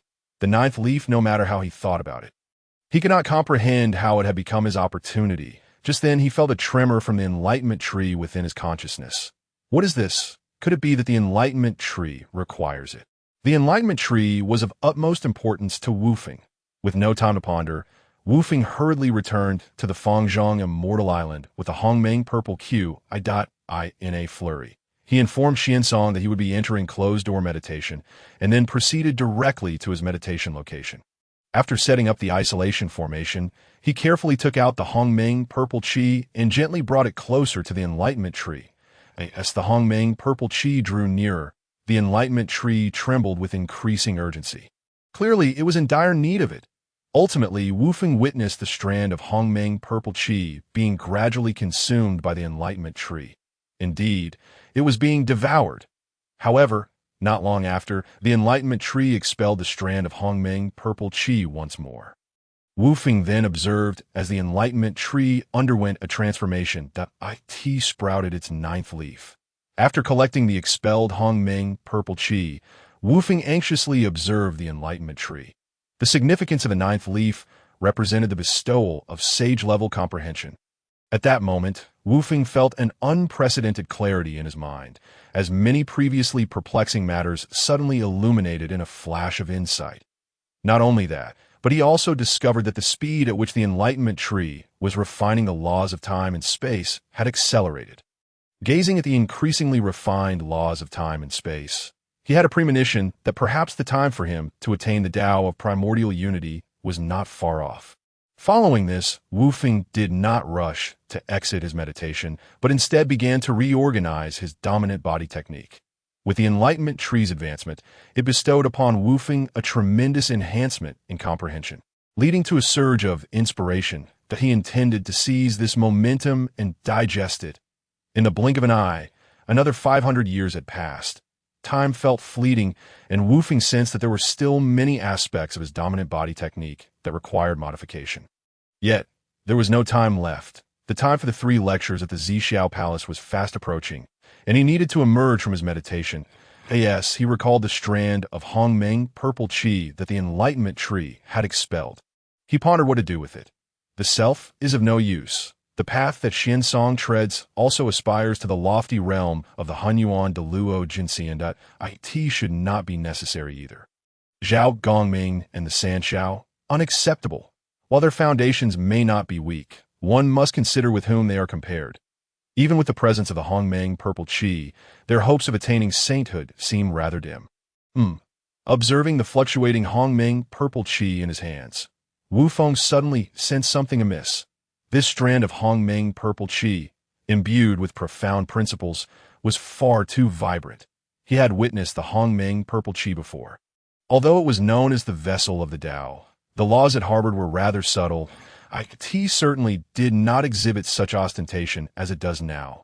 Moreover, its clarity was unparalleled. This discovery left Wu Feng's breath quickening. Was it truly intent on enabling him to forge a sage? One must understand that to be deemed a vessel of the Tao implies an extraordinary intensity of the laws contained within. The implications were monumental, and Wu Feng found himself unable to ascertain its rightful owner at this moment, but he decided to wait a while longer. Just then, he sensed a disturbance in the spatial realm outside the abbot's immortal island. Zhen Yuanzi, why has he come again? Shortly, Wu Feng instructed Xiansong to invite Zhen Yuanzi inside. Unlike his previous visit, Zhen Yuanzi's demeanor was markedly different this time. He appeared burdened. Wu Feng sighed lightly. It seemed he was already aware of the demise of Hong Yun. Moreover, judging by his expression, the sudden fall of Hong Yun had dealt him a significant blow. Indeed, Hong Yun's character was quite admirable, were it not for Wu Feng's understanding of his fate. He would have made an effort to maintain a distance from him. After so many years of companionship, Wu Feng might have formed a close bond with him. As he arrived, already aware, I was present when the incident occurred. Upon hearing Wu Feng's words, Zhen Yuanzi immediately looked up, his gaze fixed on Wu Feng. What are you thinking? Put away those unfounded notions that he walks the path of the Hunyuan de Luo, Jingxian. And after years of acquaintance, Wu Feng was well aware of this. As for the coveted Hongmeng purple qi, Wu Feng had never harbored any particular desires for it. Zhen Yuanzi understood that as well. As for Zhen Yuanzi's current state, one could say that he was somewhat disoriented, influenced by the fallout from Hongyun's demise. After a pause, Wu Feng continued, by the time I arrived, Hongyun had already self-destructed. Much like the Eastern King Gong did back in the day, Wu Feng abruptly halted. He had spoken too freely. Nevertheless, Zhen Yuanzi grasped the implication. Casting an awkward glance at Wu Feng, Zhen Yuanzi's mood lightened somewhat. Alas, fate is indeed capricious. Living earnestly in the present may be the simplest, yet most essential approach. Would you not agree? Zhen Yuanzi. Noticing that Zhen Yuanzi's spirits had improved somewhat, Wu Feng inquired, "When shall we depart?" "What? Did you not come here to journey to the Zixiao Palace with me?" Upon uttering this, Wu Feng regarded Zhen Yuanzi with a skeptical gaze. The implication was clear. If you do not provide me with a satisfactory answer, our friendship may come to an end. Upon hearing this, Zhen Yuanzi felt even more embarrassed. He awkwardly explained that he had come due to his own discontent, as for the matter of attending the teachings. Wu Feng did not mention it, and Zhen Yuanzi had nearly forgotten. The incident of Hongyun's fall had impacted him profoundly. Wu Feng. "Ah, so you have turned my abode into an emotional dumping ground." Subsequently, the two conversed about various other topics. Eventually, Wu Feng observed that Zhen Yuanzi's mood had gradually stabilized. He then asked, "The teachings at the Zixiao Palace are about to commence. Shall we set off now?" "Excellent." Wu Feng then signaled Xiansong to join him. They prepared to head to the Zixiao Palace, for Xiansong's opinion. The thoughts of a child are of little consequence during their journey. Wu Feng elaborated to Zhen Yuanzi on the events surrounding Hongyun's demise. He did not conceal the fact that the Hongmeng purple qi, now in his possession, was linked to this incident. However, he chose to omit the appearance of Hongjun, as some matters were beyond Zhen Yuanzi's comprehension. The more one knows, the less beneficial it may be. Regarding the Hongmeng purple qi, Zhen Yuanzi held no ulterior motives. Wu Feng did not require it. Yet he still had his own disciples. Thus, although Zhen Yuanzi felt a twinge of envy for this strand of Hongmeng purple qi, he refrained from voicing any desires. And one is perfect. In human interactions, a degree of ignorance is often essential. However, Zhen Yuanzi now harbored a deep resentment towards Kuanping and Di Juantai, for they were the direct culprits behind his friend's demise. Chapter 59. The Three Teachings of the Zixiao Palace. Soon, the group arrived at the Zixiao Palace. After 30,000 years, Wu Feng beheld the Zixiao Palace anew, no longer shrouded in the previous haze. With his ever-deepening cultivation, he was now able to pierce through the mist and discern some of the palace's peculiarities. For instance, the Tao of space. Although Wu Feng had long known that the Zixiao Palace harbored vast amounts of spatial laws, mere knowledge did not reveal its utility. The situation had changed. He could now perceive its essence. This was not merely a palace. It was evidently a miniature world, and the place where they would receive teachings was merely the tip of the iceberg. Truly, one flower encompasses an entire world. Ineffably wondrous, even Wu Feng, who primarily cultivated the laws of time and space, was far from capable of achieving such feats. Point 1 could only imagine the formidable power possessed by Hongjun, the architect of the Zixiao Palace. Wu Feng even began to wonder if the palace's creation was a success aided by the heavenly Tao. Of course, his suspicions were not unfounded. When they first attended the teachings, the Zixiao Palace had not yet undergone its refinement. It was only during their second visit that the palace transformed into its current form. Upon entering the Zixiao Palace, they discovered that many had already arrived. The group casually found a spot and sat cross-legged. There were no mats or any disputes. The atmosphere was quite harmonious. However, when Zhen Yuanzi caught sight of the brothers Dijuan and Tai, he let out a cold snort. This caused Dijuan and his companions to wear expressions of displeasure. Yet upon noticing Wu Feng seated beside Jin Yuanzi, they refrained from making a fool of themselves. They were aware of Hong Yun's close ties with Jin Yuanzi. But what of it? The primordial realm is inherently a realm of the strong preying on the weak. While they could not ignore Jin Yuanzi, they chose to turn a blind eye, considering his friendship with Wu Feng. Provoking Jin Yuanzi was not frightening, but entangling with Wu Feng would surely lead to their downfall. Soon, the time for the teachings arrived at 8 before. When the hour struck, the gates of the Zixiao Palace closed. Then, the figure of Hong Jun appeared on the elevated platform before them. We bow to our revered teacher. May your longevity be boundless. Excellent. Thereupon, Hong Jun commenced his discourse. The wise do not speak. Those who speak do not know. Block the ears, close the doors, blunt the edge, loosen the grip. This session primarily focused on the path of the saints. In simple terms, it described the progression from quasi-saints to full saints. Hong Jun elaborated with great detail, and the audience listened intently. However, the profundity of the content posed challenges even for his disciples, such as the Sanqing, who benefited from various enhancements. They could comprehend only a fraction of it. For the rest in attendance, grasping even 2 layers of understanding will be considered a remarkable feat. Yet for Wu Feng, he could comprehend 8 layers. One could only imagine the magnitude of his gains. Unbeknownst to Wu Feng, his progress was being observed by Hong Jun on the platform. For reasons unknown, Hong Jun merely nodded faintly, evidently pleased that Wu Feng could comprehend his teachings.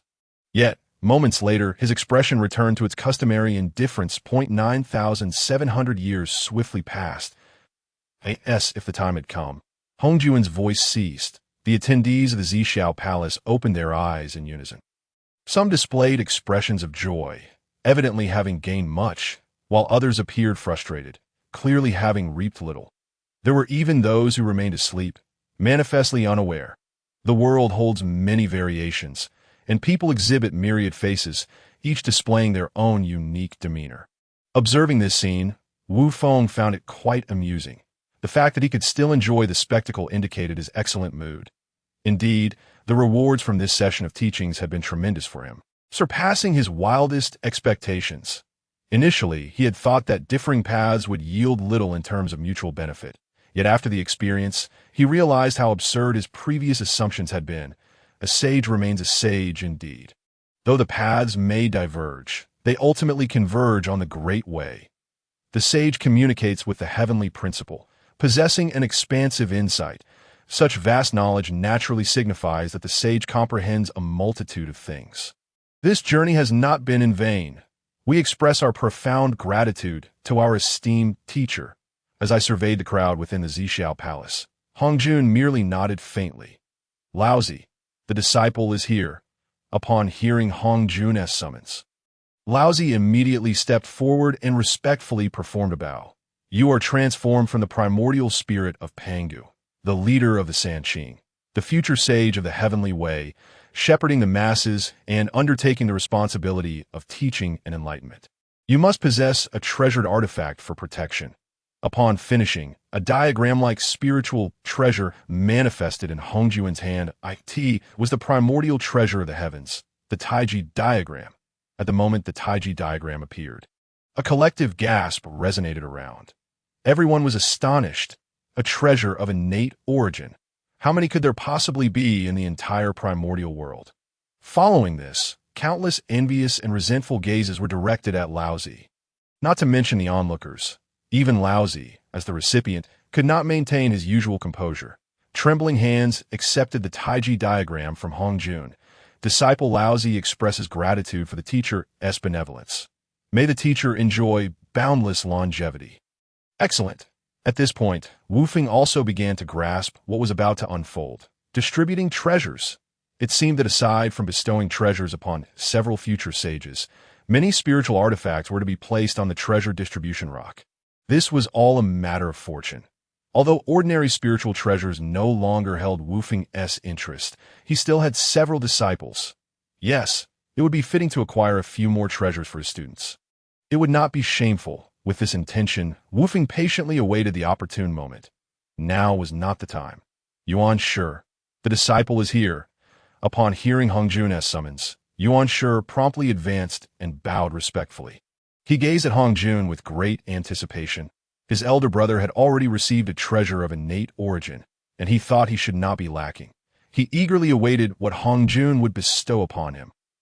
Indeed, Hong Jun's subsequent words did not disappoint him. You two are transformed from the primordial spirit of Pangu, one of the Sanqing, the future sage of the heavenly way, shepherding the masses and undertaking the responsibility of teaching and enlightenment. You must possess a treasured artifact for protection, as he concluded. A flag-like spiritual treasure appeared in Hong Jun's hand that it was the primordial treasure of the heavens, the Pangu banner. At the moment the Pangu banner emerged, another wave of gasps filled the air. Another treasure of innate origin. Hong Jun's generosity was truly remarkable. Countless envious and resentful gazes turned toward Yuan Shi. Yuan Shi, equally trembling, accepted the Pangu banner from Hong Jun. Disciple Yuan Shi expresses gratitude for the teacher's benevolence.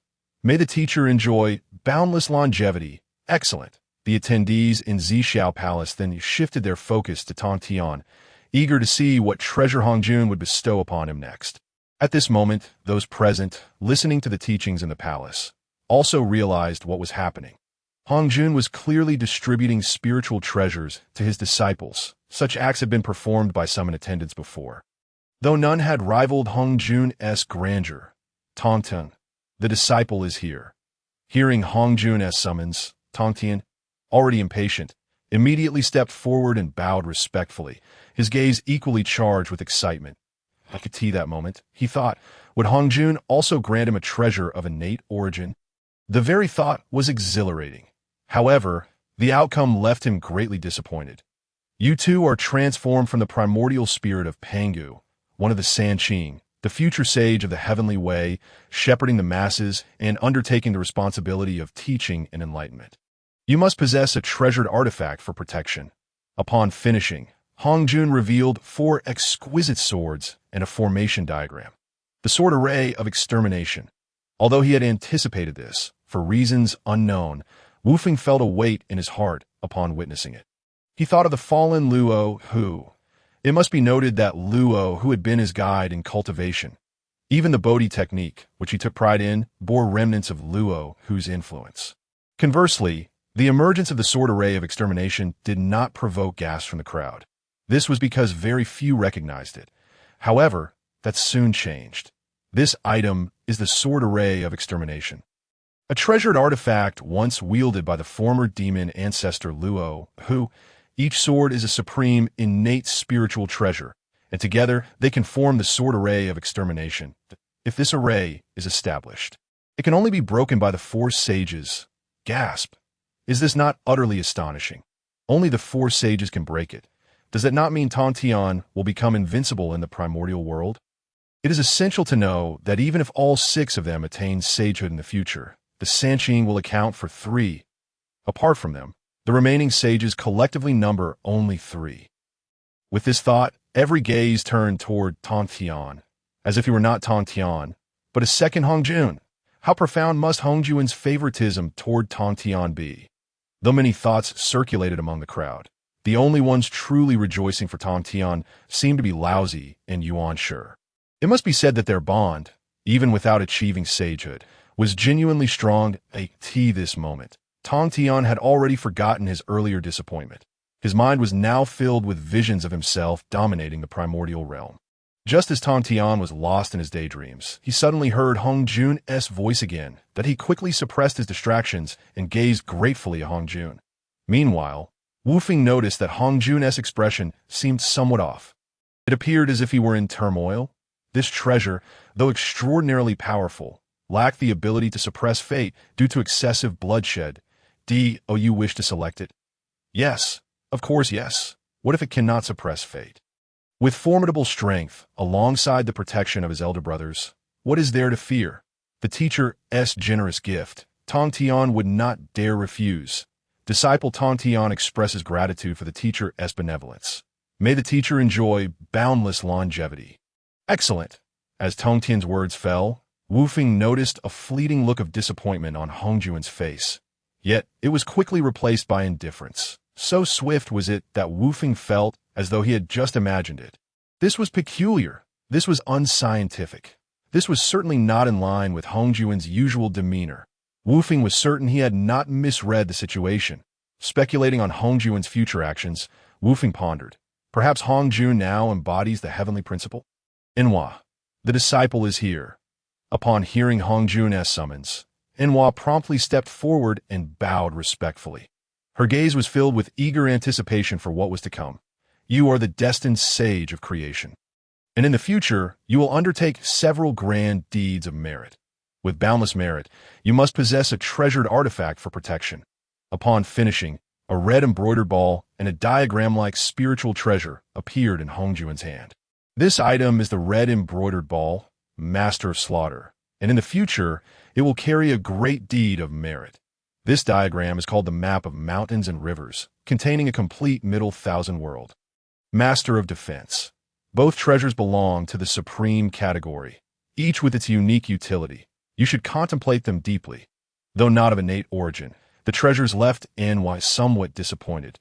Yet, she quickly reassessed her thoughts. Listening to Hongjuan's descriptions, it was evident that he had invested considerable effort into them. One for offense and one for defense, each possessing remarkable utility. This was already commendable. However, Enhua felt somewhat puzzled by Hongjuan's earlier statement.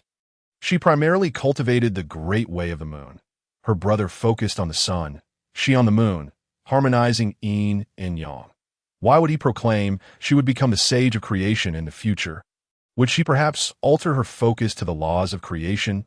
With no time to ponder further, Enhua promptly expressed her gratitude upon receiving the treasures.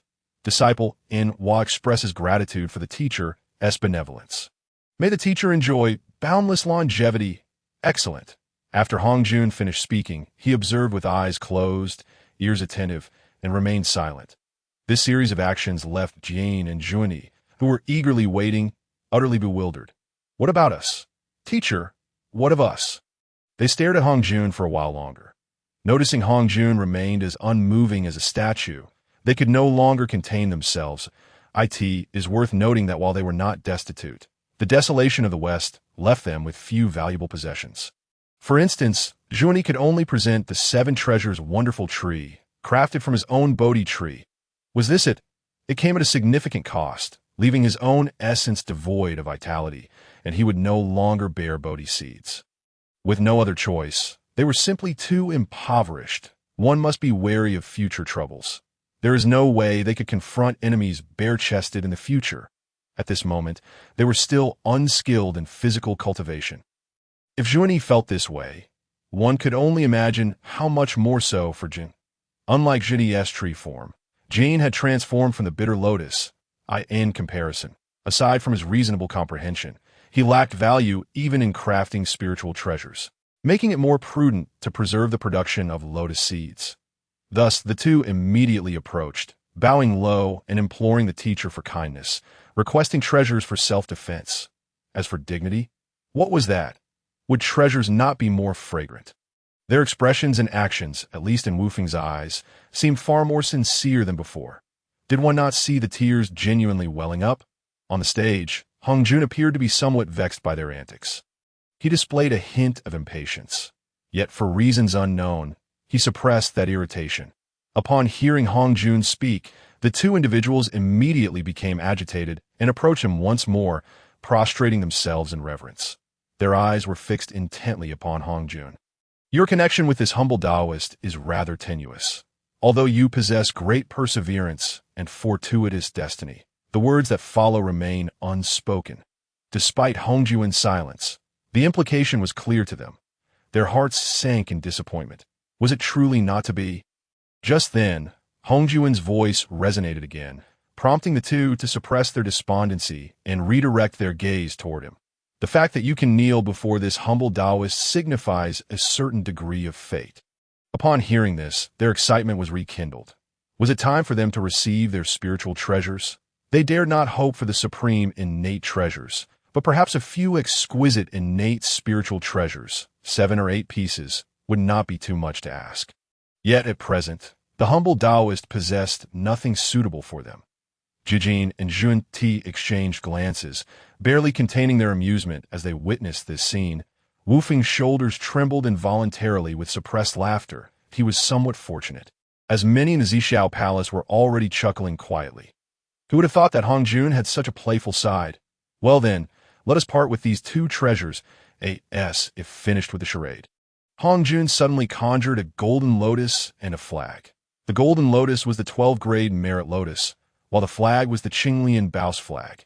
Both were commendable innate spiritual treasures, though primarily defensive in nature and lacking in offensive capabilities. This realization tempered the excitement of Jijin and Zhuan-Ti, as it fell far short of their expectations, perhaps feeling a twinge of remorse. Hong Jun then produced an array of other spiritual treasures. Indeed, an array.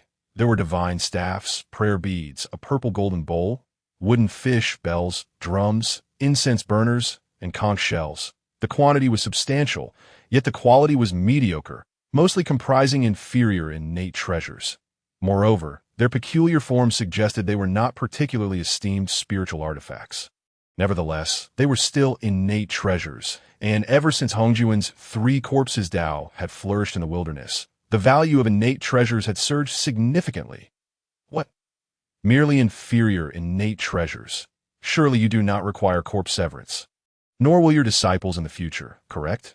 If that is the case, then let us disregard this matter. The sight of their tearful pleas proving effective reminded the crowd in the Zhixiao Palace of the past incident involving Hong Mengziki. Was it not merely embarrassing?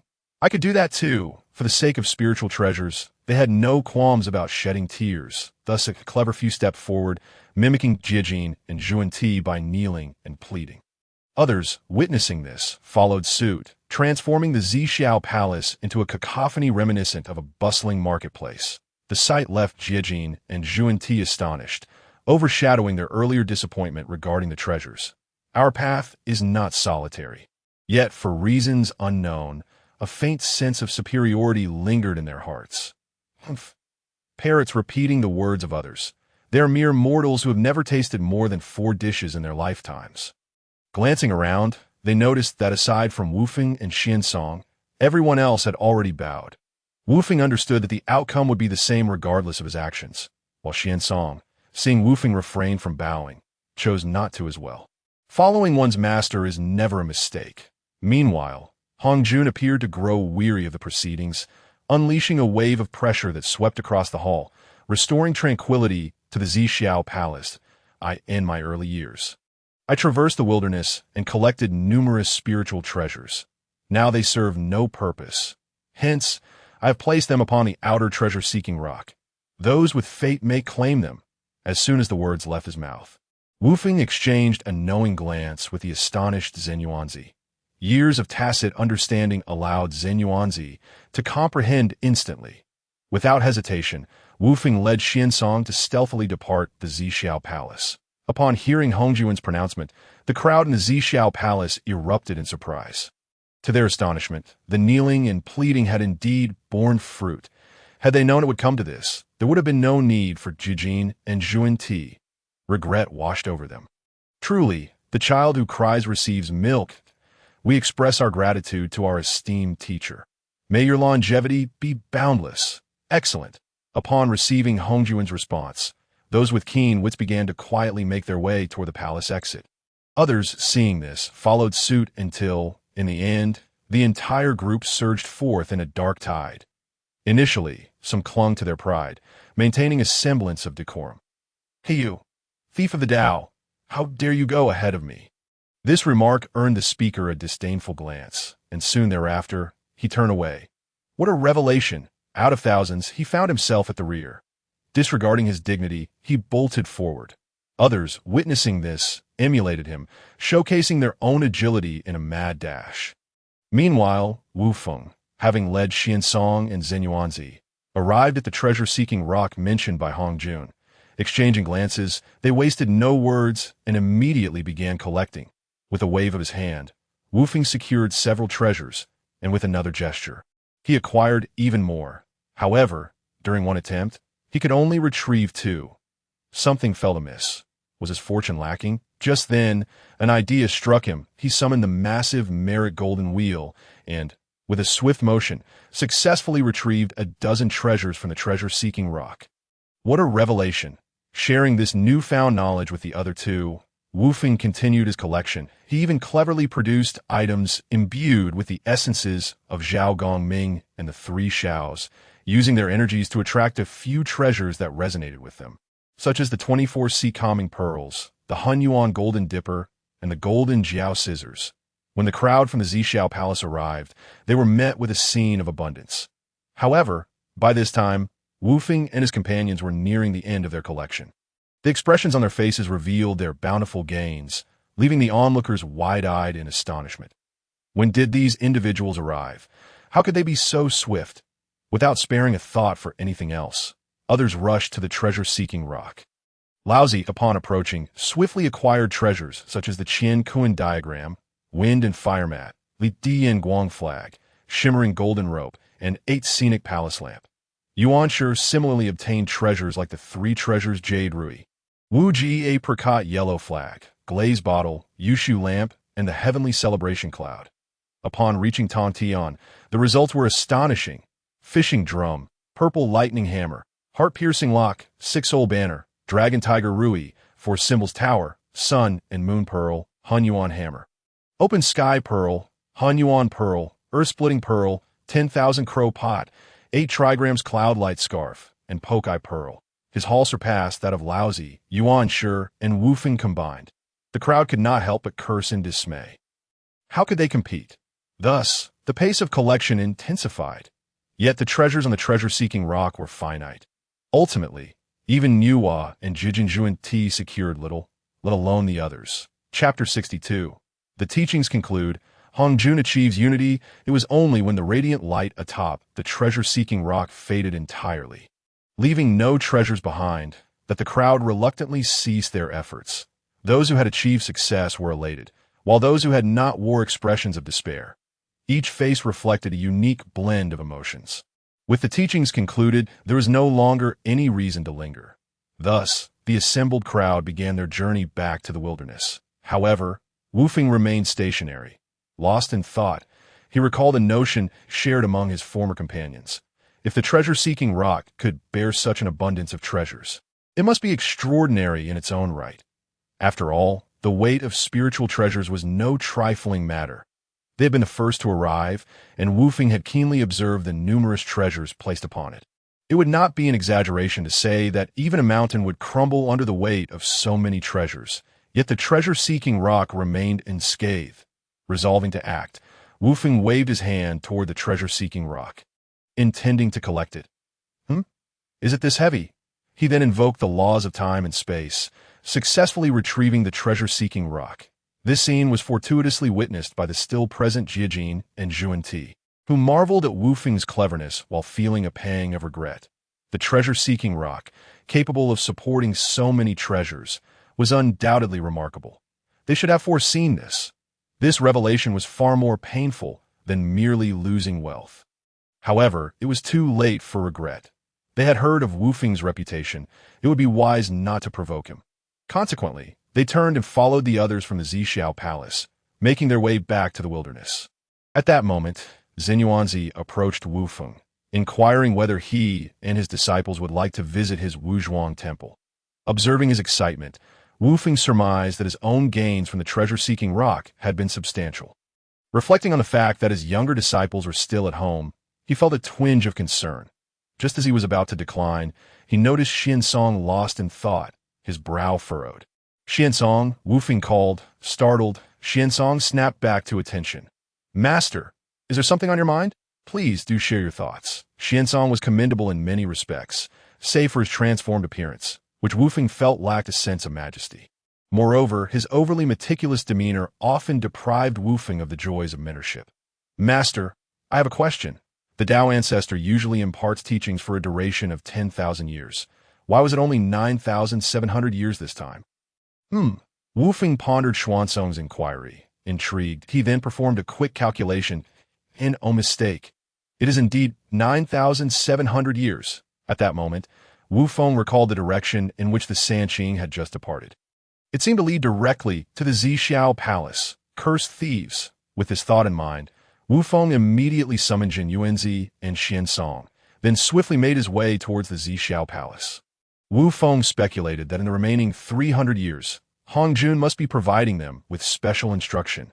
This 300 years of instruction would undoubtedly be of immense significance. Upon their arrival at the Zixiao Palace, they witnessed Hong Jun imparting teachings to the Sanqing. Without a moment's hesitation, they found a spot and sat cross-legged, focusing intently on listening. Although Hong Jun and the Sanqing were somewhat taken aback by their arrival, they said nothing and continued with their own affairs. Indeed, as Wu Feng listened, he realized that the content being conveyed was of great importance, encapsulating the essence of the preceding 9,700 years. Many aspects revealed insights that had previously gone unmentioned. As time passed, the doors of the Zixiao Palace swung open once more. This time, the newcomers were Fuxi, Niuhua, as well as Jin and Juni. Their travel-worn appearance indicated the urgency of their arrival. Once inside the Zixiao Palace, they, like Wu Feng and his companions, wasted no time and promptly sat down cross-legged. Time waits for no one, and they had already fallen behind significantly. The teachings from Hong Jun grew increasingly captivating, and the audience became more engrossed. Soon, 300 years had elapsed, and Hong Jun ceased his discourse. What a worthwhile journey! As Hong Jun concluded, Wu Feng couldn't help but express his gratitude. The insights gained from this session were monumental, especially from these last 300 years. The path of the Tao is vast, yet all roads lead to the same destination. From Hong Jun, he derived profound inspiration, resolving many of his past uncertainties that Wu Feng felt himself inching closer to that pivotal step. We express our heartfelt gratitude to the esteemed teacher, wishing for your eternal longevity. Excellent. Today, the 3 sessions of teachings have reached completion, and I have fulfilled my duty to the heavenly Tao. Glancing at the individuals below, it seemed that Hong Jun had once again returned to a state of normalcy. Once the teachings concluded, I shall begin the process of merging with the Tao. Merging with the Tao, this term was a first for most. And except for Wu Feng, the others were taken aback. Hong Jun appeared to notice their astonishment. The heavenly Tao is incomplete, and I shall supplement it with my very being. Upon hearing this, Tong Tian gasped in surprise. Does this mean that the master would become the heavenly Tao? Third brother, tread carefully. As soon as Tong Tian's words fell, he was reprimanded by Laozi and Yuanshi. Although their tone was stern, it was evident to discerning eyes that their concerns stemmed from fear of offending their master. Hong Jun, however, paid little mind to this, instead letting out a soft sigh. Why merging with the Tao is to remedy its insufficiencies. Therefore, the Tao is for Hong Jun, not the other way around. This is akin to feeding the Tao with one's own essence. This revelation stunned everyone. Consequently, they hastily bowed, exclaiming that their master must not, regardless of their inner thoughts. They had to maintain appearances. Even Wu Feng joined in the chorus of protest. After all, one cannot simply allow oneself to become a lone wolf among a pack. Had they not seen Junti at this moment, already prostrated on the ground, weeping uncontrollably? Given his demeanor, Wu Feng would have assumed Junti was Hong Jun's long-lost son, if not for the certainty of their lack of blood relation. Do not act like a child. You may all leave now. Master! Upon seeing that Hong Jun had ceased speaking, the crowd had no choice but to take their leave, until they reached the entrance of the Zixiao Palace. No one spoke a word. However, Wu Feng believed they should feel more joy than regret at this moment. After all, how long had they truly spent together? Moreover, most of that time was devoted to listening and comprehending the teachings. No one wished to find themselves with an additional sovereign looming over them. High above the 9 heavens, seated upon a lotus, I shall preside over the Tao. Beyond the realms of heaven and earth, I shall be the esteemed teacher. Pangu gave birth to the Tai Chi, and the 2 instruments and 4 symbols follow suit. 1 path leads to 3 friends, while 2 teachings delineate and divide. The leaders of the Xianmen, 1 breath transforms into Hong Jun. Now he is singing. The melody emanating from within the Zixiao Palace, though brief, encapsulated profound meanings, nearly revealing the secrets of the heavens. Hong Jun is impressive. It seems he holds a fondness for these disciples. Unlike the contemplative silence of the others, Wu Feng promptly departed with Xian's song that as for visiting Wuzhuang Temple, that would have to wait. without Xian oversight. The other young disciples on the Immortal Island left Wu Feng feeling somewhat uneasy that it was best to return and check on them. Chapter 63. Return to the Immortal Island. As they passed through Buzhou Mountain, Wu Feng suddenly halted. He had spotted the Wu clan's tribe, which had not existed before. Previously, the 12 ancestor witches had not yet acquired the title of ancestor witches. They merely referred to themselves as witches, venerating Pangu as their totemic father. Due to their limited number, they could not be called a clan. Now, however, things had changed. With the emergence of ordinary Wu clans, their numbers had increased. They must have adopted the title of 12 ancestor witches by now. Observing the array of Wu clan tribes standing tall upon Buzhou Mountain, Wu Feng reflected on yet another pivotal character in a great calamity. They were still quite immature, due to their location on Buzhou Mountain. Remnants of Pangu's oppressive aura lingered, deterring ordinary beings from venturing there. However, as the Wu clan's population grew, they would inevitably need to descend the mountain to seize territory for survival, without needing to reference mythology. Wu Feng could foresee that at that time, conflicts would arise between the Wu and the Yao. Fate is fickle, and the cycle of life is ever-changing. In truth, many signs could be detected early on. Yet few paid them heed. There's something troubling you, Master? Not at all. While curious about the reason for his master's sigh, Xiansong refrained from probing further, since his master chose to remain silent. The two then continued their journey towards the Immortal Island. Before long, they reached their destination. Disciple Yin Xiao, Qiong Xiao, Bi Xiao, and Zhao Gongming pay their respects to the master, wishing for your eternal longevity. Rise, seeing his disciples safe and sound. Wu Feng felt a weight lift from his heart. Following this, Xiansong exchanged greetings with the other disciples, during the time that I and Xiansong were at Zhixiao Palace listening to teachings.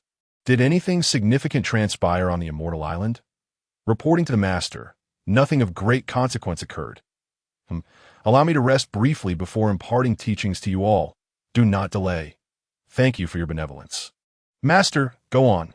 Yes, Master. After sending away the 3 Xiaos, Wu Feng dismissed Xiansong as well, instructing him to rest for a while before returning for the teachings. Once the disciples had departed, Wu Feng began to reflect on the insights gained from this session of teachings. Undoubtedly, the harvest from this visit to Zhixiao Palace was monumental. Setting aside the treasures of spiritual artifacts, Wu Feng's comprehension of the laws of time and space had expanded significantly, offering numerous insights unlike any before.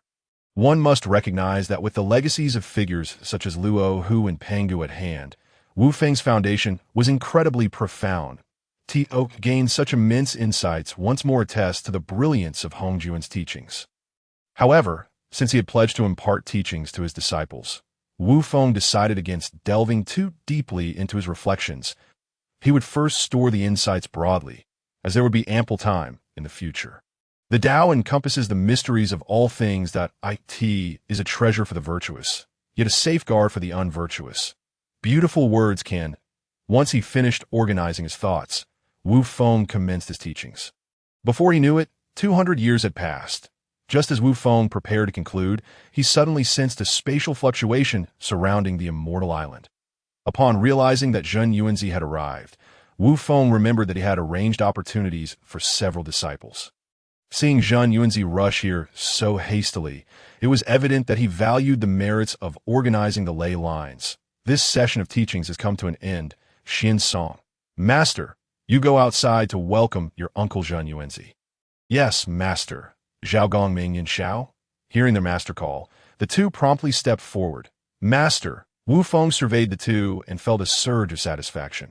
Both had reached the pinnacle of the Tai Golden Immortal Realm, and they had heeded Wu Feng's guidance, consistently suppressing their cultivation to hone their foundations. However, when he glanced at Qiong Xiao and Bi Xiao beside them, Wu Feng's good mood dissipated. Alas, what a pity for the potential and resources wasted. Yet, no matter how one viewed it, they were still his disciples. He could not simply ignore them. If sensing her master's gaze upon her, Qiong Xiao straightened her posture, appearing somewhat bashful. It seems she still possesses a sense of shame. However, upon seeing Bi Xiao offer him a radiant smile, Wu Feng felt overwhelmed. Disobedient disciple. Sensing that Wu Feng genuinely seemed displeased, Bi Xiao quickly altered her demeanor. Then, in a tone of flattery, she spoke, "Master, oh dear, not again. I can't take it." Wu Feng hurriedly turned his attention to Yun Xiao and Zhao Gongming. Cultivation, cultivation. One must not engage in relentless practice, but must also venture out for experiences to broaden one's horizons. That I have secured a significant merit from Zhen Yuanzi for you all. Upon departure, remember to closely follow Xian Song and ensure that Xiong Xiao and Bi Xiao adhere to his instructions. Oh, you understand. Hearing their master say this, the disciples quickly bowed and expressed their gratitude. In the current world of Hong Huang, who does not recognize the benefits of merit? Moreover, to be referred to as significant merit by their master suggests that the rewards would undoubtedly be substantial. Just the thought of it was exhilarating. Such is the advantage of having someone to rely on. Merit. They had long coveted the merit golden wheel located at the back of their master's head. Once they accumulate sufficient merit in the future, they too shall possess one. With esteemed guests arriving in abundance, I must apologize for not extending a proper welcome. Zhao Gongming, what are you standing there for? Hurry and serve tea to your uncle. Upon hearing this, Zhen Yuanzi immediately halted Zhao Gongming's actions and cast a glance at Wu Feng, his meaning unmistakable. Do you not understand why I am here? Wu Feng, I shall refrain from any further trivialities. I have brought the person with me. Should there be any matters, send me a message. Excellent. Zhen Yuanzi was efficient in his dealings, and Wu Feng did not continue to feign reluctance. Without even taking a sip of tea, Zhen Yuanzi departed the abbot's celestial island with Xian Song and the three Xiaos. As soon as they left the abbot's celestial island, the lively Bi Xiao could no longer contain herself, incessantly questioning Zhen Yuanzi about various matters. They were quite familiar with Zhen Yuanzi, as old friends of their master. They felt a close kinship with him.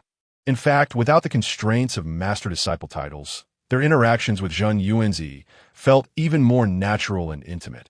Uncle, where are we going? Uncle, I heard Master say that following you will bring us immense merit. Is that true? Uncle, how long until we reach our destination? Uncle, Bi Xiao is tired. May I? Bi Xiao, be quiet. Do not disturb your uncle. Oh, it was Xian Song who could no longer tolerate Bi Xiao's incessant chatter. Scolding her directly. For some reason, despite Xian Song's kindness towards them, Bi Xiao still felt somewhat intimidated. With Bi Xiao silenced, Zhen Yuanzi also breathed a sigh of relief, feigning calmness. Wu Feng, you truly have it difficult. The subsequent journey was quiet, and within a short span, Zhen Yuanzi brought them to the west. The delay was primarily due to the weak cultivation levels of Xiong Xiao and Bi Xiao, necessitating Zhen Yuanzi to slow their pace and rest several times along the way. Chapter 64. Organizing the earth veins upon arriving in the west, a desolate scene unfolded before their eyes. Zhen Yuanzi was relatively unfazed, as his Wuzhuang temple was already situated in the western regions of the primordial chaos. He was familiar with the landscape of the west. However, Xian Song and the three Xiaos were not so fortunate. Having inadvertently wandered into the abbot's celestial island during their transformation, they had experienced the abundant, innate spiritual energy there.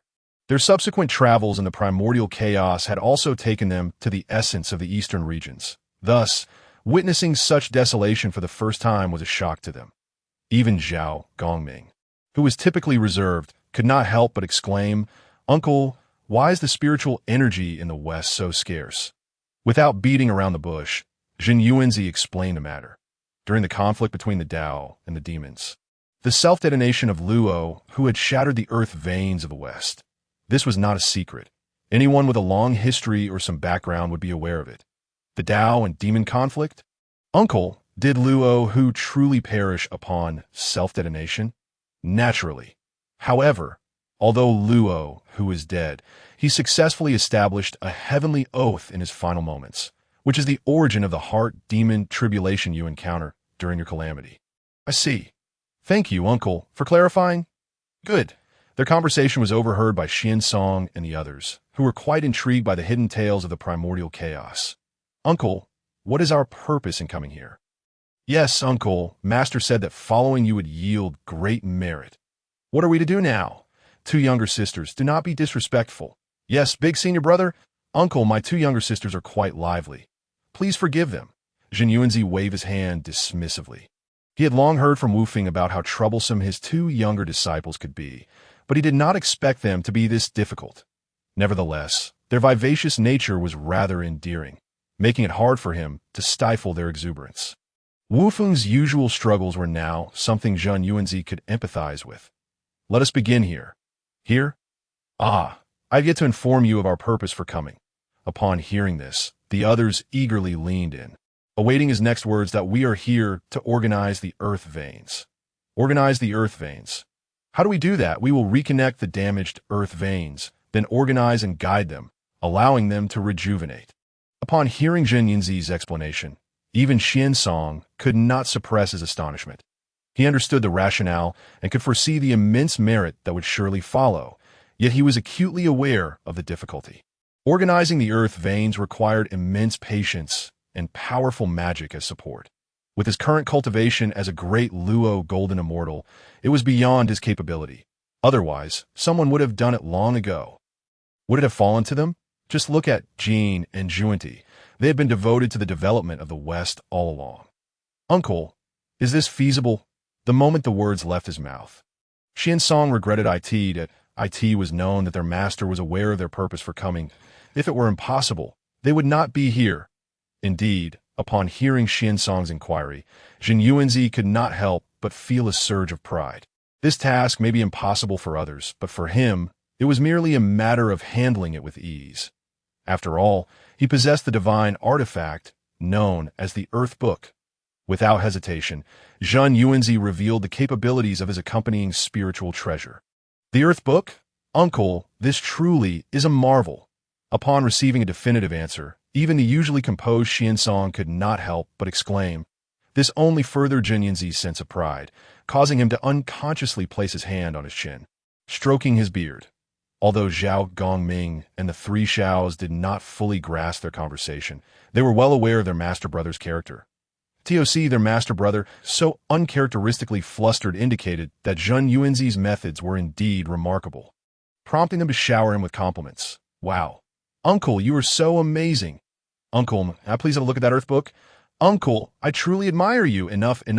Let us get back to business. While being admired was delightful, excessive adoration made even Zhen Yuanzi feel somewhat uncomfortable. All right, Uncle, we will follow your lead. Good. Zhen Yuanzi then began to assign tasks that, of course, the specifics would be arranged by Xian Song. He merely needed to oversee the general direction. To be frank, even if he were to undertake this alone, it would not consume much of his effort. The reason for the fuss was to bestow some merit upon them. Zhen Yuanzi was indeed thoughtful. They then busied themselves under Zhen Yuanzi's guidance. Despite their busyness, they found every bit of merit they gained to be worthwhile. Their predictions were accurate. The merit was abundant. Almost every time they restored a segment of mountain range, they received a reward from the heavenly Tao. Though 8/10 of the merit went to Zhen Yuanzi, the remainder was still considerable. Did you not see Jean and Juanti beside them, their eyes turning red with envy? However, there was nothing to be done. If it were just Zhen Yuanzi, they might have entertained some mischievous thoughts, but upon seeing Xian Song, they extinguished those ideas.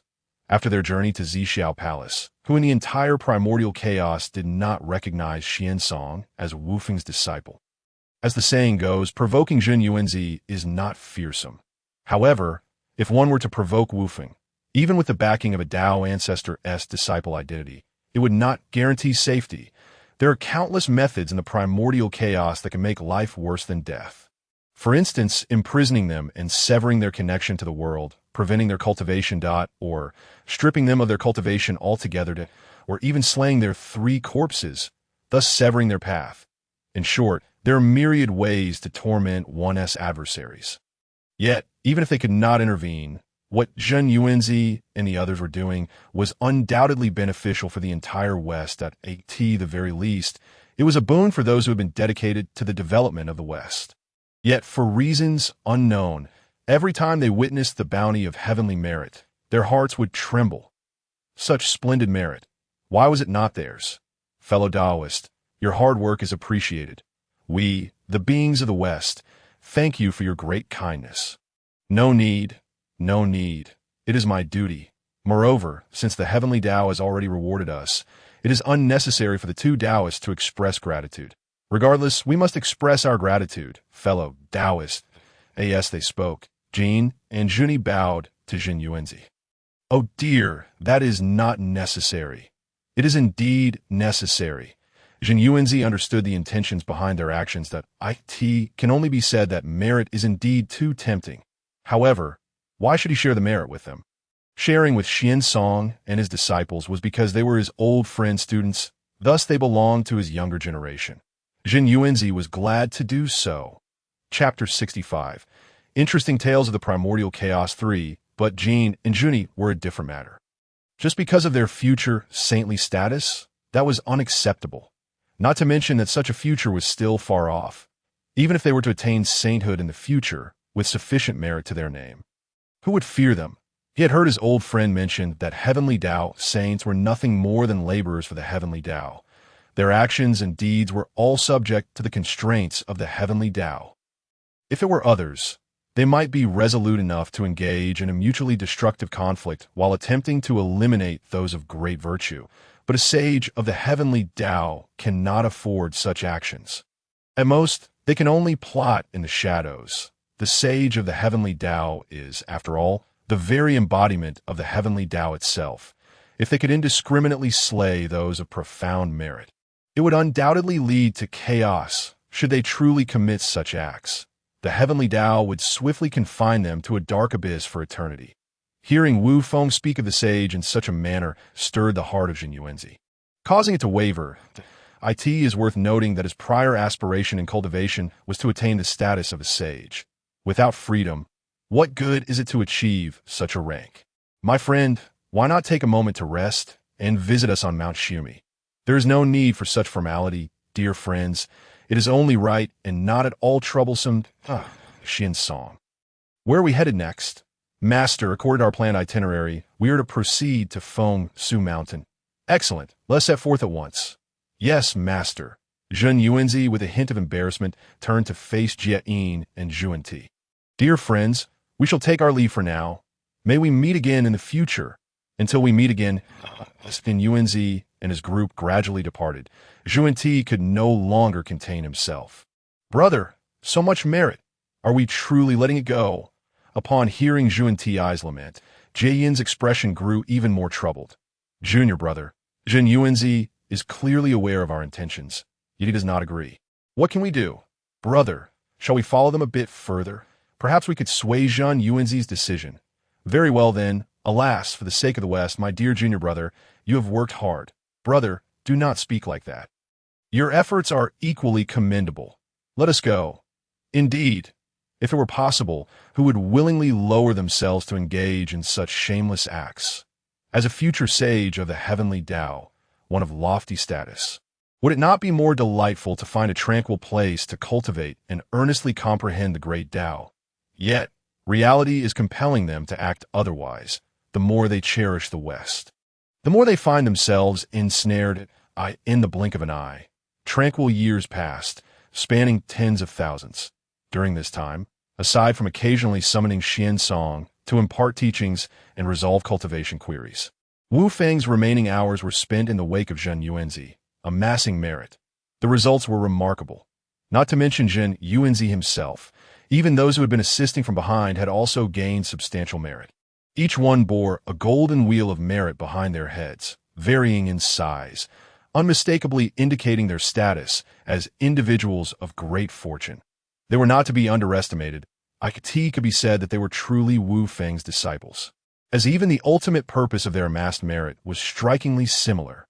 Later, even Wu Feng, upon observing this, said nothing. As long as it was not used to enhance their cultivation, any usage would suffice. This was favorable as well. Possessing a radiant wheel of merit would at least ensure their safety. In addition to their merit, Xian Song and the others did not neglect their cultivation. Take Xian Song, for instance. His cultivation had now caught up with many of the ancient powers of the Hong Huang, having become a formidable being at the late stage of the great Luo Golden Immortal. This was due to Xian Song's consistent efforts to temper and consolidate his foundational essence. Had he not done so, he would have reached the pinnacle of the great Luo golden immortal long ago. Indeed, it was not impossible for him to probe into the mysteries of the quasi-saint realm. However, such words were merely hypothetical. After all, the path Xiansong traversed was akin to Wu Feng's, both aspiring towards the realm of the Hunyuan great Luo golden immortal. Compared to Xiansong, Zhao Gongming and Yun Shao were not far behind either. For millennia, they had diligently suppressed themselves, accumulating their foundations. Now, they could be said to be on the brink of entering the realm of the great Luo golden immortal at nearly any moment. Even Xiong Shao and Bai Shao had both remarkably reached the late stage of the Tai golden immortal in terms of foundational essence. However, they were still quite distant from Zhao Gongming and Yin Shao. As for Jin and Zhuan Ti, who trailed behind, Wu Feng had also seen them. They could follow if they wished, but as long as they did not act against Yin Yuanzi, Wu Feng had no desire to concern himself with them. Tens of thousands of years elapsed, and many significant events transpired within the Honghuang. The Wu clan, just as Wu Feng had anticipated, began descending from their mountains to expand their living space due to a burgeoning population. Inevitably, conflicts arose with the demon clan. However, due to the formidable powers possessed by the 12 ancestor witches and the relatively small territories they occupied, Di Jun and Tai were initially reluctant to provoke them. They deliberately contracted their territory over time. The 12 ancestor witches seemed to have consumed some form of enhancement. Despite lacking a primordial spirit, they managed to ascend to the quasi-saint level through sheer physical prowess. Di Jun had no choice but to exercise caution. After all, facing 2 against 12 was unmanageable. This prompted them to consider augmenting their ranks with higher-level experts from the demon clan. Shortly thereafter, rumors spread throughout the Honghuang of Fuxi and Niuhua joining the demon clan. Since neither Fuxi nor Niuhua emerged to refute the claims, the rumors gained further credence. This incident undoubtedly elevated the reputation of the demon clan to new heights. Not to mention Fuxi, who is Niuhua. She is a direct disciple of Hong Jun, destined to become a sage of the heavenly Tao, a certain future powerhouse of the Honghuang. This allowed Di Jun and Tai to savor the fruits of their labor. Subsequently, encouraged by their success, they turned their sights to others, such as Kunpeng. However, complications arose during this process. Kunpeng was exceedingly evasive, or perhaps he was intimidated by the previous calamities faced by the ferocious beasts of the Honghuang and the Dragon Han catastrophe. He hesitated to take on such a leading role. Consequently, the demon clan's efforts to enhance their upper echelon were thwarted. This incited Di Jun and Tai Yi's ire towards Kunpeng. Not long afterward, news surfaced that the two brothers had found a pretext to confront Kunpeng, forcibly subduing him. In the end, they extracted a fragment of Kunpeng's primordial spirit as a means of control, binding him to the war chariot of the demon clan. In the short term, this maneuver proved successful for the demon clan. However, in the long run, it alienated nearly all the great powers of the Honghuang.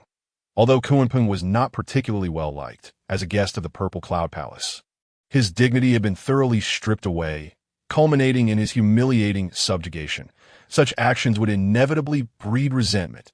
By the time Di Jun realized the repercussions of his actions, it was already too late for regret. Even if Kunpeng were reinstated as a demon master, his status would remain subservient to both him and Tai Yi. This would ultimately yield no benefit. Chapter 66. The 3 clear teachings accept disciples subsequently. The matter of Kunlun Mountain accepting disciples arose. Perhaps it was a sudden whim, or perhaps it was inspired by the song sung during Hong Jun's merging of the D. In any case, the 3 clear teachings began to accept disciples. Given their esteemed identities, they were destined to become future titans. Thus, as soon as their gates opened, an influx of individuals seeking to become disciples and seek the Tao surged into Kunlun Mountain. Laozi valued fate. Unfortunately, he did not encounter anyone he deemed fated, resulting in no successful disciple acceptance. In the end, he remained solitary. Yuan Shi emphasized the root, refusing to accept anyone who was not a manifestation of the spiritual essence of heaven and earth. Moreover, candidates had to pass the trials set by his grand formation, making it exceedingly challenging. Thus, he only managed to accept 14 disciples by the end. Among them, besides the likes of Nanji, Xianweng, and Yunzizi, The remainder were the future renowned 12 golden immortals of the Chan teaching. However, despite having accepted disciples, Yuan Shi's expression was far from jubilant. The reason lay in the presence of the Yellow Dragon. A scourge of the Dragon clan, this was the immediate thought that surfaced in Yuan Shi's mind upon first laying eyes on the Yellow Dragon. Were it not for the heavenly Tao's incessant hints suggesting that he was destined to be his personal disciple, Yuan Shi would never have accepted him. Very well, I shall comply with the grand trend of the heavenly Tao. It is the core of my own worst. I will treat him as if he does not exist. In contrast to Laozi and Yuan Shi, Tong Tian's side was considerably livelier. Tong Tian's path was clearly defined, to offer sentient beings a glimmer of hope. Therefore, his requirements for accepting disciples were far more lenient compared to Laozi's emphasis on fate and Yuan Shi's focus on roots. As long as one could pass the trials he had established, they would be welcomed into his fold. Of course, for the majority of those he accepted, he only acknowledged them as registered disciples. Yet, those who became his direct disciples were all individuals of profound foundational essence and fortune. After all, Tong Tian also maintained a certain level of prestige. Nonetheless, this did not spare him from Yuan Shi's complaints. He continually expressed to Laozi that their Kunlun mountain was rapidly resembling a zoo. Furthermore, due to the inherent nature of the various species, the once harmoniously tranquil Kunlun mountain now bore traces of blood mist. Yuan Shi believed that Tong Tian's acceptance of these individuals was a degradation of status. It not only lowered the prestige of Kunlun mountain, but also affected his standing with Laozi. In response, Tong Tian remained unfazed, aware that Yuan Shi's concerns stemmed from a place of goodwill. The supreme treasure bestowed upon him by his master was not meant to be used for suppressing fortune. Should his disciples continue down this path, Yuan Shi feared it would eventually implicate Tong Tian, their master. However, such is his path. With a disposition as open-minded as his, he does not perceive this as a significant issue. At worst, he could simply impose greater restrictions in the future. In the blink of an eye. 2,000 years have passed, Wu Feng's life remains tranquil, apart from occasionally gleaning tidbits from Zhang Yuanzi concerning disputes among the wraiths and liches. There is little else to report, and no matter how they contend, it holds no bearing on Wu Feng. Thus, he pays it little heed. Meanwhile, other deities of the primordial era are either in seclusion or en route to their retreats. Seldom seen in the realm, events like the three pure ones opening their gates to accept disciples have become a rarity. On this day, as usual, Wu Feng was imparting wisdom to his summoned disciples. Suddenly, he sensed a violent fluctuation in the aura of Yun Xiao. Is she about to break through? Wu Feng's initial uncertainty quickly transformed into certainty. Her cultivation was on the verge of a breakthrough. And in her fervor, she had inadvertently disturbed her master. I hope master will forgive me. Good. This is indeed a splendid development. Yun Xiao's breakthrough is well-deserved. She has suppressed it for far too long. Wu Feng felt no concern for her at all. Yun Xiao, there is nothing to worry about here. You should proceed to the back mountain and await your breakthrough. Yes, master, did I take my leave? Indeed, go. Watching Yun Xiao depart, Wu Feng chose not to continue his discourse, but instead turned his attention to the direction of the back mountain. After all, breaking through to the great Luo Golden Immortal is no trivial matter, and Wu Feng remained quite attentive. Before long, calamity clouds began to gather above the abbot's immortal island.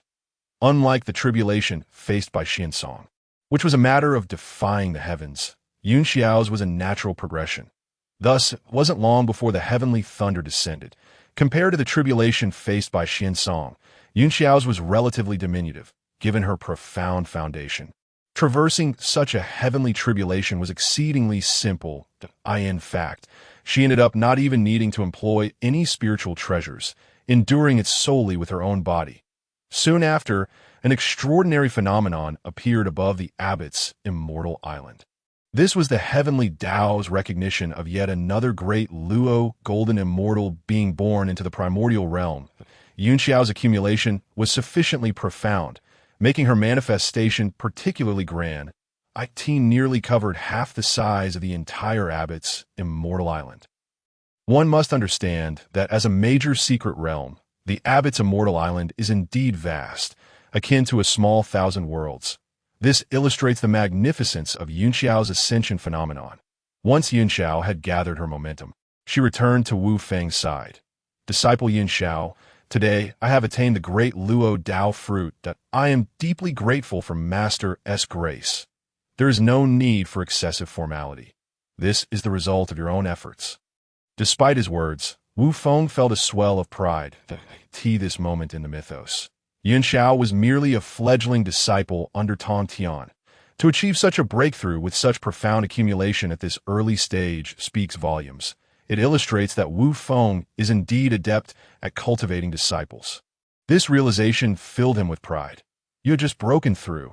Take the time to slowly comprehend your new realm not waste time here. Yes, Master, I take my leave. Then several thousand years passed, and Zhao Gongming also attained the great Luo Dao fruit, becoming a great Luo golden immortal. However, perhaps due to a lesser foundation than Yunxiao's, his breakthrough phenomenon was not as grand. Yet, in comparison to others in the primordial realm, his accumulation was still quite commendable. Subsequently, Wu Feng summoned them back from Zhen Yuanzi. Looking at the now great Luo golden immortals, Xian Song, Yunxiao, and Zhao Gongming, Wu Feng felt a sense of satisfaction. However, upon glancing at Xiongxiao and Bixiao, his joy promptly dissipated. Late-stage Tai, golden immortal. Wayward disciple. Perhaps sensing Wu Feng's dissatisfaction, Xiongxiao and Bixiao, for once, displayed a rare demeanor of propriety. Yunxiao, Zhao Gongming. Disciple is here. Observing them step forward, Wu Feng nodded slightly. Then he pointed to the void above their foreheads. Upon his gesture, the several disciples stood motionless. Unlike the puzzled expressions of Xiongxiao and Bixiao, Xiansong appeared to have anticipated this. Sure enough, it wasn't long before Zhao Gongming and Yunxiao, having awakened, excitedly bowed to Wu Feng.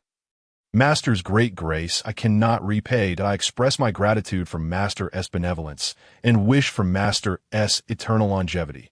The Pangu Inheritance, Chapter 67. Wu Feng distributes treasures to their astonishment.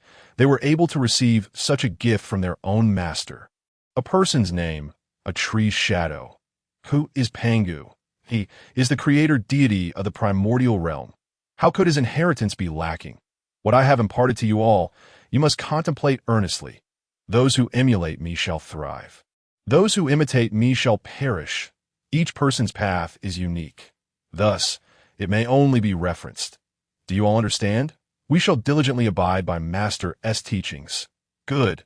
Although they were unaware of what Master had bestowed upon their senior brother and sister, the expressions on their faces indicated that it must be something extraordinary. This sparked a sense of envy in Xiongxiao and Bixiao, who gazed at their master with pleading eyes, hoping he might grant them a share as well. However, this time, disappointment was inevitable. Not only were their current cultivations insufficient to bear the Pangu inheritance, but given their lackadaisical approach to training, Wu Feng would never entrust the Pangu inheritance to them. Otherwise, he would feel he had wronged Pangu. Thus, he chose to ignore their eager gazes. Not only that, he intended to further provoke them, to see if they could muster the seriousness to cultivate. Xiansong, disciple is here.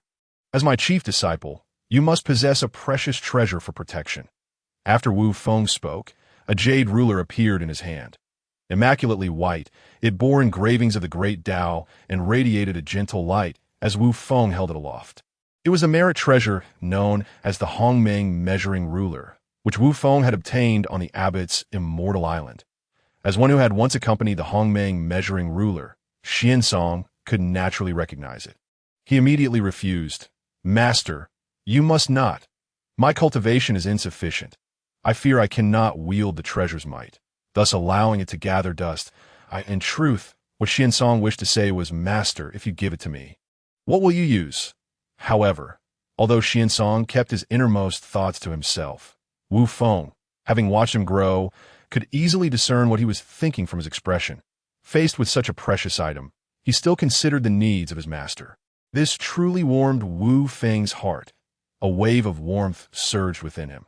However, despite the value of the treasure, the moment Wu Feng acquired it, he had never intended to use it. He possessed the god-slaying spear. The functions of the two treasures overlapped. In comparison, Wu Feng favored the god-slaying spear. Besides, how could a robust man like him wield a delicate jade ruler in battle? That would be a torment. This item, which you have already recognized, I shall not elaborate further, do not act like a child. I still possess the god-slaying spear.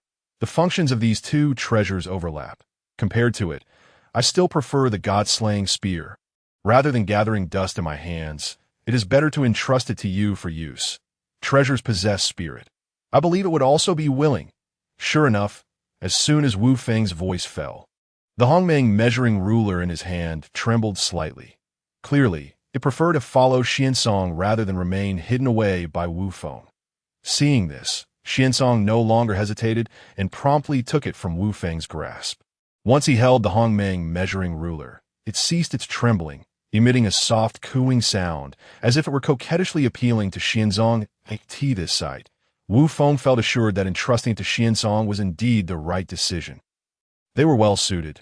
Xiansong then bowed before Wu Feng, respectfully expressing his gratitude. After Wu Feng responded, he began to communicate with the Hongmeng measuring ruler. This scene left the other disciples bewildered. Since Wu Feng had obtained the Hongmeng measuring ruler, he had never displayed it again.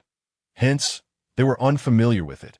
However, witnessing their master and senior brother's reverence for it led them to surmise that it must be an extraordinary treasure. Could it be a congenital treasure? No, the congenital treasures of the primordial realm are finite, and none have been reported to be ruler-shaped. A ruler? Could it be? Those with quick wits began to piece together its origins and were left in utter shock. There was no need for further speculation. It was the Hongmeng measuring ruler, forged from the merits of the creation of heaven and earth, combined with the essence of the primordial chaos. While it may not be a congenital treasure, it is a merit treasure that can rival them in offensive power. Observing the confusion among his disciples, Wu Feng decided to reveal its name and function without further delay. The response was a collective intake of breath. Since the Hongmeng measuring ruler had never appeared before, it had always been a mere legend in the primordial realm. They could hardly fathom that it would be in their own master's possession, and now directly entrusted to their senior brother. Master is truly magnanimous. As they came to their senses, they congratulated Xiansong profusely to as for jealousy. This is not the case that as I mentioned earlier. There are only a few disciples under Wu Feng. As their eldest senior brother, Xiansong is strict with them, yet they understand that his sternness stems from a place of care. Thus, they have always held him in great esteem. Zhao Gongming. And me too. This was Zhao Gongming's immediate thought upon hearing Wu Feng call his name. Without hesitation, he hurried forward to bow. Disciple Zhao Gongming pays respects to Master, and no need for formalities. Thank you, Master, when bestowing upon you the Dinghai Divine Pearl. I had previously stated that it was destined for you. Who would have thought that after the teachings at Zhixiao Palace concluded, I would come into possession of them? The nature of fate is indeed wondrous. Previously, due to your cultivation level, I refrained from presenting it to you. Now that you have ascended to the Luo and possess sufficient strength to wield it, I shall bestow it upon you. Disciple expresses deep gratitude for your grace. Master. The moment Master mentioned the Dinghai Divine Pearl, Zhao Gongming was overwhelmed with excitement. He understood that Master would not bring it up without reason. Indeed, he soon heard the words of Master bestowing it upon him. As he beheld Wu Feng presenting him with the 24 Dinghai Divine Pearls, Zhao Gongming could hardly contain his exhilaration. With these, combined with the 12 he already possessed, their energies intertwined, they would become a supreme, innate spiritual treasure. How could he, Zhao Gongming, have the fortune to receive such a generous gift from Master? He was trembling with excitement. Master, please take them back. Do not behave in such a juvenile manner. Yes, disciple Zhao Gongming thanks Master. May Master enjoy eternal blessings and boundless longevity. Rise, thank you, Master. Yin Xiao. Disciple Yin Xiao pays respects to Master. In truth, compared to Zhao Gongming, Wu Feng held Yin Xiao in even higher regard. In terms of talent, disposition, and comprehension, Yin Xiao was truly outstanding. Wu Feng harbored great expectations for her, believing she could traverse far on her future cultivation journey. Chapter 68. The Desire to Attain Enlightenment. Without further ado, Wu Feng directly produced the already prepared Hunyuan Golden Dipper. After a brief introduction, he handed it to Yun Xiao as a reward for her ascension to the Luo, another supreme, innate spiritual treasure. Master is truly extravagant. Although she had anticipated it, the arrival of the treasure artifact still filled Yun Xiao with exhilaration. She promptly bowed in gratitude, much like Xiansong and Zhao Gongming before her. After bestowing the Hunyuan golden dipper upon Yun Xiao, Wu Feng waved his hand, signaling them to depart, instructing them to secure their spiritual treasures before proceeding to Zenyuanzi to continue accruing merit. This sequence of actions left Xiong Xiao and Bi Xiao in a state of astonishment. Had Master forgotten something? Since Zhao Gongming received the treasure artifact, they had been fantasizing about what Master would bestow upon them next. After much contemplation, they could not arrive at this outcome. Thus, they gazed longingly at Master, hoping he would remember them. Wu Feng, of course, noticed their expressions. However, he had to proceed with what was necessary. You need not harbor expectations, for this distribution of treasures does not include you. Upon hearing Wu Feng's words, the two were filled with disappointment. However, your spiritual treasures have already been prepared by me. The two regained their hopeful gazes towards Wu Feng. This made Wu Feng chuckle. Your cultivation is still weak. To possess treasures is to invite trouble. Therefore, you are not yet capable of safeguarding them. Upon hearing this, Qiong Xiao and Bi Xiao's spirits sank once more. Observing this, Wu Feng decided to cease teasing them. He truly experienced the joy of playfully taunting Jin and Zhuani, and he must admit, the feeling was rather delightful. However, once your cultivation reaches the Luo Golden Immortal, I shall bestow them upon you. Indeed, as soon as Wu Feng's words fell, the two became elated again. This back and forth was truly unbearable. At this moment, they realized that it was undoubtedly Master indulging in his whims. They could not help but roll their eyes at their Master. Master, all right. Return and devote yourself to cultivation. When you ascend to the Luo Golden Immortal, you may come back to receive your spiritual treasures. Thank you for your care, Master. I shall certainly cultivate diligently. Wu Feng. As for their assurances, he had grown immune to them. He waved his hand, allowing them to retreat. Wu Feng felt that his time to attain enlightenment was drawing near. He prepared to utilize the laws of time and space for his ascension. While attaining enlightenment through laws may not be as formidable as through sheer strength, it is contingent upon which laws are employed. Wu Feng's current laws of time and space, though derived from the laws of time and space, had transcended their original limitations through his integration, becoming a new law. In this new law, all possibilities abound. Though there are no distinctions of superiority in the Tao, the path of strength is not inherently invincible. Its invincibility stems from Pangu's utilization of it. Thus, the true might lies with Pangu, the wielder. However, the starting point of the laws of time and space is indeed high. As a fusion of time and space, how could the laws of time and space be weak? Wu Feng's ability to condense it was the result of numerous fortuitous encounters. One might say he was exceptionally lucky. Therefore, for the moment, utilizing the laws of time and space for his enlightenment was sufficient. Greed must not cloud judgment. Yet despite this, Wu Feng felt a tinge of regret at not being able to rely on strength for enlightenment. Thus, he planned to continue accumulating the power of the laws after attaining enlightenment through Hunyuan, refining the mastery of the laws to manipulate the void's magical power, hoping for the opportunity to eventually rely on strength once more for enlightenment. Attaining enlightenment through strength is exceedingly challenging. Pangu was so formidable that even he did not succeed back then. Wu Feng does not believe he can surpass him now. He had felt Pangu's lingering might atop Buzhou Mountain. That overwhelming presence, even now, the memory of it remains vivid. It is truly baffling how powerful Pangu was back then. Speaking of which, the brothers Dijuan and Tai, after being sent flying by Wu Feng to an unknown space, fortuitously discovered that the area was rich in spiritual energy and completely unclaimed. This revelation brought them immense joy. They believed their entry into this realm was perhaps a deliberate act of favor from their senior. Wu Feng, otherwise, what are the odds of such fortunate circumstances? Thus, for some time afterward, they harbored feelings of gratitude toward Wu Feng. However, this sentiment was short-lived as destined sovereigns. Even gratitude is but a fleeting sentiment. A qualified sovereign must prioritize their own interests above all. Elder brother, have we received any news from the Tying Star? Not yet. Upon hearing this, Tai immediately began to rant angrily.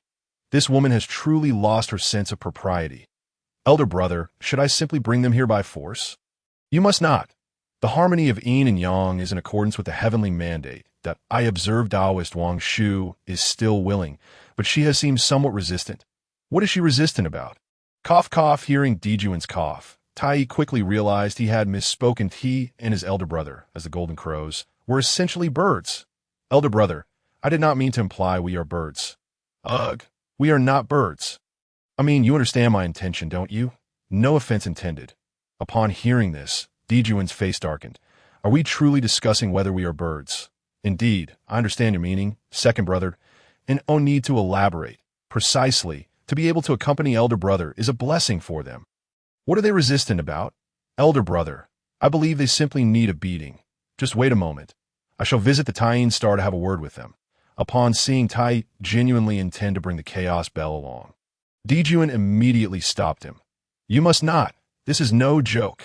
Those are your future sisters-in-law. Second brother, let us hold off for now, that I have already asked Niwa to assist in mediating as she is also a female deity. I believe she can reason with them. Let us wait a while longer. Very well. I shall heed elder brother's counsel. However, elder brother, if they continue to be ungrateful, do not think to stop me. I, Tai, can hardly bear to see elder brother mistreated. Indeed, I understand your intentions, second brother. Elder brother, I propose we consider establishing a celestial court. In truth, this idea had been in Dijuan's mind since the creation of the celestial court by Dong Wanggong. However, he had always felt the timing was not right, hence he never implemented it. Why do you say that? It's just a name. Does it really matter? It does matter. Chapter 69, The Dilemma of Enlightenment. Although our established demon clan has a broad scope, I still feel it is somewhat lacking. If others do not recognize themselves as part of the demon clan, we cannot impose upon them. Indeed, there is a certain limitation. Elder brother, who does not comply, just tell me, and I shall subdue them. Is it really necessary to complicate matters? My elder brother tends to approach matters with excessive caution, a trait with which I, his younger brother, cannot entirely agree. I believe that if someone refuses to yield to us, we should simply overpower them. It is as straightforward as that. Alas, my foolish younger brother, do you not grasp the vastness of the primordial chaos and the multitude of beings within it? While I may not concur with Tai's sentiments, one cannot deny the high emotional intelligence of Emperor Jun. Dear brother, I naturally think along similar lines, yet such an approach would undoubtedly significantly shorten our cultivation time, which is not a wise trade-off. Elder brother, I knew that you alone truly understand me. Younger brother, elder brother, by the way, younger brother, what do you think of my earlier suggestion? Elder brother, what suggestion? Emperor Jun, sensing a shift in his elder brother's demeanor, immediately reacted. There are no words. The elder brother's opinion is our opinion. Whatever the elder brother decides, we shall follow suit. At this point, Tai noticed that Emperor Jun's expression had, indeed, improved considerably. He could not help but internally sigh. His elder brother possesses admirable qualities. As one of the two golden crows of the primordial world, his lineage is undoubtedly remarkable. Having such a powerful younger brother is indeed a stroke of great fortune. However, the excessive caution and constant second-guessing is rather tedious. Niwa, on the other hand, operates with remarkable efficiency. Countless years have passed, and the once innocent little rabbit now shows signs of transforming into a cunning fox. With the accumulation of experiences, Niwa is no longer in her youth. Before long, news spread throughout the primordial realm that the demon Emperor Jun intended to simultaneously wed the two deities, Tying Star Wang Shu and Execto this end. Emperor Jun personally decreed that the wedding would take place 10,000 years hence, allowing ample time to demonstrate his regard for the two deities of the Tying Star. He even extended invitations to all the great deities of the primordial realm. However, it was evident that Emperor Jun had somewhat overestimated his own prestige. Everyone was preoccupied with their cultivation, who had the leisure to indulge him in his whimsical games. For those with a favorable disposition, a disciple might be sent in his stead. Take Wufeng, For instance, he was currently engrossed in a crucial stage of his training and had no time to attend any wedding. Nevertheless, considering the numerous roles the heavenly court would play in the future, he prepared to send a disciple to convey a few drops of the three-light divine water, simply to acknowledge the invitation. For those of a more indifferent nature, they would simply disregard it altogether. Indeed, this was the case for the majority. And for those with a bad temper, they might even stew the envoy sent by Emperor Jun. Of course, this does not specifically refer to Zhu Rong, though he has indeed acted in such a manner. There are many others like him. After the battle with Dong Wang Gong, while the demon clan had begun to show their prowess, they could not ignore the fact that there were numerous other formidable clans in the primordial realm. Many ancient tribes had weathered the tribulations of the ferocious beasts and the Dragon Han calamity. With a multitude of subordinates behind them, who fears whom? A century passed that the millennium passed. Wu Feng spent these years quietly contemplating on the immortal island of the abbot. During this time, he even forgot to hold lectures for his disciples. With the aid of the Enlightenment Tree, his understanding of the laws of time and space deepened. Likewise, the power of the laws he could wield grew increasingly potent. It was not until 5,000 years had elapsed that Wu Feng furrowed his brow and awakened from his reverie. He encountered a conundrum on his path of law comprehension. The mixed element realm, also known as the realm of evolution, as the name suggests, is about evolving one's own path. This was not a challenge for Wu Feng. In fact, he had already achieved this. The fusion of time and space laws had become a new great path, and because this path was created by Wu Feng, it naturally resonated with him. Thus, he inscribed it upon the Great Path wheel. Where would not conflict? Only by successfully engraving it could Wu Feng claim the title of Master of a Path. Only then would he have successfully evolved his own path and attained the mixed element. The 3,000 great paths are not a fixed number. From the Tao comes one. One begets two, two begets three, and three begets all things. The Tao is boundless, and thus it knows no limits. The difficulty lies in how to inscribe it upon the Great Path wheel, as this is no trivial matter. Moreover, to achieve successful engraving, based on the legacies left by Pangu and Lu, it requires supreme magical power. This led to a deadlock. The purpose of attaining the mixed element is to elevate one's strength. Yet, ironically, the very thing required to achieve this is strength itself. What to do? Subsequently, Wu Feng fell into contemplation, seeking a way to break the deadlock. However, this was a vicious cycle. The more he pondered, the more chaotic his thoughts became. Wu Feng felt his mind becoming unraveled. Just as his resolve was about to falter, a tremor in his sea of consciousness jolted him awake. He could not continue down this path. He resolved to wander the primordial realm once more. In the quest for solutions, he could also ease his own mind. Cultivation is not an endeavor to be rushed. It requires a balance of tension and relaxation, and he had been too hasty. In forming Xiansong, Wu Feng slowly took flight towards the primordial realm. Where should he go? At that moment, Wu Feng realized that after so many years of living in the primordial realm, aside from Zhen Yuanzi and a few disciples, he seemed to have few acquaintances. Never mind. A solitary path is sufficient with just one friend. Setting aside his distracting thoughts, Wu Feng continued his aimless flight. Wherever he ended up was of little consequence. Why overthink it? Thus, Wu Feng drifted aimlessly in the primordial realm for over 2,000 years.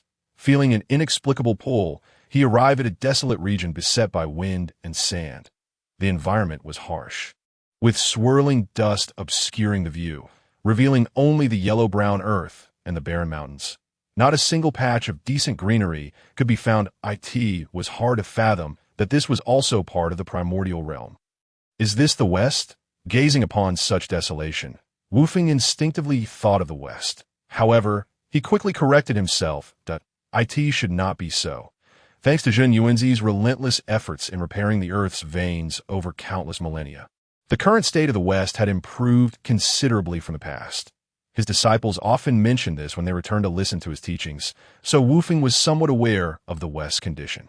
Although it could not yet compare to the East, it was only relative. For instance, Wu Feng's hometown, Beihai, now paled in comparison to the spiritual energy of the Western lands.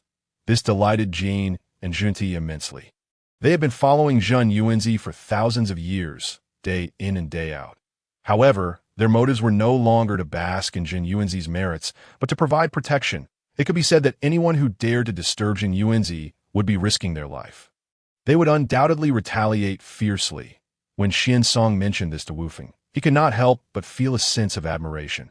Setting aside how shameless the two were, just their profound love for the West earned Wu Feng's respect. At least Wu Feng knew he could never match their tenacity. Chapter 70. Aspiring to achieve the Saint of Merit.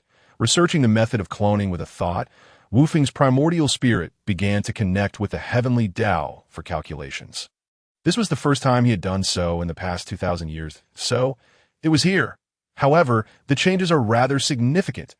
Wu Feng had indeed visited this place before. It was the former estate of the second ancestor, the very location where the Phoenix clan's little Phoenix was imprisoned.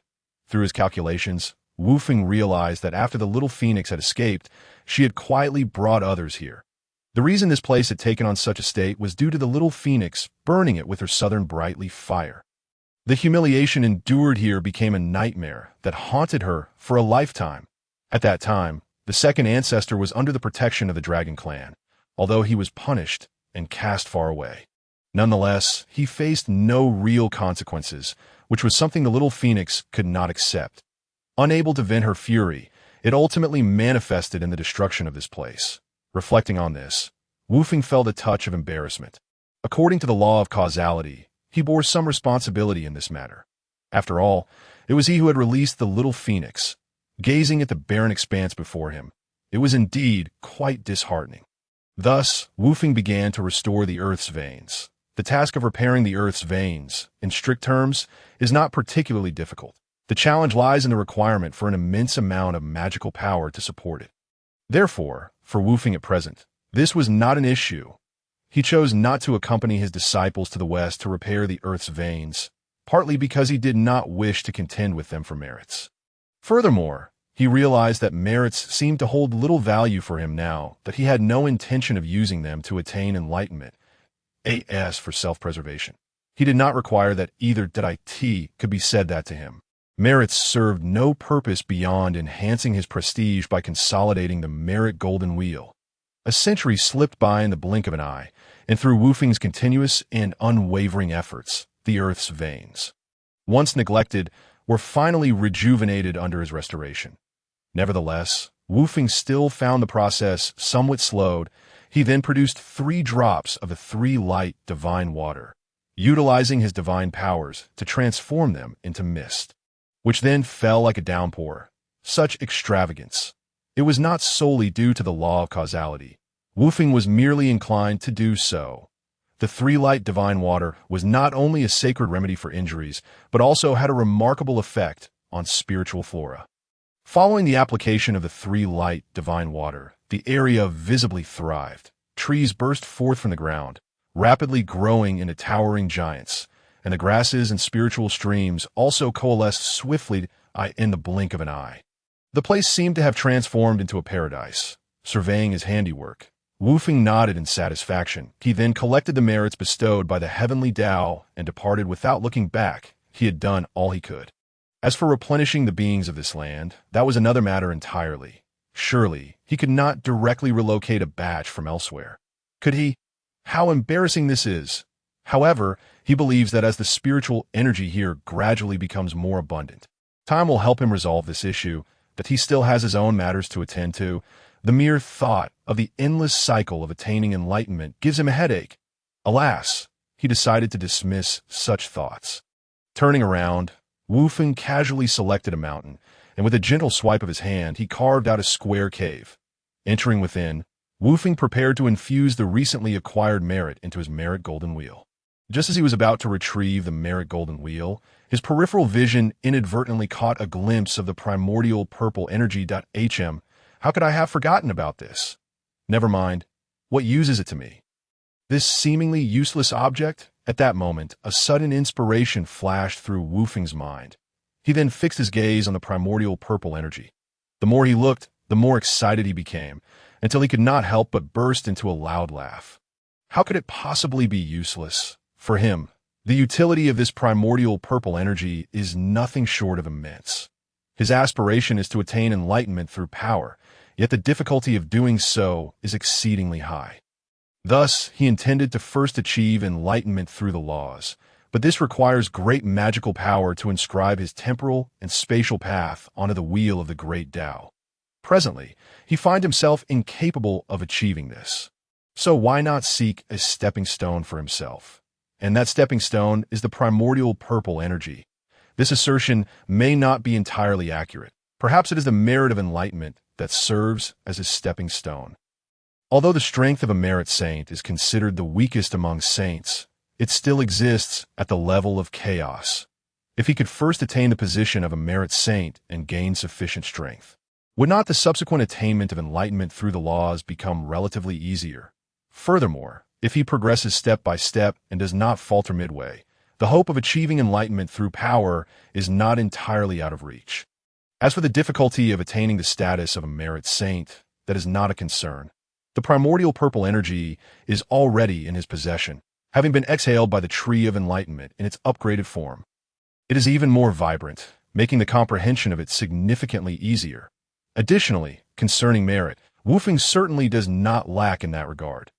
The merit obtained from the calamity of ferocious beasts is a given. He did not acquire much due to his earlier weakness. However, during the calamity of Longhan, he can be considered one of the main forces, coupled with the merit gained from imparting teachings in the primordial realm. His accumulation of merit is indeed substantial. This can be evidenced by the scale of his merit golden wheel, that if he were to revert his merit golden wheel back to its original state and retransform it into merit, the quantity of merit accumulated would be nothing short of astonishing. Even if it is not yet sufficient for attaining enlightenment, it is assuredly not far off. Moreover, as the soul of a later generation, it is exceedingly simple for him to gather merit in this era. However, before that, he must first devise a way to create a clone. He plans to use the clone to pursue enlightenment.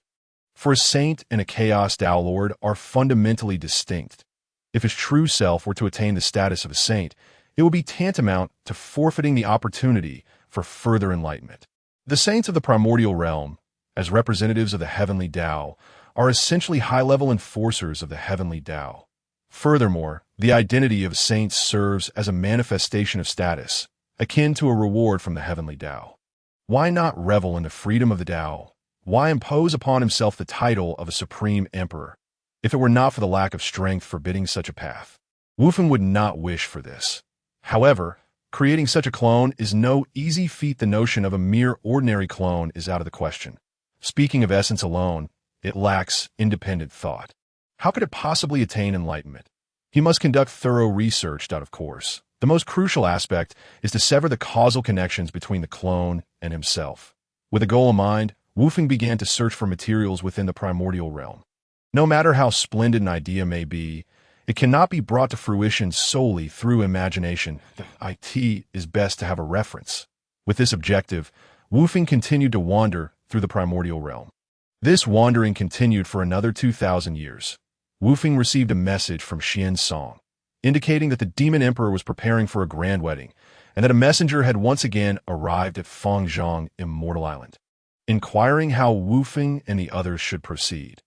Initially, he thought that formulating a method for creating a clone would be a trivial matter, yet the reality after 2,000 years was that Wufeng remained utterly perplexed. The creation of a clone that possesses a physical form yet has no causal ties to his true self is exceedingly challenging. While Wufeng was troubled, he had no time to dwell on this. He replied to Xian Song, instructing him to handle it as he saw fit. Wufeng then resumed his research. Chapter 71. The Heavenly Wedding After Many Years Apart. How much more impressive has my friend become? Although Dijun was somewhat prepared for Wufeng's absence, a pang of disappointment still lingered within him. The inadequacy of strength was undeniable. Nevertheless, Wufeng sending Xiansong was quite a gesture of respect. Therefore, upon receiving this news, Dijun decided to personally welcome him, without underestimating Xiansong merely because he was a junior. Not to mention Wufeng's presence, Xiansong himself had now reached the late stages of the Deluo Golden Immortal Realm. While this level of cultivation may not stand out much given the current proliferation of quasi-saints in the primordial realm, Xiansong's youth indicated immense potential. It was merely a matter of time before he achieved the status of a quasi-saint. Friend Liao, Your accomplishments cannot be compared to that of others. Today is indeed a grand day for you, shining brilliantly. Xiansong did not err in his word. Petit present, Dijun donned a bright yellow imperial robe. Combined with the festive expression on his face, exuding an extraordinary air of vitality. Ha! Praise is undeserved. Please, my friend, enter. Hearing Xiansong's generous compliment, Dijun was quite pleased and quickly gestured for him to enter. After you, my friend. Having said this, the two of them proceeded together into the demon court. As soon as they entered, Xiansong noticed that the entire demon court was decorated with great festivity. Colorful silks hung everywhere, flowers adorned the ground, and through the use of magical arts, the entire demon court was transformed into a magnificent spectacle. It was indeed a sight to behold, observing the surrounding decorations. Though none were particularly rare or precious, their abundance was strikingly evident. Clearly, in preparation for marrying the two deities from the moon star, Dijun had invested considerable effort over the millennia. After a while, under Dijun's guidance, Xiansong entered the grand hall of the demon court. Upon entering, he was greeted by a sizable gathering. Many guests had already arrived. However, among the numerous figures, there were none from the Purple Cloud Palace, such as the three pure ones, Ming He and Zhen Yuanzi. After all, it was merely a wedding. What need was there for them to congregate? Their time would be better spent quietly contemplating the Tao at home. Previously, upon witnessing Dijun's hurried departure, the real person had thought a significant figure was arriving, only to find it was merely a Deluo golden immortal. This revelation left many present feeling somewhat displeased. It is worth noting that Dijun had not come out to welcome them upon their arrival. However, among the keen observers, some recognized Xiansong's identity. Most of these individuals had spent time in the Purple Cloud Palace and had seen Xiansong behind Wufeng. As a result, an astonishing scene unfolded. Long time no see, my friend. Your progress is remarkable. I observe that your foundation is profound. You are truly impressive, and I admire you greatly. My friend, it is indeed a fortunate occasion to meet again today. In an instant, Xiansong's prominence overshadowed even that of the host. Dijun this somewhat displeased Dijun, yet the thought of Wufeng allowed him to suppress this feeling of discontent. Many individuals immediately stood up, offering greetings to the arriving Xiansong. The uninformed, one might presume they shared an intimate acquaintance. Even those who were typically slow to catch on began to realize that Xiansong was no ordinary figure. Thus, while the atmosphere in the grand hall appeared lively, beneath the surface, myriad thoughts and inquiries were exchanged. Many were seeking familiar friends to inquire further. The existence of Wufeng was not a great secret. He had never intended to conceal himself. There is no wall that does not leak wind. Wufeng's actions had gradually become known. Consequently, it did not take long for everyone to learn of Xiansong's background. Though Xiansong himself may not have been particularly impressive, his connection to Wufeng was indeed significant. Everyone was aware of Wufeng's unfathomable depth, hence the courteous treatment extended to Xiansong. That as for Xiansong, he did not shy away from the attention. After returning the greetings, he promptly took a seat designated for Wufeng by Dijun. He then closed his eyes and entered a meditative state. In truth, he was reluctant to attend. However, his fellow disciples were equally unwilling to come, which left Xiansong in a bit of a quandary. Having spent considerable time with Wufeng, he could somewhat guess Wufeng's thoughts.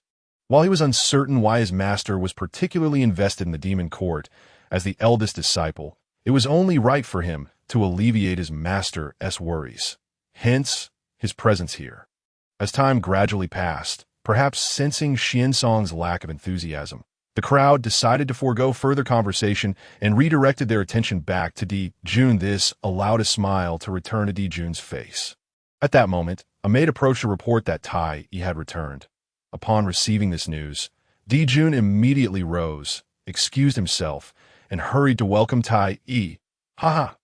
Brother, I brought back your two sisters-in-law. Before Tai even arrived, his voice could be heard from afar. Considering the other guests present in the grand hall, Dijun felt somewhat embarrassed. There was no helping it. His brother had quite a loud voice. He quickly sent a message to Tai. Be quiet. Do not disturb our esteemed guests. At this moment, Tai also realized that his previous behavior seemed somewhat inappropriate. he hurriedly apologized to Dijuan, saying, "Brother, it's your grand wedding." And I, in a moment of excitement, acted thoughtlessly. "I assure you it won't happen again. But could there truly be a next time?" However, this was not the moment for such musings, as Dijuan continued towards Tai, or rather, towards the direction of Wangshu and Shiha. After a brief journey, Dijuan finally arrived before Tai's entourage. Skimming over Tai, he first expressed his gratitude to the accompanying Nuwa. It was largely thanks to Nuwa's mediation that this wish was fulfilled. Then, once again bypassing Tai, Dijuan turned his gaze towards the carriage drawn by 9 mixed-blood phoenixes.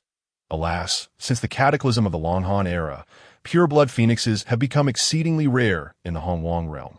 Finding 9 of mixed lineage took Dijuan considerable effort. Tai, brother, have you forgotten something?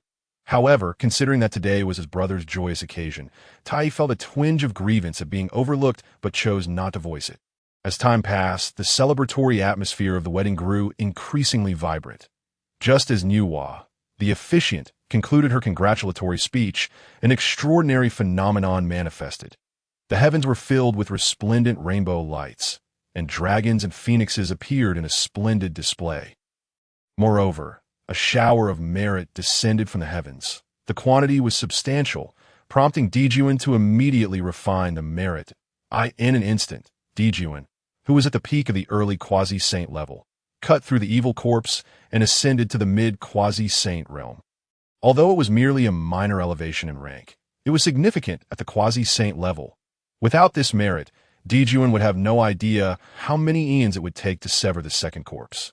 Of course, aside from Dijuan, Wangshu, Shiha, and Nuwa also received merit. However, perhaps due to insufficient accumulation or their merit being less than Dijuan's, they did not achieve a breakthrough. Nonetheless, this still sparked envy among many. This was indeed merit.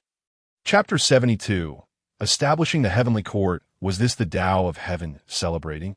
My goodness, Dijuan has quite the audacity. Is he a favored son of the Tao of Heaven? However, it was not long before the crowd learned the specifics behind this event from the Tao of Heaven. Dijuan's wedding was the first true wedding of its kind. Furthermore, Dijuan, Wangshu, and Shiha held sufficiently high statuses and wielded considerable influence. Yet this was not the most crucial point. The key factor was that Nuwa, as the officiant, possessed the red embroidery ball, a divine artifact. As the mists of fate dispersed, everyone realized that the red embroidery ball held such significance. A series of unforeseen events culminated in the fulfillment of the heavenly marriage requirements. Heavenly marriage? What a stroke of luck is this? Should I also seek a partner upon returning? Such thoughts spontaneously emerged in the minds of the attendees. However, they soon dismissed such notions. They lacked the red embroidery ball. Unlike the various envy and jealousy exhibited by those present, the parties involved, Dijuan and the others, were particularly elated. This truly was an unexpected delight, one they had not anticipated. Following the merit distribution, everyone once again congratulated the recipients, which further elevated Dijuan's spirits, solidifying his confidence in the tasks ahead. Dijuan cast a glance at Tai, who understood and offered an approving look in return. Tai grasped what was about to unfold and felt a surge of excitement. Esteemed guests, on this auspicious day of my great joy, I have an announcement to make. Upon hearing Dijuan's words, the crowd was puzzled, turning their gazes towards him, eager to discern his intentions. Noticing that everyone was captivated by his words, Dijuan nodded slightly. Esteemed guests, initially, I sensed the hardships faced by the beings of the Hongwang realm that in an effort to assist them, I proposed the establishment of the demon court to my master, who graciously consented. This clearly shows that my master has great faith in me. Listening to Dijuan's shameless proclamation, the crowd erupted in laughter, their inner eye-rolling reaching celestial heights. Everyone understood what sort of personalities the two brothers, Dijuan and Tai, possessed. The saying goes, "Those who follow me shall prosper. Those who oppose me shall perish." The recent wars in Hongwang realm were instigated by these two brothers. The fate of Kunpeng serves as a testament to this. However, considering that today was Dijuan's day of great joy, no one wished to spoil the occasion by voicing such thoughts. Some even attempted to flatter him, echoing his sentiments. Indeed, what you say is quite right. My friend Dijuan? Absolutely. Both Dijuan and Tai are immeasurably virtuous. Seeing the crowd's responses, Dijuan felt a swell of pride, buoyed by their admiration. Yet, recalling that there were serious matters still to address, he suppressed his self-satisfaction. However, despite the establishment of the demon clan, I still sense a degree of chaos in the Hong Huang realm. What is he planning? Upon hearing this, the crowd sensed something amiss. Yet Dijuan did not grant them much time to react. Locking eyes with Tai, the two gradually made their way towards the raised platform where Nuwa had stood in the presence of the Tao of Heaven. Diju and Tai, have felt the suffering of the beings in the Hong Huang realm and, moved by compassion, seek to establish a heavenly court here to suppress fate with the chaos bell and guide all beings towards righteousness. May the Tao of Heaven grant its approval, with a resounding echo. As the brothers' voices fell silent, the heavens manifested another extraordinary phenomenon. Granted, immediately, the voice of Hong Jun resonated in their ears. As the events unfolded, the attendees finally processed what had transpired. What just happened? It was all too swift.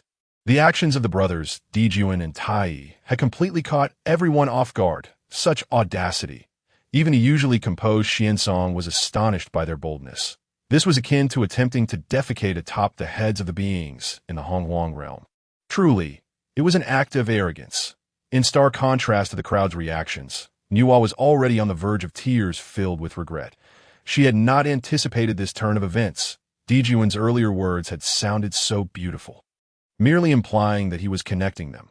Reflecting on her and her brother's inexplicable association with the demon clan, she recognized that Dijuan had indeed treated them well, frequently providing resources for cultivation and receiving compliments from the various demons.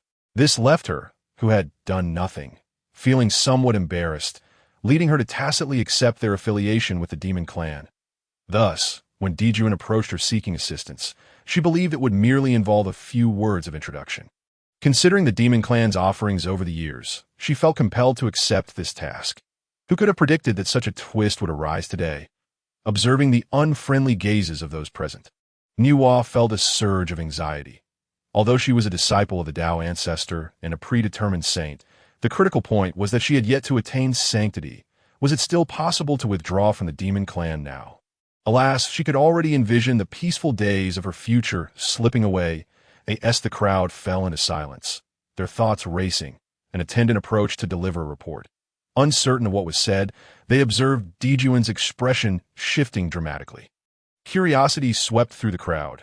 Soon, a bold voice echoed from the distance. Dijuan, I heard you were wed today. My apologies for arriving late. I hope you won't hold it against me. Haha. Jerome, what brings you here? Although everyone was engaged in their own pursuits, it was precisely this rivalry that prevented them from yielding to one another. Dijuan thought to himself that while he had indeed sent an invitation to the Wu clan, he had heard that the messenger had been consumed by this very individual. The thought of this filled him with indignation on the day of his joyous occasion. This person had the audacity to come. Clearly, he meant no good. Despite the prior incident with the messenger, today was still his day of celebration. Considering the significant matters at hand, he suppressed his irritation and aimed to send this character away. As for their relationship, nonsense. The friction between the demon clan and the Wu clan was only intensifying if it were not for the presence of a dozen quasi-saint level experts among the Wu clan. Dijuan would have long since exterminated them. With these thoughts in mind, Dijuan felt a surge of resentment. Jerome, my friend, why aren't you enjoying yourself at Mount Buzhou? What brings you to my humble abode? I merely heard that you were wed today and came to partake in a celebratory drink.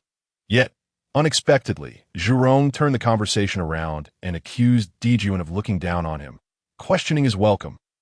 What a statement! Surely you, Jerome, are well aware of our relationship. Must I personally extend an invitation to you? Nevertheless, despite these thoughts, Dijuan glanced at the growing crowd and chose to remain silent, wishing only to expedite Jerome's departure. Not at all. Jerome, you are a valued guest, and I naturally welcome your presence. However, the wedding ceremony has concluded, and I fear you may have arrived a tad late. Not late at all. Look, the guests haven't even departed yet. Come. Allow me to present you with a gift. Saying this, Zhurong retrieved a portion of charred meat from the bag he carried. Chapter 73. Zhurong's gift, seeking trouble online claiming he had rushed over. Zhurong personally prepared a piece of roasted meat as a congratulatory gift. To be fair, he had been considerate enough to keep it warm with his own flames, sizzling and oozing with flavor. One glance revealed that he had mastered the art of roasting meat quite well. Of course, this was the opinion of the others. At this moment, Dijun was on the verge of exploding with rage. He had recognized that this roasted meat was none other than what had belonged to the messenger he had dispatched to the Wu clan. This was sheer provocation. Dijun recognized him, and Tai did as well. However, he did not possess the same level of composure as Dijun. He rushed forward, rebuking Zhurong. "You rogue, how dare you act so unreasonably? My elder brother is getting married, and I specifically sent messengers to invite you. Yet, instead of showing gratitude, you roast my messengers and send them back as a gift. You have gone too far." Upon hearing this, everyone present began to understand the situation. Their gazes toward Zhurong became increasingly complex. This reckless man truly had the audacity to do such a thing and come here alone. Yet, they did not speak up for justice. They still remembered what Dijun had done earlier. Thus, seeing Dijun in a predicament, they even felt a bit pleased. Establishing the heavenly court? He deserves it. Brother, look what I'm about to do. I shall make him regret it. Second brother, stand down. Brother. Ignoring Tai. Dijun was equally furious, but he retained his reason that he was considering various factors. The demon clan was rapidly expanding, and it was unwise to create formidable enemies. Point one, Zhurong was not terrifying. But slaying him could provoke his other siblings. With 12 quasi-saint level powerhouses, Dijun could not afford to be careless. Zhurong, my friend, your actions may not be appropriate. What? Are you dissatisfied with my gift? Upon hearing Zhurong's retort, even Dijun found it hard to endure. This reckless man truly had no shame. Friend, did my messenger offend you in any way? Messenger? What messenger? If you hadn't mentioned it. I would have almost forgotten. You invited so many for the wedding, yet left out us ancestral witches. You look down upon us. At this moment, even a fool like Dijun could see that Zhurong was clearly seeking trouble. Zhurong, I do not respect you for your own sake. Do not overstep your bounds. You are anxious. It should have come to this sooner. Come and fight me. Let us see who is the true master of fire in the Hongwang. What a rogue. You have no skills, yet wish to challenge my elder brother. You must be dreaming. Brother, leave this rogue to me. I shall beat him so badly his father won't recognize him. Second brother, mind your words.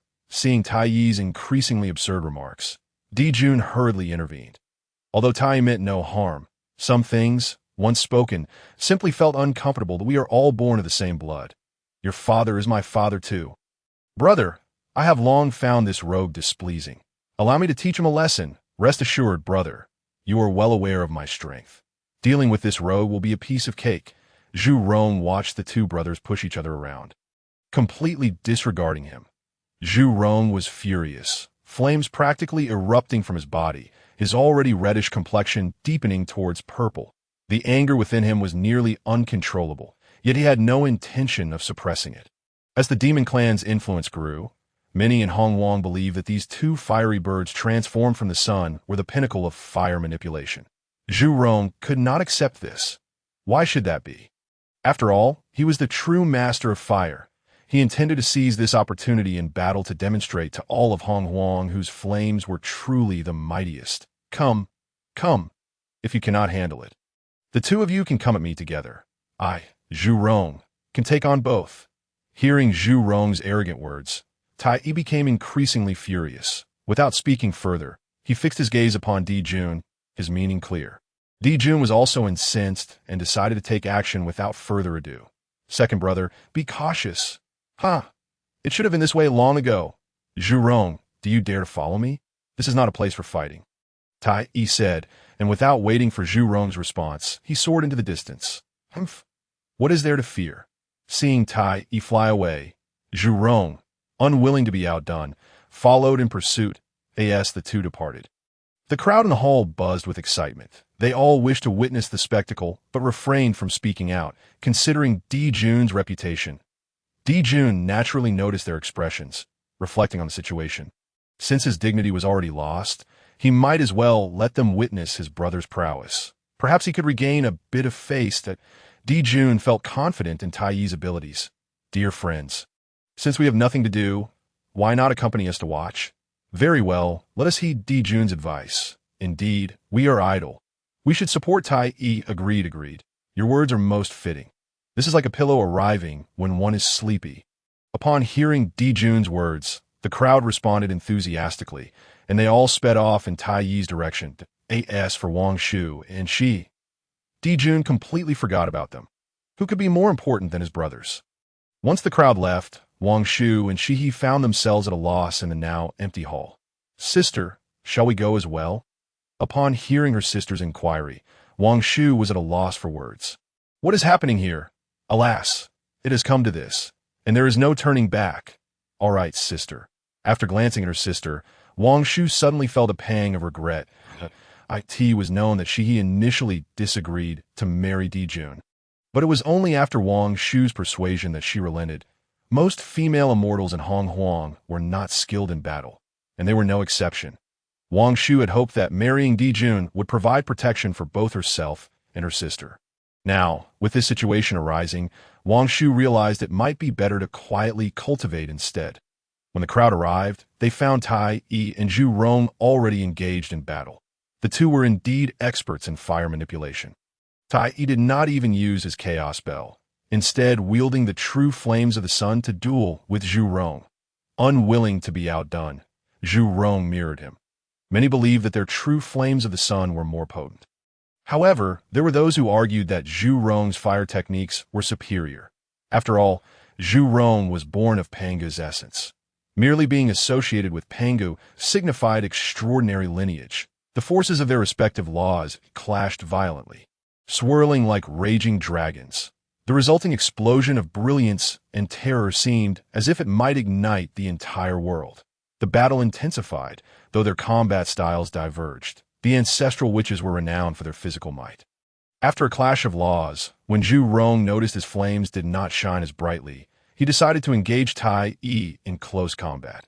Close combat was indeed their ancestral skill. Chapter 74. The Foolish Battle of Fools, What the Devil?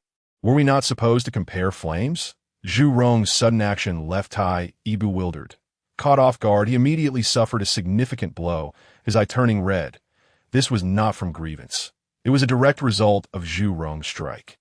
It should be noted that during this bout, Tai had not even summoned his strongest chaos spell. Well, it seemed that it had not been explicitly stated beforehand. Thus, without hesitation, Tai summoned his chaos spell for protection. The effect was immediate. With the chaos spell summoned, Tai could now disregard Zhu Rong's attacks. Launching a fierce counteroffensive, Zhu Rong found himself under immense pressure. His fist struck the chaos bell without effect. Yet he was the one suffering injuries. The recoil caused his fist to bleed. You rogue, if you have the ability, do not rely on Father God's chaos spell. Let us fight fairly. As soon as this was said, Tai had no chance to respond before the onlookers began to scorn Zhu Rong. In any duel, using magical tools was entirely normal. Why was it unacceptable for him?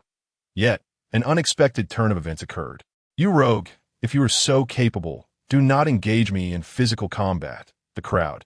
Even Jun's expression shifted at this moment. He knew his younger brother was not the brightest, but others were unaware.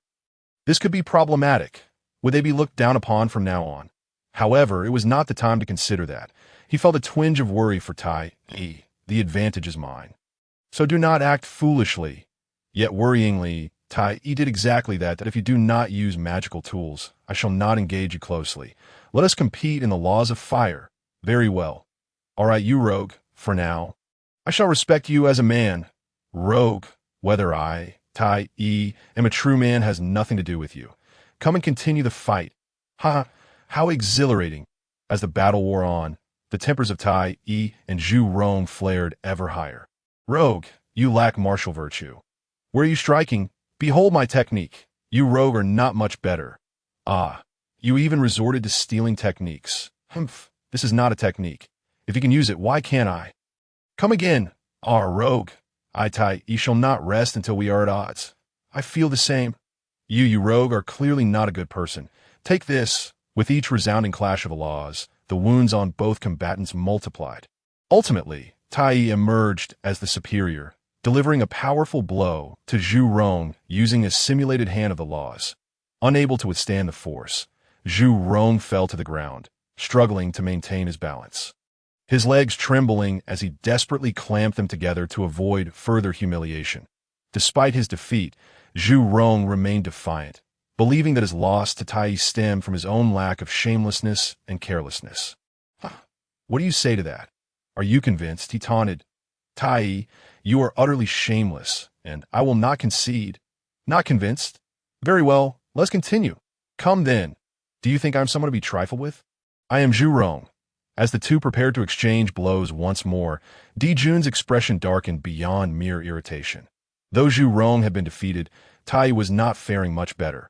His body bore numerous scars, and his hair was singed and disheveled, a truly pitiful sight. Enough, Jun commanded. What is it, brother? This rogue refuses to accept defeat. Watch me teach him another lesson. Second brother, cease. At Jun's insistence, Tai reluctantly lowered his raised hand. Though his demeanor remained sulky, it was, in fact, somewhat comical, eliciting a suppressed laugh from Jun, who shot him a fierce glare before striding past. Zhu Rong, my dear friend, your battle with my brother has been arduous. I notice you are injured. Perhaps it would be wise for you to rest. Jun's words were well-intentioned, aiming to avoid creating enmity with Zhu Rong and his considerable entourage. However, Zhu Rong, already inflamed by Tai's earlier provocations, was not inclined to accept such a suggestion. Humph, you are no better than that mixed-feathered bird. Bah, hypocrite. Tai, if you have the gall, continue to fight me. Very well. Let us fight. Brother, do not interfere. This rogue deserves a beating for his disrespect. At that moment, Jun felt utterly exasperated. Forget it. Let destruction reign. In the brief distraction, the two fools resumed their brawl. Not only was Jun a loss for words, but the onlookers also appeared equally baffled. It seemed that the mental faculties of Tai and Zhu Rong diverged significantly from those of ordinary beings. However, let them fight. It provided an opportunity for spectators to witness an entertaining spectacle, the outcomes of which mattered little to them. As anticipated, it was not long before Zhu Rong faced defeat once more. This time, he refrained from boasting. Casting a glance at the gathered crowd, he snorted disdainfully before departing without a backward glance. His loss today was surely due to not having eaten enough, for it could not possibly be attributed to inferiority in skill. Next time, he vowed to reclaim his honor. Watching Zhu Rong leave, Jun, though silent, felt a pang of dissatisfaction. Today was supposed to be a day of great joy, yet had been marred by Zhu Rong's interference and his own brother's victory. How infuriating! One could only wonder what awaited Zhu Rong upon his return to the Wu clan after that parting glare. How unfortunate! Speaking of which, today was indeed a momentous occasion for him. Where were Wang Shu and Shihi? It was only then that Jun recalled that he was not the sole protagonist of the day. Oh no! How could he have forgotten them? Curse Zhu Rong! He scanned the crowd and eventually spotted Wang Shu and Shihi. Their expressions were indifferent, clearly displeased with the day's events. Alas, he thought, awkwardly smiling at them before redirecting his attention to Tai. Brother, how do you fare? Do not worry, brother. I am in excellent condition. That rogue is no match for me. To reassure Jun, Tai patted his chest confidently. Very well. Had Tai not appeared so disheveled, Jun might have genuinely believed him. However, out of respect for his brother, Jun chose to refrain from further comments. Esteemed friends, the sparring session has concluded. I shall take my brother and depart now that I apologize for any shortcomings in hospitality and hope for your understanding. Though he had lost considerable face today, it was not without merit. He still had the dream of establishing the heavenly court, which, even if it currently bore resemblance to the demon clan, would surely grow in renown in the future. This thought offered him a measure of solace. Chapter 75. The Attitude of the Ancestors. The Daoist friend Jun. Rest assured, we are most satisfied with the dealings of the demon clan. Indeed, you are far too courteous, Dijun, I appreciate your understanding, and when the opportunity arises, I shall host a banquet in your honor. I hope you will grace me with your presence then. Fear not. We shall certainly attend next time. Indeed, I too shall come. While the thoughts of those present varied considerably, at least on the surface, they maintained a facade of mutual amiability. Next time? Bah! We shall see. They had discerned that the two rulers of the demon clan were indeed ambitious, while Tai was, in fact, rather foolish. Yet they shared a common trait. Neither could be deemed virtuous, and Zhu Rong was no different. Establishing the heavenly court, they truly possessed audacity, who knew what troubles might arise from their endeavors. The winds were turbulent. Not only the others, but even Xian Song and the crowd shared this sentiment. The demon clan was indeed a realm rife with conflict, although he was unsure why his master held such interest in the heavenly court. Xian Song resolved to report the situation upon his return. Beyond that, it was not within his purview to decide. Just as Zhu Rong, battered and bruised, appeared at Buzhou Mountain, other ancestors took notice. Upon seeing Zhu Rong's condition, the others were filled with indignation. Since their transformation, these 12 great Luo Jingxian had never suffered such a significant loss. Even the typically composed eldest brother, Di Jiang, was affected. Zhu Rong, what has transpired? This was the plight of the Wu clan. Despite their formidable strength, they lacked the primordial spirit to connect with the heavenly path and discern the workings of the universe. Brother, I'm fine, just had a little tumble. How could he explain himself? Would he admit that he had gone out looking for trouble only to end up in this sorry state? Zhu Rong, too, had some pride. The moment Zhu Rong finished speaking, he was met with 11 pairs of incredulous eyes. Who would believe such an excuse? Well, surprisingly, some actually did. This is too rich. Brother, I told you Zhu Rong is a fool. He must never be allowed to venture out alone again. Gong Gong, be silent. All right, brother. Zhu Rong, you must tell us the truth. What exactly happened? Yes, Zhu Rong, please share. The other ancestors, seeing the concern from their brethren, began to urge him. Zhu Rong's defeat was an affront not only to himself, but also to the dignity of the ancestors. They could not ignore this provocation. This was intolerable. Feeling the warmth of his siblings' concern, Zhu Rong was deeply touched. Yet, some matters were easier to do than to speak of AKT that moment. Even the gentle Ho too joined in to encourage Zhu Rong. Brother Zhu Rong, please confide in us. We are all worried if you do not. Ho Tu was Zhu Rong's most cherished sister. Seeing her plead, Zhu Rong reluctantly recounted the events in detail. Well, it was merely a matter of face. A slight misunderstanding. For instance, I was engaged in battle with Tai and ended up facing both him and Dijun together, 1v2. It was nearly a last-minute counterattack. No problem. That is precisely how it went. By the end of his narration, Zhu Rong had fully immersed himself in the atmosphere he had created, displaying a countenance filled with righteous indignation. Aside from Di Jiang, who remained skeptical, the other ancestors appeared to believe him. Whether they truly believed or feigned belief was uncertain. Observing this, Di Jiang chose not to interject further. Regardless of the circumstances, the fact remained that Zhu Rong had been beaten. The ancestors' honor had been challenged. And that was undeniable. Brother, let us confront them directly. Gong Gong, be silent. All right, brother. Zhu Jiuyin, what are your thoughts? As Di Jiang turned to Zhu Jiuyin, the other ancestors also directed their gazes toward him. Although Zhu Jiuyin had transformed later than many of them, he was undoubtedly the most astute among them. This was something even the eldest brother Di Jiang found humbling.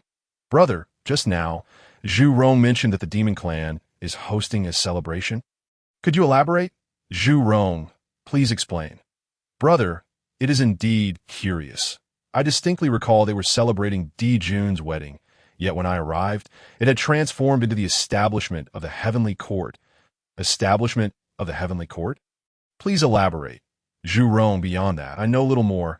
I had barely arrived before we clashed. The assembly of ancestors groaned in frustration. What difference does that make? Brother, do you even understand what the heavenly court is? With all eyes upon him, Di Jiang felt rather helpless. He had indeed transformed early, but not by much.